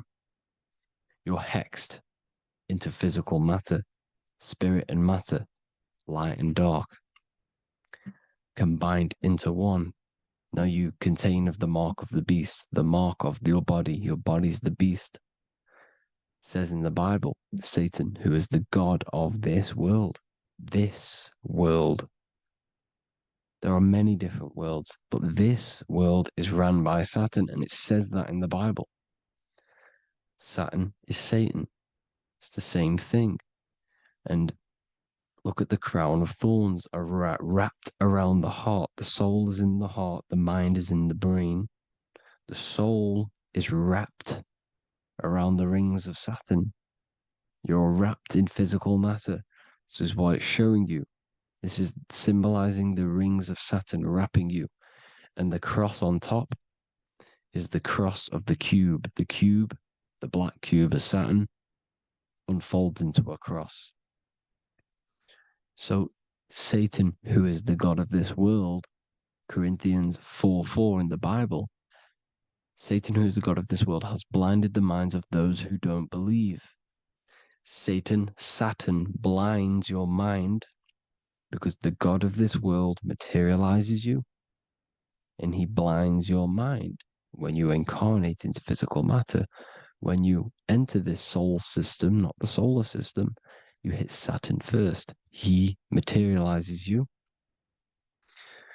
And look at the symbol for Saturn. This is the symbol for Saturn. All of the planet symbols are created out of the Holy Trinity. The earth, moon, and sun. Body, mind, and soul. The sun is your soul, the moon is your mind, the earth is your body. Your body's made out of the 5 elements. The sun is your soul because the sun is life force, gives life to everything. Your sun is a soul. Your soul is the sun of your body. The moon is the mind. The moon is the moon of your body, the mind of your body. Intelligence. So all of the symbol of the planets are created out of these. The Saturn symbol is created out of the Earth cross, matter, and the moon crescent, moon, mind, matter over mind. This is why Satan, who is the god of this world, has blinded the minds of those who don't believe. He blinds your mind. Look at the symbol, it's showing you. The Saturn symbol is matter over mind when it should be mind over matter. So we descend into a soul system, into our 666 Saturn carbon suit bodies, and we are matter over mind. Then we have to move up the spine to go back up to spirit, to mind over matter, where you manipulate your own reality. Now look at this. It creates the number 5. 5 is the number of change. You're moving from this side of the number sequence over to the right side. You're moving from the spiritual into the physical world. You're incarnating into the 5 elements, the 5 senses. So the cube, the black cube of Saturn, is another major symbol. Very important symbol. Here you see the cube, and the color black is associated with Saturn because Saturn's associated with death. He creates and destroys. Light and dark.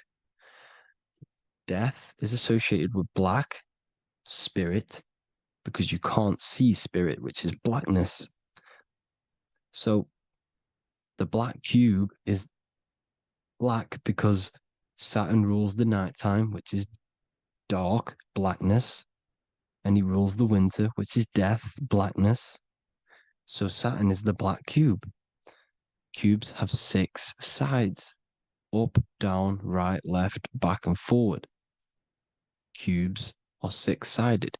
Everything is 6-sided inside of this creation because you're incarnating, you're materializing, crystallizing into the cube, the world of the cube. Everything's a cube. Everything's got 6 sides. Here's Leonardo da Vinci showing you that you're in the cube. Leonardo da Vinci did this famous painting. You're in the cube, you're hexed into physical matter. We're incarnated into the third dimension, the three-dimensional world, which is a cube, 3D. And black cube adds up to six sides of the black cube. The Kabbalah means cube god in Arabic. And look at what they do. They worship the cube, the black cube, and they stand in rings like the rings of Saturn. Australia, Denmark, Manhattan, Santana all have these black cubes. You go to New York, you will see the black cube there as well. These black cubes are everywhere because it is the real God of this world, So look at the cross. The cross unfolds into the cube. Xbox, Nintendo GameCube, Sega Saturn, anything to do with a simulated gaming reality, they put Saturn in it because we're in the simulation of Saturn. This is a simulation. And this is why they reflect this through the Xbox, GameCube, Sega Saturn, anything to do with gaming, simulations, is all Saturn. Because we're in the cube of Saturn, the black cube. We're in the GameCube, the Xbox, the Sega Saturn. As above, so below. So they reflect it through the simulations that they create inside of this simulation. Cubes have 8 points for the 8 points of time and space. 8 is the number of time. Everything's cycling, infinity. So look at the cube. The cube is symbolized as in Judaism. The Judays have the black cube. They wrap themselves in a black band and they cover their eyes into blackness. The black cube for the black cube of Saturn. They use the star as Saturn and they worship their god on Saturn Day because it's all Saturn worship. And look how the Saturn god is wrapped around with these thorns or leaves, just like Jesus is wrapped around his heart. And Jesus on the cross is us on the cross. We are in the cross. We are in the cube. The cross is the cube. And the cross is even in the Saturn symbol. This is another symbol for Saturn. There's two symbols. You got this one, the one I've just broke down. And there's this one. This is the cross of Saturn, the cube god, the simulation, the game cube. Now, Chronos is another word for Saturn. Chronos means time. When you clock into work, you go to the Chronos machine. Well, I did anyway. And I'd tap my card on the Chronos because Chronos is time. Anything to do with time is Saturn. He creates and destroys. Look at the artwork of Saturn with the sand, the time. Look at this, how he's cutting off the baby's wings. He's crystallizing the spirit into matter.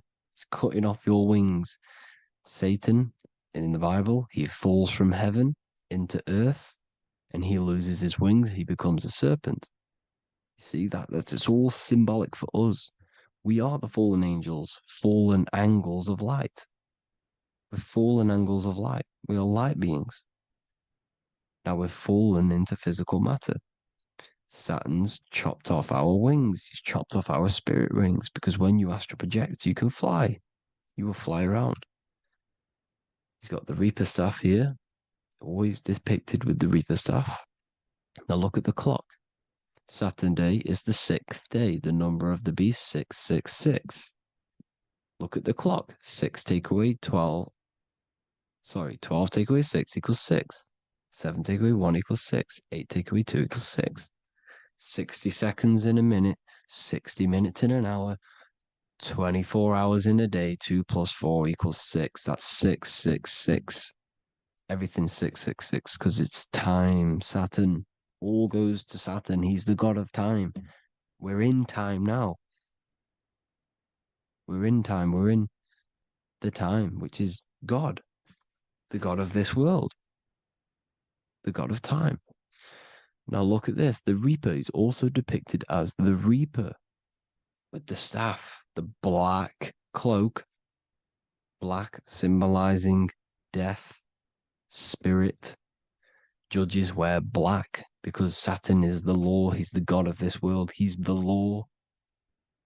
This is why they wear black cloaks. When you graduate from university, you wear a black cloak and a black cube on your head. You've been hexed. Funerals, you wear black because it's all to do with Saturn, Father Time, Father Crystallization. Now, Saturn, here's another one of him cutting off the wings of a child because he cuts off the wings. He creates and destroys your body. We're in the electrical world. Everything that is electrical vibrates. All vibrations have to come back to a standstill point, which is death. This is why your body dies. Your atoms stop vibrating. Corona. Look at the crown. The crown is the corona. Corona means crown. And look at this is an alcohol brand for beer. You can see the staff of Saturn in the symbol with the moon crescent. Corona, which is the crown, Saturn, the crown on Saturn, the rings. And then you've got the staff. It's all Saturn worship.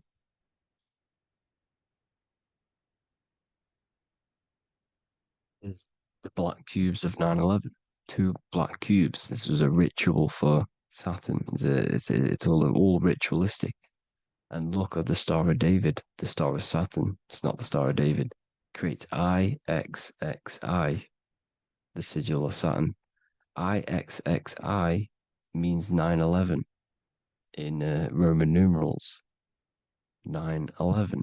It's all a ritual for Saturn, and they have the two black cubes of Saturn. Now look, XX, there's more symbolism of Saturn now. We're going deeper. XX is more symbolism for Saturn. The sigil of Saturn is XX, as above, so below. Same with the Star of David. You split it in the middle, as above, so below, as above, so below. XX, this is a Knights Templar Cross of Lorraine. XX, Knights Templar, High Order of Masonry.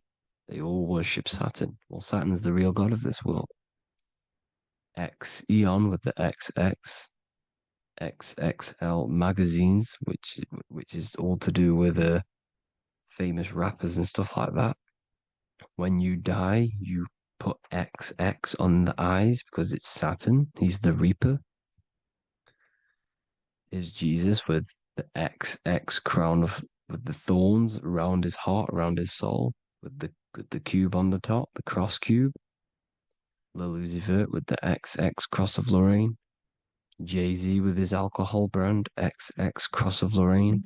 The X Factor with the rings of Saturn. All Saturn worship. The seal of Melchizedek is also Saturn. This is the cube. This symbolizes the cube with the 8 points for the 8 points of space and time.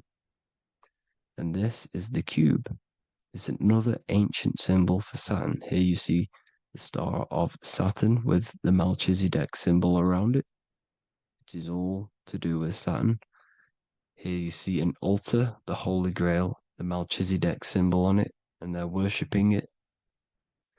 This is why we wear rings, wedding rings for the rings of Saturn. It all goes back to Saturn. Earrings. The 8-pointed star of the ancient Sumerians is all Saturn. It's all Saturn. So the ancients, the symbols of Saturn goes on forever. It's in all of the major corporations. You can see it everywhere, the rings of Saturn. Toyota is an obvious one. Internet, Nike, Target, Sega, Saturn. It's all Saturn worship. All Saturn worship. Because he is the real god of this world. Here's Kanye West's album with a Saturn here. Here's Michael Jackson's album saying X escape. There's the X again. The X escape. You have to escape this reality. Maybe that's what he's pointing at. Here you see it on the dollar bill, the star of Saturn. Here you see it again on the dollar bill.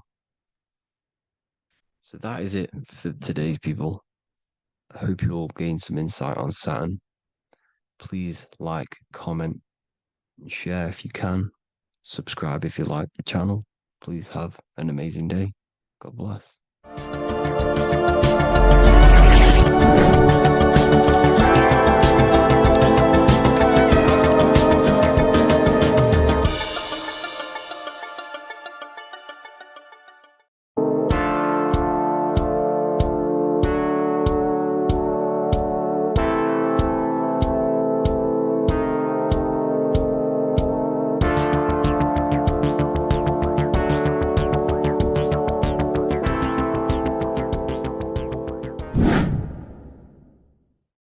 What is good, people? We're back with another video, and this is going to be talking about the connection between the micro and the macro. You know, you are the universe, everything is inside of you. So the first thing you need to understand is that the law of mentalism, we are a thought in the creator's mind, everything's being thought into existence. We have a spark of this mind, this same mind of the creator, and everything is a state of mind. Particles or atoms, whatever you want to call them, are a mental thing. They're a product of the mind. Everything's thought into existence. Thoughts influence everything. Thoughts are energetic effects which send out waves into the quantum field around you. And your consciousness is actually the universe experiencing itself, expressing itself, and viewing itself. So we are the creator, but viewing itself in separate bodies. And this is why they call the material world the world of illusions, because everything's separate here, but we all forget that we are all one. We've all been brainwashed to think we're all separate, but we're all one. We're all the same mind, the same consciousness, everything. So everything's created out of toroidal fields. God created the toroidal field. That's the only thing that exists because the atoms are toroidal fields. And it's the basis behind all creation. As you can see it in the owl's eyes, it creates the infinity symbol. And this was the apple. That apple is a toroidal field. And the toroidal field is made out of dielectricity, which is ether. Ether is black light, and this is counter space. This is another realm. This is what creates God to be omnipresent, to be everywhere at one place at all times. He is everywhere because ether is everywhere. And ether is infinite potential. It connects everything together, and that's what energy moves through. It moves through the ether, and that's black light. Everything is light, as it says in John 4:2. God is light. Everything's a vibrational state of light. So the torus field is made out of dielectricity, ether, black light, magnetism, which is white light, which is the center of the toroidal field. And magnetism radiates, it has no vibration. And then when white light splits, it turns into electricity, which is physical material, and that has a vibration. This is the Holy Trinity. The sun, the moon, Saturn. Saturn, the god of materialism. If you've watched my videos on Saturn, you know that Saturn is crystallizing everything into physical matter. And that's why his old name was El. The ancients called him El. And this is why we get El electricity. This is where El electricity comes from. Because El electricity is only a product of the physical world, which is redshift, blueshift, Adam and Eve.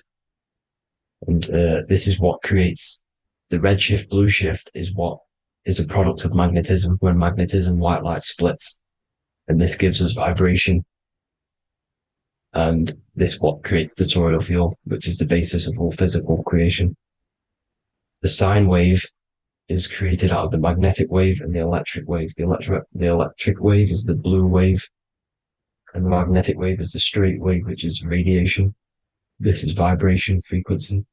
So the magnetic wave is straight, and then you have longitude and amplitude, which is depth, which is dimension. You see how the electric wave has depth and a dimension. This is why you get the cross. This is the cross of Earth. This is the symbol of Earth, of bondage, of physical matter, because it consists of magnetic wave and depth, which is electric wave. And this is where you get the sun cross or the earth cross, whatever you want to call it. It's the cross of physical matter, and the ancients knew this. This is why they used that symbol. Red shift, blue shift, which is the toroidal field, is the basis of all creation, physical creation. And this is why you have the The police siren is red and blue. The Matrix movie, red pill, blue pill. You have red blood and blue blood in your body. The Democrat and Republic, the two parties, red and blue.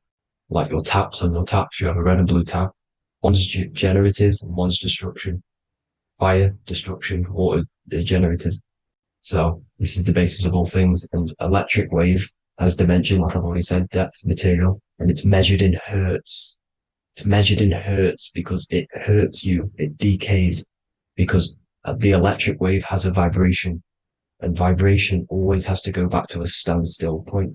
This wave cannot go forever, but the magnetic wave will go forever. It's radiation. Magnetic is radiation. It radiates forever. It pulses. But the electric wave will at some point come back to a standstill point, and that's why it hurts. It decays. That's why our physical body decays, because we contain of electricity. This body is an electric body, and it will return back to stillness like a guitar string. If you vibrate a guitar string, you pull it, it will vibrate, make a sound, and then go back to a standstill point. It's the exact same with every single toroidal field within the body. It will decay, and this is why our bodies decay, and everything in creation decays. So we're born into sin, the sin of Eve. The sin of Eve is us biting into the tree of knowledge of good and evil, which is the systems in the body. And the sin of Eve is biting into the sine wave. We bit into the sine wave. The sun moves in a sine wave. Our DNA is a sine wave. Time is a sine wave. Everything in this creation is a sine wave. This is why the dollar bill is a sine wave. Magnetism and electricity and electric waves in one. And this is the sun doing its sine wave, which creates, when you go bowling, it kind of creates that pin that you hit over. That's the pin of the sun. The zodiac sign is a sine wave because the zodiac sign is an expression of the toroidal field, because magnetism unfolds into 12ness. And that's why you have 12 zodiac signs, 12 systems in your body, 12 cranial nerves in your head, in your brain. So if you can imagine this, see where my pointer is. Always starts with Aries. Aries is the head. It's the first thing that's created in the womb. And this is Aries, the ram. And this is why it's called a cerebrum in your brain, which is the first thing that creates when you're in the womb. And what's the element of Aries is fire. Fire is the first element. Fire, first, because it's the first thing on the wheel, the first expression of energy. As you can see here, my pointer, this is the center of the toroidal field. It would go Aries, Virgo, Capricorn, Pisces, Scorpio, Cancer. Then we go back to Libra. Libra would be center. But you see how the toroidal field is the expression of the 12 energies. That's what the constellations are, the energy expressions of the toroidal field. So it would go outwards, starting from Aries here, all the way back to Pisces, which is beyond the bottom half. But Libra would be the center. That's why Libra is the equinox. It's the equinox. Libra is when it goes from summer over to autumn. It's the equal. It starts to transition into the winter side. Equinox, equal, which is Libra. And that's why Libra has the two scales. It's symbolized with the two scales. That's because of the sun moving over. It's being judged. It's equal now, but then it's going to tip over into the winter. That's why Libra is here, the center of the sine wave. And like I said before, magnetic energy unfolds into 12ness. Magnesium is number 12 on the periodic table. It's the sacred number. And this is why the scientists are NASA is trying to bring in another constellation to destroy the holy science of astrology. So Aries rules the head, which is Mars. Taurus rules the neck, the lower head. Gemini, the two twins, which is your lungs, your two twins, your arms, two twins. Cancer, the breasts, or the chest area. Leo, the heart, which is the sun, which is fire, the center of the toroidal field. Virgo, the belly, which is the intestines. Libra, the kidneys, the two scales, the kidneys, balancing out everything. Scorpio, the sex organs. Sagittarius, hips and thighs.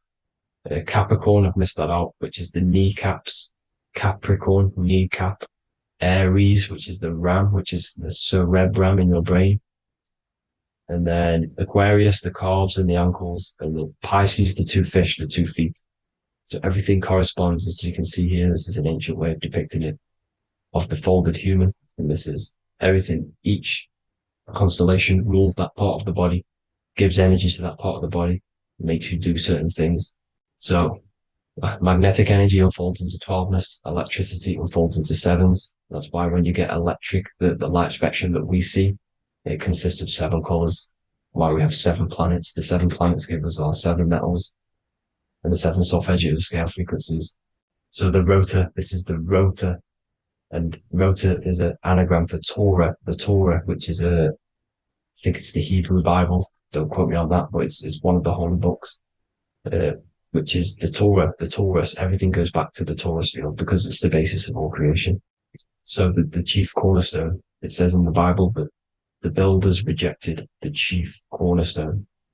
The chief cornerstone, you are the builder. You decided to incarnate into the physical world, into the electric world, El, the world of El, Saturn. When you are created in the womb, it takes you 9 months for you to be created. So, for example, if your parents, if you went into the womb here, it'd take you 9 months. So let's say you're born in Scorpio. So you'd go back 9 months, 1, 2, 3, 4, 5, 6, 7, 8, 9. You consist of all of these 9 energies because it takes 9 months or however long you took to be born. Some people are born earlier. You'd have to find out how many months you were in the womb for. But you consist of these 9 energies, and each constellation has a cell salt associated with it. And these cell salts are vital for your health, and your cells and the optimal health of your body. So the chief cornerstone that you rejected is these 3 cell salts, these 3 constellations. So you're mineral deficient in these 3 constellations. For example,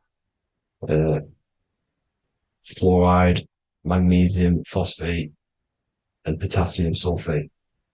So that's the chief cornerstone. And a cornerstone, people always get it rejected with the cornerstone.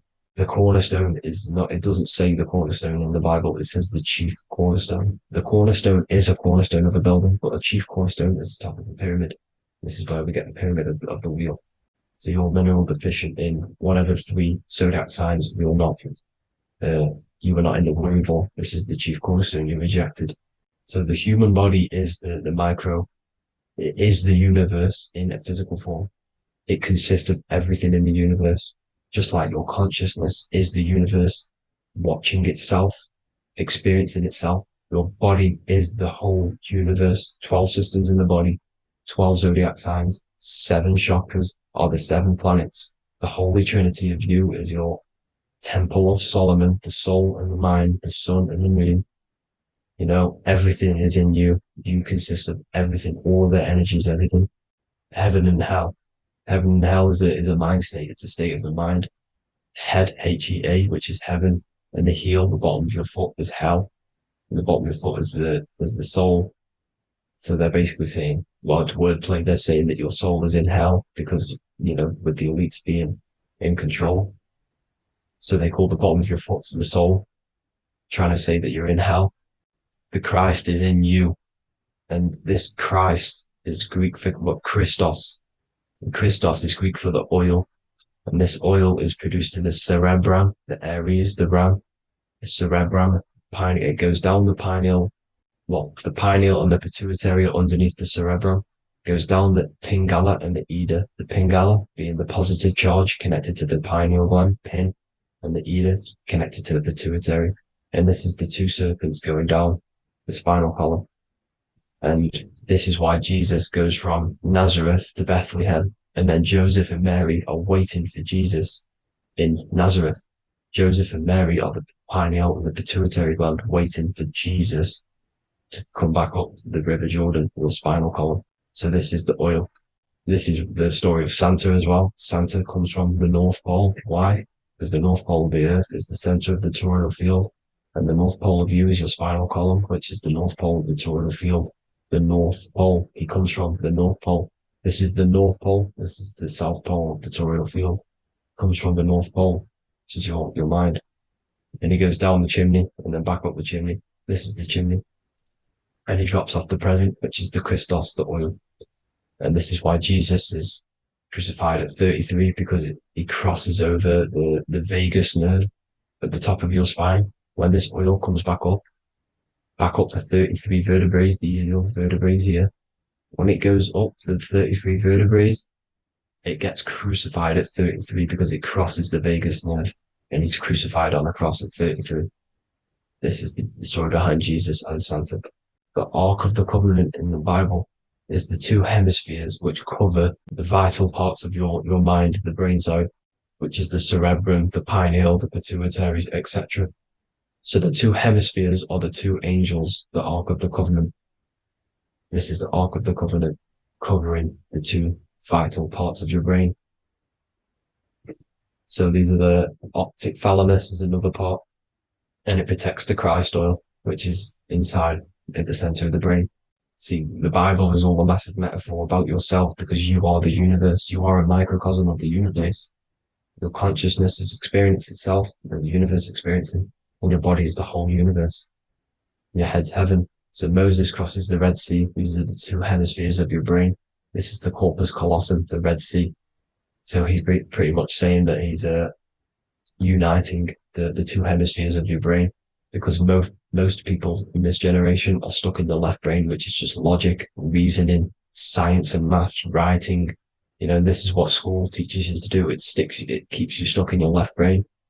And you want to cross over to you want to cross the Red Sea, which is the corpus callosum, to the right brain, which is awareness, art awareness, creativity, imagination, intuition, insight, using the higher mind, creativity, imagination. If you don't have intuition, then you can't read energy, you can't pick up on bad things. This is what Moses is symbolizing by crossing the Red Sea. And it's also the upper room where Jesus met the 12 disciples. 12 disciples are the 12 cranial nerves in your brain.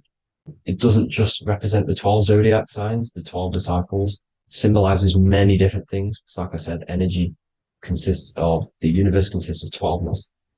So you have 12 cranial nerves in your brain, and that's the 12 disciples as well. And they want you stuck in your left brain, which is the five senses, materialism. So they say in the Bible that Satan blinds the mind. Satan is Saturn. If you've watched my videos, Satan is Saturn. And you consist of the Holy Trinity, which is the sun, moon, and earth. The soul, moon, the soul being your sun, the solar, the moon being your mind, the earth, your physical body. And Satan blinds the mind. Why? Because we enter a soul system. This is a soul system, not a solar system. And Saturn is the Lord of the Rings, which is the outer ring. When your soul enters the soul system, your soul starts to materialize. It hits Saturn. Why? Because Saturn starts to materialize you. You take on the 7 virtues, which are the 7 planets, which are your 7 chakras. And to get out of this soul system, you must get out of your lower nature, your animal nature, which is lust, desire, greed. The number of the beast, 666, which is Saturn, Satan. So you enter the soul system, you take on the 7 energies, which you turn into physical matter. And this is your descension from heaven to all who say hell. And then you must raise back up from matter to spirit. They say Satan blinds the mind. Why? Because your mind gets materialized. Your soul and mind get materialized.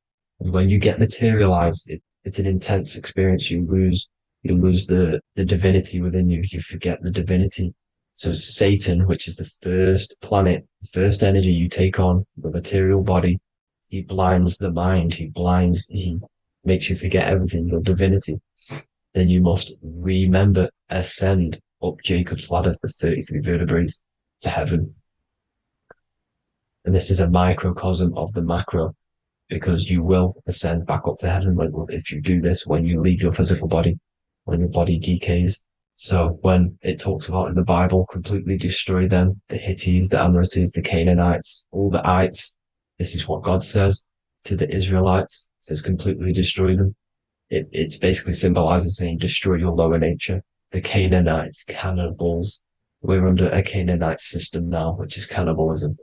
And this is flesh eating, lust, greed, all the demonic stuff, all the lower vibrational stuff, the lower nature, eating, sex, and survival. the lower three chakras. You must get out of these lower three chakras and return back to spirit, which is heaven, which is spirit, love, being holy, being truthful, being passionate, going back to Satan blinding the mind. All of the planets are made out of these three symbols. Satan blinds the mind. And that's why Satan's symbol, this is the symbol for Saturn, Satan, the symbol for Saturn is the cross, which is physical matter, the earth, over the moon is your mind. So the Saturn symbol saying matter over mind, he blinds the mind, Satan blinds the mind once you enter the soul system. And you must remember, in the Bible, it talks about the Genesis, which is Eve, the sin of Eve, which is biting of the tree of knowledge, with the serpent, which wraps around the tree. It says the serpent placed himself on the tree. Well, the serpent is the spinal column. It's the serpent telling you eat from the tree of knowledge of good and evil, which is your nervous system. And eating from the tree of knowledge of good and evil is doing bad things. For example, over-sexualized, overeating, eating the wrong food. That's eating from your nervous system. It's decaying you, and it's preventing you from achieving the God self, the God consciousness. This is the symbolism of, the tree on the serpent, telling you to eat from the left brain, with the left brain being the sinister. Sinister is Latin for left. That's sin. Sin is left. And left is lefty Lucy, Lucifer, right, righteousness, right, God, godly. The tree of knowledge of good and evil, which is your nervous system, because it determines good or bad. That's the only thing you experience in this world is your nervous system. And then the tree of life is the cardiovascular system, and the Garden of Eden is your body. So that's it for this video, people. I hope you've got a greater understanding of how you are the universe and everything is inside of you. Just keep in mind you are the universe experience in itself, and your body is a reflection of everything. The 12 constellations, the 7 planets, everything's inside of you. This world is an expression from the inside outwards. You can't affect the outside world to manipulate reality. Everything's inside of you. I hope you got a greater understanding of this. God bless.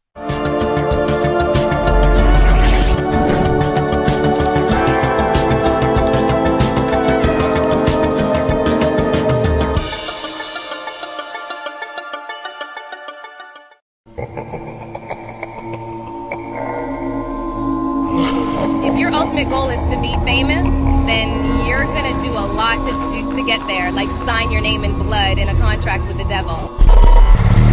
That's how I got introduced to the music industry. I swear I wanted to be like the Amy Grant of music. Yeah. But it didn't work out, and so I sold my soul to the devil. Well, needless to say, sold my soul. Alright, y'all. I'm finna sell my soul. I'ma hit y'all when I'm through. I'm gonna be rich as hell, alright? Little bro, man. You trying to sell your soul, man. Look.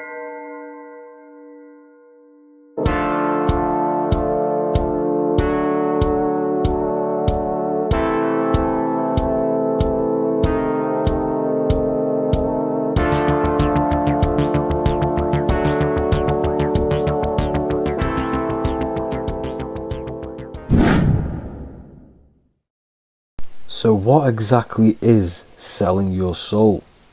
In order to understand this to its full potential, you have to understand the spirit world and the occult world which our eyes cannot visibly see.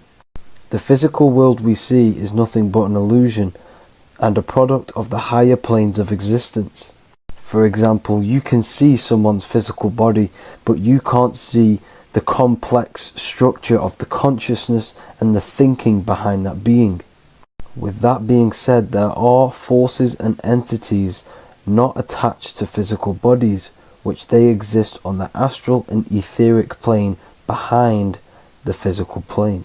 Now there are numerous videos and music with artists talking about this. For example, I sold my soul to the devil and the price was cheap. Why do you still do it? Why are you still out here? Well, it goes back to the destiny thing. I made a bargain with it, a long time ago, and I'm holding up my end. What was your bargain? To get where I am now, Should I ask who you made the bargain with? with the chief commander. On this earth? And on this earth, and then in a world we can't see.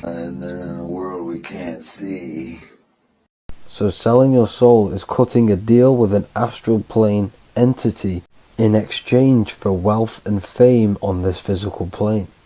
This is classed as black magic because you are bending reality against your intuition.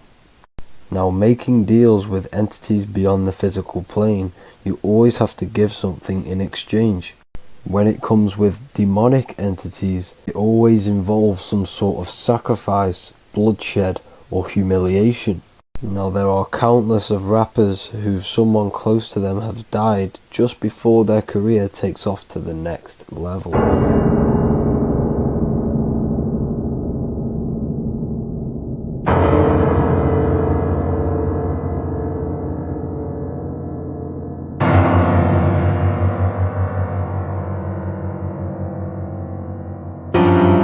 My mama was sacrificed. Me too. You understand? Yeah. I'm Christian. Michael Jordan, what about him? His daddy, right? Bill Cosby, his son, right? Dr. Dre, his son. You know, out in Hollywood, a lot of people come up missing. So these rappers and celebrities do have to do sacrifice rituals in order to take their career to the next level. Tough flight, I've been growing up, it's a ritual. So the occult side of this reality is heavily connected with the music industry and the elites. This is why they are all connected to Freemasonry.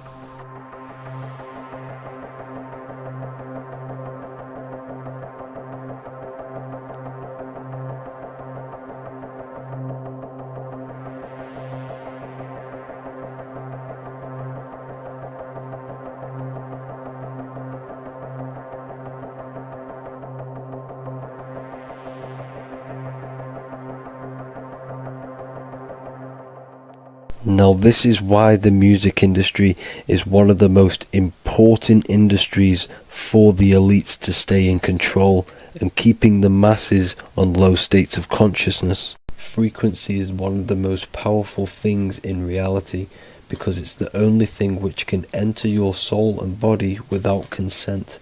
The frequency on Spotify and all major platforms are all tuned to 440 Hz, which was set by the Rockefellers.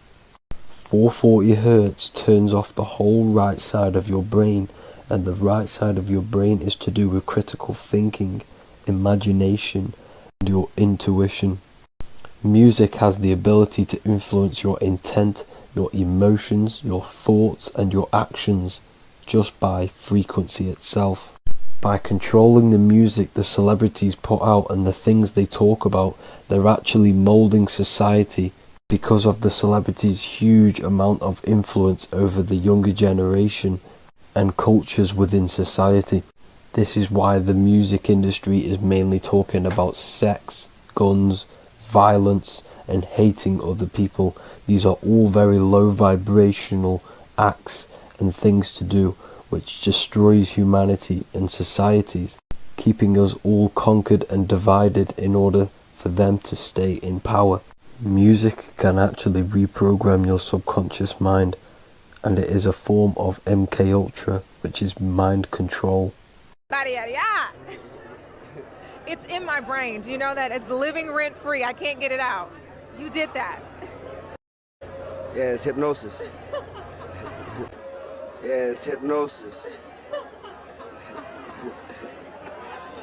You're so awesome and dope. You do need to be very careful with what you're listening to and what frequency it's playing at, because all of this has an effect on your electromagnetic field and your state of consciousness. Now let's go back to selling your soul. When these rappers and celebrities sell their soul, they now gain eternal life on this physical plane. When you do sell your soul, you are allowed to live forever. And these people that are called youngins, rookies, new booties, like I was, had no idea that these people still live. They will pray, haunt, kidnap, anything to stay on top. This is their world. They have nothing but time, is what they believe. Now this explains why there's so much Saturn worship, because Saturn is the father time. He's the god of time and crystallization in the physical realm. If you want more information on that, go to my previous video. Now here is ASAP Rocky standing inside of a pentagram, but notice the way he's standing, it's an inverted pentagram. The pentagram is associated with magic, however, the upright pentagram is the 5 elements with spirit on the top. It's either called spirit or ether. It's at the top because it rules the other 4 elements, because it's the baseline of reality, which is spirit and matter. Spirit is behind the physical reality. However, when it comes to black magic, they invert the pentagram, so spirit is at the bottom because they worship the physical world. This is why the Baphomet is the inverted pentagram. These people are operating off their animal instincts. They do not want anything to do with spirit. These are antichrist. All of these celebrities know full well the effect that what they're doing on the rest of the world. They have sold themselves out, and the elites use them as puppets to push this new world order and mold society in the way they want it. This is why all the celebrities are linked to Freemasonry, because in Freemasonry you have to take the oath of silence, where you can't speak on anything that they learn inside of Freemasonry. This is the symbol of silence.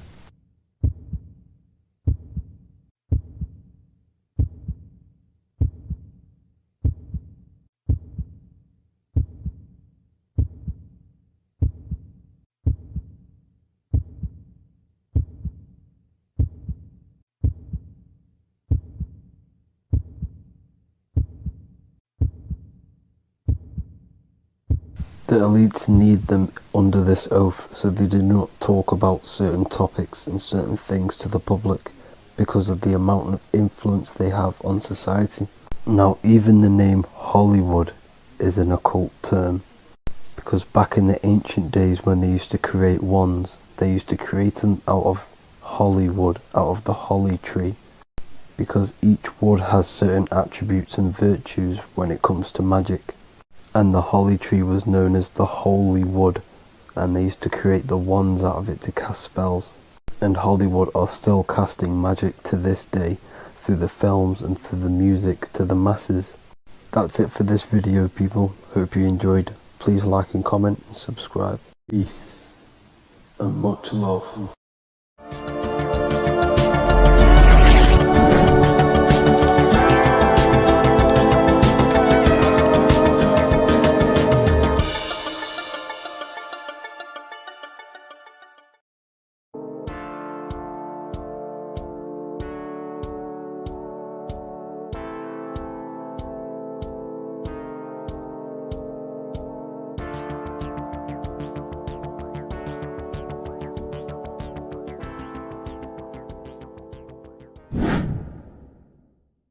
What is good, YouTube? Today we're going to be talking about the astral plane and how the cosmology fits into the astral plane. Okay, so first let's go over the astral plane and go over the different layers of reality so that you can understand reality more.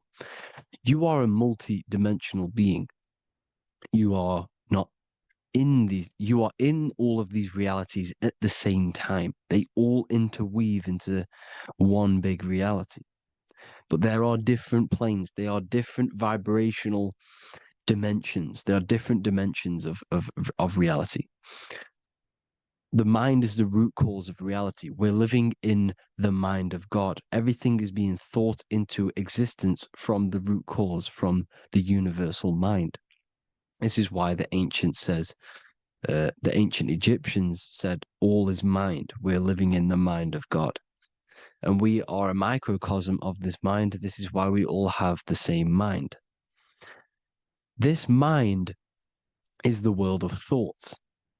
Now, this world of thoughts is just the thought alone. For example, it is the thought of a chair. But then when you start to imagine this chair and you start to mentally see the chair, You're now manifesting the thought, the singular thought, into some sort of form. So now you're imagining the chair. You're imagining the form of this chair, which is then manifesting into the astral plane. The astral plane is the world of thought forms manifesting. So when you are imagining something, you are seeing into the astral plane. Okay? Your third eye, it is an eye because it sees the astral plane. It is seeing the other side through imagination, through dreaming. Well, we'll go over dreaming later. So the thought of a chair is a singular thought. The imagination of the chair is the manifestation of the chair. And in the astral plane, it's basically the world of all the chairs that could ever exist. So you're thinking of the chair as a singular thought, which is the mental plane. The astral plane is the imagination of that chair, is the thought, the manifestation of it. Depending on the vibrational state of the thought will depend what level of the astral plane it will go to. For example, if you're thinking about a chair to torture someone on it, it's going to go on the lower astral plane. Or if you're thinking and imagining happy things, it's going to go to the higher astral plane. So wherever your mindset is, that we call it a mindset because your mind is setting frequencies to certain things. Thoughts are frequencies. And a mindset is setting your frequency, setting your mind to a certain frequency. So when you set your mind to a certain frequency and you imagine something in that frequency, you're going to match everything in the astral plane that are on that similar frequency, just like you would in the physical world. Because we're all in these worlds right now as we speak, but we can't see them with the two physical eyes. We can feel it though. When you're around someone and you've just met a new person, for example, you can feel their vibration. And if you're not on a similar vibrational match, you will not get along with that person, or you just won't not get along, but you won't connect with that person because you're on two opposing frequencies, not matching. And this is something you can't see, you can only feel because it's the astral plane. It exists within the astral plane. Everything in the astral plane is made out of vibrations. So if you do astral project, and if you already know how to astral project, you will see beings and people and things that are on the same frequency as you. This is why before you astral project, you need to sort your vibration out before you astral project, because you are projecting your consciousness into this. It's the mind. The mind is the bridge. It can move between realities. You are a observer. You are a observing soul which observes different realities. And the mind is the bridge between all of these different realities. The mind can choose. If you want to project into the astral, you set your mind to it, you can. Okay? So let's not get off track. The lower astral plane is where demons are. The higher astral plane is where heavenly beings are. Heaven and hell are kind of a real thing. The etheric plane is a powerful substance, the ether, the fifth element that they don't tell us about. If you type in on Google the 5 elements, they will try to remove it with wood or metal because they don't want you knowing about the ether. Ether is the energy double behind all physical objects. So the ether is very important. It is the 5th element. It is part of the physical world, but it's also part of the astral world. It is on either side. You see how they're showing you the truth in the language? Ether and either are the same word. The ether has 1 foot in the astral and 1 foot in the physical world. It's a substance that connects the physical to the astral world. It is the either. It's on either side of reality. It's on the other side. Other, either, same word. Ether is connecting the physical to the astral plane. It's the world of frequency. Frequencies, EMFs, torus fields are in the etheric plane. It is the energy plane. It's where energy moves through the ether. Okay. So then you have the physical world, the world of effect. Everything you see in the physical world is the effect of the higher planes. Each plane is a product of the plane above. So, and it melts into each plane. The physical plane is the lowest plane, it's the most densest, and the highest is the most fluid. This is the most fluid, this is the most dense. This is where we get the saying, as above, so below from. As above, so below comes from the different planes of reality. And magicians understand this. This is why magicians always say as above, so below. Because they understand if you manipulate the higher planes of reality, you manipulate the lower planes. Because the astral plane is a direct copy of the physical world, but in the astral plane. It is mirrored. The physical world is mirrored in the astral plane. They are both the same world, but there's different vibrational states of the world. Kind of. It's hard to put this in words, people. So just try and understand. The astral plane is the double. It is whatever happens in the astral plane happens in the physical plane. This is why magic works. This is why demons work. This is why spirit communication works. Because if you manipulate the higher planes, you manipulate the lower planes. As above in the astral, so below. Leonardo da Vinci showing you to look up, pointing up. You got to look up. He's telling you to change the mind, you change the physical world. You change your emotions, you're on the astral plane, you change the physical world. You change your reality by changing the higher planes. This is the Masonic 11, the two pillars. This is the 11 also symbolizing the two hemispheres of the brain here, but the 11 symbolizes the two mirrors. 11, 11, 9, 11. 9, 11 adds to 11. 9 plus 1 plus 1 equals 11. The Twin Towers were in 11. Flight 11 was hijacked because it's a mass ritual within the astral plane. Now, we're going to go deep into that later, and I'll show you these rituals they do in order to manipulate the astral plane. So, this is what the 11 is. It's the mirroring of reality. If you contact spirits and conjure spirits, you can either summon or attract demons and spirits. Summoning is creating a spirit. You create demons. Okay.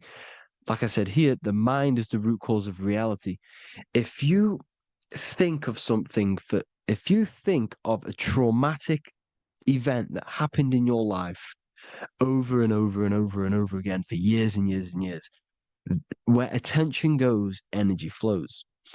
The mind is the director of energy. If you are directing energy into the specific emotion, the specific thing that is torturing you in your mind, that will manifest as some sort of being in the astral plane, which is called an elemental. And this elemental being that you have created through your thought forms and emotions will latch onto you and feed off this energy.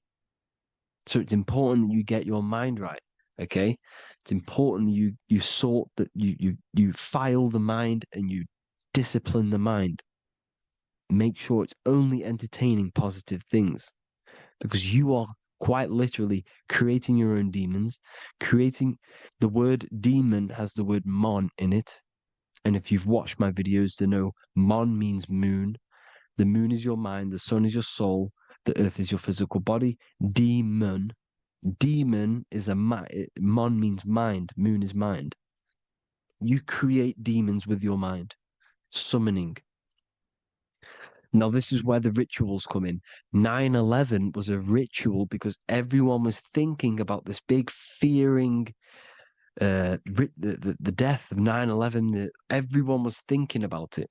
And all of their minds thinking about this horrific thing will manifest and summon a negative energy spirit elemental within the astral plane. That's how all of this works. This is why it was a mass ritual. Okay. Chris Brown, new album name 11/11. Release date on the 11/11. This will be my 11th album and contain 11 songs. All of these people know the occult. This is Hermes Trismegistus with the star of Saturn, the six-pointed star, as above, so below. The mirroring of reality, physical and astral. The two Masonic pillars. So as above, so below. What's above us? The stars. The stars are connected to the astral plane. This is why we call them stargates. When we dream, we are experiencing these different realities. And what are stars? They tell in the Bible, it says Genesis 1:14. And God said, "Let there be lights in the firmament of the heaven to divide the day from the night, and let them be for signs." Signs translates to things to come. Why things to come? The stars tell the future. Why? And why do we say as above, so below? As above us is the astral plane and the etheric plane. As above, so below. Whatever happens in the stars happens on Earth. The stars are connected to the astral plane. Above us is the astral plane. We are a star in a physical body. This is why we say Mr., sister, stir equals star. The E and the A are interchangeable. We are stars, and the stars are the start of our incarnation. We start in the stars, same root word, and we descend through the seven energies, which are our seven chakras. Then we enter the heart of the soul system. The heart rearranged spells earth. And this is the true cosmology. Here's the Masonic cosmology. This is Masonic now. Here's the firmament. Let there be a firmament in the midst of the waters to divide the waters from above, from the waters that below. Genesis 1:6. The firmament, firmament comes from the word firma, Latin, I'm pretty sure, which means firm. When something is firm, meaning it's stable, it does not move, it is firm. The firmament is firm. So, is the firmament Genesis 1:6. What does it say? Genesis 1:3, sorry. Let there be light. This is before the sun and the moon was created. Let there be light. Before the sun and the moon was created, light was appeared. So what's that tell you? This is a holographic projection from some sort of light being, some sort of projector.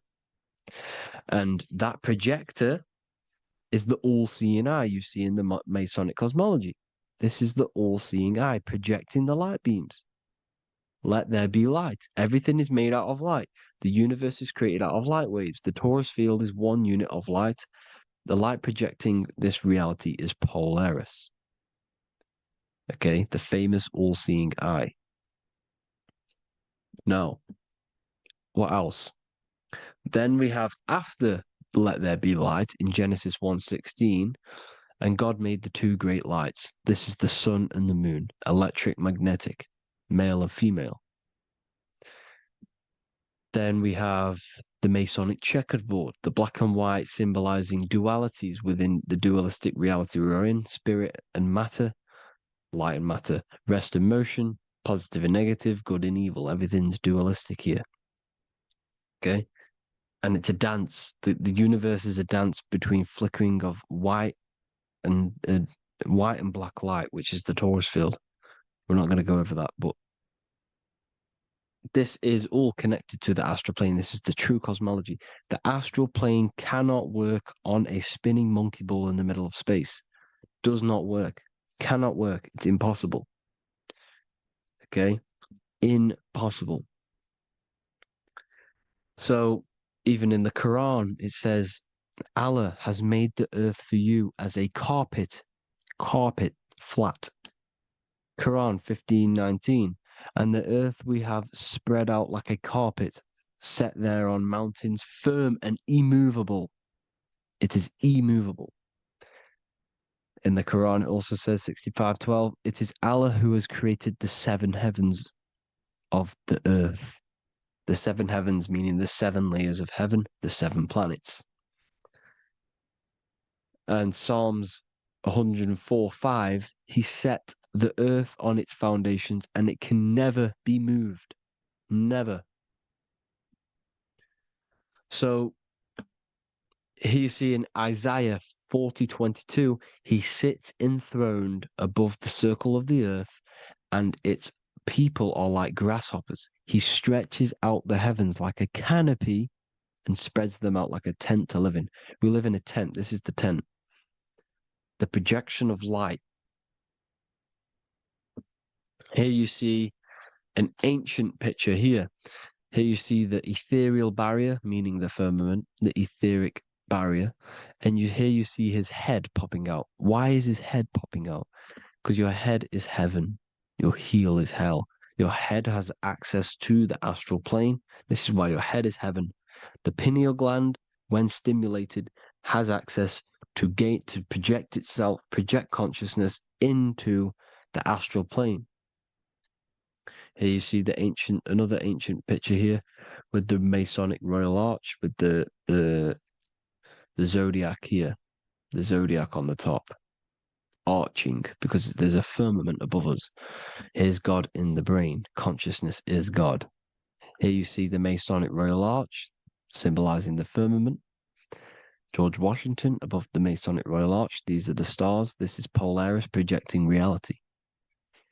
Here's ancient churches with the dome. Polaris projecting reality with Jesus. Disney World is under the dome. The seven layers heaven, ancient paintings, all depict if you go and look at the ancient paintings, they'll all depict the firmament, the arch above us. This is where we get interesting. The Masonic Royal Arch has the 6-9, which is Cancer. The constellation Cancer, which is 6-9 is associated with portals because CERN is the 6-9. Okay, CERN is opening portals. They're trying to create a portal to the other side. Cancer has the word CERN within it. So there is a link between Cancer and the opening, the firmament opening above us to ascension. Here you see the Masonic art with the Royal Arch and the light and the opening. Here you see the light and the opening. This is the opening of the firmament. Here's the Hebrew cosmology with Sheol, the underworld, and the opening. So Cancer is definitely some sort of portal in and out of this reality. I'm just connecting dots here. Now, we're going to go change a bit now.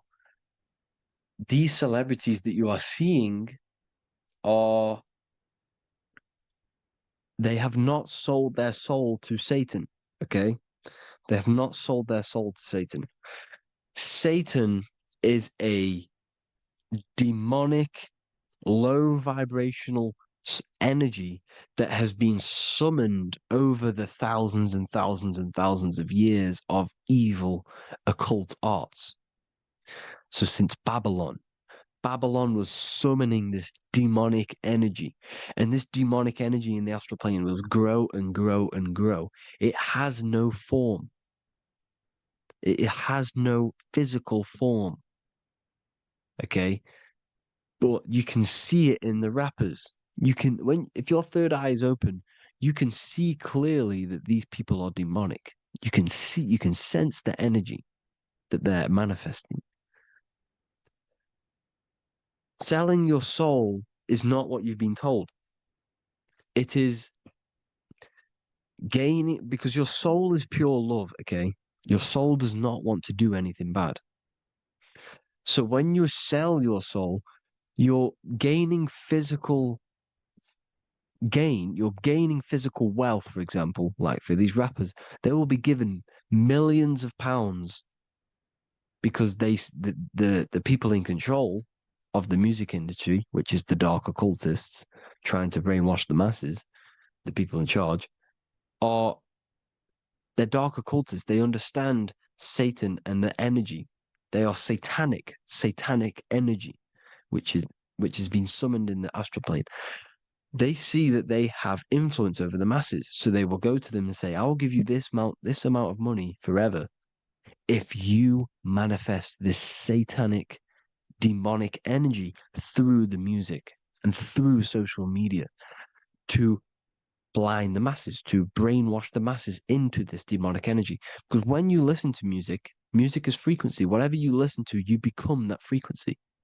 So if you're listening to these people, they're throwing energy, this demonic, satanic energy that they sold out to. Soul, same word. When you sold something, you've got your soul involved. They have exchanged money, physical gain, so that they manifest this satanic energy within the astral plane and through the music, through the videos, through social media to keep us in this vibrational frequency, in this low state of consciousness. This is what it actually is. It's not, you're not selling your soul to some sort of devil. This satanic energy has no physical form it is formless in the astral plane. It's a summoned energy. Now, the root chakra is red. This is why the devil is red, because it symbolizes the animal nature of man. When you are operating off your root chakra, you will kill, you will fight, you will do anything to survive because it's all about survival mode in the root chakra. They want you keeping in that fighting mode, that surviving mode, so that you are manifesting this low vibrational frequency, this satanic energy, this demonic red energy. This is why the devil is red. And the devil has a tail with the red arrow pointing down because it symbolizes your light body. This is your Merkaba. Your Merkaba is your light body. Mer equals light, Ka equals spirit, Ba equals body. Merkaba, this is the devil's tail pointing down, the descension, your heel, up to your heel, hell. Ascension to heaven, head. You see? This is the all-seeing eye with the illumination coming off it, your head, when you're illuminated. The Merkaba is your celestial sphere to portray different planes of reality. It is the vehicle of ascension. It's your light body. It's in the word Kabbalah, Kabbalah, Ka, spirit, Ba, body, La, light. Same thing, Kabbalah, Merkaba. Same thing. It's all about the light body. This light body sees different realities. So when you see the goat in the music industry, it's this satanic summoned energy that's been summoning for thousands of years within the astral plane. When it becomes to the physical plane, it will manifest through different things. A goat, an owl, Satan, Moloch, Baal, same deity, same demonic energy that's been summoning in the astral plane. And this is why the Baphomet has a goat head. Drake's new album is the goat. The Polo G, the Masonic G, with the goat. And here's Rilo Rodriguez in the mirror with the goat in the mirror and him in his physical body. It symbolizes, the mirror symbolizes the astral plane because he's manifesting the goat, the demonic energy. He's sold out to the demonic energy. And in the physical plane, he's his physical body. The mirroring, the Masonic 11, the mirroring of reality, the astral and the physical. And what do you call them when they're an amazing rapper, the best rapper? You call them the GOAT. Because the GOAT, you're the GOAT because you're manifesting the GOAT energy, this satanic, demonic energy within the astral plane. So Baal Moloch, all the same thing. Because in the astral plane, if you want to gain spirits to come to you and communicate you in the physical world, if you want to communicate with spirits, you have to gain their attention. You can either gain their attention or come together and agree to create some sort of being, which is Satan. Okay. You can, like I said earlier, you can create these beings, you can summon them or attract them. One way to attract them is sacrificing. In order for you to become God, man, to turn to God, you have to sacrifice your life. You have to sacrifice, not drinking, not doing things, not doing anything demonic, not doing anything bad, not eating meat. You have to sacrifice yourself to become the light. However, if you want quick, instant gains in the physical world, you can sacrifice something else to communicate with these spirits, because these demonic energies feed off demonic energy, your demonic energy. So these dark occultists will give away babies, they'll sacrifice, torture babies so that they gain, so that they can communicate with these spirits for physical exchange. Yes, you can do this. These powerful spirits, these powerful demons can give you powers. They can give you certain things. And this is what they are doing. They're summoning and attracting these demonic energy. This is why, trafficking is one of the most, Balenciaga. Baal is the demonic energy in the astral plane, which requires child sacrifice for his presence. Balenciaga, and they were trafficking children. They were trafficking, killing them, and offering them to the spirits. This is what they are doing. Balenciaga. It's in the name. Here you see, you can see here a stick man with two horns. The goat, obviously, it's all the same deity. Baal, the goat, Moloch. Here's Moloch, the owl, the Egyptian owl, because it comes from the owl of Moloch, which is Baal, which is Satan, all the same demonic energy. And it's on the dollar bill, a tiny dollar bill, tiny, on the $1 bill. All the same thing. Bohemian Grove, they worship the big owl, Moloch. It's all the same thing. It's all one big demonic energy which has been summoning in the astral plane. And it's trying to take over Earth, the physical plane. That's what it's doing. So I hope you all gained a deeper understanding of the astral plane and what's actually going on in the world. Please leave a comment if you can to help the algorithm. Drop a like if you like this content. And hope you all learned something today. And God bless you all. Thank you all.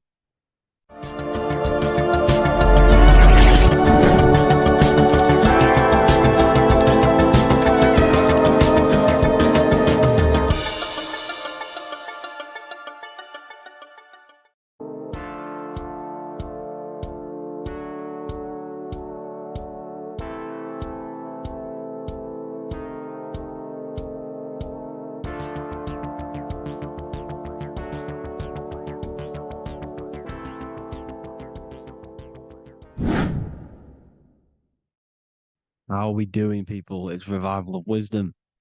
We're back today talking about sun worship. Okay? And please enjoy. Sit back and enjoy the video. First thing we need to understand is that the sun is the risen savior. It's the light of the world. Without the sun, we have nothing. Now, the sun is the Son of God. We didn't make the sun. No one owns the sun. But who created the sun? Obviously, the Creator created the sun. Therefore, it is the Son of God. And that is what Jesus is symbolizing in the Bible. The Bible is a metaphorical story. That's why it's called the greatest story ever told, because it is a story about the sun, the zodiac. It's about you, the systems in the body. It's about everything that is sacred in this creation. Now you can see the suns behind Jesus' head in all of the ancient portraits, even the ones that are more modern. You still see a sun on the back of his head because he is the sun. He's the light of the world. our risen Savior. And this is what Christians are lost because they don't realize it's a symbolic story and they think Jesus was a historical person. He's not a historical person. Okay, this is what we need to get out of our mind. This wasn't a historical person. It's the Son, our risen Savior. The Son is the soul. It's the soul of this creation. Because what is a soul? A soul is pure life force, pure energy. Whatever a soul inhabits, it gives life to. Like our soul feeds our body. The sun feeds the earth because the sun is a soul, and that's why the ancients called it soul. Because it's the soul and it's in you, and it's the light of the world. It's the light of everything. It gives life to all things. Here's Jesus and his 12 disciples. The 12 disciples symbolize the 12 zodiac signs. Aries, it rules the head region because the 12 zodiac constellations rule specific regions of your body. Aries, the ram, you have a cerebrum in your head. This is Aries on the head of the table. His Gemini rules the arms and the lungs. The two twins, Gemini. He's holding up two hands for the two hands and arms. The twins. Cancer has a knife in his hand. It's not so clear, but he has a knife in his hand. Cancer is the crab. Crabs have claws. And he's pointing at Virgo's Adam's apple, saying there's no Adam's apple there. It's a woman. Who's the sixth sign? The sixth sign is Virgo, the Virgin, the only woman in the painting. Now notice how there are 3 people in 4 groups for the 4 seasons and for the 3 months and 3 zodiac signs in each season: spring, summer, fall, winter. Matthew, Mark, Luke, and John with the suns on the back of their heads because it's the 4 states of the sun. The 4 states of the sun. Now, 6th sign, Virgo, the Virgin, the only woman in the painting with no Adam's apple. Then we have the sun, Jesus, red and blue, red shift, blue shift, electromagnetism. The ancients knew this. He's got one hand open, one hand down, because the sun gives and retrieves. The sun rises and it falls. It gives, then pulls away. That's what the sun does, and that's what he's doing. His arms are out, symbolizing the rays of the sun, casting down onto the earth, giving and then receiving. Libra, his 2 hands are equal. He's holding his arms out equally because Libra is the 2 balanced scales. Libra is when the sun is balanced between the summer and the winter. It's being judged. The sun isn't balanced. That's what Libra is, the 2 scales. Capricorn is the goat. Goats have 2 horns, and you can see the 2 horns on his head here. See? So this is astrology. This is what Leonardo da Vinci is depicting here. It's astrology. He knew the story of the Bible is all astrology. It's all based on astrology. The Son of God, the real Son. Now here are some Bible verses. I am the light of the world. Obviously, that's the sun. What other light is there that lights up the world? The moon can't do it. It's the sun, the one and only Son, our risen Savior. Because if the sun didn't rise, we'd all be dead. So it's our risen Savior. And it dies for our sins every night and then gets reborn every day. Now, Jesus calms the storm. Mark 4:35-41. The disciples are all on a boat and there's a heavy storm. But Jesus is asleep. The disciple says, Jesus is asleep. We need to awake him. They wake up Jesus, and Jesus got up and rebuked the wind and said to the waves, quiet, be still. Then the wind died down and it was completely calm. Well, when Jesus was asleep, this is the sun not being risen. It's not risen yet. Because in the night times, that's when the storms happen on the sea and the ocean. And when they awake Jesus, Jesus rises because he's the sun. He rises and everything calms. Because when the sun comes, the storms go. You see? So it's the sun. It's all about the sun. Here's another, Luke 22:10. A disciple asked Jesus, when will we know it's the end times? And Jesus says, as you enter the city, a man carrying a jar of water will meet you. Follow him to the house that he enters.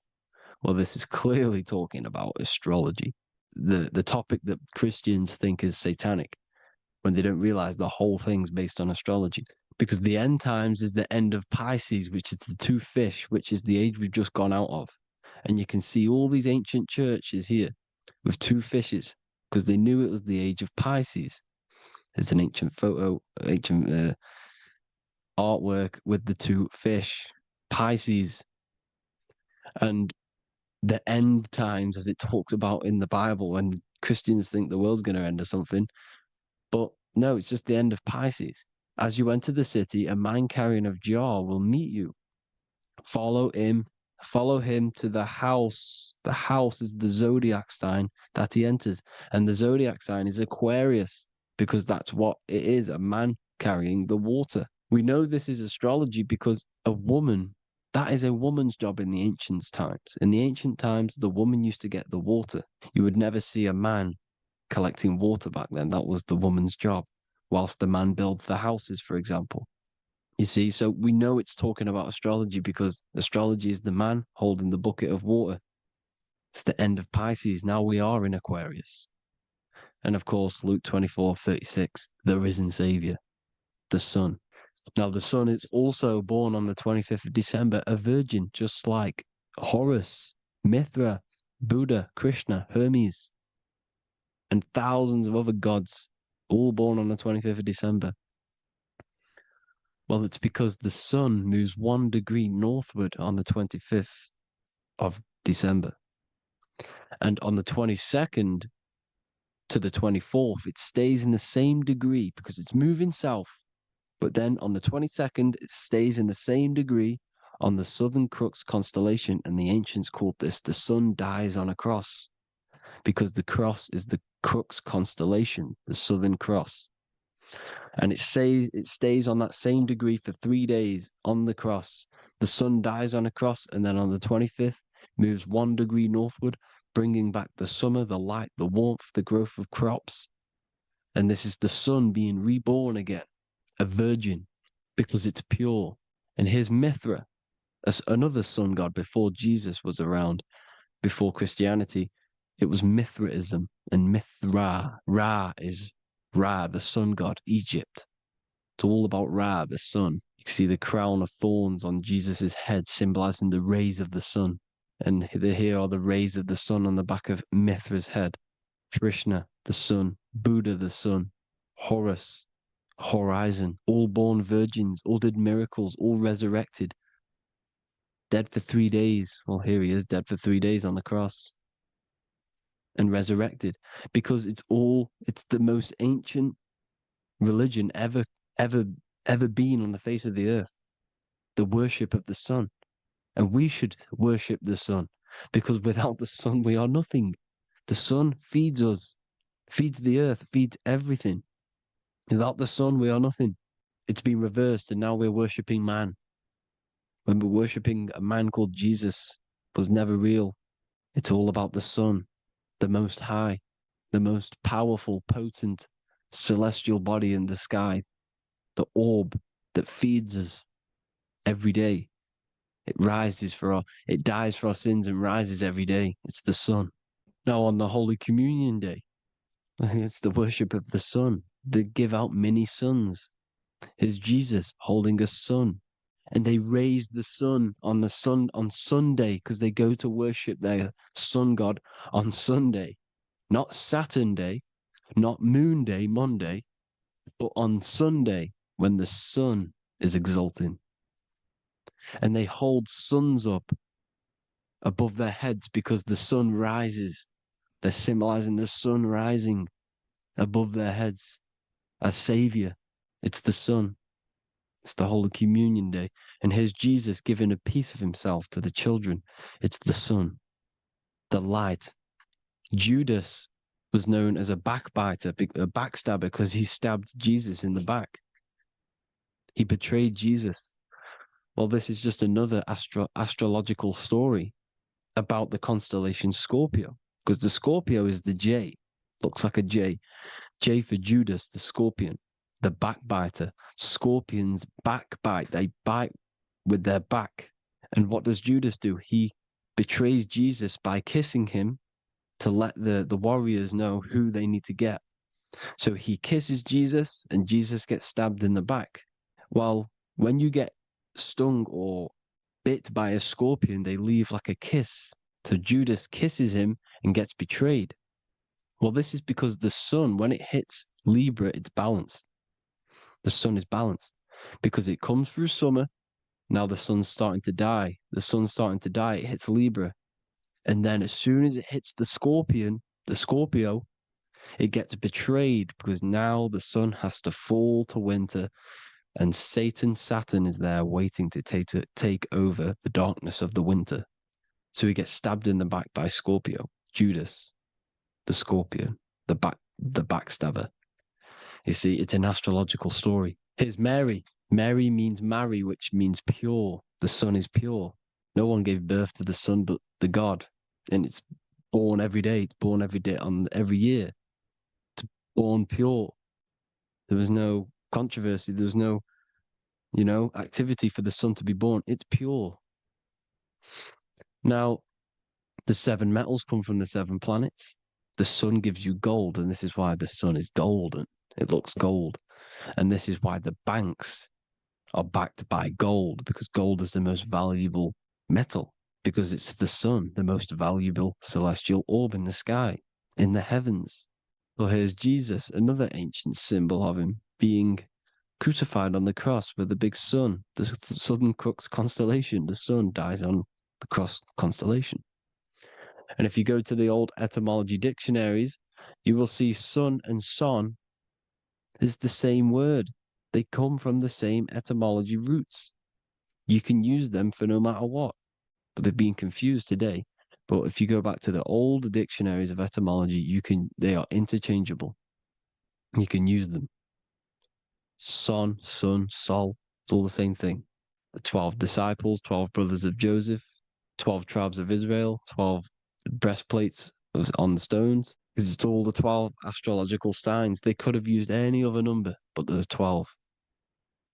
Because 12 is the mind, which is God. 7 is the number of matter, which is man.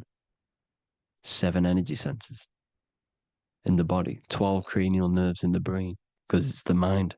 12 is the 12ness. The zodiac is literally the mind of God, the signs of God. Now here we see here, Job 38, 31 to 33. Can you lead forth a constellation in the season? He's asking you, can you read the sky? Can you read the heavens? Canst thou bring forth the Mazzaroth in its season? Mazzaroth means 12 signs, the zodiac. Why did they translated every single Hebrew word in the Bible into English, but they decided to leave out Mazzaroth? Why? It's because if that said zodiac, Christians would have a different view on the Bible, but they leave that out. But Mazzaroth actually means the 12 signs, the zodiac, and the stars means sign. The word stars means sign because the stars are signs, things to come, which is off in Hebrew, which means sign, things to come. You see a sign on the road, it's something coming. But God is saying, what does he say? To qualify as a director, a judge of man's life on earth, one must be able to govern the heavenly bodies that rule the earth. It's telling you to read the heavens. We need to read the heavens. Astrology, the 12 zodiac signs, the mind of God. It's telling you, read the Mazzaroth, read the zodiac, because they are things to come in your life. They are signs. It's not satanic, it's made by God. God said, let there be lights in the firmament of the heavens to divide the day from the night, and let them be for signs. Signs are things to come. The 12 zodiac signs. It's all about astrology. Here's Mary holding the sun. His son, her son. It's the sun in the sky. The one and only, the most high. The soul, the solo, because it's on its own. The most powerful, Ra, radiance. Here's the Pope holding the sun.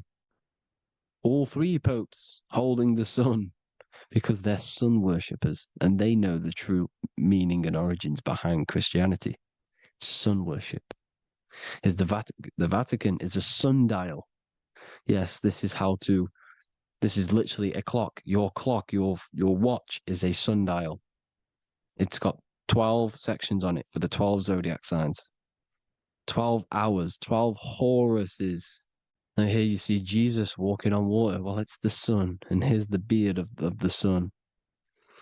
Here's the pyramid of the sun, the illuminated one, the all-seeing eye, the sun. Here's the Ankh. The sun creates these symbols. The ancients knew this. Now, when you see these headdresses, these are actually the days of procession of the sun. Aries, Cancer, Libra. It's all about the sun. Here's some more sun worship going back to Egypt. Ra, Horus, Osiris, and Set. Jesus and Satan is Horus and Set. The sun and Saturn. Saturn rules the winter, Satan. Jesus, the sun, the light of the world, rules the summer, rules the day. Satan's the night, Saturn's the night, the sun is the day. The evil brother, Satan. Well, Horus this is where we get the word hours from. There are 12 Horuses. The sun moves in 12 Horuses, 12 hours. Where's Horus? What hour is it? Where's Horus? His Ra, 12 noon, Ra, radiates, powerful, the most high sun. That's why he has a sun on the top of his head. These are the four states of the sun. Set, sunset. This is why we say sunset, because the sun is setting. His sunset, his Horus, horizon, the Horus is rising, Ra radiating, and the sunset. Then midnight is Osiris. Here's another ancient symbol for the sun, the scarab. Ra, the sun, scarab. It's got the word Ra in it because it's the sun. And here's the sun on top of the scarab with the wings. Because scarabs roll dung up hills, and then they'll let it fall down the hill to gain more matter. To gain more bigger, like a snowball effect. And the ancients saw this as a process of the sun, because the sun climbs up the hill and then it falls. So they used the scarab to symbolize the process of the sun. The sun climbs and falls. Here's an ancient Egyptian cat cutting off the head of the serpent. Well, the cat is cutting off the head of the serpent, symbolizes the sun cutting off the nighttime. When the sun rises, it cuts off the nighttime. It cuts off the serpent. The serpents represent darkness or evil. Oh, there's some more symbology of the sun and the heavens, the arch, the royal arch, the firmament, the sun inside the firmament. These are all ancient churches, and they all depict the firmament with the sun inside. Is the ancient cosmology, you see, because it's all about the sun. Everything's about the sun, because the sun is our orb made for us to sustain life and this inside of this creation, inside of this firmament, the royal arch of heaven. Here's the Freemasons depicting it. Here's the Masonic royal arch. You can even see the zodiac signs. Here's Cancer, the checkered board. It's the royal arch of the firmament. Obviously, they don't want to tell you that. You live in space, apparently. Some more sun worship. Here's the beard of the sun on the water. They all have this long beard. And why do they say amen? Amen at the end of every prayer. Amen is a sun god, a creator god. It's all about the sun. So thank you all, people. Hope you all enjoyed. Hope you all gained some knowledge and insight. Please give me a follow, drop a comment, drop a like. Have a good day. Love you all.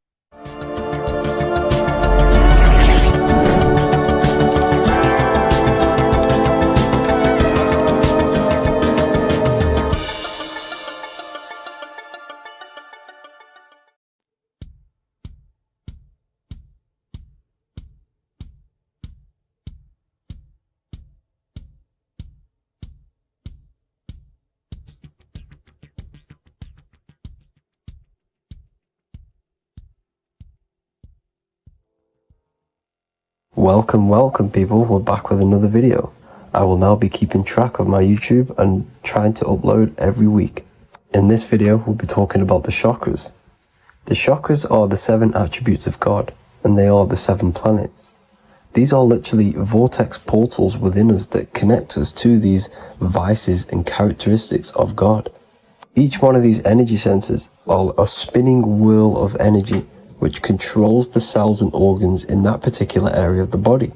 For example, it's literally a mini brain for that area of the body.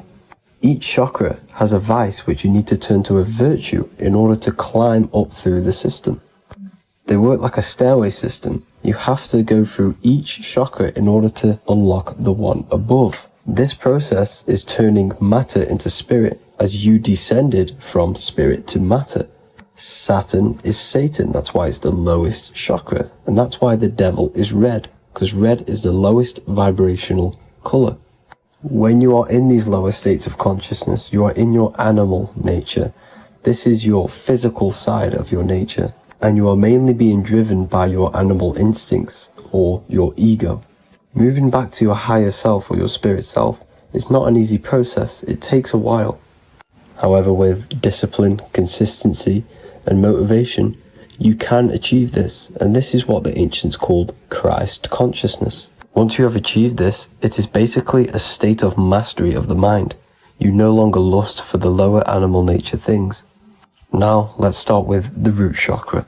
This is located at the base of your spine, and you can feel this chakra by tensing your anus. This energy center is in control of your survival needs, your vitality, stability, and security. Now, if this chakra is unbalanced, you will feel insecure, fear, anxiety, unstable, low self-esteem, anemia, over or underweight, and constipation. In order to balance this chakra, you need to feel grounded, embodied, stable, calm, centered, a sense of safety, and trust in yourself and the world around you. The next chakra is the sacral chakra, which is located around the belly button area. You can feel this chakra just by sucking in your belly. This chakra is to do with relationships, self-worth, creativity, empathy, and most importantly, sexuality. This is the most important one in order to start to raise your vibration overall, is giving up the over-sexualized nature. In order to balance this chakra, you need to come into harmony with all the toxic relationships that you have. Get rid of the fear, the anxiety, the isolation, and 100% get rid of the over-sexualized nature. Lust is one of the most lowest vibrations you could possibly feel. It is literally manifesting hell. In order to work on this chakra, you need to feel self-worth.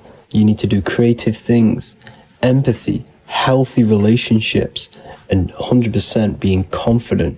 The next chakra is the solar plexus. This is to do with personal power, will, metabolism, eating, happiness, and your self-esteem and self-identification.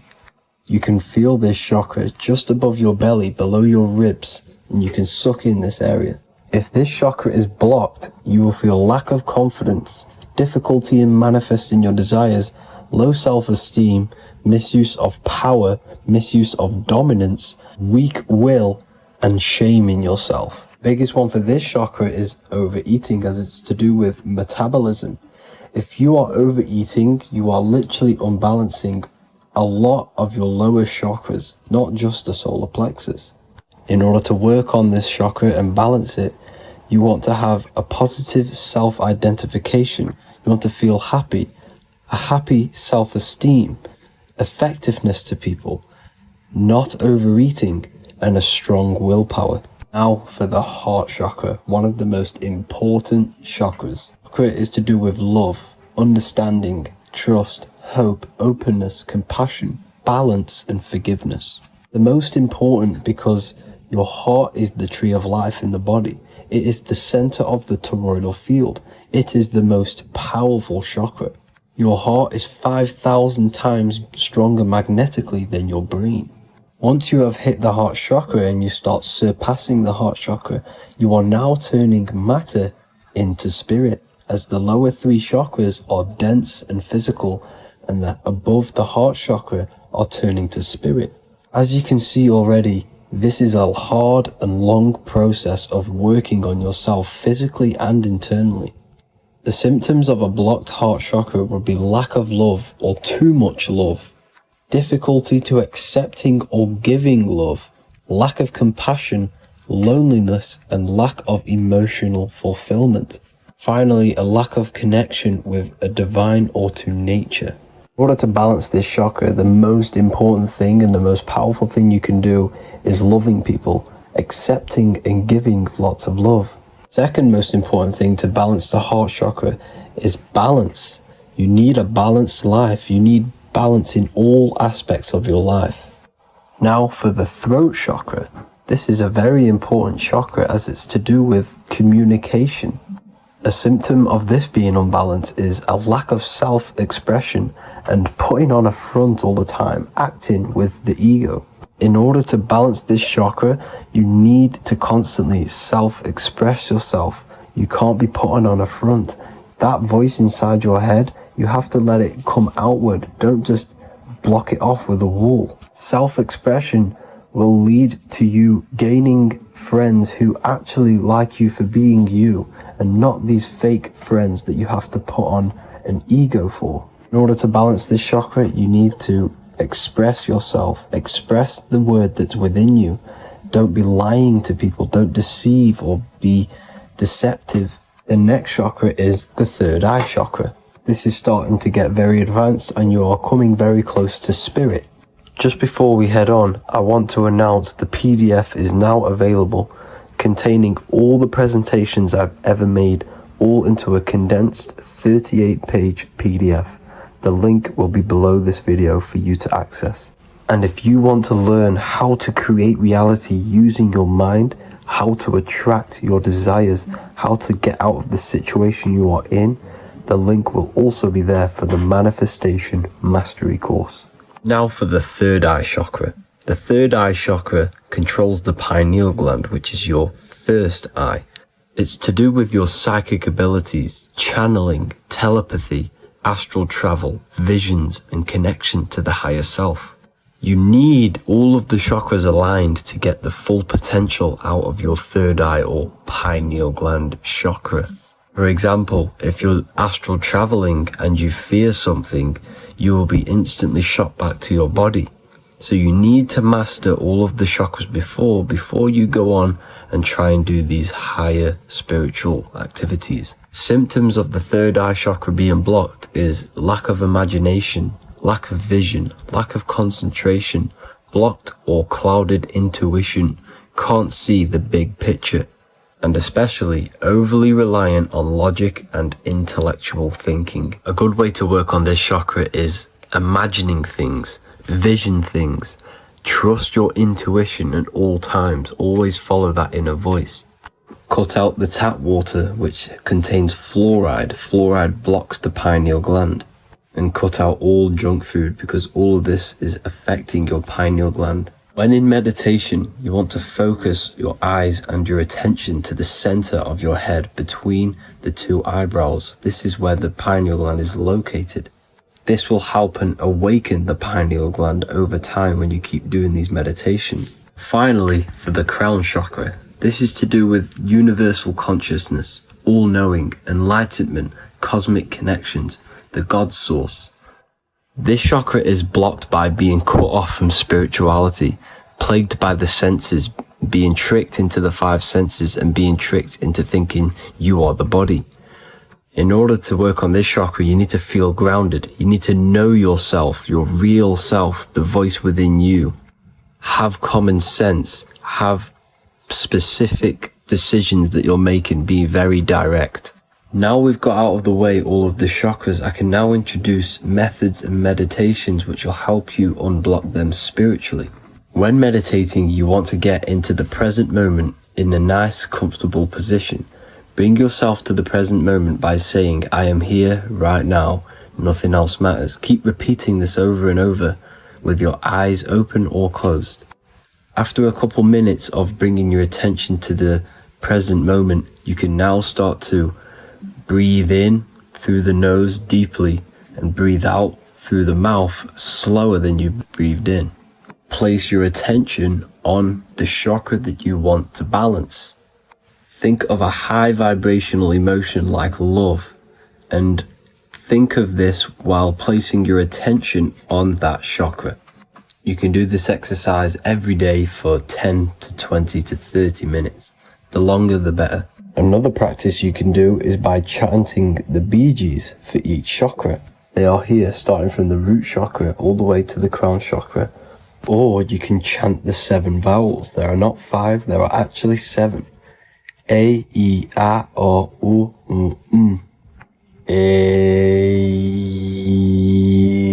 I, O. This is the proper way of pronouncing the 7 vowels.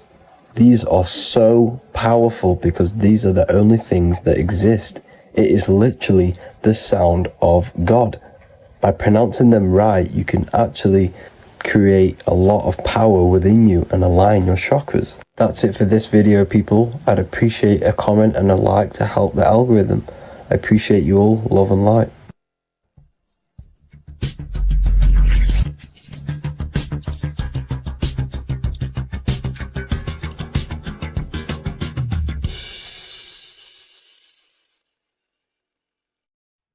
Hello, everyone. Today we're going to be discussing the esoteric and occult meaning behind the story inside of Genesis, the story of Adam and Eve. This is a widely known story, but not many people know the true esoteric meaning behind it. Okay, so today we're going to be breaking this symbolism down. Before we get into this, please leave a like and a subscribe on the channel. I would greatly appreciate it. And please comment below any lectures or anything you wish to know, and I could maybe make it in the future. The first thing we must understand about the Bible is that it is an esoteric and occult book. It is written in allegory. It is written in such a way that we understand the book compared to our level of perception. Now, what do I mean?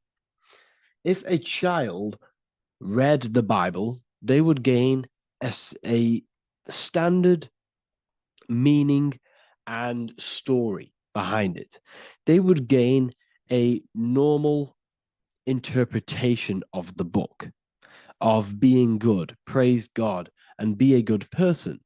However, me, who have studied the occult and esoteric and symbolism for a very long time, when I read the Bible, I see a deeper meaning. I can read between the lines of the allegories, which means the Bible is written in such a genius way that it speaks to your level of intelligence.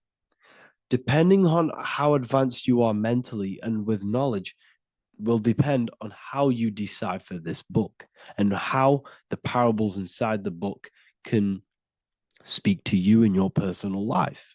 Okay, so the Bible is the greatest psychological book ever written in history. This is why it's known as the greatest story ever told. It's a story. What we must understand with the Bible is that the Bible creates on the surface a logical way of thinking, which is what we call religion. We read the Bible and if we think logically and we take that book literally, then we gain a religion. But if we look beyond the surface, this is what we call esoteric, metaphorical, symbolic. You can read between the lines using our right hemisphere of the brain in deciphering this book and what it truly means to us and the evolution of our mind, body, and soul.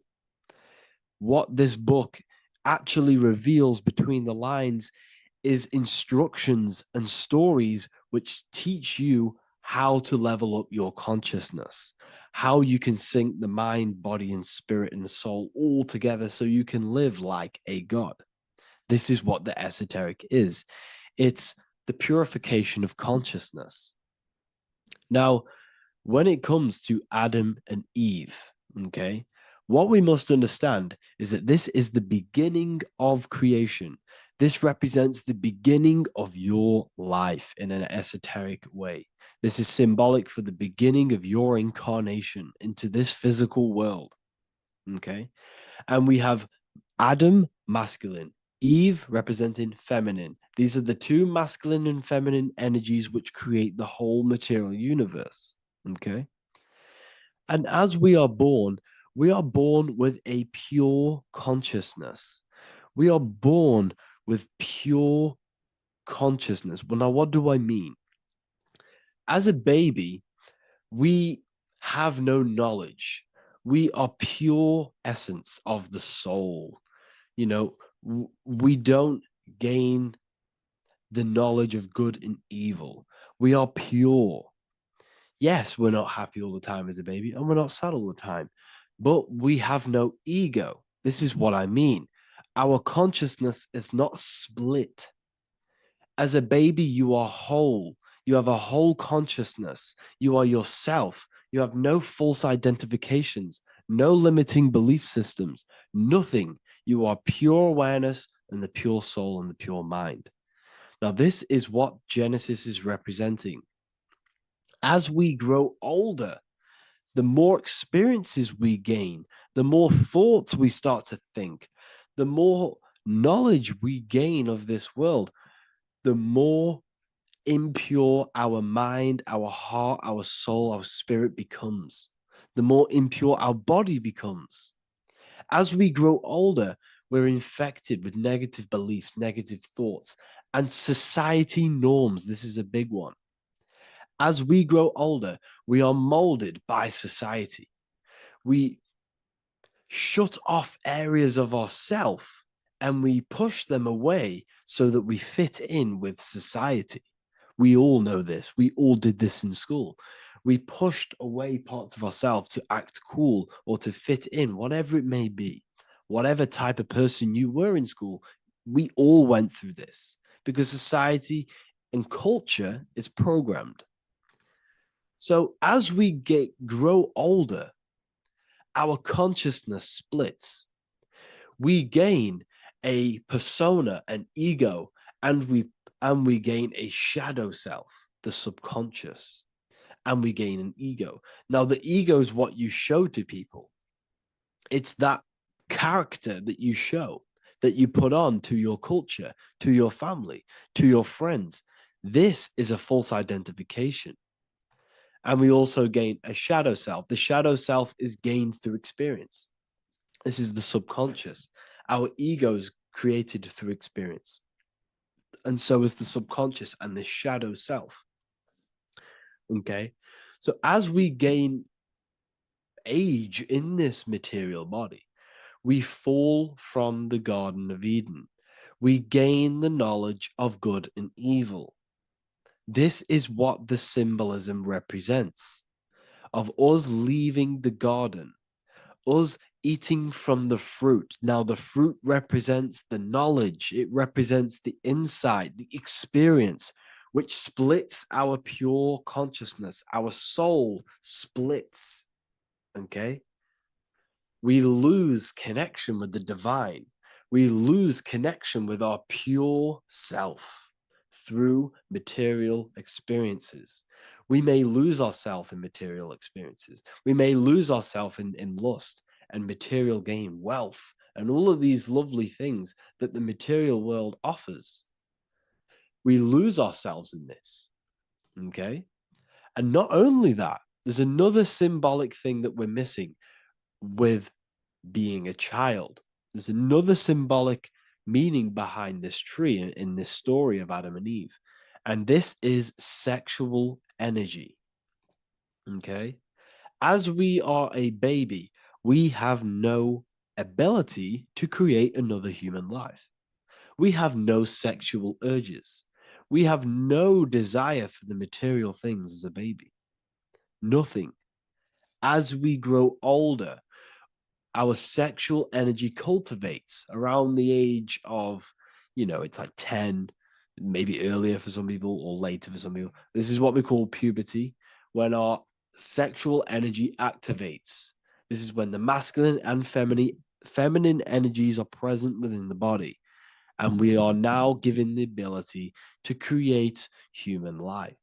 We're now given the ability to bring in a soul into the material world.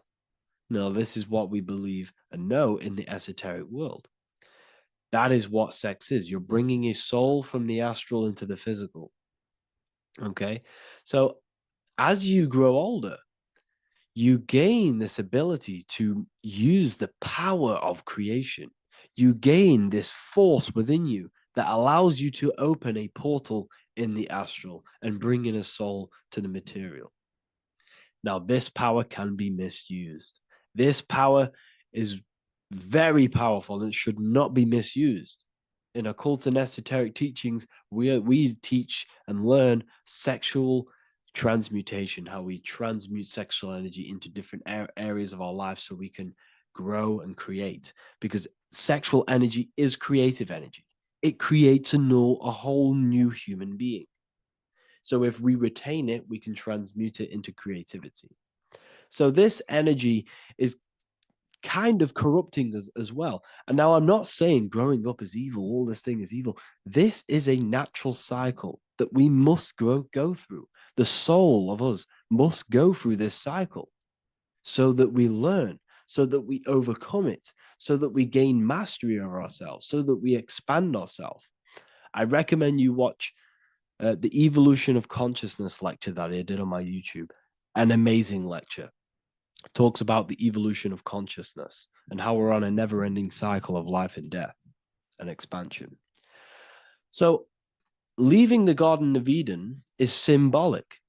You see, Eve represents emotion. She's feminine. Adam represents action. That's why he bit the apple. You see, Eve takes the apple and tempts Adam because she's the emotion. She's the sexual desire. And Adam eats it. He releases. He misuses the power of his creation. He misuses his consciousness because of material illusions and material desires. This is natural. Okay. As we grow older in this life, our soul has to experience sin.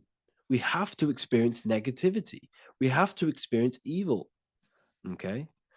And we have to misuse this power within us to learn about it so we can overcome it and gain control over it. Now, this is why the Bible says in Genesis 3:6, for God doth know that in the day ye eat thereof, then your eyes shall be opened. Ye shall be as gods, knowing good and evil. This is very, very, very symbolic. We come into this world to experience a dualistic way of reality. We come into this world to challenge ourselves so the soul can grow, because the soul comes from pure love from God. But we come into this world so the soul may know what it's like to be evil. You see, we are like a seed. Our soul's like a seed. And when that seed grows, okay, and it's planted, them roots must grow to hell in order for the top of the tree and the roots to grow to heaven. In order for the soul to reach the highest states, it must descend down into the lowest states. Good and evil. This is the story of good and evil, okay?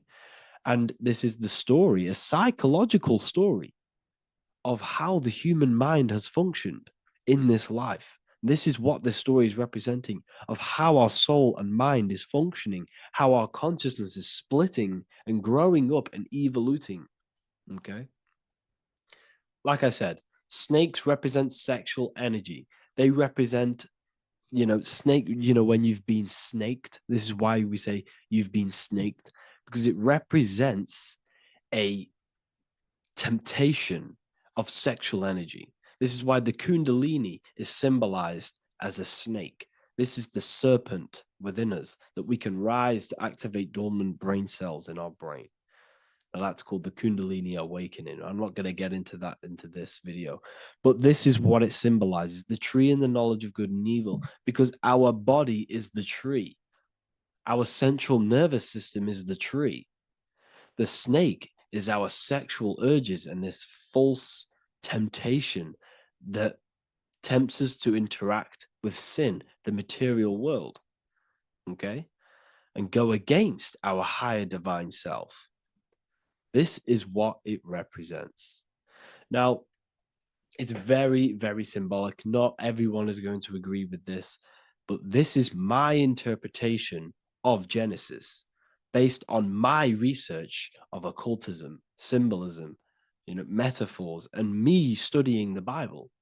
This is my interpretation, and I hope it resonates with you. It might not resonate with you, but this is what makes sense to me, and this is what has made sense to many other occult researchers who are in this space as well. Okay. So please leave a like, leave a comment, leave a subscribe. I'd greatly appreciate if you could, just give me some support on this channel. We're nearly at 100,000 subscribers, which is insane. I just want to say thank you all. And yeah, I will see you inside the university. If you join, I'll look forward to mentoring you, connecting with you on the live calls. There's a new symbolism course which is going to be available very, very soon. And yeah, if you join the university, you also get a 30% discount on all of my products, astrology readings, one-on-one calls, all of my books. Yeah, so I hope you gain some insight on this video, and I'll see you in the next video, and I'll see you inside the university. Have an amazing day.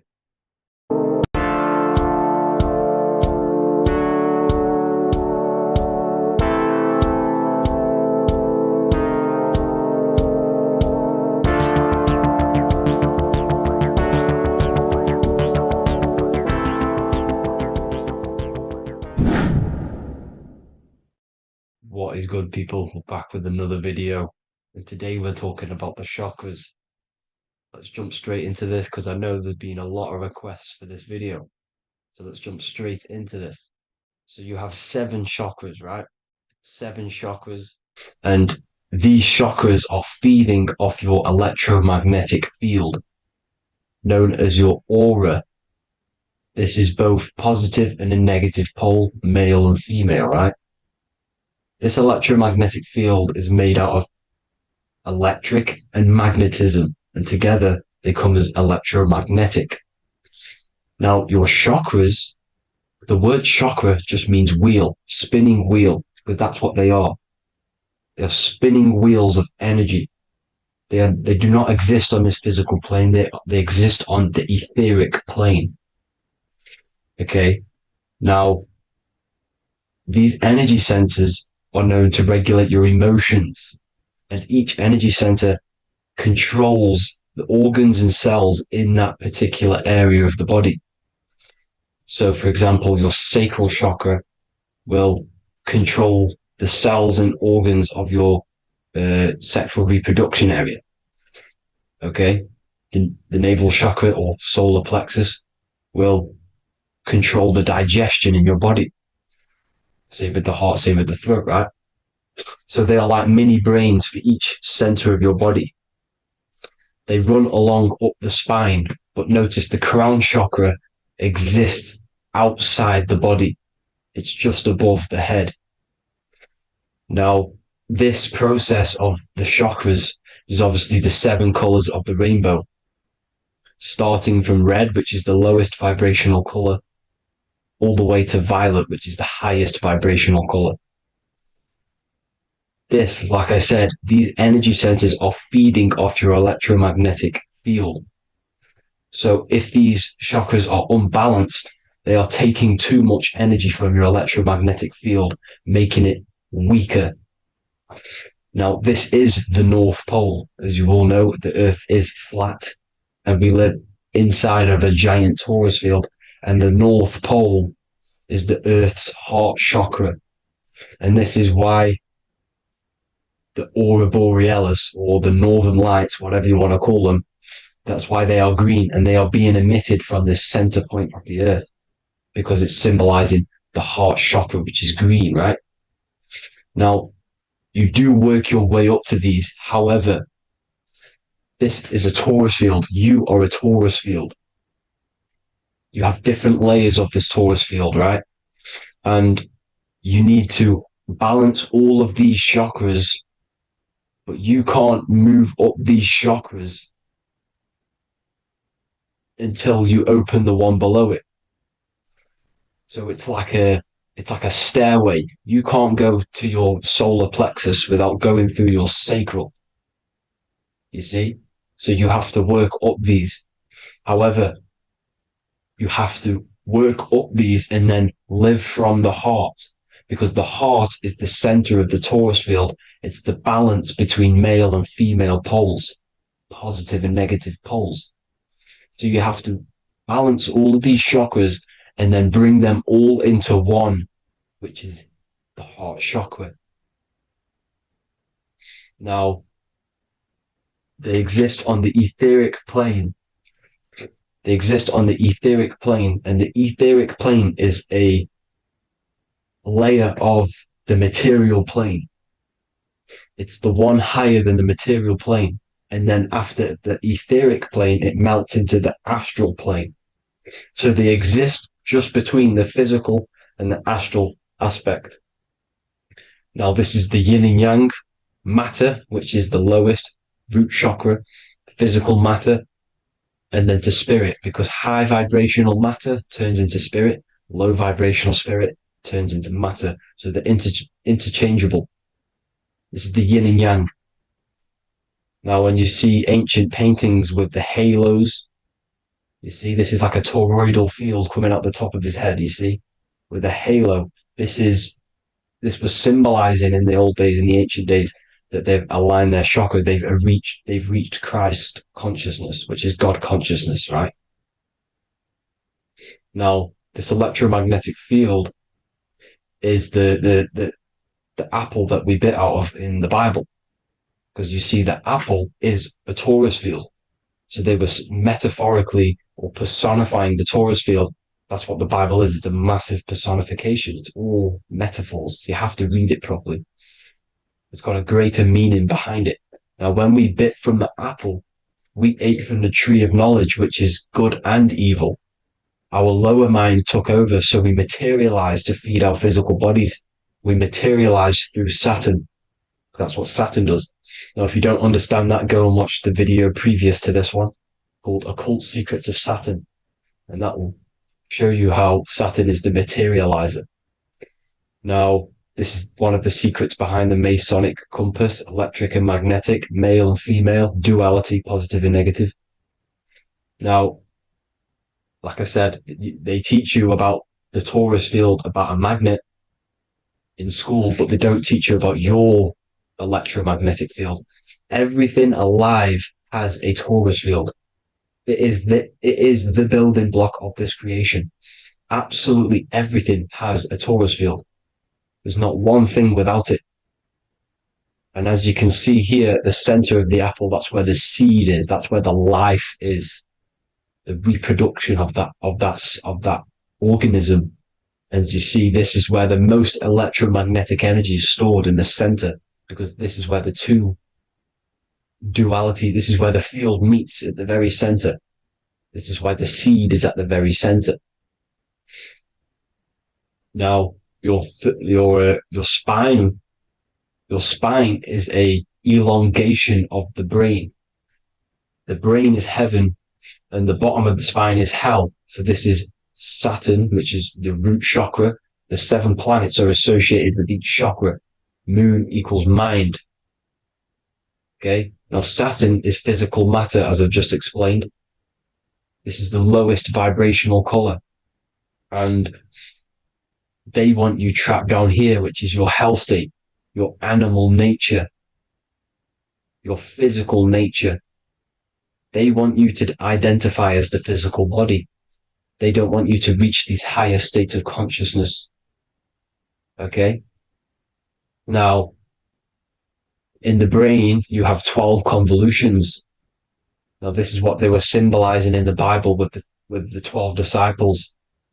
And obviously in the Bible, it says the upper room where Jesus met with his disciples. This is heaven, the brain, the higher states of consciousness.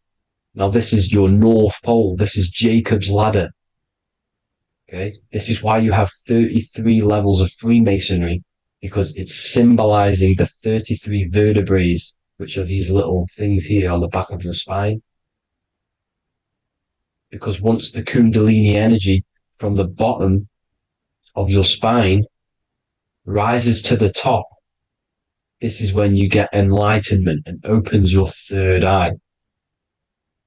Spiritual enlightenment. As you can see here, this is Jacob's ladder. This is the Kundalini symbol, right? And they're even showing you this in the medical symbol. They're putting it in your face. But the serpents are wrapped around the spine. Now, the serpents symbolize how the energy moves around the spine because it's a torus field, you see? At the center of the torus field, it wraps around the center pole. It wraps around it, and this is how the energy moves up. So they're symbolizing it with the serpents. Okay? Now, every religion has a sacred river. For the Egyptians, it's the River Nile. For Christianity, it's the Jordan River, right? This river is the canal, the energy canal at the center of your spine, all the way leading to heaven, to the Holy Land. This is the chamber which the energy rises up, right? Now, they used to say the gods descended from heaven to man. This is just heaven. This is the mind state. And they said the gods were connected by a rainbow bridge. That's the chakra system, the rainbow bridge. Okay. Now, the ancients called this place Midgard, Earth, where both evil and good live, right? Midgard. But you can go to heaven, which is a pure mind state, because once you're in heaven, nothing negative can ever bother you. That's completeness, pure Christ consciousness. Now, this is why Jesus dies at 33. He didn't actually die, but it's symbolizing the death of the physical body. Not the death of the physical body, but his consciousness rising above the physical body to, as I said here, matter to spirit. Matter died off and he came spirit consciousness. This is symbolized by the 33 vertebrae, which is obviously the 33 levels of Freemasonry. And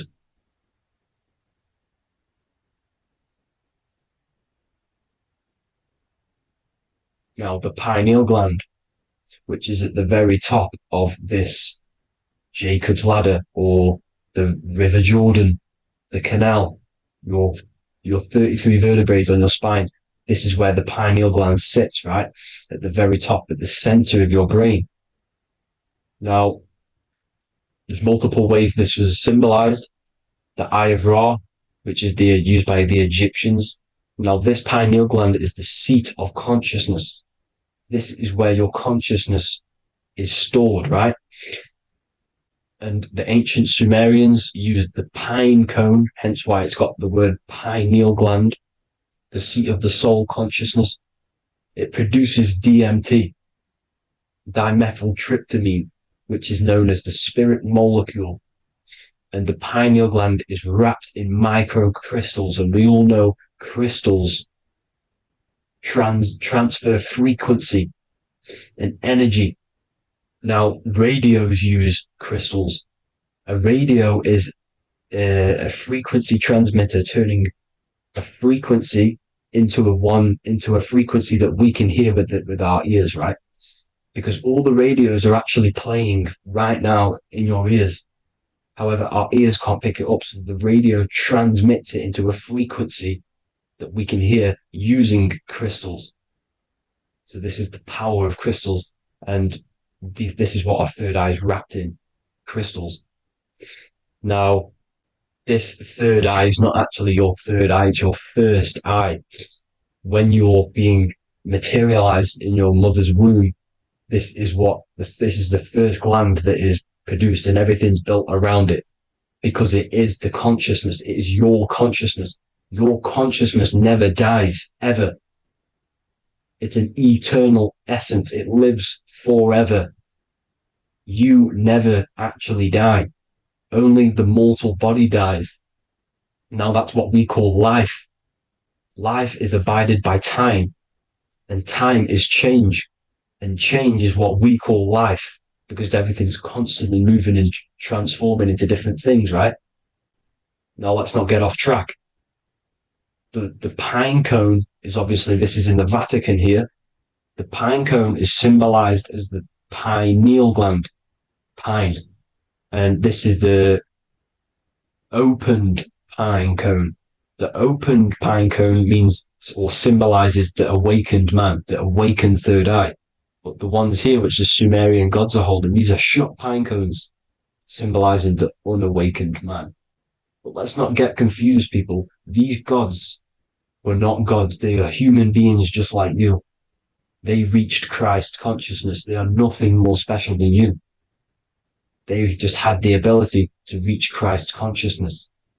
And obviously their knowledge was far more intelligent than ours, far more advanced than ours.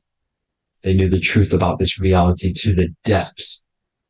Now, the ancient Hindus had a goddess called Kundalini, which is said that she descended by the means of a ladder or a cord from heaven, which is symbolizing the spinal cord.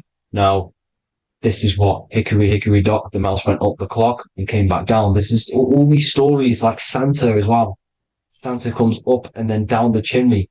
This is symbolizing the Christ oil. There's an oil which is produced in your pineal gland, right? And this oil travels down the spine.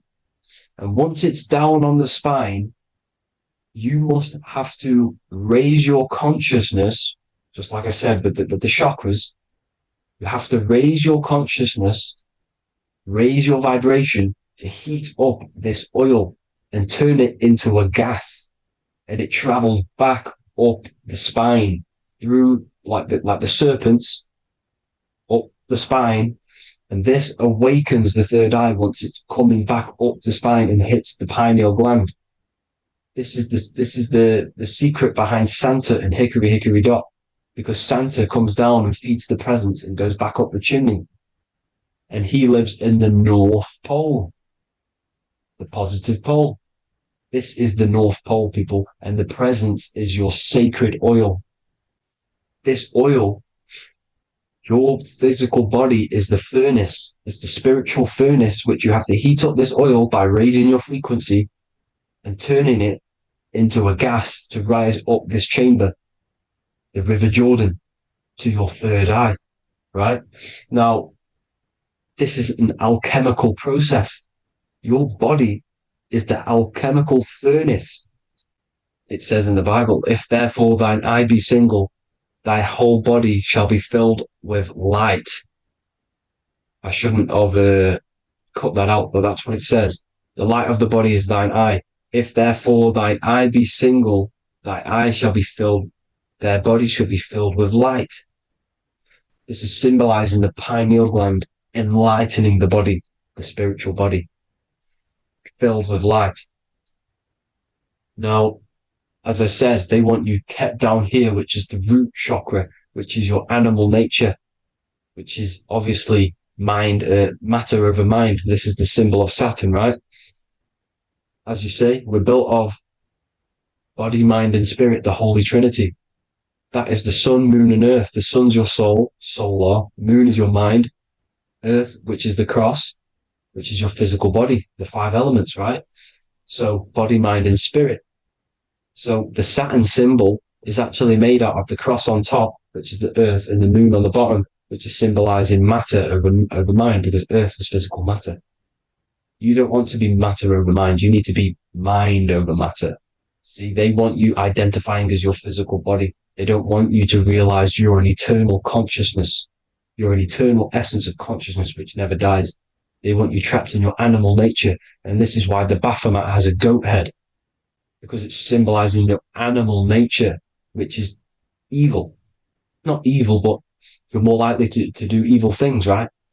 Which brings bad karma. That's your animal side. This is why the Baphomet has an animal goat head. As you can see here, he's got the Kundalini energy here. So when you see the inverted cross, the cross is your body, as you can see here. The inverted cross means your chakras downwards, down here. Your head's down here. Your mind is down here. But your mind needs to be up here, which is the upwards cross, which is Christ consciousness. And as we all know, 7 colors of the rainbow, 7 planets, 7 chakras. Red light is low frequency and long range.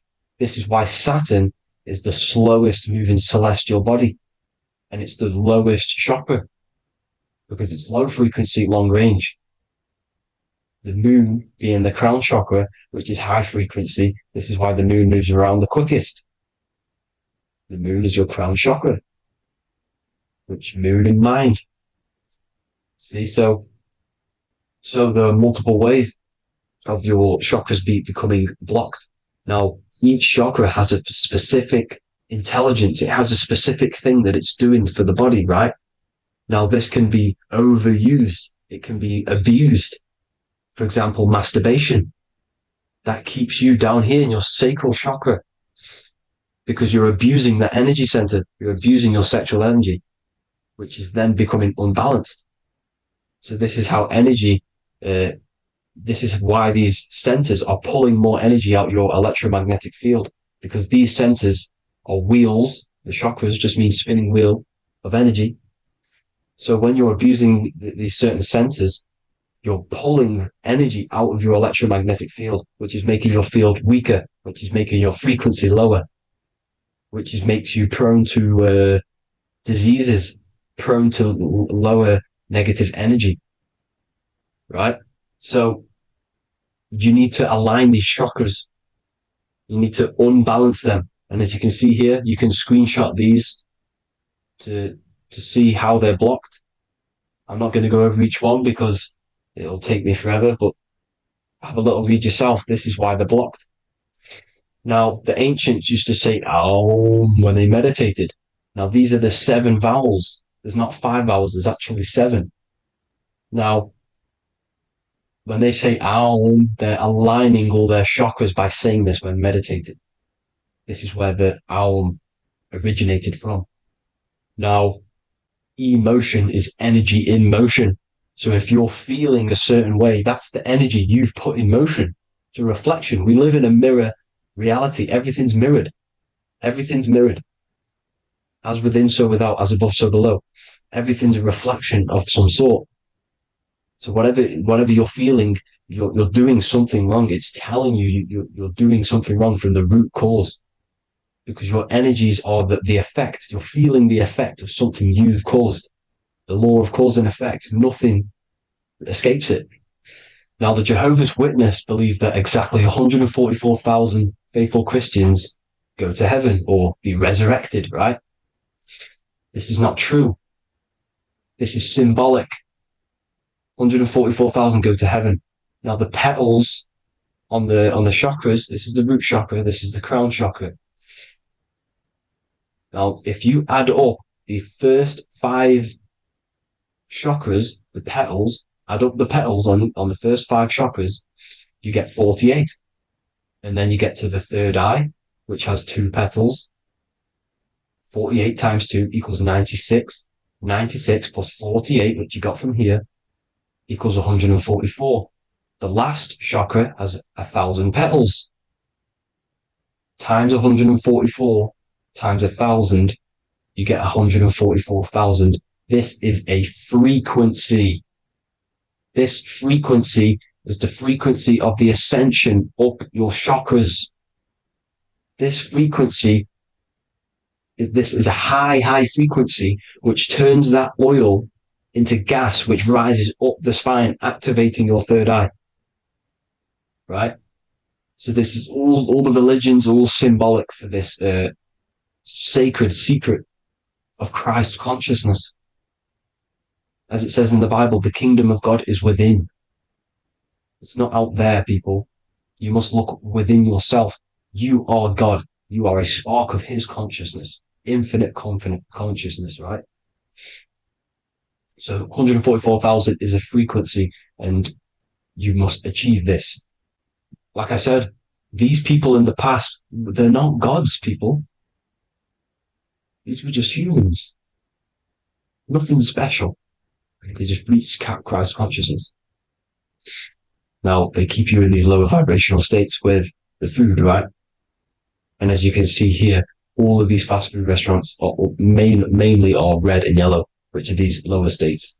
these lower two chakras, lower vibrational colors, because they want you trapped down here in matter. And these foods are so low vibrational, they will keep you down here because your gut produces, I think it's like 80% of melatonin. Melatonin is your feel-good hormone. These foods will not make you feel good. This is very low vibrational. Meat. It's not meat, it's raw flesh. These animals are stripped from their family, put on a conveyor belt, watch their friends be tortured, and then get slaughtered in a slaughterhouse. Think of all the fear that's running through their blood, all the hormones, all the fear, and you're going to go and eat that very low vibrational energy. As you can see here, this is the light photons within fruit. You can see the light, the life force in this fruit. You must think, feel, and do positive to raise your vibration. As you can see, earth equals heart. If you rearrange it, everything in nature is green, right? The aurora borealis is green. You must align all these chakras and then live from the heart, because the heart's the center of the Taurus field. You must become the consciousness in the center. So that's it for this video, people. Thank you all. God bless.